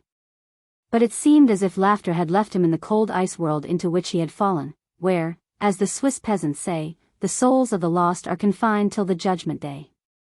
The glaciers appear as if a rushing stream had been frozen in its course, and pressed into blocks of green crystal, which, balanced one upon another, form a wondrous palace of crystal for the Ice Maiden, the queen of the glaciers. It is she whose mighty power can crush the traveler to death, and arrest the flowing river in its course. She is also a child of the air, and with the swiftness of the chamois she can reach the snow-covered mountain tops, where the boldest mountaineer has to cut footsteps in the ice to ascend. She will sail on a frail pine twig over the raging torrents beneath, and spring lightly from one iceberg to another, with her long, snow-white hair flowing around her, and her dark green robe glittering like the waters of the deep Swiss lakes. "Mine is the power to seize and crush," she cried. "Once a beautiful boy was stolen from me by man, a boy whom I had kissed, but had not kissed to death. He is again among mankind, and tends the goats on the mountains. He is always climbing higher and higher, far away from all others, but not from me. He is mine, I will send for him." And she gave Vertigo the commission. It was summer, and the Ice Maiden was melting amidst the green verdure, when Vertigo swung himself up and down. Vertigo has many brothers, quite a troop of them, and the Ice Maiden chose the strongest among them. They exercise their power in different ways, and everywhere. Some sit on the banisters of steep stairs, others on the outer rails of lofty towers, or spring like squirrels along the ridges of the mountains.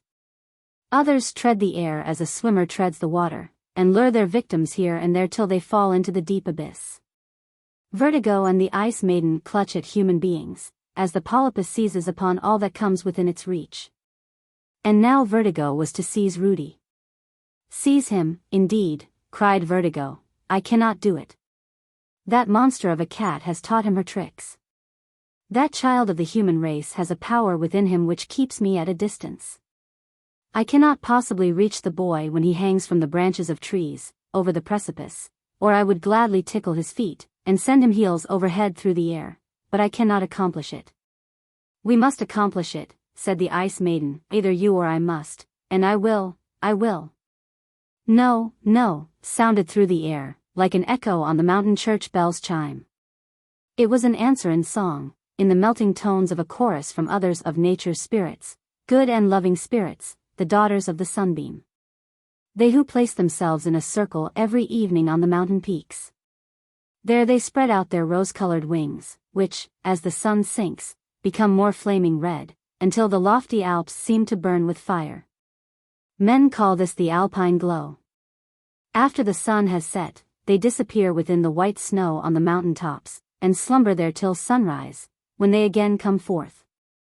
They have great love for flowers, for butterflies, and for mankind. And from among the latter they had chosen little Rudy. You shall not catch him, you shall not seize him, they sang. Greater and stronger than he have I seized, said the Ice Maiden. Then the daughters of the sun sang a song of the traveler, whose cloak had been carried away by the wind.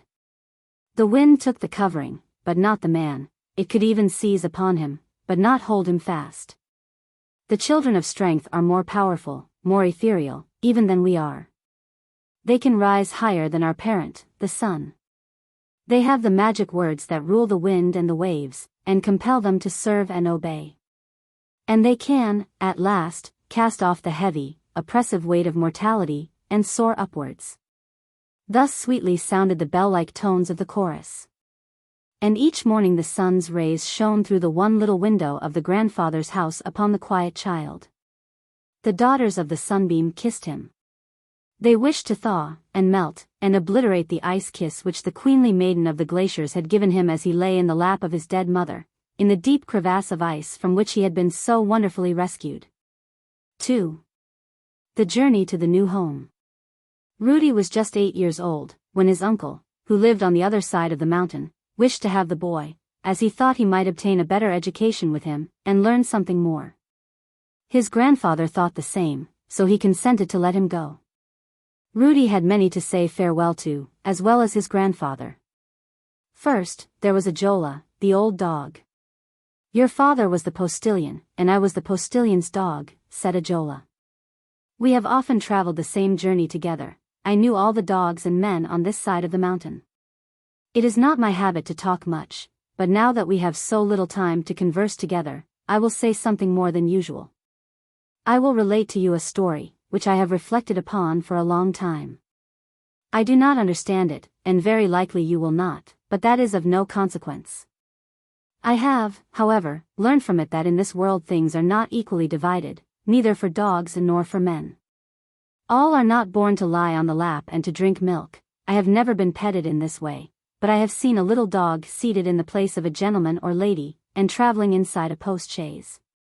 The lady, who was his mistress, or of whom he was master, carried a bottle of milk, of which the little dog now and then drank. She also offered him pieces of sugar to crunch.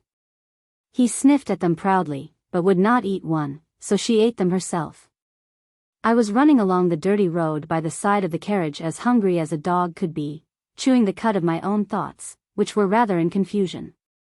But many other things seemed in confusion also. Why was not I lying on a lap and traveling in a coach? I could not tell, yet I knew I could not alter my own condition, either by barking or growling. This was Ajola's farewell speech, and Rudy threw his arms round the dog's neck and kissed his cold nose. Then he took the cat in his arms, but he struggled to get free. You are getting too strong for me, he said. But I will not use my claws against you. Clamber away over the mountains, it was I who taught you to climb. Do not fancy you are going to fall, and you will be quite safe. Then the cat jumped down and ran away. He did not wish Rudy to see that there were tears in his eyes. The hens were hopping about the floor. One of them had no tail. A traveler, who fancied himself a sportsman, had shot off her tail. He had mistaken her for a bird of prey. "Rudy is going away over the mountains," said one of the hens. "He is always in such a hurry," said the other, "and I don't like taking leave," so they both hopped out. But the goats said farewell. They bleated and wanted to go with him. They were so very sorry. Just at this time 2 clever guides were going to cross the mountains to the other side of the Gemmi, and Rudy was to go with them on foot. It was a long walk for such a little boy, but he had plenty of strength and invincible courage. The swallows flew with him a little way, singing, "We and you and we." The way led across the rushing Lütschine, which falls in numerous streams from the dark clefts of the Grindelwald glaciers. Trunks of fallen trees and blocks of stone form bridges over these streams. After passing a forest of alders, they began to ascend, passing by some blocks of ice that had loosened themselves from the side of the mountain and lay across their path. They had to step over these ice blocks or walk round them. Rudy crept here and ran there, his eyes sparkling with joy, and he stepped so firmly with his iron-tipped mountain shoe, that he left a mark behind him wherever he placed his foot. The earth was black where the mountain torrents or the melted ice had poured upon it, but the bluish-green, glassy ice sparkled and glittered. They had to go round little pools, like lakes, enclosed between large masses of ice. And, while thus wandering out of their path, they came near an immense stone, which lay balanced on the edge of an icy peak. The stone lost its balance just as they reached it, and rolled over into the abyss beneath, while the noise of its fall was echoed back from every hollow cliff of the glaciers. They were always going upwards. The glaciers seemed to spread above them like a continued chain of masses of ice, piled up in wild confusion between bare and rugged rocks. Rudy thought for a moment of what had been told him, that he and his mother had once lain buried in one of these cold, heart-chilling fissures. But he soon banished such thoughts, and looked upon the story as fabulous, like many other stories which had been told him. Once or twice, when the men thought the way was rather difficult for such a little boy, they held out their hands to assist him, but he would not accept their assistance, for he stood on the slippery ice as firmly as if he had been a chamois. They came at length to rocky ground, sometimes stepping upon moss-covered stones, sometimes passing beneath stunted fir trees, and again through green meadows. The landscape was always changing, but ever above them towered the lofty snow-clad mountains, whose names not only Rudy but every other child knew, the Jungfrau, the Monk and the Eiger. Rudy had never been so far away before. He had never trodden on the wide-spreading ocean of snow that lay here with its immovable billows, from which the wind blows off the snowflake now and then, as it cuts the foam from the waves of the sea. The glaciers stand here so close together it might almost be said they are hand in hand, and each is a crystal palace for the Ice Maiden, whose power and will it is to seize and imprison the unwary traveler. The sun shone warmly, and the snow sparkled as if covered with glittering diamonds. Numerous insects, especially butterflies and bees, lay dead in heaps on the snow. They had ventured too high, or the wind had carried them here and left them to die of cold.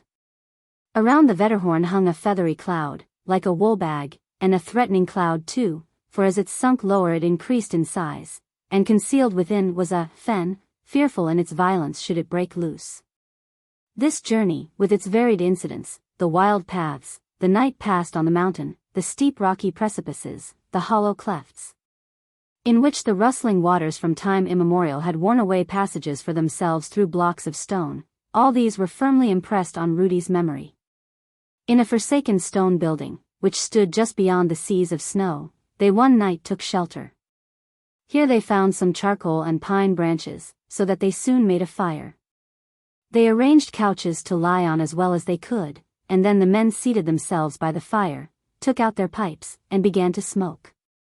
They also prepared a warm, spiced drink, of which they partook, and Rudy was not forgotten. He had his share. Then they began to talk of those mysterious beings with which the land of the Alps abounds.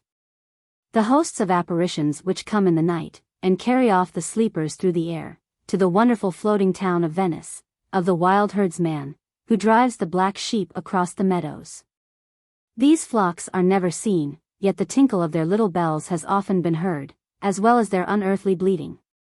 Rudy listened eagerly, but without fear, for he knew not what fear meant. And while he listened, he fancied he could hear the roaring of the spectral herd. It seemed to come nearer and roar louder, till the men heard it also and listened in silence, till, at length, they told Rudy that he must not dare to sleep. It was a fen, that violent storm wind which rushes from the mountain to the valley beneath, and in its fury snaps asunder the trunks of large trees as if they were but slender reeds, and carries the wooden houses from one side of a river to the other as easily as we could move the pieces on a chessboard. After an hour had passed, they told Rudy that it was all over, and he might go to sleep, and, fatigued with his long walk, he readily slept at the word of command. Very early the following morning they again set out. The sun on this day lighted up for Rudy new mountains, new glaciers, and new snowfields. They had entered the Canton Valley, and found themselves on the ridge of the hills which can be seen from Grindelwald, but he was still far from his new home. They pointed out to him other clefts, other meadows, other woods and rocky paths, and other houses. Strange men made their appearance before him, and what men! They were misshapen, wretched-looking creatures, with yellow complexions. And on their necks were dark, ugly lumps of flesh, hanging down like bags. They were called cretins. They dragged themselves along painfully, and stared at the strangers with vacant eyes. The women looked more dreadful than the men. Poor Rudy! Were these the sort of people he should see at his new home? 3. The uncle. Rudy arrived at last at his uncle's house, and was thankful to find the people like those he had been accustomed to see. There was only one cretin amongst them, a poor idiot boy, one of those unfortunate beings who, in their neglected conditions, go from house to house, and are received and taken care of in different families, for a month or two at a time. Poor Saperli had just arrived at his uncle's house when Rudy came. The uncle was an experienced hunter. He also followed the trade of a cooper. His wife was a lively little person, with a face like a bird, eyes like those of an eagle, and a long, hairy throat. Everything was new to Rudy, the fashion of the dress, the manners, the employments, and even the language. But the latter his childish ear would soon learn. He saw also that there was more wealth here, when compared with his former home at his grandfather's. The rooms were larger, the walls were adorned with the horns of the chamois, and brightly polished guns. Over the door hung a painting of the Virgin Mary, fresh alpine roses and a burning lamp stood near it. Rudy's uncle was, as we have said, one of the most noted chamois hunters in the whole district, and also one of the best guides. Rudy soon became the pet of the house. But there was another pet, an old hound, blind and lazy, who would never more follow the hunt, well as he had once done so. But his former good qualities were not forgotten, and therefore the animal was kept in the family and treated with every indulgence. Rudy stroked the old hound, but he did not like strangers, and Rudy was as yet a stranger. He did not, however, long remain so. He soon endeared himself to every heart, and became like one of the family. "We are not very badly off, here in the Canton Valley," said his uncle one day. "We have the chamois, they do not die so fast as the wild goats, and it is certainly much better here now than in former times. How highly the old times have been spoken of, but ours is better. The bag has been opened, and a current of air now blows through our once confined valley. Something better always makes its appearance when old, worn-out things fail." When his uncle became communicative, he would relate stories of his youthful days, and farther back still of the warlike times in which his father had lived. Valais was then, as he expressed it, only a closed-up bag, quite full of sick people, miserable cretins, but the French soldiers came, and they were capital doctors. They soon killed the disease and the sick people, too.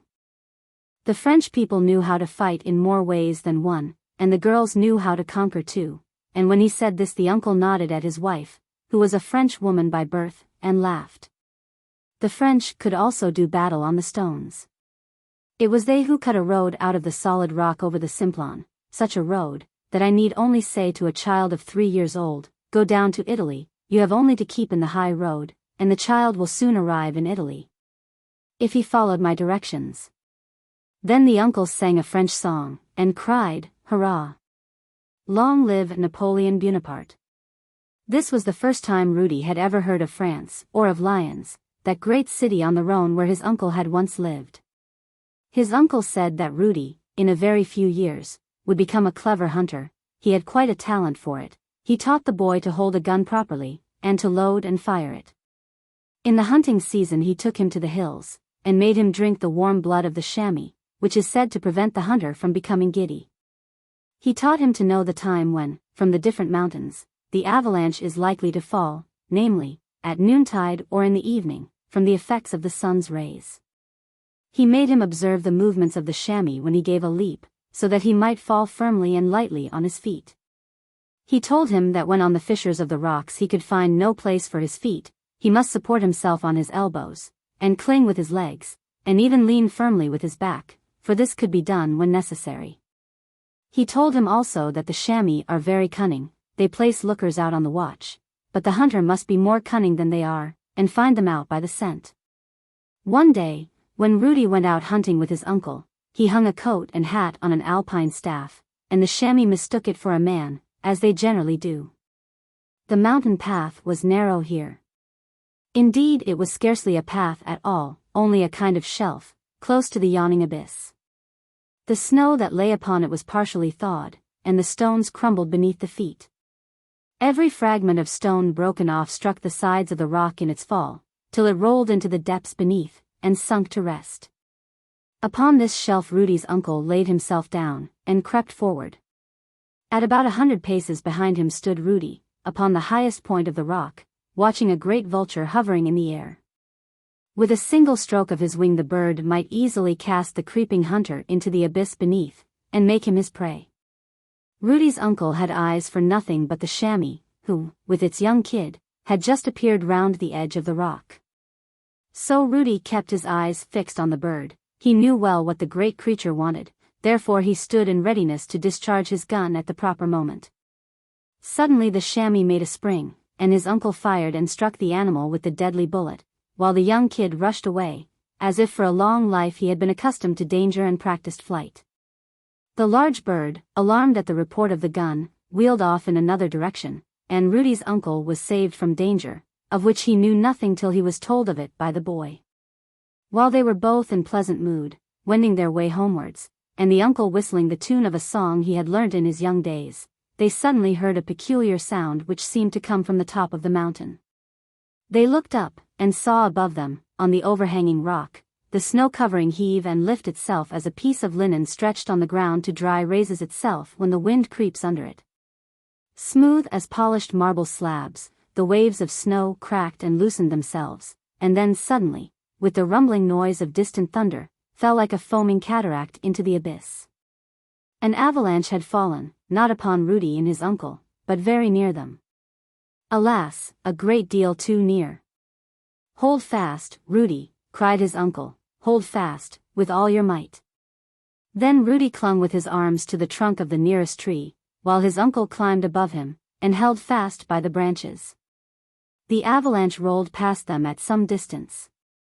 But the gust of wind that followed, like the storm wings of the avalanche, snapped asunder the trees and bushes over which it swept, as if they had been but dry rushes, and threw them about in every direction.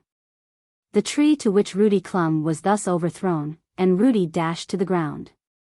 The higher branches were snapped off, and carried away to a great distance, and among these shattered branches lay Rudy's uncle, with his skull fractured. When they found him, his hand was still warm, but it would have been impossible to recognize his face.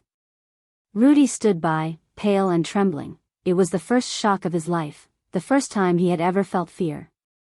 Late in the evening he returned home with the fatal news, to that home which was now to be so full of sorrow. His uncle's wife uttered not a word, nor shed a tear, till the corpse was brought in, then her agony burst forth. The poor cretin crept away to his bed, and nothing was seen of him during the whole of the following day. Towards evening, however, he came to Rudy, and said, "Will you write a letter for me?" Saperli cannot write. Saperli can only take the letters to the post. "A letter for you," said Rudy. "Who do you wish to write to?" "To the Lord Christ," he replied. "What do you mean?" asked Rudy. Then the poor idiot, as the cretin was often called, looked at Rudy with a most touching expression in his eyes, clasped his hands, and said, solemnly and devoutly, Saperli wants to send a letter to Jesus Christ, to pray him to let Saperli die. And not the master of the house here. Rudy pressed his hand, and replied, a letter would not reach him up above, it would not give him back whom we have lost. It was not, however, easy for Rudy to convince Saperli of the impossibility of doing what he wished. Now you must work for us, said his foster mother, and Rudy very soon became the entire support of the house. 4. Babette. Who was the best marksman in the Canton Valley? The chamois knew well. Save yourselves from Rudy, they might well say. And who is the handsomest marksman? Oh, it is Rudy, said the maidens, but they did not say, save yourselves from Rudy. Neither did anxious mothers say so, for he bowed to them as pleasantly as to the young girls. He was so brave and cheerful. His cheeks were brown, his teeth white, and his eyes dark and sparkling. He was now a handsome young man of 20 years. The most icy water could not deter him from swimming, he could twist and turn like a fish. None could climb like he, and he clung as firmly to the edges of the rocks as a limpet. He had strong muscular power, as could be seen when he leapt from rock to rock. He had learnt this first from the cat, and more lately from the chamois. Rudy was considered the best guide over the mountains, everyone had great confidence in him. He might have made a great deal of money as guide. His uncle had also taught him the trade of a cooper, but he had no inclination for either. His delight was in chamois hunting, which also brought him plenty of money. Rudy would be a very good match, as people said, if he would not look above his own station. He was also such a famous partner in dancing, that the girls often dreamt about him, and one and another thought of him even when awake. He kissed me in the dance, said Annette, the schoolmaster's daughter, to her dearest friend. But she ought not to have told this, even to her dearest friend. It is not easy to keep such secrets, they are like sand in a sieve, they slip out. It was therefore soon known that Rudy, so brave and so good as he was, had kissed someone while dancing, and yet he had never kissed her who was dearest to him. Ah, said an old hunter, he has kissed Annette, has he? He has begun with A, and I suppose he will kiss through the whole alphabet. But a kiss in the dance was all the busy tongues could accuse him of. He certainly had kissed Annette, but she was not the flower of his heart. Down in the valley, near Beck's, among the great walnut trees, by the side of a little rushing mountain stream, lived a rich miller. His dwelling house was a large building, 3 stories high, with little turrets.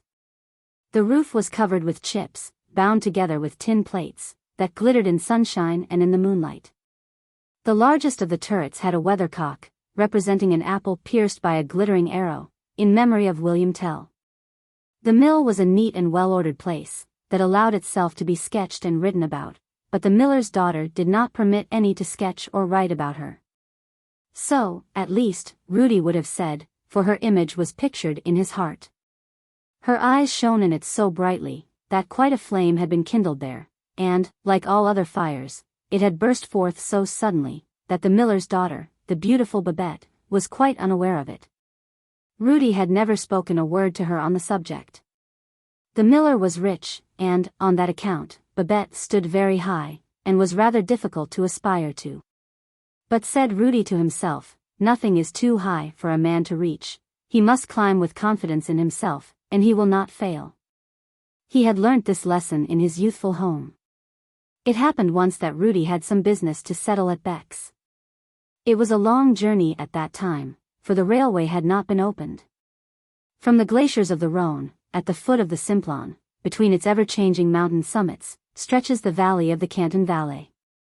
Through it runs the noble river of the Rhone, which often overflows its banks, covering fields and highways, and destroying everything in its course. Near the towns of Chaon and St.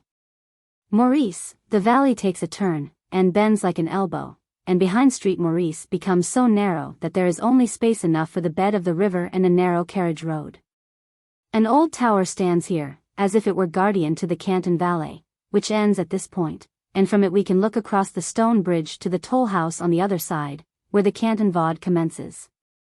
Not far from this spot stands the town of Beck's, and at every step can be seen an increase of fruitfulness and verdure. It is like entering a grove of chestnut and walnut trees. Here and there the cypress and pomegranate blossoms peep forth. And it is almost as warm as an Italian climate. Rudy arrived at Beck's, and soon finished the business which had brought him there, and then walked about the town. But not even the miller's boy could be seen, nor anyone belonging to the mill, not to mention Babette. This did not please him at all. Evening came on. The air was filled with the perfume of the wild thyme and the blossoms of the lime trees, and the green woods on the mountain seemed to be covered with a shining veil, blue as the sky. Over everything reigned a stillness, not of sleep or of death, but as if nature were holding her breath, that her image might be photographed on the blue vault of heaven. Here and there, amidst the trees of the silent valley, stood poles which supported the wires of the electric telegraph. Against one of these poles leaned an object so motionless that it might have been mistaken for the trunk of a tree. But it was Rudy, standing there as still as at that moment was everything around him. He was not asleep, neither was he dead. But just as the various events in the world, matters of momentous importance to individuals, were flying through the telegraph wires, without the quiver of a wire or the slightest tone, so, through the mind of Rudy, thoughts of overwhelming importance were passing, without an outward sign of emotion. The happiness of his future life depended upon the decision of his present reflections. His eyes were fixed on one spot in the distance, a light that twinkled through the foliage from the parlor of the miller's house, where Babette dwelt. Rudy stood so still, that it might have been supposed he was watching for a chamois. But he was in reality like a chamois, who will stand for a moment, looking as if it were chiseled out of the rock, and then, if only a stone rolled by, would suddenly bound forward with a spring, far away from the hunter. And so with Rudy, a sudden roll of his thoughts roused him from his stillness, and made him bound forward with determination to act. "Never despair," cried he. "A visit to the mill, to say good evening to the miller, and good evening to little Babette, can do no harm. No one ever fails who has confidence in himself. If I am to be Babette's husband, I must see her some time or other." Then Rudy laughed joyously, and took courage to go to the mill. He knew what he wanted to marry Babette. The clear water of the river rolled over its yellow bed, and willows and lime trees were reflected in it, as Rudy stepped along the path to the miller's house. But, as the children sing, there was no one at home in the house. Only a kitten at play. The cat standing on the steps put up its back and cried, "Mew." But Rudy had no inclination for this sort of conversation. He passed on, and knocked at the door. No one heard him, no one opened the door. "Mew," said the cat again, and had Rudy been still a child, he would have understood this language, and known that the cat wished to tell him there was no one at home. So he was obliged to go to the mill and make inquiries, and there he heard that the miller had gone on a journey to Interlaken, and taken Babette with him, to the great shooting festival, which began that morning, and would continue for 8 days. And that people from all the German settlements would be there. Poor Rudy. We may well say, it was not a fortunate day for his visit to Beck's. He had just to return the way he came, through Street Maurice and Chaun, to his home in the valley. But he did not despair. When the sun rose the next morning, his good spirits had returned, indeed he had never really lost them. "Babette is at Interlaken," said Rudy to himself, "many days' journey from here. It is certainly a long way for anyone who takes the high road, but not so far if he takes a short cut across the mountain, and that just suits a chamois hunter. I have been that way before, for it leads to the home of my childhood, where, as a little boy, I lived with my grandfather. And there are shooting matches at Interlaken. I will go, and try to stand first in the match. Babette will be there, and I shall be able to make her acquaintance." Carrying his light knapsack, which contained his Sunday clothes, on his back, and with his musket and his game bag over his shoulder, Rudy started to take the shortest way across the mountain. Still it was a great distance. The shooting matches were to commence on that day, and to continue for a whole week. He had been told also that the miller and Babette would remain that time with some relatives at Interlaken. So over the Gemmi Rudy climbed bravely, and determined to descend the side of the Grindelwald. Bright and joyous were his feelings as he stepped lightly onwards, inhaling the invigorating mountain air. The valley sunk as he ascended, the circle of the horizon expanded. One snow-capped peak after another rose before him, till the whole of the glittering alpine range became visible. Rudy knew each ice-clad peak, and he continued his course towards the Schreckhorn, with its white powdered stone finger raised high in the air. At length he had crossed the highest ridges, and before him lay the green pasture lands sloping down towards the valley, which was once his home. The buoyancy of the air made his heart light. Hill and valley were blooming in luxuriant beauty, and his thoughts were youthful dreams, in which old age or death were out of the question. Life, power, and enjoyment were in the future, and he felt free and light as a bird.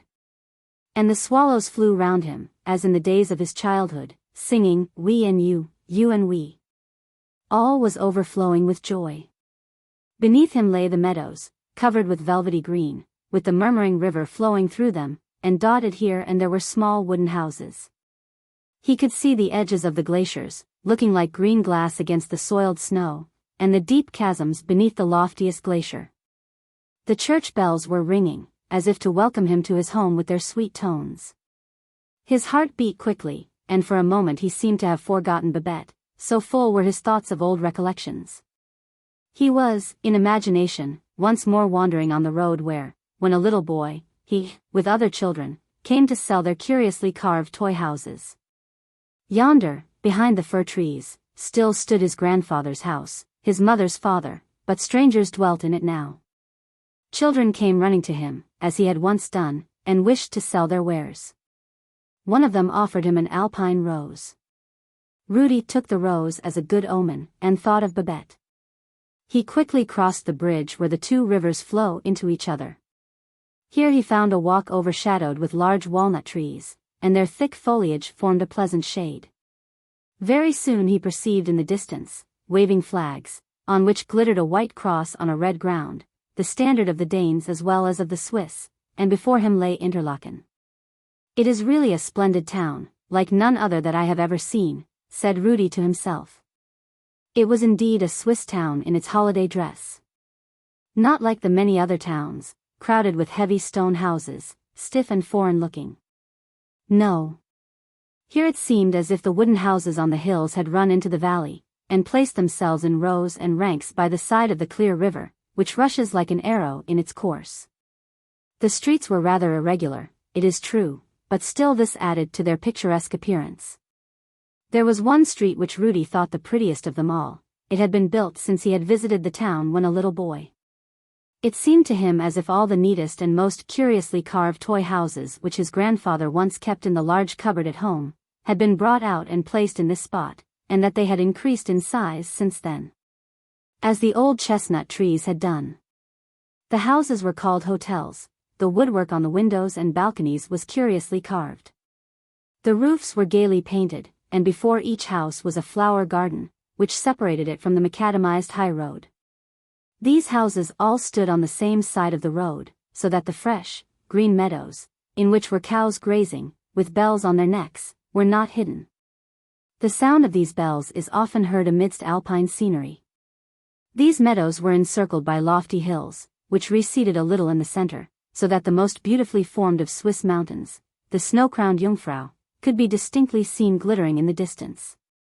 A number of elegantly dressed gentlemen and ladies from foreign lands, and crowds of country people from the neighboring cantons, were assembled in the town. Each marksman wore the number of hits he had made twisted in a garland round his hat. Here were music and singing of all descriptions, hand organs, trumpets, shouting, and noise. The houses and bridges were adorned with verses and inscriptions. Flags and banners were waving. Shot after shot was fired, which was the best music to Rudy's ears. And amidst all this excitement he quite forgot Babette, on whose account only he had come. The shooters were thronging round the target, and Rudy was soon amongst them. But when he took his turn to fire, he proved himself the best shot, for he always struck the bull's-eye. "Who may that young stranger be?" was the inquiry on all sides. "He speaks French as it is spoken in the Swiss cantons, and makes himself understood very well when he speaks German," said some. "He lived here, when a child, with his grandfather, in a house on the road to Grindelwald, remarked one of the sportsmen. And full of life was this young stranger. His eyes sparkled, his glance was steady, and his arm sure, therefore he always hit the mark. Good fortune gives courage, and Rudy was always courageous. He soon had a circle of friends gathered round him. Every one noticed him, and did him homage. Babette had quite vanished from his thoughts, when he was struck on the shoulder by a heavy hand, and a deep voice said to him in French, "You are from the Canton Valley." Rudy turned round, and beheld a man with a ruddy, pleasant face, and a stout figure. It was the rich miller from Beck's. His broad, portly person hid the slender, lovely Babette, but she came forward and glanced at him with her bright, dark eyes. The rich miller was very much flattered at the thought that the young man, who was acknowledged to be the best shot, and was so praised by every one, should be from his own canton. Now was Rudy really fortunate. He had travelled all this way to this place, and those he had forgotten were now come to seek him.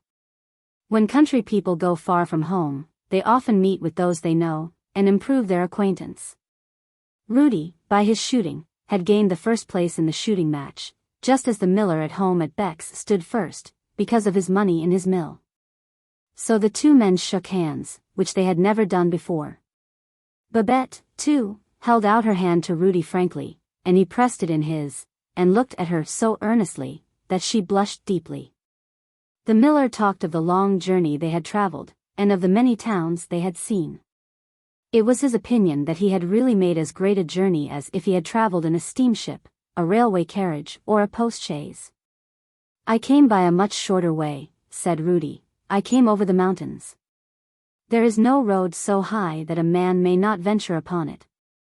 "Ah, yes, and break your neck," said the miller, "and you look like one who will break his neck some day, you are so daring." "Oh, nothing ever happens to a man if he has confidence in himself," replied Rudy. The miller's relations at Interlaken, with whom the miller and Babette were staying, invited Rudy to visit them, when they found he came from the same canton as the miller. It was a most pleasant visit. Good fortune seemed to follow him, as it does those who think and act for themselves, and who remember the proverb, "Nuts are given to us, but they are not cracked for us." And Rudy was treated by the miller's relations almost like one of the family, and glasses of wine were poured out to drink to the welfare of the best shooter. Babette clinked glasses with Rudy, and he returned thanks for the toast. In the evening they all took a delightful walk under the walnut trees, in front of the stately hotels. There were so many people, and such crowding, that Rudy was obliged to offer his arm to Babette. Then he told her how happy it made him to meet people from the Canton Vaud, for Vaud and Valais were neighboring cantons. He spoke of this pleasure so heartily that Babette could not resist giving his arm a slight squeeze. And so they walked on together, and talked and chatted like old acquaintances. Rudy felt inclined to laugh sometimes at the absurd dress and walk of the foreign ladies.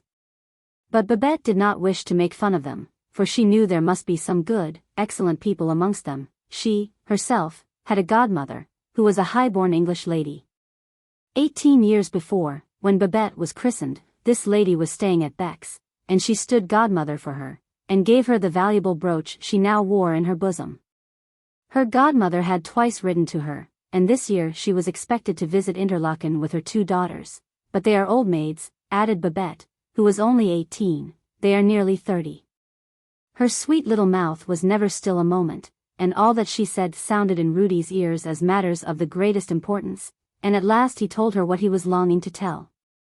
How often he had been at Beck's, how well he knew the mill, and how often he had seen Babette, when most likely she had not noticed him.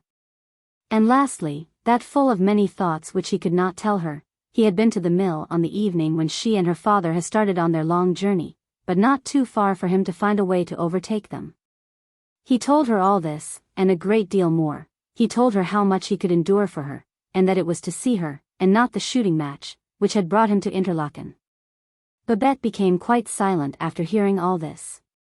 It was almost too much, and it troubled her. And while they thus wandered on, the sun sunk behind the lofty mountains. The Jungfrau stood out in brightness and splendor, as a background to the green woods of the surrounding hills. Every one stood still to look at the beautiful sight, Rudy and Babette among them. Nothing can be more beautiful than this, said Babette. Nothing, replied Rudy, looking at Babette. Tomorrow I must return home, remarked Rudy a few minutes afterwards. Come and visit us at Beck's, whispered Babette. My father will be pleased to see you. On the way home. Oh, what a number of things Rudy had to carry over the mountains, when he set out to return home. He had 3 silver cups, 2 handsome pistols, and a silver coffee pot. This latter would be useful when he began housekeeping. But all these were not the heaviest weight he had to bear. Something mightier and more important he carried with him in his heart, over the high mountains, as he journeyed homeward. The weather was dismally dark, and inclined to rain. The clouds hung low, like a morning veil on the tops of the mountains, and shrouded their glittering peaks. In the woods could be heard the sound of the axe and the heavy fall of the trunks of the trees, as they rolled down the slopes of the mountains. When seen from the heights, the trunks of these trees looked like slender stems. But on a nearer inspection they were found to be large and strong enough for the masts of a ship. The river murmured monotonously, the wind whistled, and the clouds sailed along hurriedly.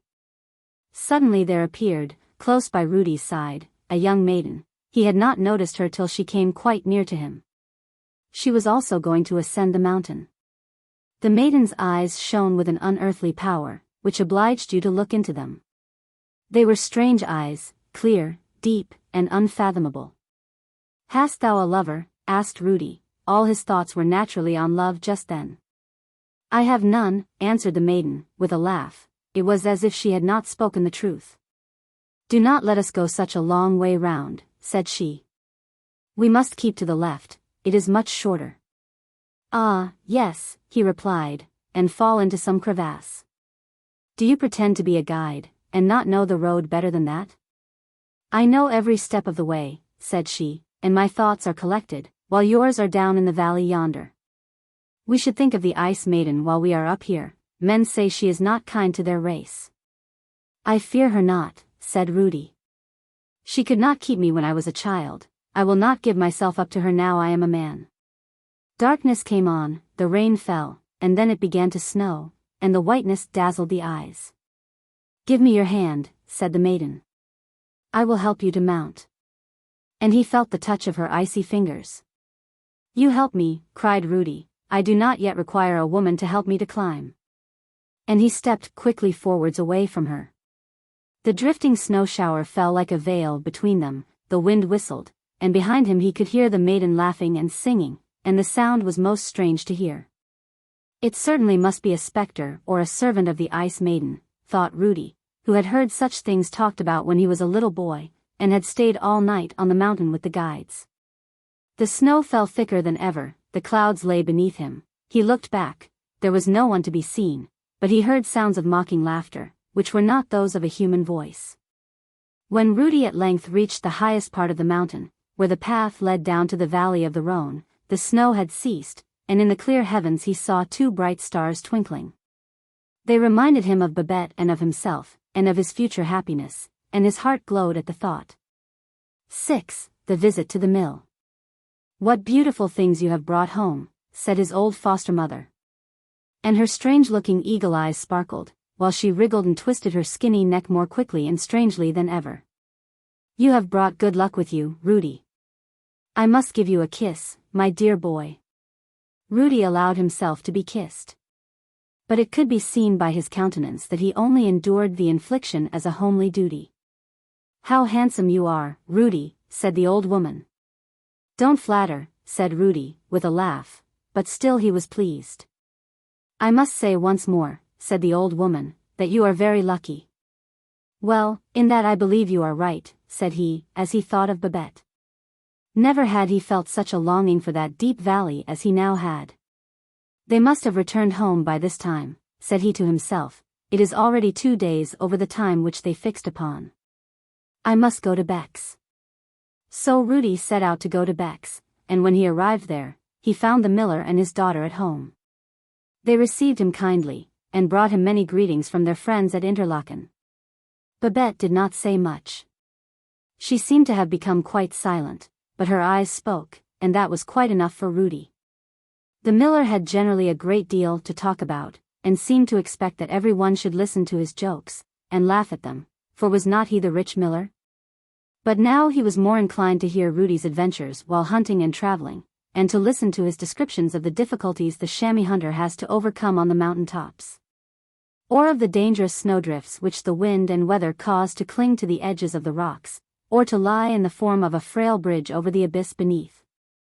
The eyes of the brave Rudy sparkled as he described the life of a hunter, or spoke of the cunning of the chamois and their wonderful leaps, also of the powerful fen and the rolling avalanche.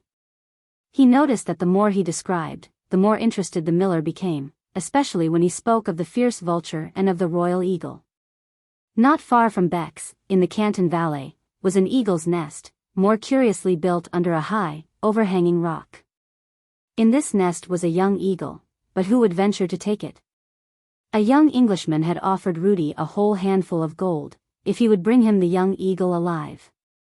"There is a limit to everything," was Rudy's reply. The eagle could not be taken, it would be folly to attempt it. The wine was passed round freely, and the conversation kept up pleasantly, but the evening seemed too short for Rudy, although it was midnight when he left the miller's house, after this his first visit. While the lights in the windows of the miller's house still twinkled through the green foliage, out through the open skylight came the parlor-cat onto the roof, and along the water-pipe walked the kitchen cat to meet her. "What is the news at the mill?" asked the parlor-cat. "Here in the house there is secret love-making going on, which the father knows nothing about. Rudy and Babette have been treading on each other's paws, under the table, all the evening.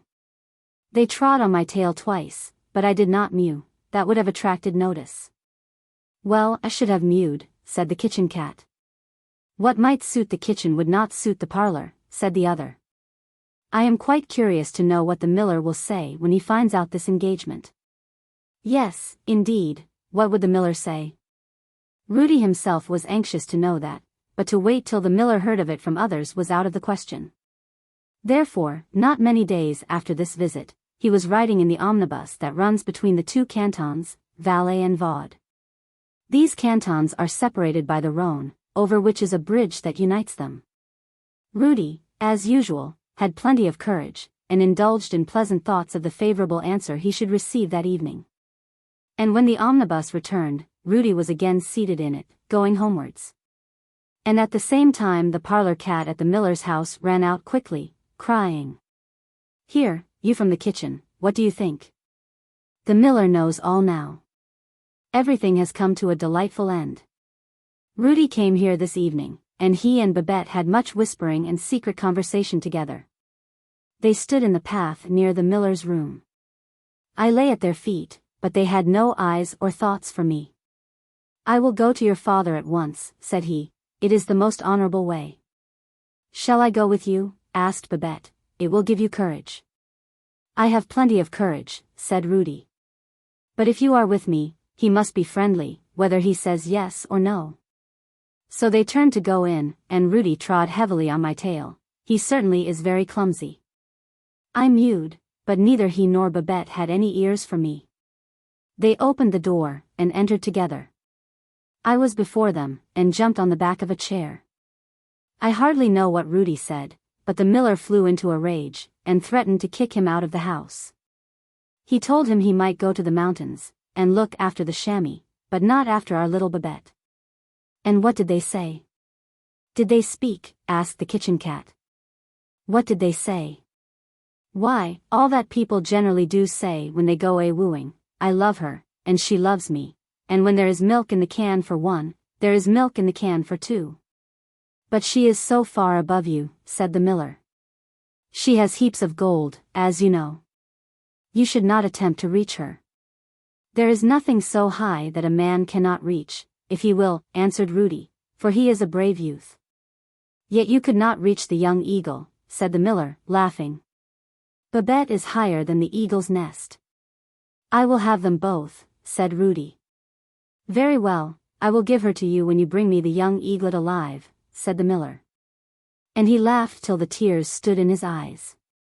But now I thank you for this visit, Rudy, and if you come tomorrow, you will find nobody at home. Goodbye, Rudy. Babette also wished him farewell. But her voice sounded as mournful as the mew of a little kitten that has lost its mother. "A promise is a promise between man and man," said Rudy. "Do not weep, Babette, I shall bring the young eagle." "You will break your neck, I hope," said the miller, "and we shall be relieved from your company." "I call that kicking him out of the house," said the parlor-cat. And now Rudy is gone, and Babette sits and weeps, while the miller sings German songs that he learned on his journey, but I do not trouble myself on the matter, it would be of no use. "Yet, for all that, it is a very strange affair," said the kitchen cat. 7. The Eagle's Nest. From the mountain path came a joyous sound of some person whistling, and it betokened good humor and undaunted courage. It was Rudy, going to meet his friend Vesinod. "You must come and help," said he. "I want to carry off the young eaglet from the top of the rock. We will take young Raggly with us. Had you not better first try to take down the moon?" "That would be quite as easy a task," said Vesinod. "You seem to be in good spirits." "Yes, indeed I am. I am thinking of my wedding. But to be serious, I will tell you all about it, and how I am situated." Then he explained to Vesinod and Raggly what he wished to do, and why. "You are a daring fellow," said they, "but it is no use, you will break your neck." "No one falls, unless he is afraid," said Rudy. So at midnight they set out, carrying with them poles, ladders, and ropes. The road lay amidst brushwood and underwood, over rolling stones, always upwards higher and higher in the dark night. Waters roared beneath them, or fell in cascades from above. Humid clouds were driving through the air as the hunters reached the precipitous ledge of the rock. It was even darker here, for the sides of the rocks almost met, and the light penetrated only through a small opening at the top. At a little distance from the edge could be heard the sound of the roaring, foaming waters in the yawning abyss beneath them. The three seated themselves on a stone, to await in stillness the dawn of day, when the parent eagle would fly out, as it would be necessary to shoot the old bird before they could think of gaining possession of the young one. Rudy sat motionless, as if he had been part of the stone on which he sat. He held his gun ready to fire, with his eyes fixed steadily on the highest point of the cliff, where the eagle's nest lay concealed beneath the overhanging rock. The three hunters had a long time to wait. At last they heard a rustling, whirring sound above them, and a large hovering object darkened the air. Two guns were ready to aim at the dark body of the eagle as it rose from the nest. Then a shot was fired. For an instant the bird fluttered its wide-spreading wings, and seemed as if it would fill up the whole of the chasm, and drag down the hunters in its fall. But it was not so. The eagle sunk gradually into the abyss beneath, and the branches of trees and bushes were broken by its weight. Then the hunters roused themselves. 3 of the longest ladders were brought and bound together. The topmost ring of these ladders would just reach the edge of the rock which hung over the abyss, but no farther. The point beneath which the eagle's nest lay sheltered was much higher, and the sides of the rock were as smooth as a wall. After consulting together, they determined to bind together 2 more ladders, and to hoist them over the cavity, and so form a communication with the 3 beneath them, by binding the upper ones to the lower. With great difficulty they contrived to drag the 2 ladders over the rock, and there they hung for some moments, swaying over the abyss. But no sooner had they fastened them together, than Rudy placed his foot on the lowest step. It was a bitterly cold morning. Clouds of mist were rising from beneath, and Rudy stood on the lower step of the ladder as a fly rests on a piece of swinging straw, which a bird may have dropped from the edge of the nest it was building on some tall factory chimney. But the fly could fly away if the straw were shaken. Rudy could only break his neck. The wind whistled around him, and beneath him the waters of the abyss, swelled by the thawing of the glaciers, those palaces of the Ice Maiden, foamed and roared in their rapid course. When Rudy began to ascend, the ladder trembled like the web of the spider, when it draws out the long, delicate threads. But as soon as he reached the 4th of the ladders, which had been bound together, he felt more confidence. He knew that they had been fastened securely by skillful hands.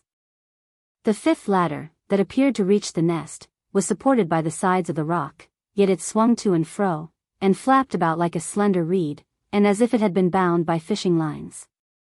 It seemed a most dangerous undertaking to ascend it, but Rudy knew how to climb, He had learnt that from the cat, and he had no fear. He did not observe Vertigo, who stood in the air behind him, trying to lay hold of him with his outstretched polypus arms. When at length he stood on the topmost step of the ladder, he found that he was still some distance below the nest, and not even able to see into it. Only by using his hands and climbing could he possibly reach it. He tried the strength of the stunted trees, and the thick underwood upon which the nest rested, and of which it was formed, and finding they would support his weight, he grasped them firmly, and swung himself up from the ladder till his head and breast were above the nest, and then what an overpowering stench came from it, for in it lay the putrid remains of lambs, chamois, and birds. Vertigo, although he could not reach him, blew the poisonous vapor in his face, to make him giddy and faint. And beneath, in the dark, yawning deep, on the rushing waters, sat the Ice Maiden, with her long, pale, green hair falling around her, and her death-like eyes fixed upon him, like the two barrels of a gun. "I have thee now," she cried. In a corner of the eagle's nest sat the young eaglet, a large and powerful bird, though still unable to fly. Rudy fixed his eyes upon it, held on by one hand with all his strength, and with the other threw a noose round the young eagle. The string slipped to its legs. Rudy tightened it, and thus secured the bird alive. Then flinging the sling over his shoulder, so that the creature hung a good way down behind him, he prepared to descend with the help of a rope, and his foot soon touched safely the highest step of the ladder. Then Rudy, remembering his early lesson in climbing, hold fast, and do not fear, descended carefully down the ladders, and at last stood safely on the ground with the young living eaglet, where he was received with loud shouts of joy and congratulations. 8. What fresh news the parlour-cat had to tell. "There is what you asked for," said Rudy, as he entered the miller's house at Beck's, and placed on the floor a large basket. He removed the lid as he spoke, and a pair of yellow eyes, encircled by a black ring, stared forth with a wild, fiery glance, that seemed ready to burn and destroy all that came in its way. Its short, strong beak was open, ready to bite, and on its red throat were short feathers, like stubble. "The young eaglet," cried the miller. Babette screamed, and started back, while her eyes wandered from Rudy to the bird in astonishment. "You are not to be discouraged by difficulties, I see," said the miller. "And you will keep your word," replied Rudy. "Each has his own characteristic, whether it is honor or courage." "But how is it you did not break your neck?" asked the miller. "Because I held fast," answered Rudy, "and I mean to hold fast to Babette." "You must get her first," said the miller, laughing, and Babette thought this a very good sign. "We must take the bird out of the basket," said she. "It is getting into a rage. How its eyes glare! How did you manage to conquer it?" Then Rudy had to describe his adventure, and the miller's eyes opened wide as he listened. "With your courage and your good fortune you might win 3 wives," said the miller. "Oh, thank you," cried Rudy. "But you have not won Babette yet," said the miller, slapping the young Alpine hunter on the shoulder playfully. "Have you heard the fresh news at the mill?" asked the parlour-cat of the kitchen cat. "Rudy has brought us the young eagle, and he is to take Babette in exchange." They kissed each other in the presence of the old man, which is as good as an engagement. He was quite civil about it, drew in his claws, and took his afternoon nap, so that the two were left to sit and wag their tails as much as they pleased. They have so much to talk about that it will not be finished till Christmas. Neither was it finished till Christmas. The wind whirled the faded, fallen leaves. The snow drifted in the valleys, as well as upon the mountains, and the Ice Maiden sat in the stately palace which, in winter-time, she generally occupied. The perpendicular rocks were covered with slippery ice, and where in summer the stream from the rocks had left a watery veil, icicles large and heavy hung from the trees, while the snow-powdered fir trees were decorated with fantastic garlands of crystal. The Ice Maiden rode on the howling wind across the deep valleys. The country, as far as Beck's, was covered with a carpet of snow, so that the Ice Maiden could follow Rudy, and see him, when he visited the mill. And while in the room at the miller's house, where he was accustomed to spend so much of his time with Babette. The wedding was to take place in the following summer, and they heard enough of it, for so many of their friends spoke of the matter. Then came sunshine to the mill. The beautiful alpine roses bloomed, and joyous, laughing Babette, was like the early spring, which makes all the birds sing of summertime and bridal days. "How those two do sit and chatter together," said the parlor-cat, "I have had enough of their mewing." 9. The Ice Maiden. The walnut and chestnut trees, which extend from the bridge of St. Maurice, by the river Rhone, to the shores of the Lake of Geneva, were already covered with the delicate green garlands of early spring, just bursting into bloom. While the Rhone rushed wildly from its source among the green glaciers which form the ice palace of the Ice Maiden. She sometimes allows herself to be carried by the keen wind to the lofty snowfields, where she stretches herself in the sunshine on the soft snowy cushions. From thence she throws her far-seeing glance into the deep valley beneath, where human beings are busily moving about like ants on a stone in the sun. "Spirits of strength, as the children of the sun call you," cried the Ice Maiden, "ye are but worms. Let but a snowball roll, and you and your houses and your towns are crushed and swept away." And she raised her proud head, and looked around her with eyes that flashed death from their glance. From the valley came a rumbling sound. Men were busily at work blasting the rocks to form tunnels, and laying down roads for the railway. "They are playing at work underground, like moles," said she. "They are digging passages beneath the earth, and the noise is like the reports of cannons.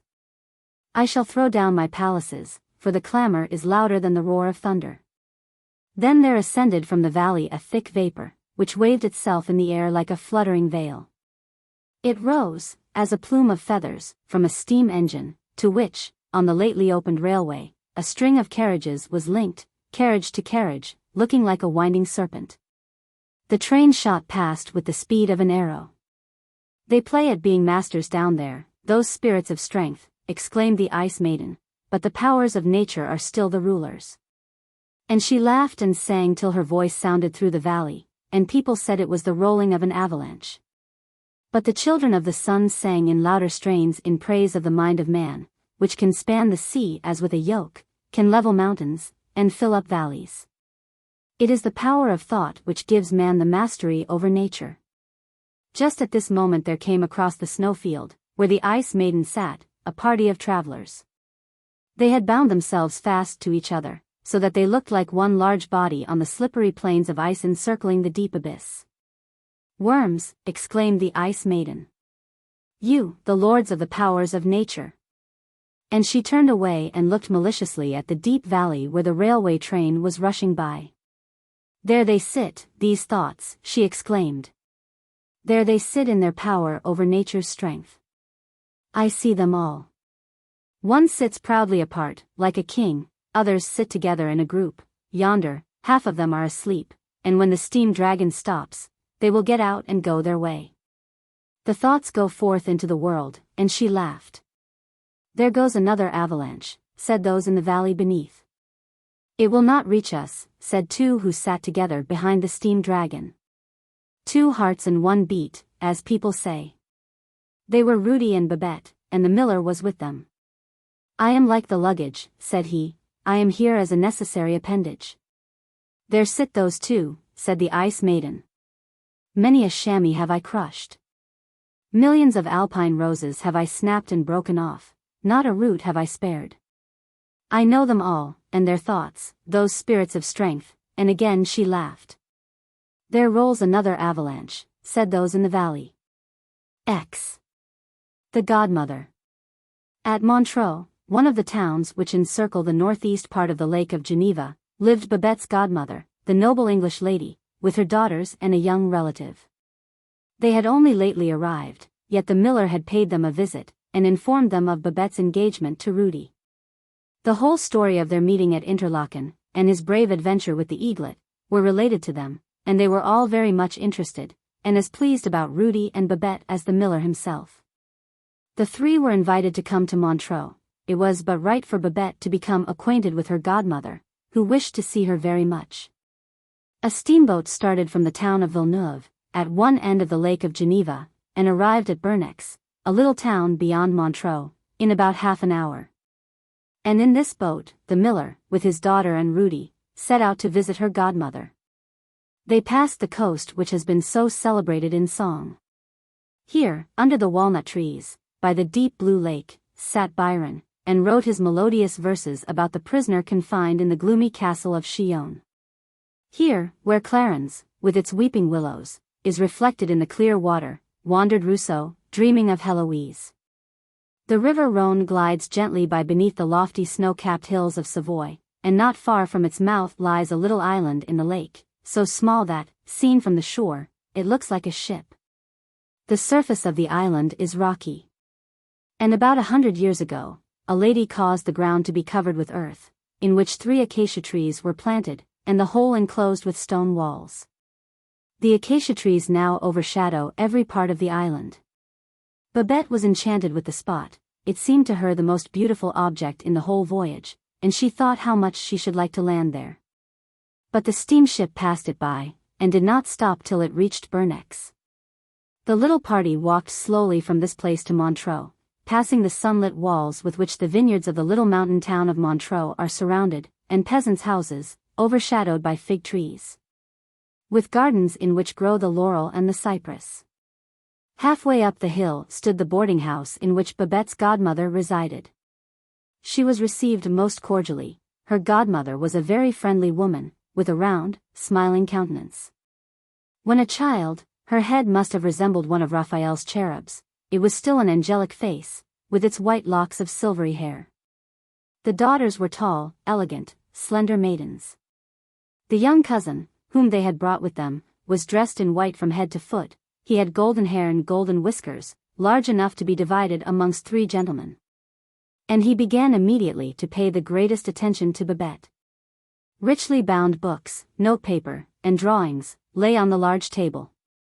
The balcony window stood open, and from it could be seen the beautiful wide extended lake, the water so clear and still, that the mountains of Savoy, with their villages, woods, and snow-crowned peaks, were clearly reflected in it.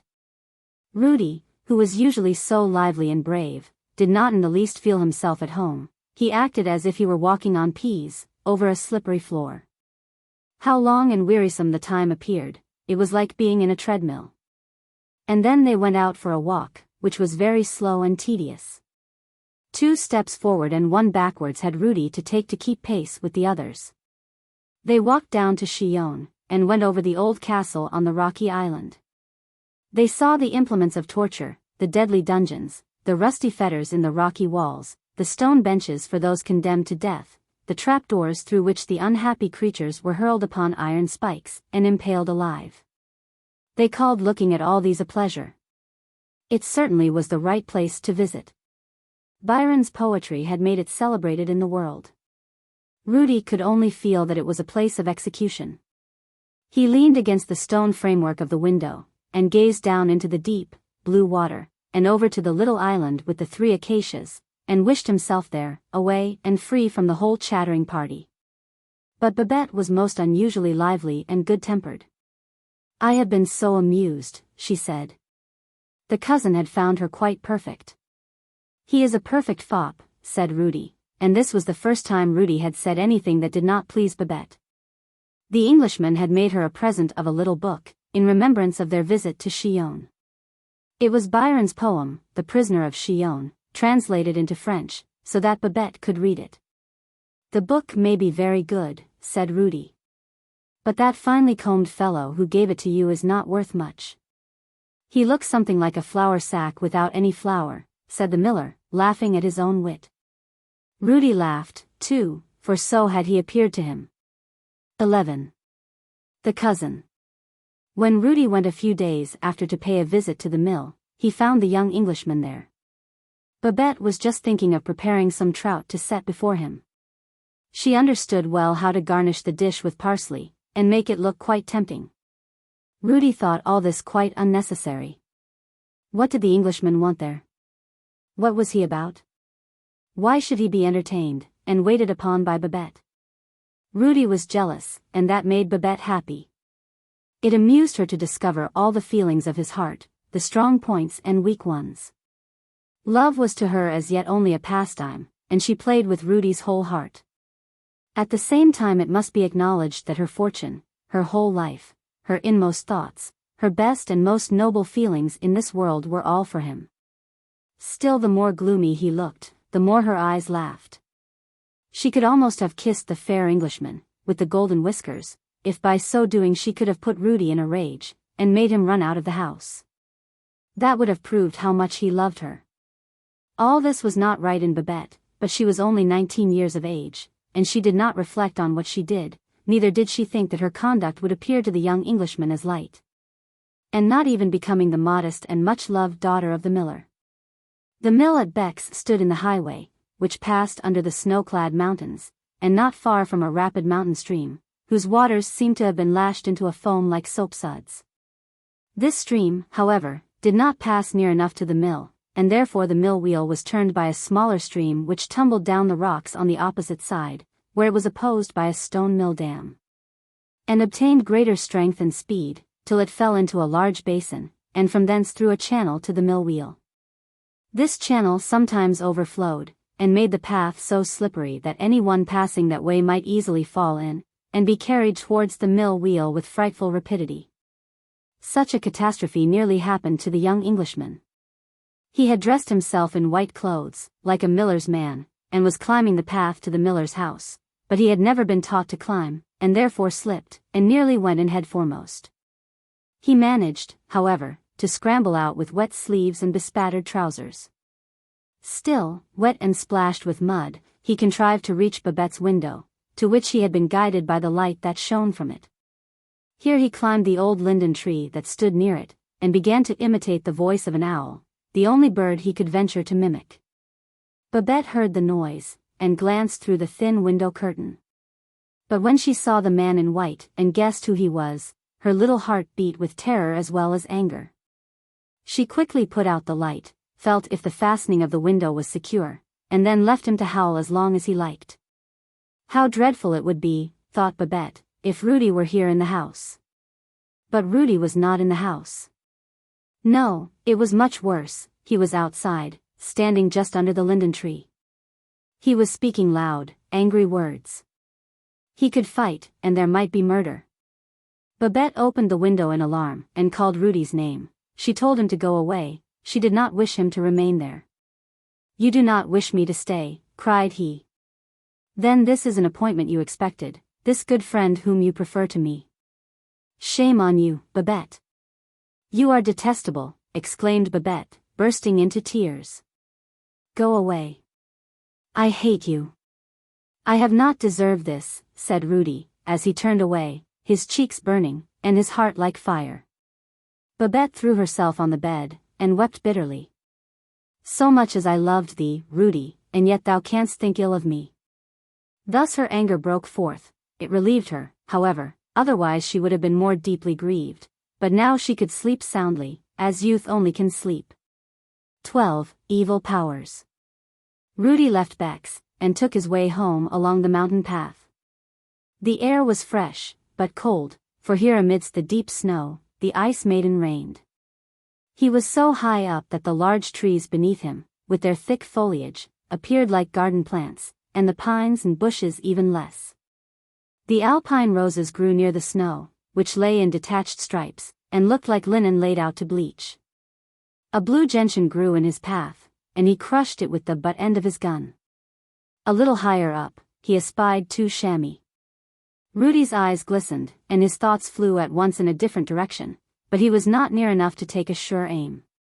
He ascended still higher, to a spot where a few rough blades of grass grew between the blocks of stone, and the chamois passed quietly on over the snowfields. Rudy walked hurriedly, while the clouds of mist gathered round him. Suddenly he found himself on the brink of a precipitous rock. The rain was falling in torrents. He felt a burning thirst, his head was hot, and his limbs trembled with cold. He seized his hunting flask, but it was empty. He had not thought of filling it before ascending the mountain. He had never been ill in his life, nor ever experienced such sensations as those he now felt. He was so tired that he could scarcely resist lying down at his full length to sleep, although the ground was flooded with the rain. Yet when he tried to rouse himself a little, every object around him danced and trembled before his eyes. Suddenly he observed in the doorway of a hut newly built under the rock, a young maiden. He did not remember having seen this hut before, yet there it stood. And he thought, at first, that the young maiden was Annette, the schoolmaster's daughter, whom he had once kissed in the dance. The maiden was not Annette. Yet it seemed as if he had seen her somewhere before, perhaps near Grindelwald, on the evening of his return home from Interlaken, after the shooting match. "How did you come here?" he asked. "I am at home," she replied. "I am watching my flocks." "Your flocks," he exclaimed, "where do they find pasture?" "There is nothing here but snow and rocks." "Much you know of what grows here," she replied, laughing. "Not far beneath us there is beautiful pasture land. My goats go there. I tend them carefully, I never miss one. What is once mine remains mine." "You are bold," said Rudy. "And so are you," she answered. "Have you any milk in the house?" he asked. "If so, give me some to drink. My thirst is intolerable." "I have something better than milk," she replied, "which I will give you." "Some travelers who were here yesterday with their guide left behind them half a flask of wine, such as you have never tasted. They will not come back to fetch it, I know, and I shall not drink it, so you shall have it." Then the maiden went to fetch the wine, poured some into a wooden cup, and offered it to Rudy. "How good it is," said he. "I have never before tasted such warm, invigorating wine." And his eyes sparkled with new life, a glow diffused itself over his frame. It seemed as if every sorrow, every oppression were banished from his mind, and a fresh, free nature were stirring within him. "You are surely Annette, the schoolmaster's daughter," cried he. "Will you give me a kiss?" "Yes, if you will give me that beautiful ring which you wear on your finger." "My betrothal ring," he replied. "Yes, just so," said the maiden, as she poured out some more wine, and held it to his lips. Again he drank, and a living joy streamed through every vein. "The whole world is mine, why therefore should I grieve?" thought he. "Everything is created for our enjoyment and happiness. The stream of life is a stream of happiness. Let us flow on with it to joy and felicity." Rudy gazed on the young maiden. It was Annette, and yet it was not Annette, still less did he suppose it was the spectral phantom, whom he had met near Grindelwald. The maiden up here on the mountain was fresh as the new fallen snow, blooming as an alpine rose, and as nimble-footed as a young kid. Still, she was one of Adam's race, like Rudy. He flung his arms round the beautiful being, and gazed into her wonderfully clear eyes, only for a moment, but in that moment words cannot express the effect of his gaze. Was it the spirit of life or of death that overpowered him? Was he rising higher, or sinking lower and lower into the deep, deadly abyss? He knew not, but the walls of ice shone like blue-green glass. Innumerable clefts yawned around him, and the water drops tinkled like the chiming of church bells, and shone clearly as pearls in the light of a pale blue flame. The ice maiden, for she it was, kissed him, and her kiss sent a chill as of ice through his whole frame. A cry of agony escaped from him, he struggled to get free, and tottered from her. For a moment all was dark before his eyes, but when he opened them again it was light, and the alpine maiden had vanished. The powers of evil had played their game, the sheltering hut was no more to be seen. The water trickled down the naked sides of the rocks, and snow lay thickly all around. Rudy shivered with cold, he was wet through to the skin, and his ring was gone, the betrothal ring that Babette had given him. His gun lay near him in the snow. He took it up and tried to discharge it, but it missed fire. Heavy clouds lay on the mountain clefts, like firm masses of snow. Upon one of these Vertigo sat, lurking after his powerless prey, and from beneath came a sound as if a piece of rock had fallen from the cleft, and was crushing everything that stood in its way or opposed its course. But, at the miller's, Babette sat alone and wept. Rudy had not been to see her for 6 days. He who was in the wrong, and who ought to ask her forgiveness, for did she not love him with her whole heart? 13. At the mill. "What strange creatures human beings are," said the parlor-cat to the kitchen cat. "Babette and Rudy have fallen out with each other. She sits and cries, and he thinks no more about her." "That does not please me to hear," said the kitchen cat. "Nor me either," replied the parlor-cat, "but I do not take it to heart.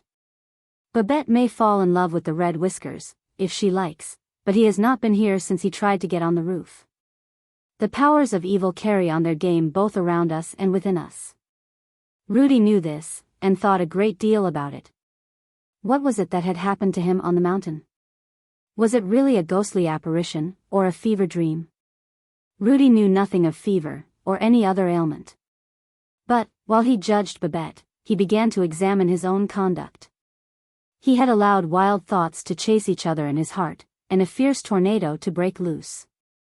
Could he confess to Babette, indeed, every thought which in the hour of temptation might have led him to wrongdoing? He had lost her ring, and that very loss had won him back to her. Could she expect him to confess? He felt as if his heart would break while he thought of it, and while so many memories lingered on his mind. He saw her again, as she once stood before him, a laughing, spirited child. Many loving words, which she had spoken to him out of the fullness of her love, came like a ray of sunshine into his heart, and soon it was all sunshine as he thought of Babette. But she must also confess she was wrong, that she should do. He went to the mill, he went to confession. It began with a kiss, and ended with Rudy being considered the offender. It was such a great fault to doubt Babette's truth, it was most abominable of him. Such mistrust, such violence, would cause them both great unhappiness. This certainly was very true, she knew that. And therefore Babette preached him a little sermon, with which she was herself much amused, and during the preaching of which she looked quite lovely. She acknowledged, however, that on one point Rudy was right. Her godmother's nephew was a fop. She intended to burn the book which he had given her, so that not the slightest thing should remain to remind her of him. Well, that quarrel is all over, said the kitchen cat. Rudy is come back, and they are friends again, which they say is the greatest of all pleasures. I heard the rats say one night, said the kitchen cat, that the greatest pleasure in the world was to eat tallow candles and to feast on rancid bacon. Which are we to believe, the rats or the lovers? Neither of them, said the parlor-cat. It is always the safest plan to believe nothing you hear. The greatest happiness was coming for Rudy and Babette. The happy day, as it is called, that is, their wedding day, was near at hand. They were not to be married at the church at Beck's, nor at the miller's house. Babette's godmother wished the nuptials to be solemnized at Montreux, in the pretty little church in that town. The miller was very anxious that this arrangement should be agreed to.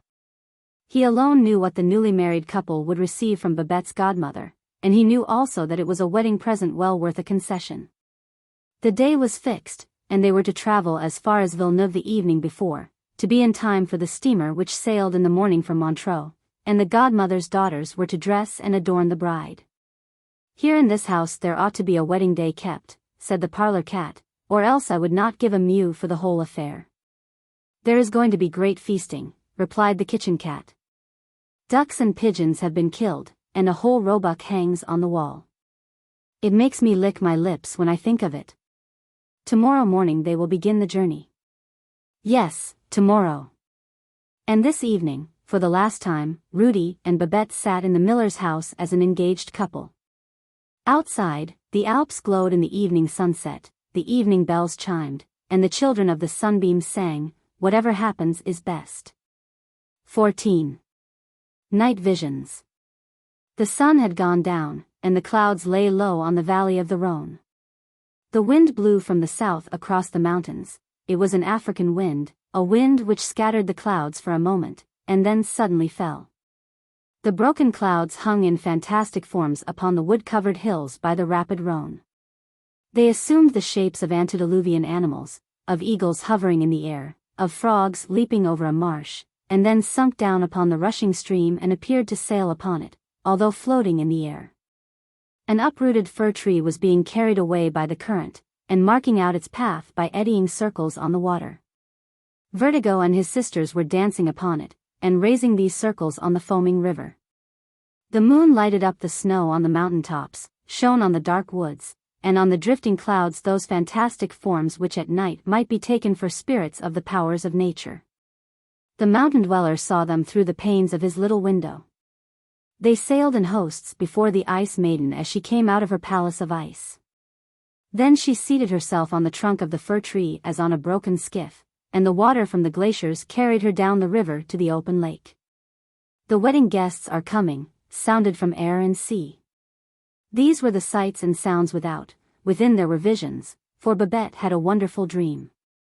She dreamt that she had been married to Rudy for many years, and that, one day when he was out chamois hunting, and she alone in their dwelling at home, the young Englishman with the golden whiskers sat with her. His eyes were quite eloquent, and his words possessed a magic power. He offered her his hand, and she was obliged to follow him. They went out of the house and stepped downwards, always downwards, and it seemed to Babette as if she had a weight on her heart which continually grew heavier. She felt she was committing a sin against Rudy, a sin against God. Suddenly she found herself forsaken, her clothes torn by the thorns, and her hair grey. She looked upwards in her agony, and there, on the edge of the rock, she espied Rudy. She stretched out her arms to him, but she did not venture to call him or to pray. And had she called him, it would have been useless, for it was not Rudy, only his hunting coat and hat hanging on an alpenstock, as the hunters sometimes arrange them to deceive the chamois. "Oh," she exclaimed in her agony. "Oh, that I had died on the happiest day of my life, my wedding day. Oh my God, it would have been a mercy and a blessing had Rudy traveled far away from me, and I had never known him. None know what will happen in the future." And then, in ungodly despair, she cast herself down into the deep rocky gulf. The spell was broken, a cry of terror escaped her, and she awoke. The dream was over, it had vanished. But she knew she had dreamt something frightful about the young Englishman, yet months had passed since she had seen him or even thought of him. Was he still at Montreux, and should she meet him there on her wedding day? A slight shadow passed over her pretty mouth as she thought of this, and she knit her brows. But the smile soon returned to her lip, and joy sparkled in her eyes, for this was the morning of the day on which she and Rudy were to be married, and the sun was shining brightly. Rudy was already in the parlor when she entered it, and they very soon started for Villeneuve. Both of them were overflowing with happiness, and the miller was in the best of tempers, laughing and merry. He was a good, honest soul, and a kind father. "Now we are masters of the house," said the parlor-cat. 15. The conclusion. It was early in the afternoon, and just at dinner time, when the three joyous travelers reached Villeneuve. After dinner, the miller placed himself in the armchair, smoked his pipe, and had a little nap. The bridal pair went arm in arm out through the town and along the high road, at the foot of the wood-covered rocks, and by the deep, blue lake. The grey walls, and the heavy clumsy-looking towers of the gloomy castle of Chillon, were reflected in the clear flood. The little island, on which grew the three acacias, lay at a short distance, looking like a bouquet rising from the lake. "How delightful it must be to live there," said Babette, who again felt the greatest wish to visit the island. And an opportunity offered to gratify her wish at once, for on the shore lay a boat, and the rope by which it was moored could be very easily loosened. They saw no one near, so they took possession of it without asking permission of any one, and Rudy could row very well.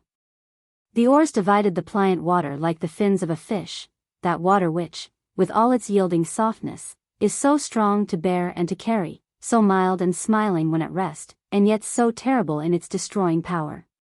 A white streak of foam followed in the wake of the boat, which, in a few minutes, carried them both to the little island, where they went on shore, but there was only just room enough for two to dance. Rudy swung Babette round 2 or 3 times. And then, hand in hand, they sat down on a little bench under the drooping acacia tree, and looked into each other's eyes, while everything around them glowed in the rays of the setting sun. The fir-tree forests on the mountains were covered with a purple hue like the heather bloom, and where the woods terminated, and the rocks became prominent, they looked almost transparent in the rich crimson glow of the evening sky. The surface of the lake was like a bed of pink rose leaves. As the evening advanced, the shadows fell upon the snow-capped mountains of Savoy, painting them in colors of deep blue, while their topmost peaks glowed like red lava. And for a moment this light was reflected on the cultivated parts of the mountains, making them appear as if newly risen from the lap of earth, and giving to the snow-crested peak of the Dent du Midi the appearance of the full moon as it rises above the horizon. Rudy and Babette felt that they had never seen the alpine glow in such perfection before. "How very beautiful it is, and what happiness to be here," exclaimed Babette. "Earth has nothing more to bestow upon me," said Rudy. "An evening like this is worth a whole life. Often have I realized my good fortune, but never more than in this moment. I feel that if my existence were to end now, I should still have lived a happy life. What a glorious world this is. One day ends, and another begins even more beautiful than the last. How infinitely good God is, Babette. I have such complete happiness in my heart," said she. "Earth has no more to bestow," answered Rudy. And then came the sound of the evening bells, borne upon the breeze over the mountains of Switzerland and Savoy, while still, in the golden splendor of the west, stood the dark blue mountains of Jura. "God grant you all that is brightest and best," exclaimed Babette. "He will," said Rudy. "He will tomorrow. Tomorrow you will be wholly mine, my own sweet wife." "The boat," cried Babette, suddenly. The boat in which they were to return had broken loose, and was floating away from the island. "I will fetch it back," said Rudy, throwing off his coat and boots. He sprang into the lake, and swam with strong efforts towards it. The dark blue water, from the glaciers of the mountains, was icy cold and very deep.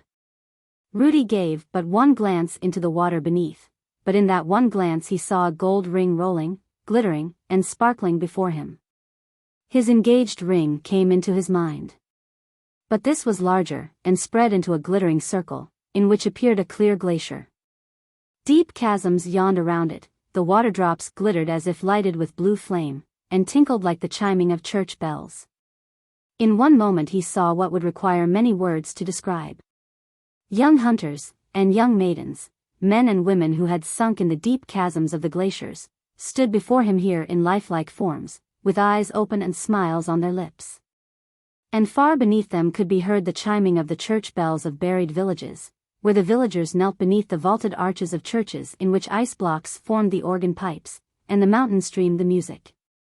On the clear, transparent ground sat the Ice Maiden. She raised herself towards Rudy, and kissed his feet, and instantly a cold, deathly chill, like an electric shock, passed through his limbs. Ice or fire? It was impossible to tell, the shock was so instantaneous. "Mine.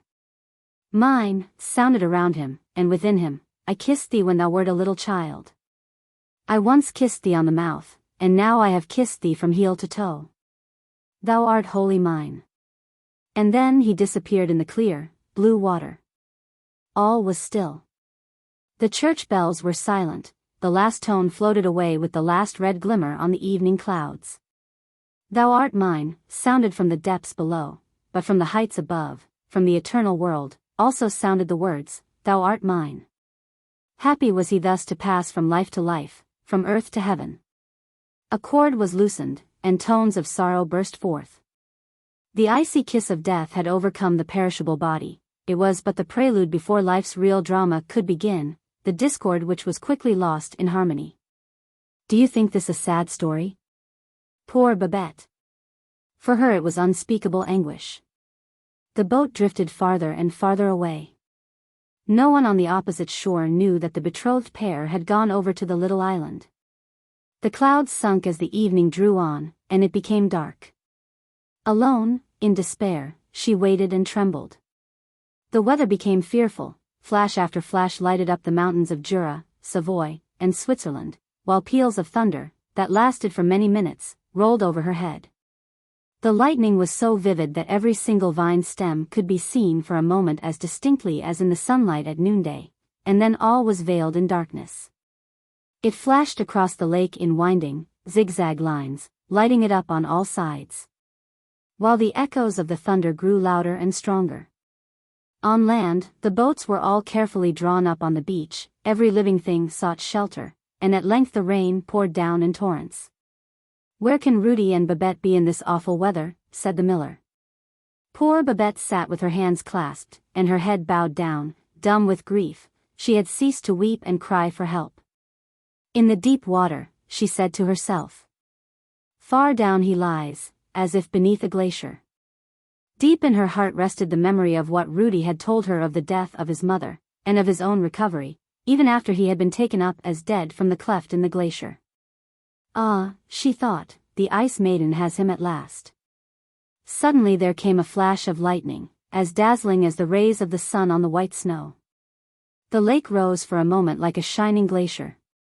And before Babette stood the pallid, glittering, majestic form of the Ice Maiden, and at her feet lay Rudy's corpse.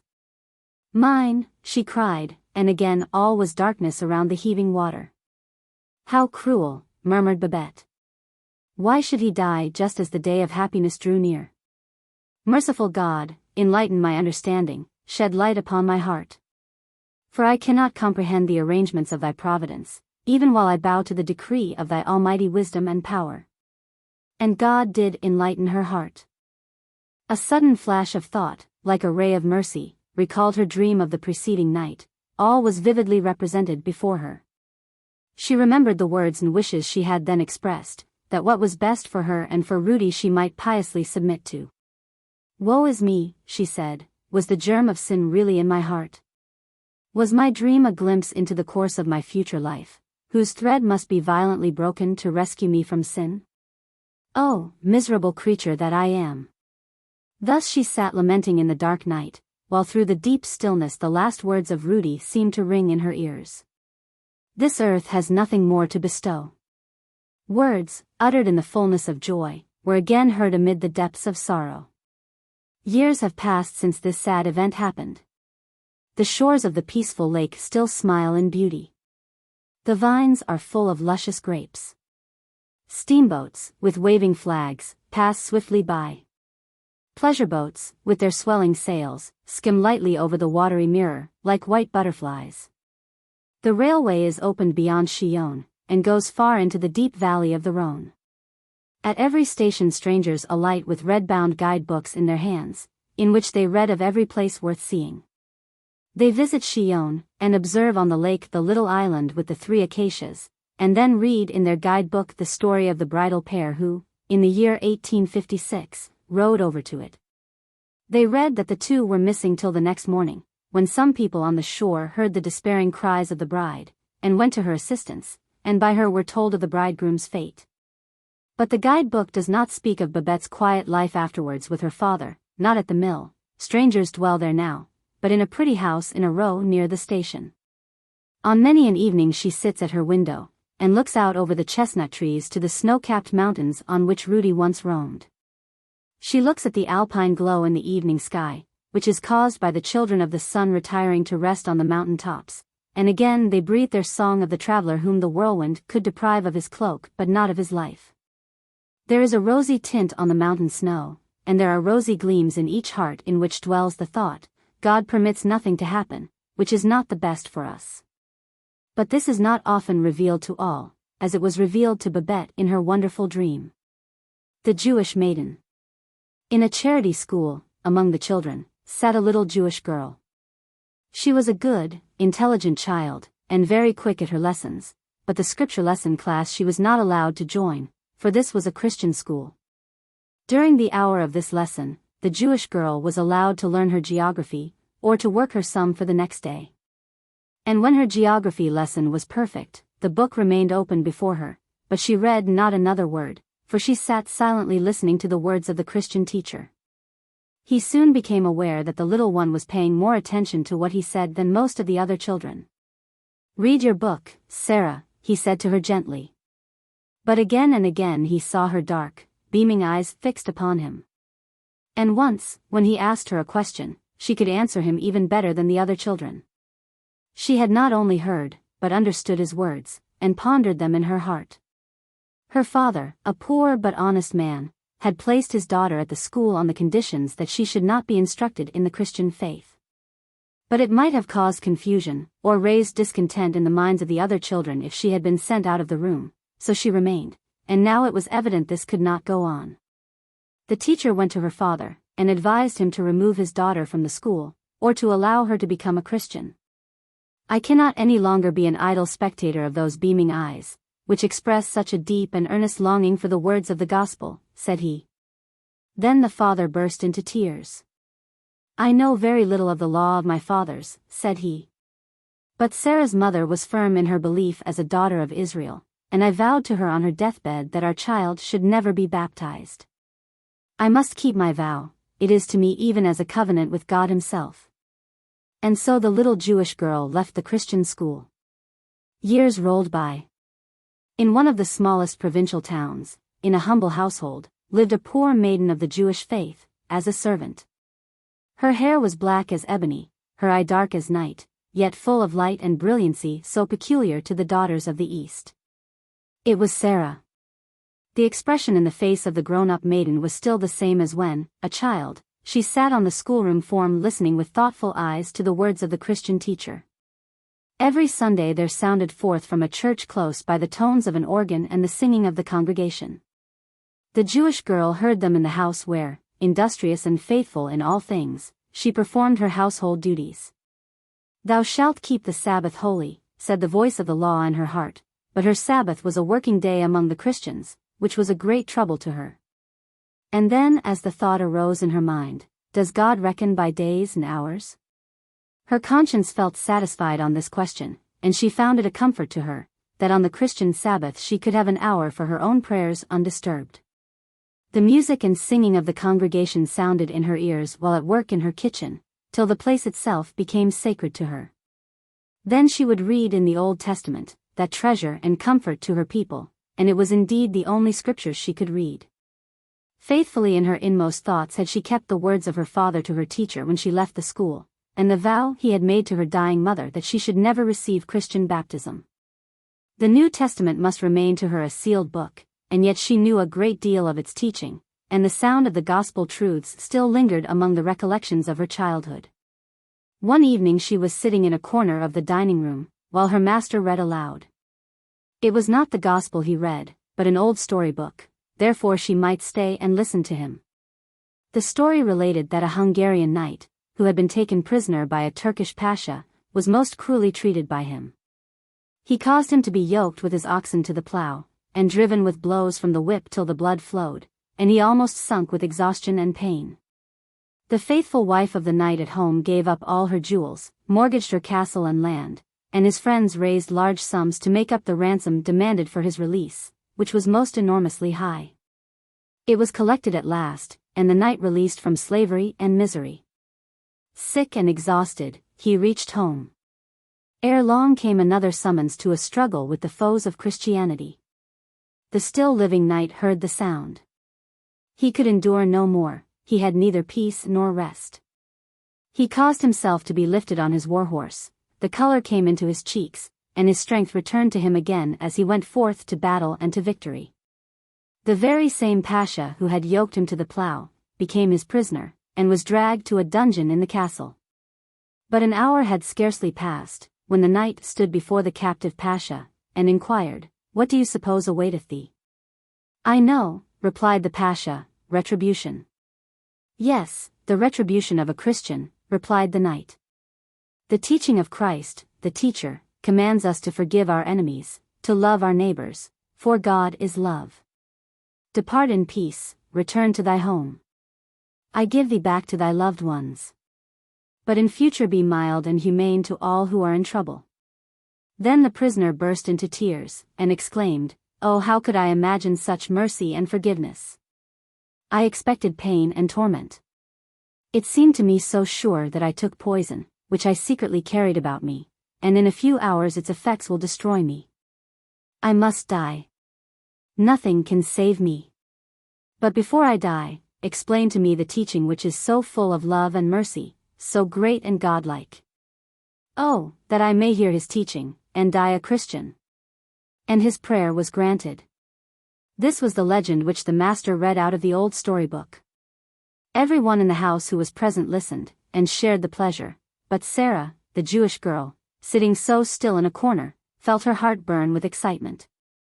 Great tears came into her shining dark eyes, and with the same gentle piety with which she had once listened to the gospel while sitting on the form at school, she felt its grandeur now, and the tears rolled down her cheeks. Then the last words of her dying mother rose before her, "Let not my child become a Christian," and with them sounded in her heart the words of the law, "Honor thy father and thy mother." "I am not admitted among the Christians," she said.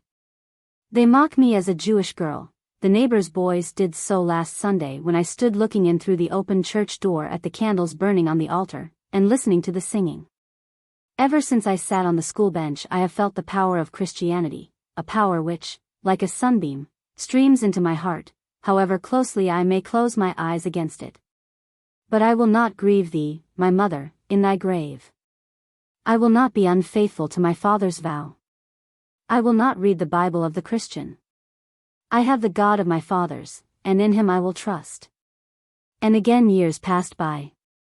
Sarah's master died, and his widow found herself in such reduced circumstances that she wished to dismiss her servant maid. But Sarah refused to leave the house, and she became a true support in time of trouble, and kept the household together by working till late at night, with her busy hands, to earn their daily bread. Not a relative came forward to assist them, and the widow was confined to a sick bed for months and grew weaker from day to day. Sarah worked hard, but contrived to spare time to amuse her and watch by the sick bed.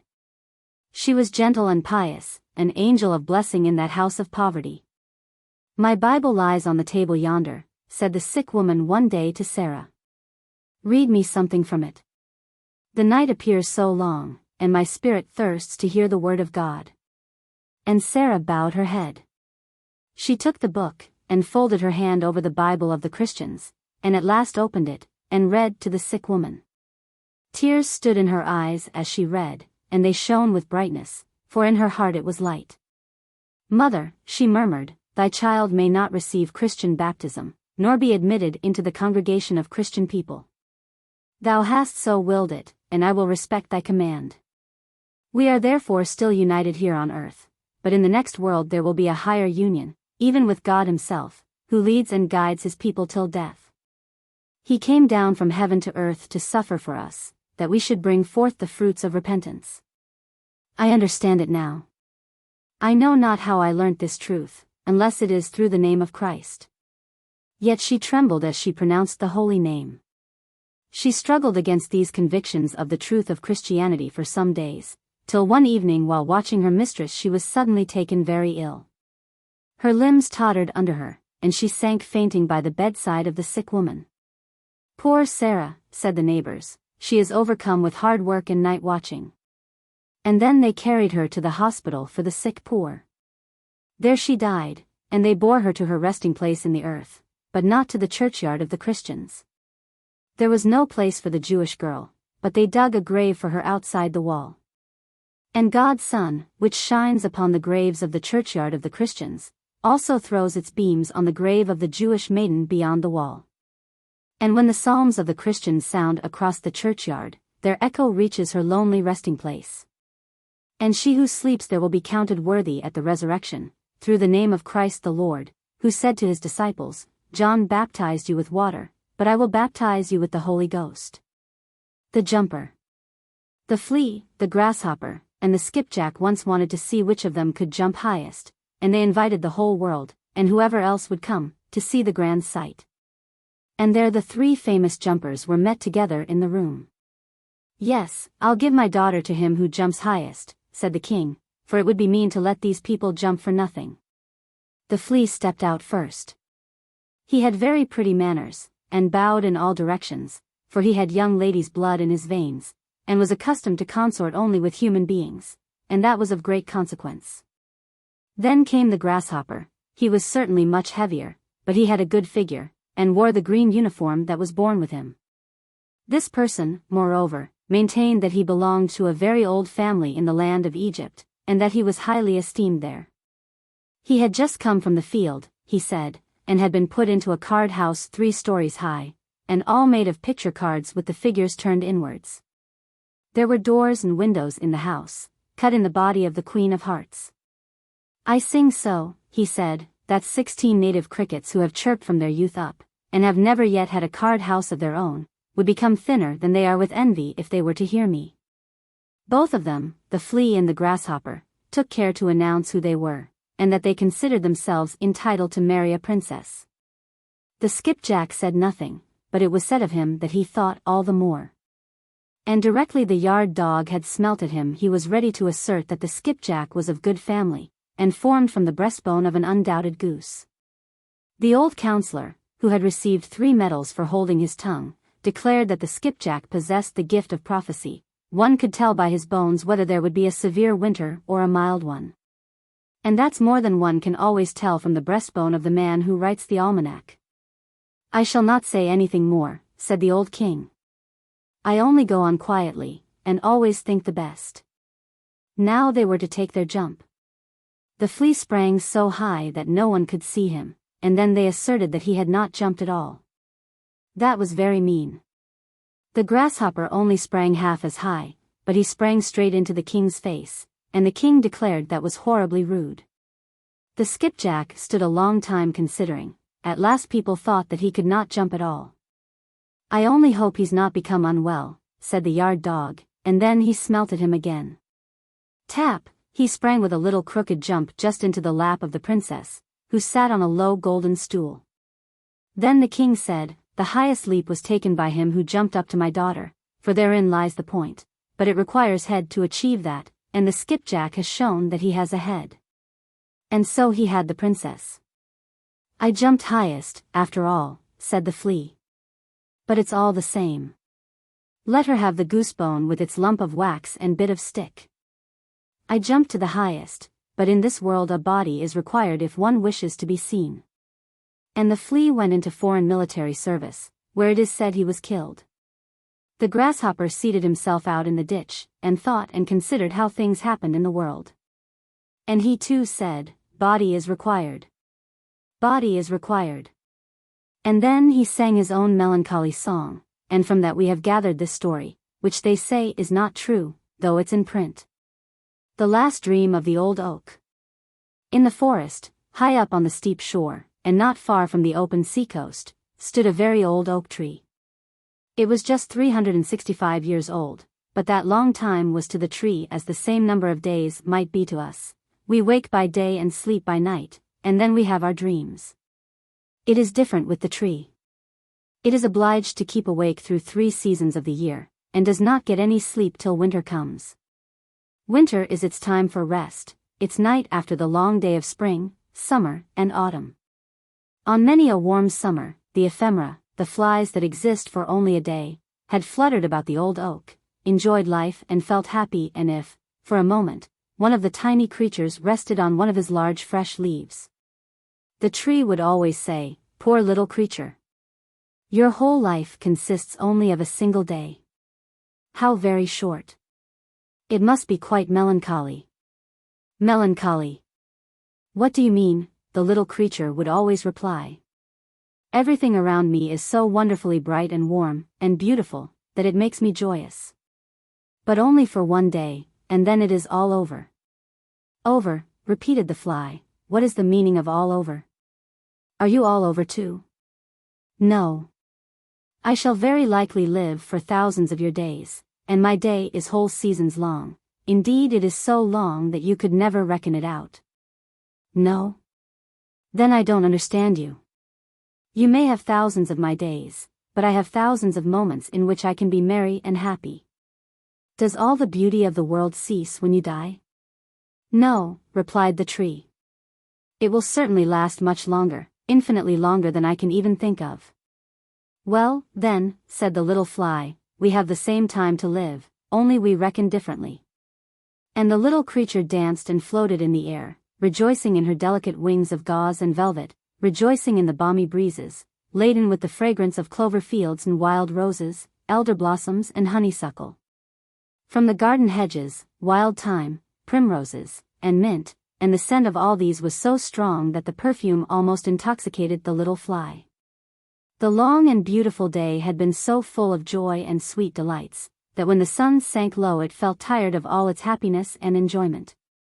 Its wings could sustain it no longer, and gently and slowly it glided down upon the soft waving blades of grass, nodded its little head as well as it could nod, and slept peacefully and sweetly. The fly was dead. Poor little ephemera, said the oak, what a terribly short life. And so, on every summer day the dance was repeated, the same questions asked, and the same answers given. The same thing was continued through many generations of ephemera. All of them felt equally merry and equally happy. The oak remained awake through the morning of spring, the noon of summer, and the evening of autumn, its time of rest. Its night drew nigh, winter was coming. Already the storms were singing, good night, good night. Here fell a leaf and there fell a leaf. We will rock you and lull you. Go to sleep, go to sleep. We will sing you to sleep, and shake you to sleep, and it will do your old twigs good. They will even crackle with pleasure. Sleep sweetly, it is your 365th night. Correctly speaking, you are but a youngster in the world. Sleep sweetly, the clouds will drop snow upon you, which will be quite a coverlid, warm and sheltering to your feet. Sweet sleep to you, and pleasant dreams. And there stood the oak, stripped of all its leaves, left to rest during the whole of a long winter, and to dream many dreams of events that had happened in its life, as in the dreams of men. The great tree had once been small. Indeed, in its cradle it had been an acorn. According to human computation, it was now in the 4th century of its existence. It was the largest and best tree in the forest. Its summit towered above all the other trees, and could be seen far out at sea, so that it served as a landmark to the sailors. It had no idea how many eyes looked eagerly for it. In its topmost branches the wood pigeon built her nest, and the cuckoo carried out his usual vocal performances, and his well-known notes echoed amid the boughs. And in autumn, when the leaves looked like beaten copper plates, the birds of passage would come and rest upon the branches before taking their flight across the sea. But now it was winter, the tree stood leafless, so that every one could see how crooked and bent were the branches that sprang forth from the trunk. Crows and rooks came by turns and sat on them, and talked of the hard times which were beginning, and how difficult it was in winter to obtain food. It was just about holy Christmas time that the tree dreamed a dream. The tree had, doubtless, a kind of feeling that the festive time had arrived, and in his dream fancied he heard the bells ringing from all the churches round, and yet it seemed to him to be a beautiful summer's day, mild and warm. His mighty summits was crowned with spreading fresh green foliage, the sunbeams played among the leaves and branches, and the air was full of fragrance from herb and blossom. Painted butterflies chased each other. The summer flies danced around him, as if the world had been created merely for them to dance and be merry in. All that had happened to the tree during every year of his life seemed to pass before him, as in a festive procession. He saw the knights of olden times and noble ladies ride by through the wood on their gallant steeds, with plumes waving in their hats, and falcons on their wrists. The hunting horn sounded, and the dogs barked. He saw hostile warriors, in colored dresses and glittering armor, with spear and halberd, pitching their tents, and anon striking them. The watchfires again blazed, and men sang and slept under the hospitable shelter of the tree. He saw lovers meet in quiet happiness near him in the moonshine, and carve the initials of their names in the grayish-green bark on his trunk. Once, but long years had intervened since then, guitars and Aeolian harps had been hung on his boughs by merry travelers. Now they seemed to hang there again, and he could hear their marvelous tones. The wood pigeons cooed as if to explain the feelings of the tree, and the cuckoo called out to tell him how many summer days he had yet to live. Then it seemed as if new life was thrilling through every fiber of root and stem and leaf, rising even to the highest branches. The tree felt itself stretching and spreading out, while through the root beneath the earth ran the warm vigor of life. As he grew higher and still higher, with increased strength, his topmost boughs became broader and fuller. And in proportion to his growth, so was his self-satisfaction increased, and with it arose a joyous longing to grow higher and higher, to reach even to the warm, bright sun itself. Already had his topmost branches pierced the clouds, which floated beneath them like troops of birds of passage, or large white swans. Every leaf seemed gifted with sight, as if it possessed eyes to see. The stars became visible in broad daylight, large and sparkling, like clear and gentle eyes. They recalled to the memory the well-known look in the eyes of a child, or in the eyes of lovers who had once met beneath the branches of the old oak. These were wonderful and happy moments for the old tree, full of peace and joy. And yet, amidst all this happiness, the tree felt a yearning, longing desire that all the other trees, bushes, herbs, and flowers beneath him, might be able also to rise higher, as he had done, and to see all this splendor, and experience the same happiness. The grand, majestic oak could not be quite happy in the midst of his enjoyment, while all the rest, both great and small, were not with him. And this feeling of yearning trembled through every branch, through every leaf, as warmly and fervently as if they had been the fibers of a human heart. The summit of the tree waved to and fro, and bent downwards as if in his silent longing he sought for something. Then there came to him the fragrance of thyme, followed by the more powerful scent of honeysuckle and violets. And he fancied he heard the note of the cuckoo. At length his longing was satisfied. Up through the clouds came the green summits of the forest trees, and beneath him, the oak saw them rising, and growing higher and higher. Bush and herb shot upward, and some even tore themselves up by the roots to rise more quickly. The birch tree was the quickest of all. Like a lightning flash the slender stem shot upwards in a zigzag line, the branches spreading around it like green gauze and banners. Every native of the wood, even to the brown and feathery rushes, grew with the rest, while the birds ascended with the melody of song. On a blade of grass, that fluttered in the air like a long, green ribbon, sat a grasshopper, cleaning his wings with his legs. May beetles hummed, the bees murmured, the birds sang, each in his own way. The air was filled with the sounds of song and gladness. "But where is the little blue flower that grows by the water?" asked the oak, and the purple bellflower, and the daisy. You see, the oak wanted to have them all with him. "Here we are here," sounded in voice and song.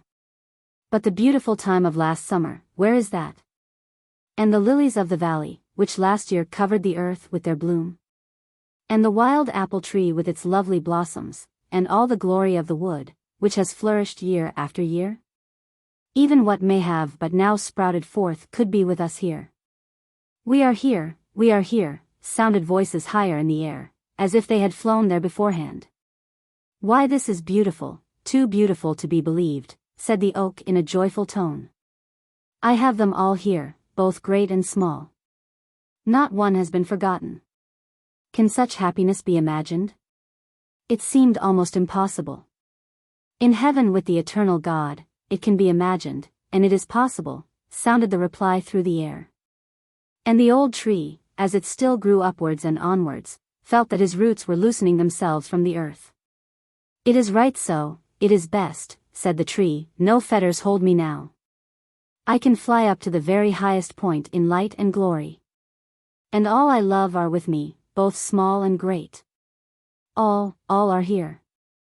Such was the dream of the old oak, and while he dreamed, a mighty storm came rushing over land and sea, at the holy Christmas time. The sea rolled in great billows towards the shore. There was a cracking and crushing heard in the tree. The root was torn from the ground just at the moment when in his dream he fancied it was being loosened from the earth. He fell, his 365 years were passed as the single day of the ephemera. On the morning of Christmas Day, when the sun rose, the storm had ceased. From all the churches sounded the festive bells, and from every hearth, even of the smallest hut, rose the smoke into the blue sky, like the smoke from the festive thank-offerings on the Druids' altars.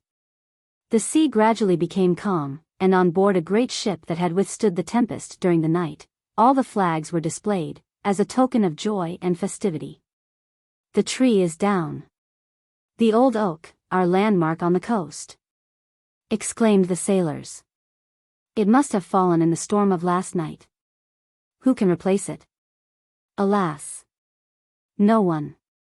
This was a funeral oration over the old tree, short, but well meant.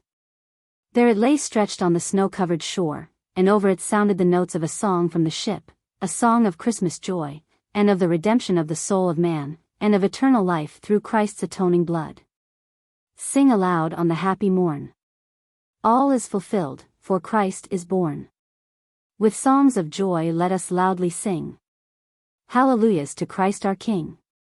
Thus sounded the old Christmas carol, and every one on board the ship felt his thoughts elevated, through the song and the prayer, even as the old tree had felt lifted up in its beautiful dream on that Christmas morn. The last pearl. We are in a rich, happy house, where the master, the servants, the friends of the family are full of joy and felicity. For on this day a son and heir has been born, and mother and child are doing well.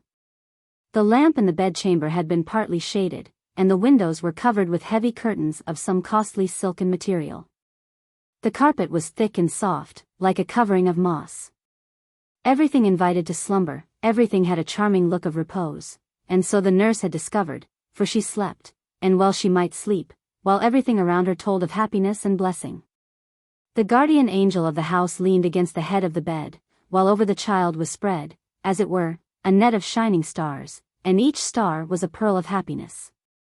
All the good stars of life had brought their gifts to the newly born. Here sparkled health, wealth, fortune, and love. In short, there seemed to be everything for which man could wish on earth. Everything has been bestowed here, said the guardian angel. No, not everything, said a voice near him, the voice of the good angel of the child. One fairy has not yet brought her gift, but she will, even if years should elapse, she will bring her gift. It is the last pearl that is wanting. Wanting? Cried the guardian angel, nothing must be wanting here, and if it is so, let us fetch it, let us seek the powerful fairy, let us go to her. She will come some day unsought. Her pearl must not be missing. It must be there, that the crown, when worn, may be complete. Where is she to be found? Where does she dwell? Said the guardian angel. Tell me, and I will procure the pearl. Will you do that? Replied the good angel of the child. Then I will lead you to her directly, wherever she may be. She has no abiding place, she rules in the palace of the emperor, sometimes she enters the peasant's humble cot, she passes no one without leaving a trace of her presence. She brings her gift with her, whether it is a world or a bauble. To this child she must come. You think that to wait for this time would be long and useless. Well, then, let us go for this pearl, the only one lacking amidst all this wealth. Then hand in hand they floated away to the spot where the fairy was now lingering. It was in a large house with dark windows and empty rooms, in which a peculiar stillness reigned. A whole row of windows stood open, so that the rude wind could enter at its pleasure, and the long white curtains waved to and fro in the current of air. In the center of one of the rooms stood an open coffin, in which lay the body of a woman, still in the bloom of youth and very beautiful. Fresh roses were scattered over her. The delicate folded hands and the noble face glorified in death by the solemn, earnest look, which spoke of an entrance into a better world, were alone visible. Around the coffin stood the husband and children, a whole troop, the youngest in the father's arms. They were come to take a last farewell look of their mother.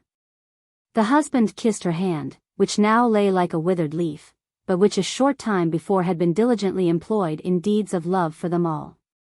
Tears of sorrow rolled down their cheeks, and fell in heavy drops on the floor, but not a word was spoken. The silence which reigned here expressed a world of grief. With silent steps, still sobbing, they left the room. A burning light remained in the room, and a long, red wick rose far above the flame, which fluttered in the draught of air. Strange men came in and placed the lid of the coffin over the dead, and drove the nails firmly in. While the blows of the hammer resounded through the house, and echoed in the hearts that were bleeding. Whither art thou leading me? Asked the guardian angel. Here dwells no fairy whose pearl could be counted amongst the best gifts of life. Yes, she is here in this sacred hour, replied the angel, pointing to a corner of the room. And there, where in her lifetime, the mother had taken her seat amidst flowers and pictures, in that spot, where she, like the blessed fairy of the house, had welcomed husband, children, and friends, and, like a sunbeam, had spread joy and cheerfulness around her, the center and heart of them all, there, in that very spot, sat a strange woman, clothed in long, flowing garments, and occupying the place of the dead wife and mother. It was the fairy, and her name was Sorrow. A hot tear rolled into her lap, and formed itself into a pearl, glowing with all the colors of the rainbow. The angel seized it, the pearl glittered like a star with sevenfold radiance. The pearl of sorrow, the last, which must not be wanting, increases the luster, and explains the meaning of all the other pearls. Do you see the shimmer of the rainbow, which unites earth to heaven? So has there been a bridge built between this world and the next. Through the night of the grave we gaze upwards beyond the stars to the end of all things. Then we glance at the pearl of sorrow, in which are concealed the wings which shall carry us away to eternal happiness. Little Claus and Big Claus. In a village there once lived two men who had the same name. They were both called Claus. One of them had 4 horses, but the other had only one, so to distinguish them, people called the owner of the 4 horses, Great Claus, and he who had only one, Little Claus. Now we shall hear what happened to them, for this is a true story. Through the whole week, Little Claus was obliged to plow for Great Claus, and lend him his 1 horse, and once a week, on a Sunday, Great Claus lent him all his 4 horses. Then how Little Claus would smack his whip over all 5 horses, they were as good as his own on that one day. The sun shone brightly, and the church bells were ringing merrily as the people passed by, dressed in their best clothes, with their prayer books under their arms. They were going to hear the clergyman preach. They looked at Little Claus plowing with his 5 horses, and he was so proud that he smacked his whip, and said, "Gee up, my 5 horses." "You must not say that," said Big Claus, "for only one of them belongs to you." But Little Claus soon forgot what he ought to say, and when any one passed he would call out, "Gee up, my 5 horses." "Now I must beg you not to say that again," said Big Claus. "For if you do, I shall hit your horse on the head, so that he will drop dead on the spot, and there will be an end of him." "I promise you I will not say it any more," said the other. But as soon as people came by, nodding to him, and wishing him good day, he became so pleased, and thought how grand it looked to have 5 horses plowing in his field, that he cried out again, "Gee up, all my horses." "I'll gee up your horses for you," said Big Claus, and seizing a hammer, he struck the 1 horse of Little Claus on the head, and he fell dead instantly. "Oh, now I have no horse at all," said Little Claus, weeping. But after a while he took off the dead horse's skin, and hung the hide to dry in the wind. Then he put the dry skin into a bag, and, placing it over his shoulder, went out into the next town to sell the horse's skin. He had a very long way to go, and had to pass through a dark, gloomy forest. Presently a storm arose, and he lost his way, and before he discovered the right path, evening came on, and it was still a long way to the town, and too far to return home before night. Near the road stood a large farmhouse. The shutters outside the windows were closed, but lights shone through the crevices at the top. "I might get permission to stay here for the night," thought Little Claus, so he went up to the door and knocked. The farmer's wife opened the door. But when she heard what he wanted, she told him to go away, as her husband would not allow her to admit strangers. "Then I shall be obliged to lie out here," said Little Claus to himself, as the farmer's wife shut the door in his face. Near to the farmhouse stood a large haystack, and between it and the house was a small shed, with a thatched roof. "I can lie up there," said Little Claus, as he saw the roof. "It will make a famous bed, but I hope the stork will not fly down and bite my legs," for on it stood a living stork, whose nest was in the roof. So Little Claus climbed to the roof of the shed, and while he turned himself to get comfortable, he discovered that the wooden shutters, which were closed, did not reach to the tops of the windows of the farmhouse, so that he could see into a room, in which a large table was laid out with wine, roast meat, and a splendid fish. The farmer's wife and the sexton were sitting at the table together, and she filled his glass, and helped him plenteously to fish, which appeared to be his favorite dish. "If I could only get some, too," thought Little Claus. And then, as he stretched his neck towards the window, he spied a large, beautiful pie. Indeed, they had a glorious feast before them. At this moment he heard someone riding down the road, towards the farmhouse. It was the farmer returning home. He was a good man, but still he had a very strange prejudice. He could not bear the sight of a sexton. If one appeared before him, he would put himself in a terrible rage. In consequence of this dislike, the sexton had gone to visit the farmer's wife during her husband's absence from home, and the good woman had placed before him the best she had in the house to eat. When she heard the farmer coming she was frightened, and begged the sexton to hide himself in a large empty chest that stood in the room. He did so, for he knew her husband could not endure the sight of a sexton. The woman then quickly put away the wine, and hid all the rest of the nice things in the oven, for if her husband had seen them he would have asked what they were brought out for. "Oh, dear," sighed Little Claus from the top of the shed, as he saw all the good things disappear. "Is anyone up there?" asked the farmer, looking up and discovering Little Claus. "Why are you lying up there? Come down, and come into the house with me." So Little Claus came down and told the farmer how he had lost his way and begged for a night's lodging. "All right," said the farmer, "but we must have something to eat first." The woman received them both very kindly, laid the cloth on a large table, and placed before them a dish of porridge. The farmer was very hungry, and ate his porridge with a good appetite, but Little Claus could not help thinking of the nice roast meat, fish and pies, which he knew were in the oven. Under the table, at his feet, lay the sack containing the horse's skin, which he intended to sell at the next town. Now Little Claus did not relish the porridge at all, so he trod with his foot on the sack under the table, and the dry skin squeaked quite loud. "Hush!" said Little Claus to his sack, at the same time treading upon it again, till it squeaked louder than before. "Hullo! What have you got in your sack?" asked the farmer. "Oh, it is a conjurer," said Little Claus. "And he says we need not eat porridge, for he has conjured the oven full of roast meat, fish, and pie."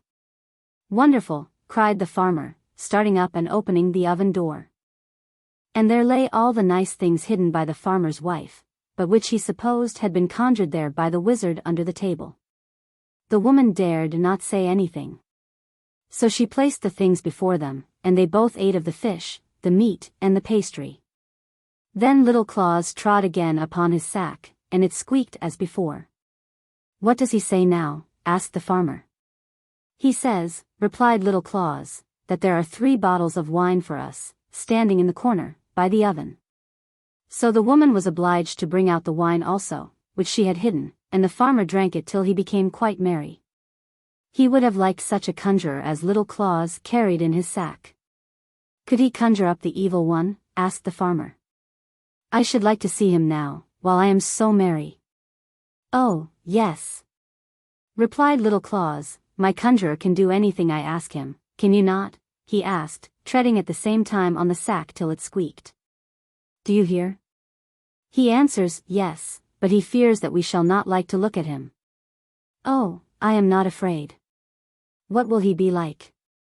"Well, he is very much like a sexton." "Huh," said the farmer, "then he must be ugly. Do you know I cannot endure the sight of a sexton? However, that doesn't matter, I shall know who it is, so I shall not mind. Now then, I have got up my courage, but don't let him come too near me." "Stop, I must ask the conjurer," said Little Claus, so he trod on the bag, and stooped his ear down to listen. "What does he say?" "He says that you must go and open that large chest which stands in the corner, and you will see the evil one crouching down inside, but you must hold the lid firmly, that he may not slip out." "Will you come and help me hold it?"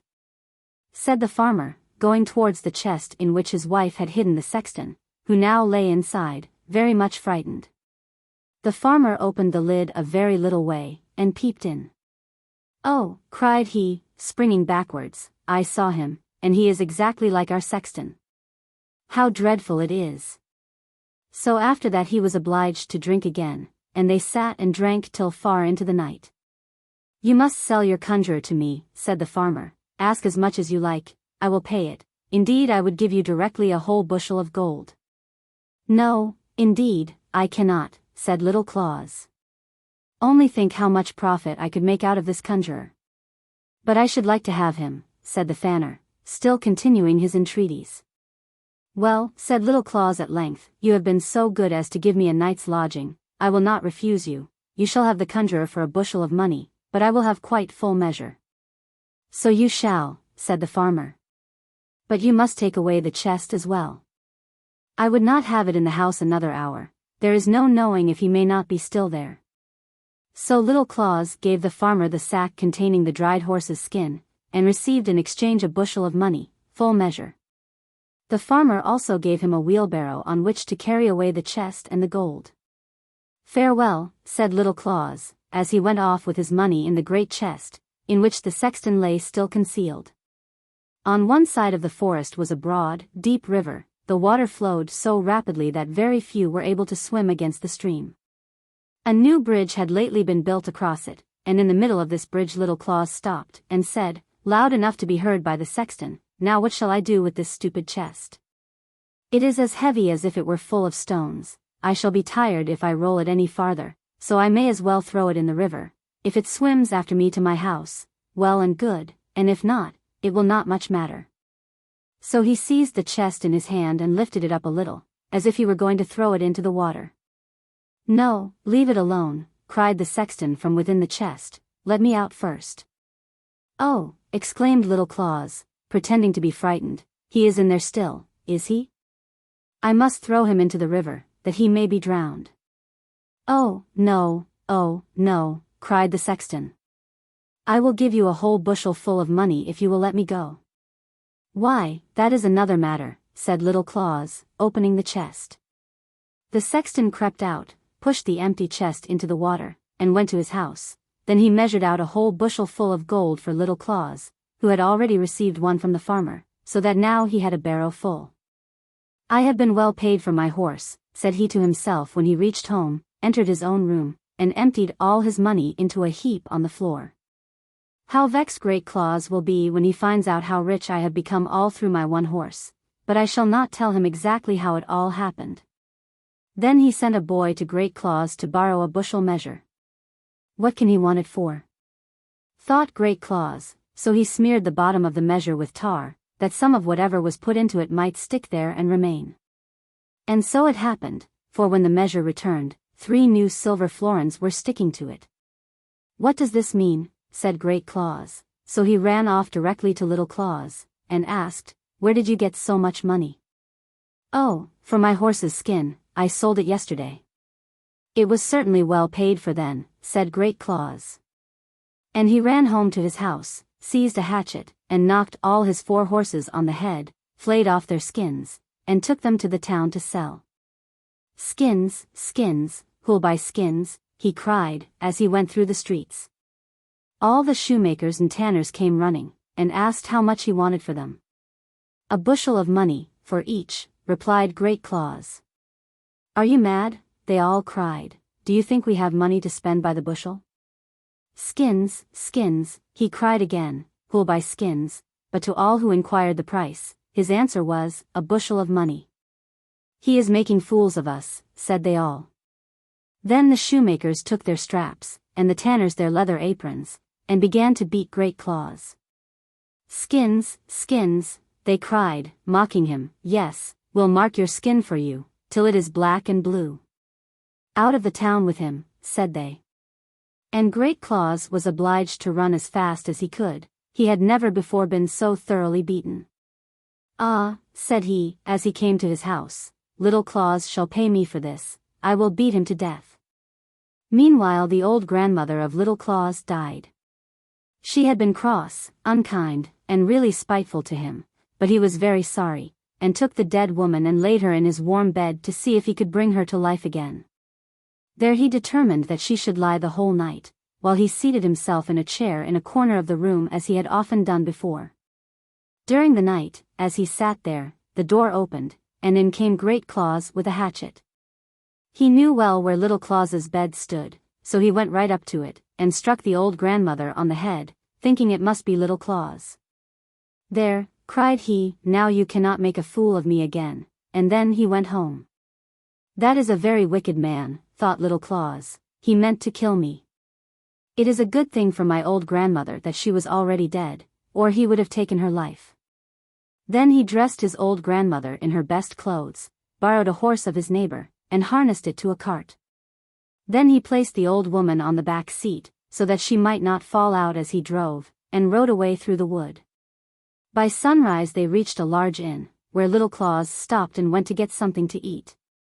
The landlord was a rich man, and a good man too, but as passionate as if he had been made of pepper and snuff.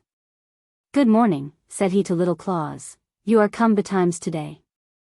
"Yes," said Little Claus, "I am going to the town with my old grandmother. She is sitting at the back of the wagon, but I cannot bring her into the room." "Will you take her a glass of mead?" "But you must speak very loud, for she cannot hear well." "Yes, certainly I will," replied the landlord, and, pouring out a glass of mead, he carried it out to the dead grandmother, who sat upright in the cart. "Here is a glass of mead from your grandson," said the landlord.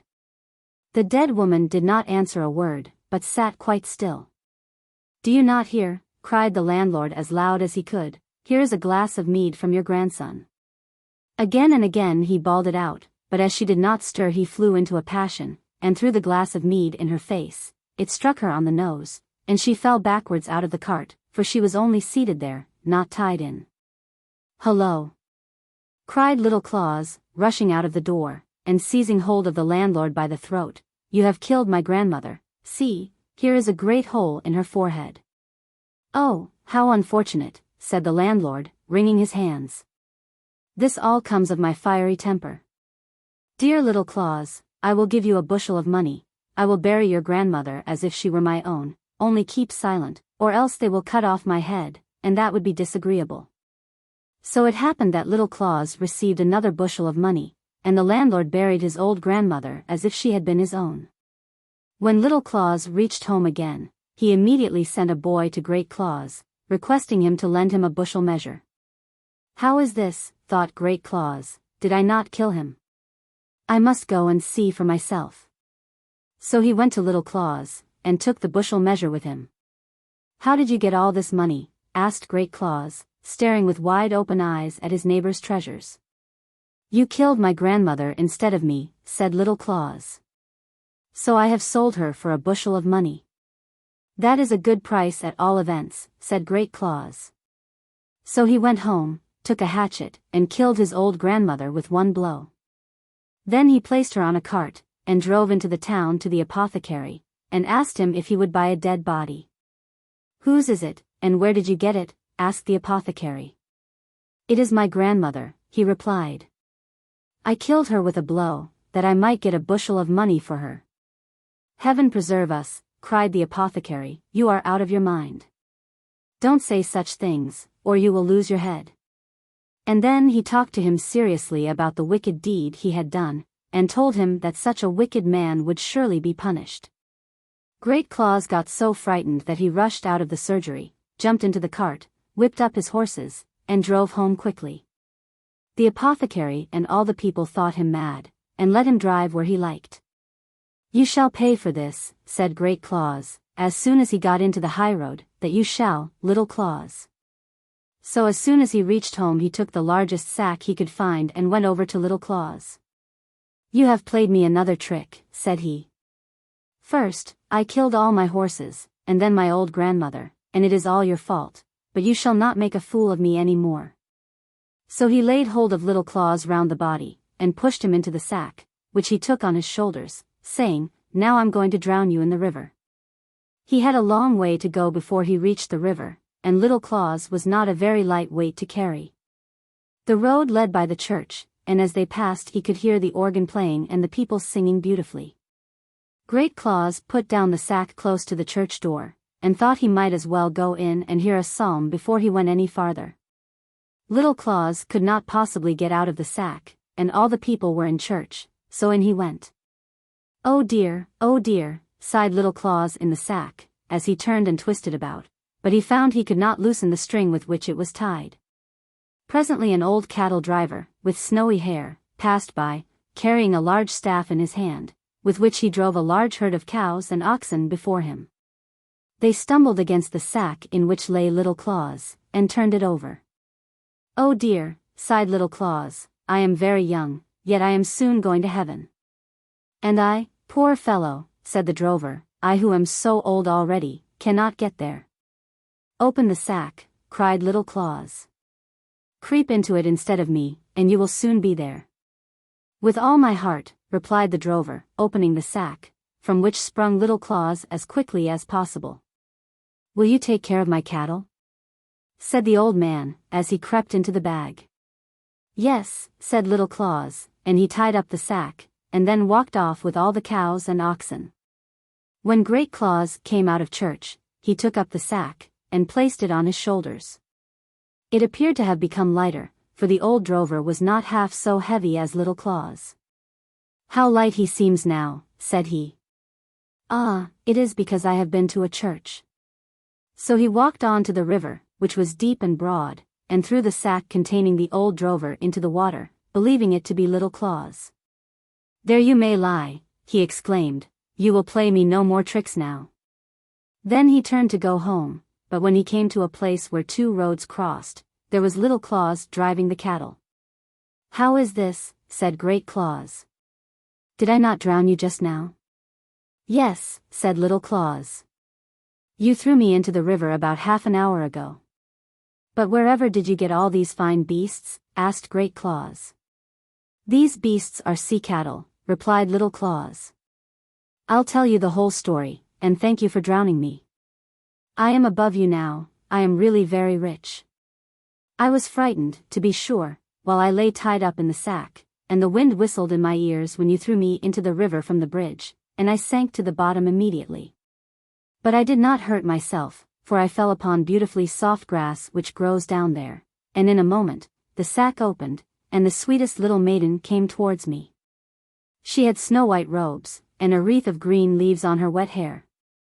She took me by the hand, and said, 'So you are come, Little Claus, and here are some cattle for you to begin with. About a mile farther on the road, there is another herd for you.'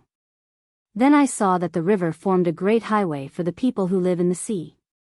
They were walking and driving here and there from the sea to the land at the spot where the river terminates. The bed of the river was covered with the loveliest flowers and sweet fresh grass. The fish swam past me as rapidly as the birds do here in the air. How handsome all the people were, and what fine cattle were grazing on the hills and in the valleys. 'But why did you come up again?' said Great Claus, 'if it was all so beautiful down there?' 'I should not have done so.' 'Well,' said Little Claus, 'it was good policy on my part. You heard me say just now that I was told by the sea maiden to go a mile farther on the road, and I should find a whole herd of cattle. By the road she meant the river, for she could not travel any other way, but I knew the winding of the river, and how it bends, sometimes to the right and sometimes to the left, and it seemed a long way, so I chose a shorter one. And, by coming up to the land, and then driving across the fields back again to the river, I shall save half a mile, and get all my cattle more quickly.' 'What a lucky fellow you are,' exclaimed Great Claus. 'Do you think I should get any sea cattle if I went down to the bottom of the river?' 'Yes, I think so,' said Little Claus, 'but I cannot carry you there in a sack, you are too heavy. However, if you will go there first, and then creep into a sack, I will throw you in with the greatest pleasure.' 'Thank you,' said Great Claus. 'But remember, if I do not get any sea cattle down there I shall come up again and give you a good thrashing.' 'No, now, don't be too fierce about it,' said Little Claus, as they walked on towards the river. When they approached it, the cattle, who were very thirsty, saw the stream, and ran down to drink. 'See what a hurry they are in,' said Little Claus, 'they are longing to get down again.' 'Come, help me, make haste,' said Great Claus, 'or you'll get beaten.' So he crept into a large sack, which had been lying across the back of one of the oxen. 'Put in a stone,' said Great Claus, 'or I may not sink.' 'Oh, there's not much fear of that,' he replied. Still he put a large stone into the bag, and then tied it tightly, and gave it a push. Plump! In went Great Claus, and immediately sank to the bottom of the river. 'I'm afraid he will not find any cattle,' said Little Claus, and then he drove his own beasts homewards. The Little Elder Tree Mother. There was once a little boy who had caught cold. He had gone out and got wet feet. Nobody had the least idea how it had happened. The weather was quite dry. His mother undressed him, put him to bed, and ordered the teapot to be brought in, that she might make him a good cup of tea from the elder tree blossoms, which is so warming. At the same time, the kind-hearted old man who lived by himself in the upper story of the house came in. He led a lonely life, for he had no wife and children. But he loved the children of others very much, and he could tell so many fairy tales and stories, that it was a pleasure to hear him. 'Now, drink your tea,' said the mother, 'perhaps you will hear a story.' 'Yes, if I only knew a fresh one,' said the old man, and nodded smilingly. 'But how did the little fellow get his wet feet?' he then asked. 'That,' replied the mother, 'nobody can understand.' 'Will you tell me a story?' asked the boy. Yes, if you can tell me as nearly as possible how deep is the gutter in the little street where you go to school. Just half as high as my top boots, replied the boy, but then I must stand in the deepest holes. There, now we know where you got your wet feet, said the old man. I ought to tell you a story, but the worst of it is, I do not know any more. You can make one up, said the little boy. Mother says you can tell a fairy tale about anything you look at or touch. That is all very well, but such tales or stories are worth nothing. No, the right ones come by themselves and knock at my forehead saying, here I am. Will not one knock soon? Asked the boy, and the mother smiled while she put elder tree blossoms into the teapot and poured boiling water over them. Pray, tell me a story. Yes, if stories came by themselves. They are so proud, they only come when they please. But wait, he said suddenly, there is one. Look at the teapot, there is a story in it now. And the little boy looked at the teapot. The lid rose up gradually, the elder tree blossoms sprang forth one by one, fresh and white, long boughs came forth. Even out of the spout they grew up in all directions, and formed a bush, nay, a large elder tree, which stretched its branches up to the bed and pushed the curtains aside, and there were so many blossoms and such a sweet fragrance. In the midst of the tree sat a kindly-looking old woman with a strange dress. It was as green as the leaves, and trimmed with large white blossoms, so that it was difficult to say whether it was real cloth, or the leaves and blossoms of the elder tree. What is this woman's name? Asked the little boy. Well, the Romans and Greeks used to call her a dryad, said the old man, but we do not understand that. Out in the sailors' quarter they give her a better name, there she is called Elder Tree Mother. Now, you must attentively listen to her and look at the beautiful elder tree. Just such a large tree, covered with flowers, stands out there. It grew in the corner of an humble little yard. Under this tree sat two old people one afternoon in the beautiful sunshine. He was an old sailor, and she his old wife. They had already great-grandchildren, and were soon to celebrate their golden wedding, but they could not remember the date, and the elder tree mother was sitting in the tree and looked as pleased as this one here. I know very well when the golden wedding is to take place, she said, but they did not hear it, they were talking of bygone days. Well, do you remember? Said the old sailor, when we were quite small and used to run about and play, it was in the very same yard where we now are, we used to put little branches into the ground and make a garden. Yes, said the old woman, I remember it very well. We used to water the branches, and one of them, an elder tree branch, took root, and grew and became the large tree under which we are now sitting as old people. Certainly, you are right, he said, and in yonder corner stood a large water tub. There I used to sail my boat, which I had cut out myself, it sailed so well, but soon I had to sail somewhere else. But first we went to school to learn something, she said, and then we were confirmed. We both wept on that day, but in the afternoon we went out hand in hand, and ascended the high round tower and looked out into the wide world right over Copenhagen and the sea. Then we walked to Frederiksberg, where the king and the queen were sailing about in their magnificent boat on the canals. But soon I had to sail about somewhere else, and for many years I was traveling about far away from home. And I often cried about you, for I was afraid lest you were drowned and lying at the bottom of the sea. Many a time I got up in the night and looked if the weathercock had turned, it turned often, but you did not return. I remember one day distinctly, the rain was pouring down in torrents, the dustman had come to the house where I was in service, I went down with the dustbin and stood for a moment in the doorway, and looked at the dreadful weather. Then the postman gave me a letter, it was from you. Heavens! How that letter had traveled about! I tore it open and read it, I cried and laughed at the same time, and was so happy. Therein was written that you were staying in the hot countries, where the coffee grows. These must be marvelous countries. You said a great deal about them, and I read all while the rain was pouring down and I was standing there with the dustbin. Then suddenly someone put his arm round my waist. Yes, and you gave him a hearty smack on the cheek, said the old man. I did not know that it was you, you had come as quickly as your letter, and you looked so handsome, and so you do still. You had a large yellow silk handkerchief in your pocket and a shining hat on. You looked so well, and the weather in the street was horrible. Then we married, he said. Do you remember how we got our first boy, and then Mary, Niels, Peter, John, and Christian? Oh yes, and now they have all grown up, and have become useful members of society, whom everybody cares for. And their children have had children again, said the old sailor. Yes, these are children's children, and they are strong and healthy. If I am not mistaken, our wedding took place at this season of the year. Yes, today is your golden wedding day, said the little elder tree mother, stretching her head down between the two old people, who thought that she was their neighbor who was nodding to them. They looked at each other and clasped hands.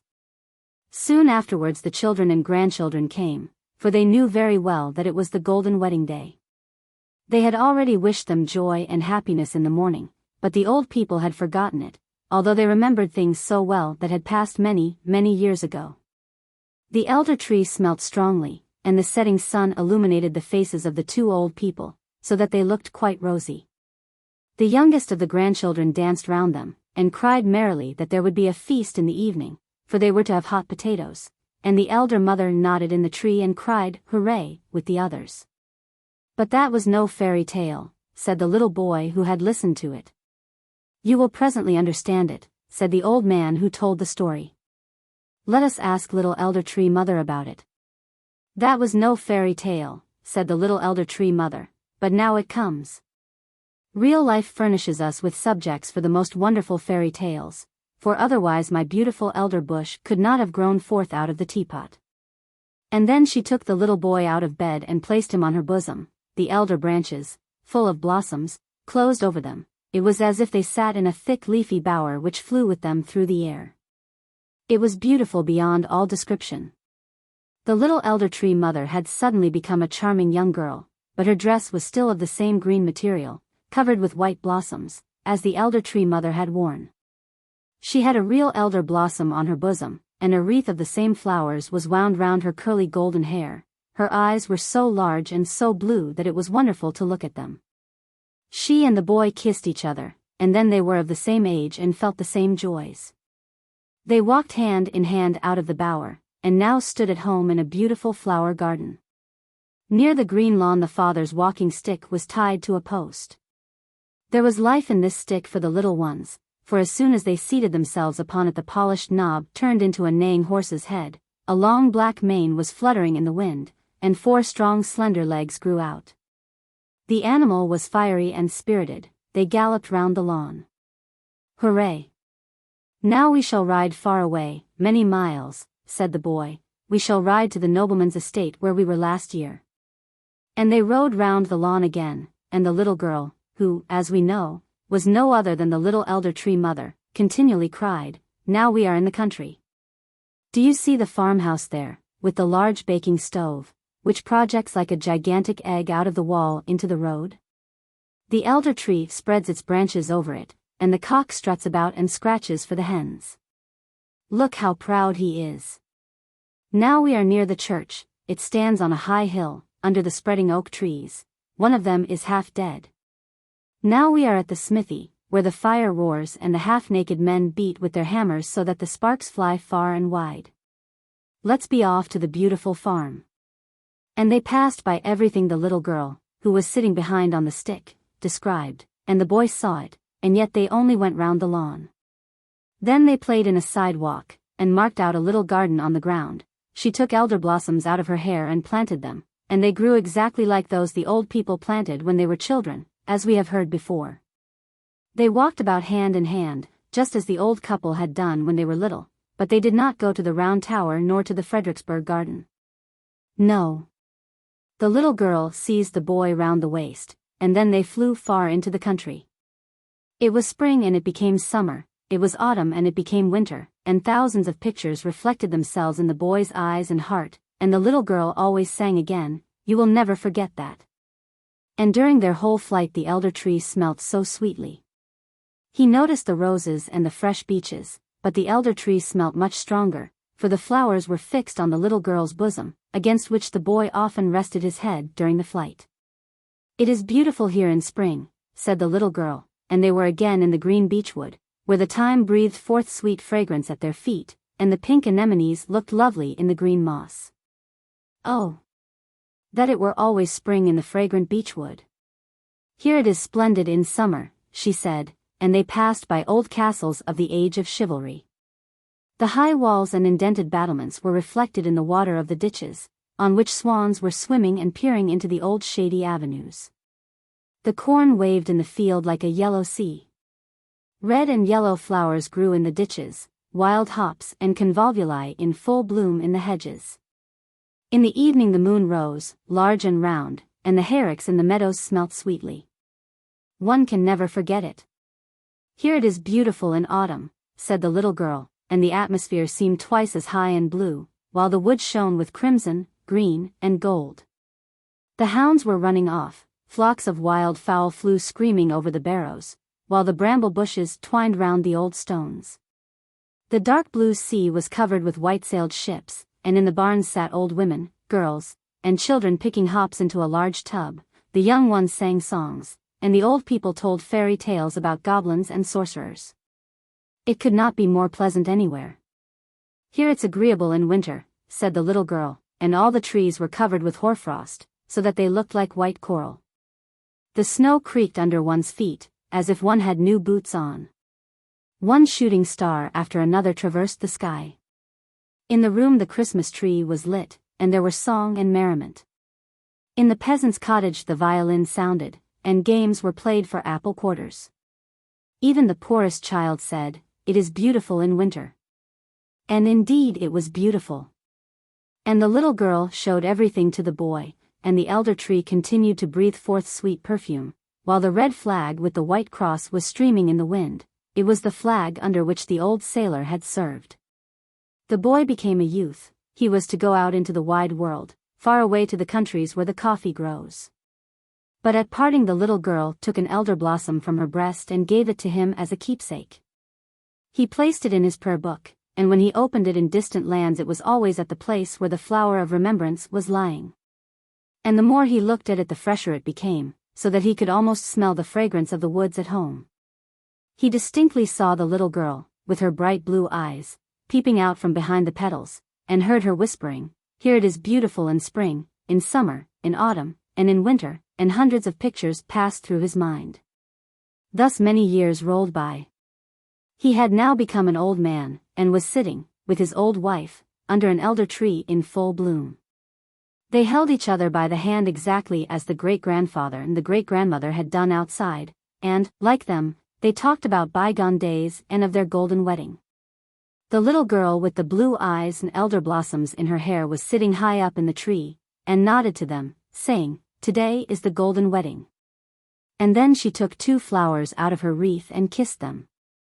They glittered at first like silver, then like gold, and when she placed them on the heads of the old people each flower became a golden crown. There they both sat like a king and queen under the sweet-smelling tree, which looked exactly like an elder tree, and he told his wife the story of the elder tree mother as it had been told him when he was a little boy. They were both of opinion that the story contained many points like their own, and these similarities they liked best. "Yes, so it is," said the little girl in the tree. "Some call me Little Elder Tree Mother, others a Dryad. But my real name is Remembrance. It is I who sit in the tree which grows and grows. I can remember things and tell stories. But let's see if you have still got your flower." And the old man opened his prayer book. The elder blossom was still in it, and as fresh as if it had only just been put in. Remembrance nodded, and the 2 old people, with the golden crowns on their heads, sat in the glowing evening sun. They closed their eyes and... Well, now the story is ended. The little boy in bed did not know whether he had dreamt it or heard it told. The teapot stood on the table, but no elder tree was growing out of it, and the old man who had told the story was on the point of leaving the room, and he did go out. "How beautiful it was," said the little boy. "Mother, I have been to warm countries."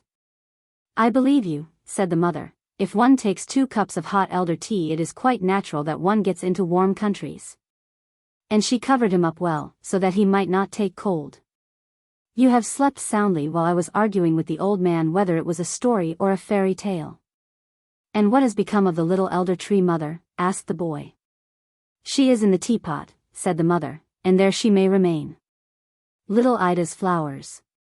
My poor flowers are quite dead, said little Ida. They were so pretty yesterday evening, and now all the leaves are hanging down quite withered.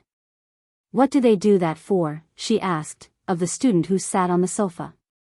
She liked him very much. He could tell the most amusing stories, and cut out the prettiest pictures, hearts, and ladies dancing, castles with doors that opened, as well as flowers. He was a delightful student. Why do the flowers look so faded today? She asked again, and pointed to her nosegay, which was quite withered.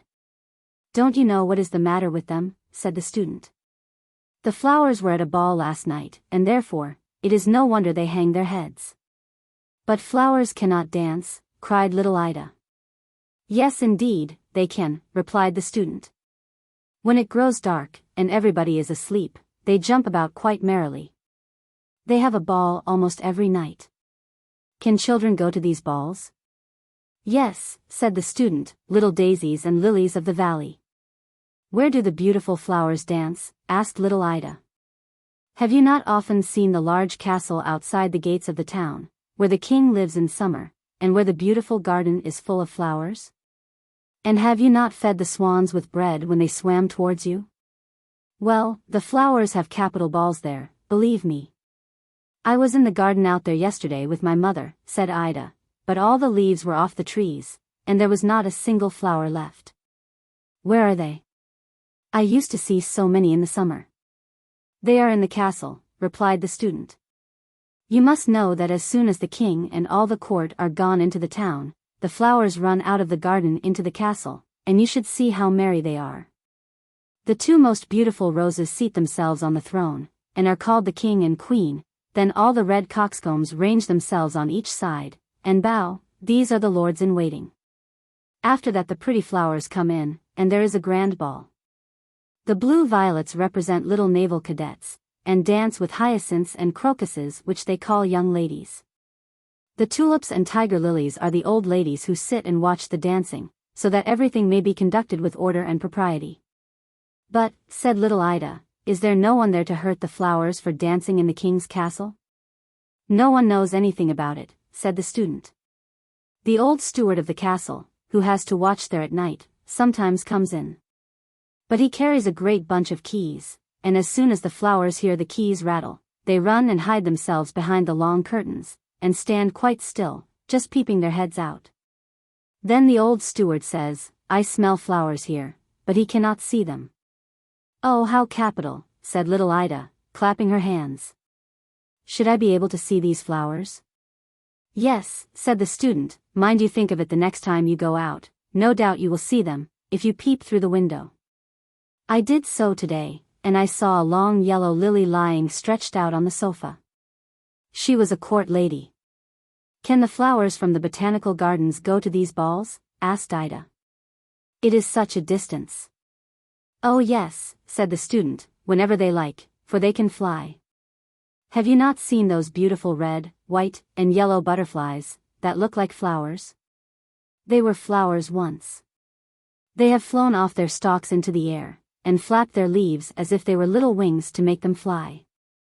Then, if they behave well, they obtain permission to fly about during the day, instead of being obliged to sit still on their stems at home, and so in time their leaves become real wings. It may be, however, that the flowers in the botanical gardens have never been to the king's palace, and, therefore, they know nothing of the merry doings at night, which take place there. I will tell you what to do, and the botanical professor, who lives close by here, will be so surprised. You know him very well, do you not?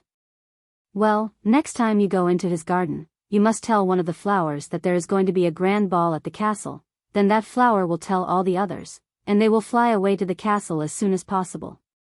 And when the professor walks into his garden, there will not be a single flower left. How he will wonder what has become of them. But how can one flower tell another? Flowers cannot speak. No, certainly not, replied the student. But they can make signs. Have you not often seen that when the wind blows they nod at one another, and rustle all their green leaves? Can the professor understand the signs? Asked Ida. Yes, to be sure he can. He went one morning into his garden, and saw a stinging nettle making signs with its leaves to a beautiful red carnation. It was saying, "You are so pretty, I like you very much." But the professor did not approve of such nonsense, so he clapped his hands on the nettle to stop it. Then the leaves, which are its fingers, stung him so sharply that he has never ventured to touch a nettle since. "Oh, how funny," said Ida, and she laughed. "How can anyone put such notions into a child's head?" said a tiresome lawyer, who had come to pay a visit and sat on the sofa. He did not like the student, and would grumble when he saw him cutting out droll or amusing pictures. Sometimes it would be a man hanging on a gibbet and holding a heart in his hand as if he had been stealing hearts. Sometimes it was an old witch riding through the air on a broom and carrying her husband on her nose. But the lawyer did not like such jokes, and he would say, as he had just said, "How can anyone put such nonsense into a child's head? What absurd fancies there are." But to little Ida, all these stories which the student told her about the flowers seemed very droll, and she thought over them a great deal. The flowers did hang their heads, because they had been dancing all night, and were very tired, and most likely they were ill. Then she took them into the room where a number of toys lay on a pretty little table, and the whole of the table drawer besides was full of beautiful things. Her doll Sophie lay in the doll's bed asleep, and little Ida said to her, "You must really get up, Sophie, and be content to lie in the drawer tonight. The poor flowers are ill, and they must lie in your bed, then perhaps they will get well again." So she took the doll out, who looked quite cross, and said not a single word, for she was angry at being turned out of her bed. Ida placed the flowers in the doll's bed, and drew the quilt over them. Then she told them to lie quite still and be good, while she made some tea for them, so that they might be quite well and able to get up the next morning. And she drew the curtains close round the little bed, so that the sun might not shine in their eyes. During the whole evening she could not help thinking of what the student had told her. And before she went to bed herself, she was obliged to peep behind the curtains into the garden where all her mother's beautiful flowers grew, hyacinths and tulips, and many others. Then she whispered to them quite softly, "I know you are going to a ball tonight." But the flowers appeared as if they did not understand, and not a leaf moved. Still Ida felt quite sure she knew all about it. She lay awake a long time after she was in bed, thinking how pretty it must be to see all the beautiful flowers dancing in the king's garden. "I wonder if my flowers have really been there," she said to herself, and then she fell asleep. In the night she awoke. She had been dreaming of the flowers and of the student, as well as of the tiresome lawyer who found fault with him. It was quite still in Ida's bedroom. The night lamp burned on the table, and her father and mother were asleep. "I wonder if my flowers are still lying in Sophie's bed," she thought to herself. "How much I should like to know." She raised herself a little, and glanced at the door of the room where all her flowers and playthings lay. It was partly open, and as she listened, it seemed as if someone in the room was playing the piano, but softly and more prettily than she had ever before heard it. "Now all the flowers are certainly dancing in there," she thought. "Oh, how much I should like to see them," but she did not dare move for fear of disturbing her father and mother. "If they would only come in here," she thought.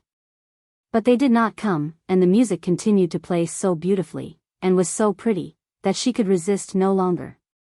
She crept out of her little bed, went softly to the door and looked into the room. Oh, what a splendid sight there was, to be sure. There was no night lamp burning, but the room appeared quite light, for the moon shone through the window upon the floor, and made it almost like day. All the hyacinths and tulips stood in 2 long rows down the room, not a single flower remained in the window, and the flower pots were all empty. The flowers were dancing gracefully on the floor, making turns and holding each other by their long green leaves as they swung round. At the piano sat a large yellow lily which little Ida was sure she had seen in the summer, for she remembered the student saying she was very much like Miss Lena, one of Ida's friends. They all laughed at him then, but now it seemed to little Ida as if the tall, yellow flower was really like the young lady. She had just the same manners while playing, bending her long yellow face from side to side, and nodding in time to the beautiful music.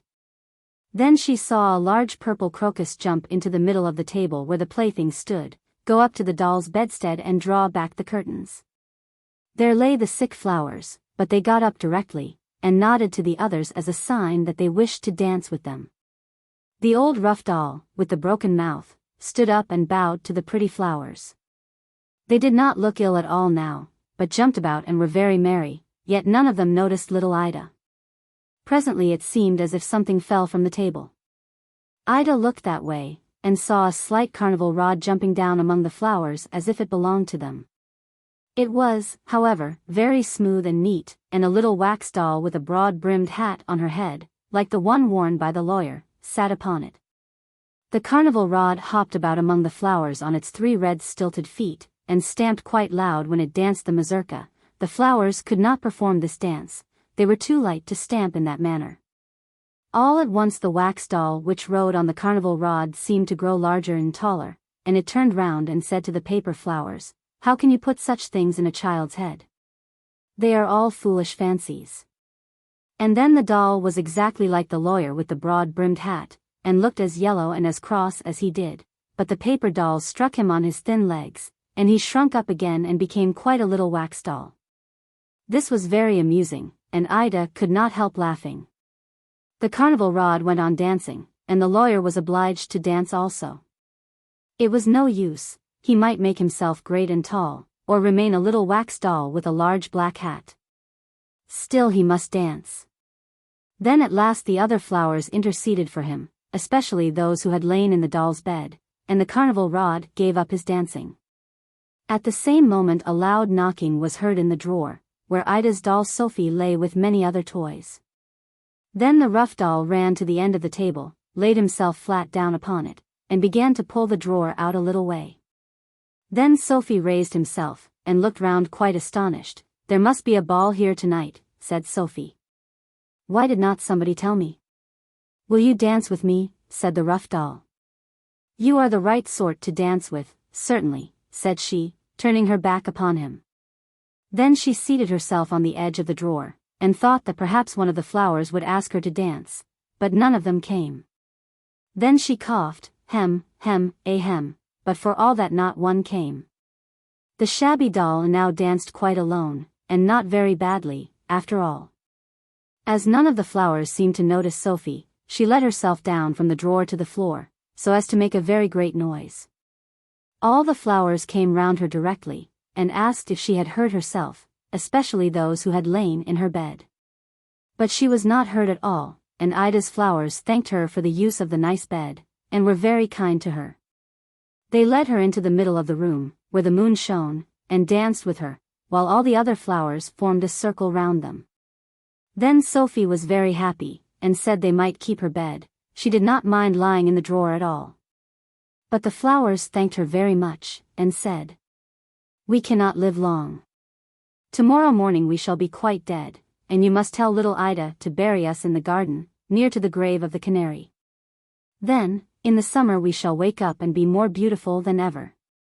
"No, you must not die," said Sophie, as she kissed the flowers. Then the door of the room opened, and a number of beautiful flowers danced in. Ida could not imagine where they could come from, unless they were the flowers from the king's garden. First came 2 lovely roses, with little golden crowns on their heads. These were the king and queen. Beautiful stalks and carnations followed, bowing to every one present. They had also music with them. Large poppies and peonies had pea-shells for instruments, and blew into them till they were quite red in the face. The bunches of blue hyacinths and the little white snowdrops jingled their bell-like flowers, as if they were real bells. Then came many more flowers, blue violets, purple heartsease, daisies, and lilies of the valley, and they all danced together and kissed each other. It was very beautiful to behold. At last the flowers wished each other good night. Then little Ida crept back into her bed again, and dreamt of all she had seen. When she arose the next morning, she went quickly to the little table, to see if the flowers were still there. She drew aside the curtains of the little bed. There they all lay, but quite faded, much more so than the day before. Sophie was lying in the drawer where Ida had placed her, but she looked very sleepy. Do you remember what the flowers told you to say to me? Said little Ida. But Sophie looked quite stupid, and said not a single word. You are not kind at all, said Ida, and yet they all danced with you. Then she took a little paper box, on which were painted beautiful birds, and laid the dead flowers in it. This shall be your pretty coffin, she said, and by, when my cousins come to visit me, they shall help me to bury you out in the garden, so that next summer you may grow up again more beautiful than ever. Her cousins were two good-tempered boys, whose names were James and Adolphus. Their father had given them each a bow and arrow, and they had brought them to show Ida. She told them about the poor flowers which were dead. And as soon as they obtained permission, they went with her to bury them. The two boys walked first, with their crossbows on their shoulders, and little Ida followed, carrying the pretty box containing the dead flowers. They dug a little grave in the garden. Ida kissed her flowers and then laid them, with the box, in the earth. James and Adolphus then fired their crossbows over the grave, as they had neither guns nor cannons. The little match seller.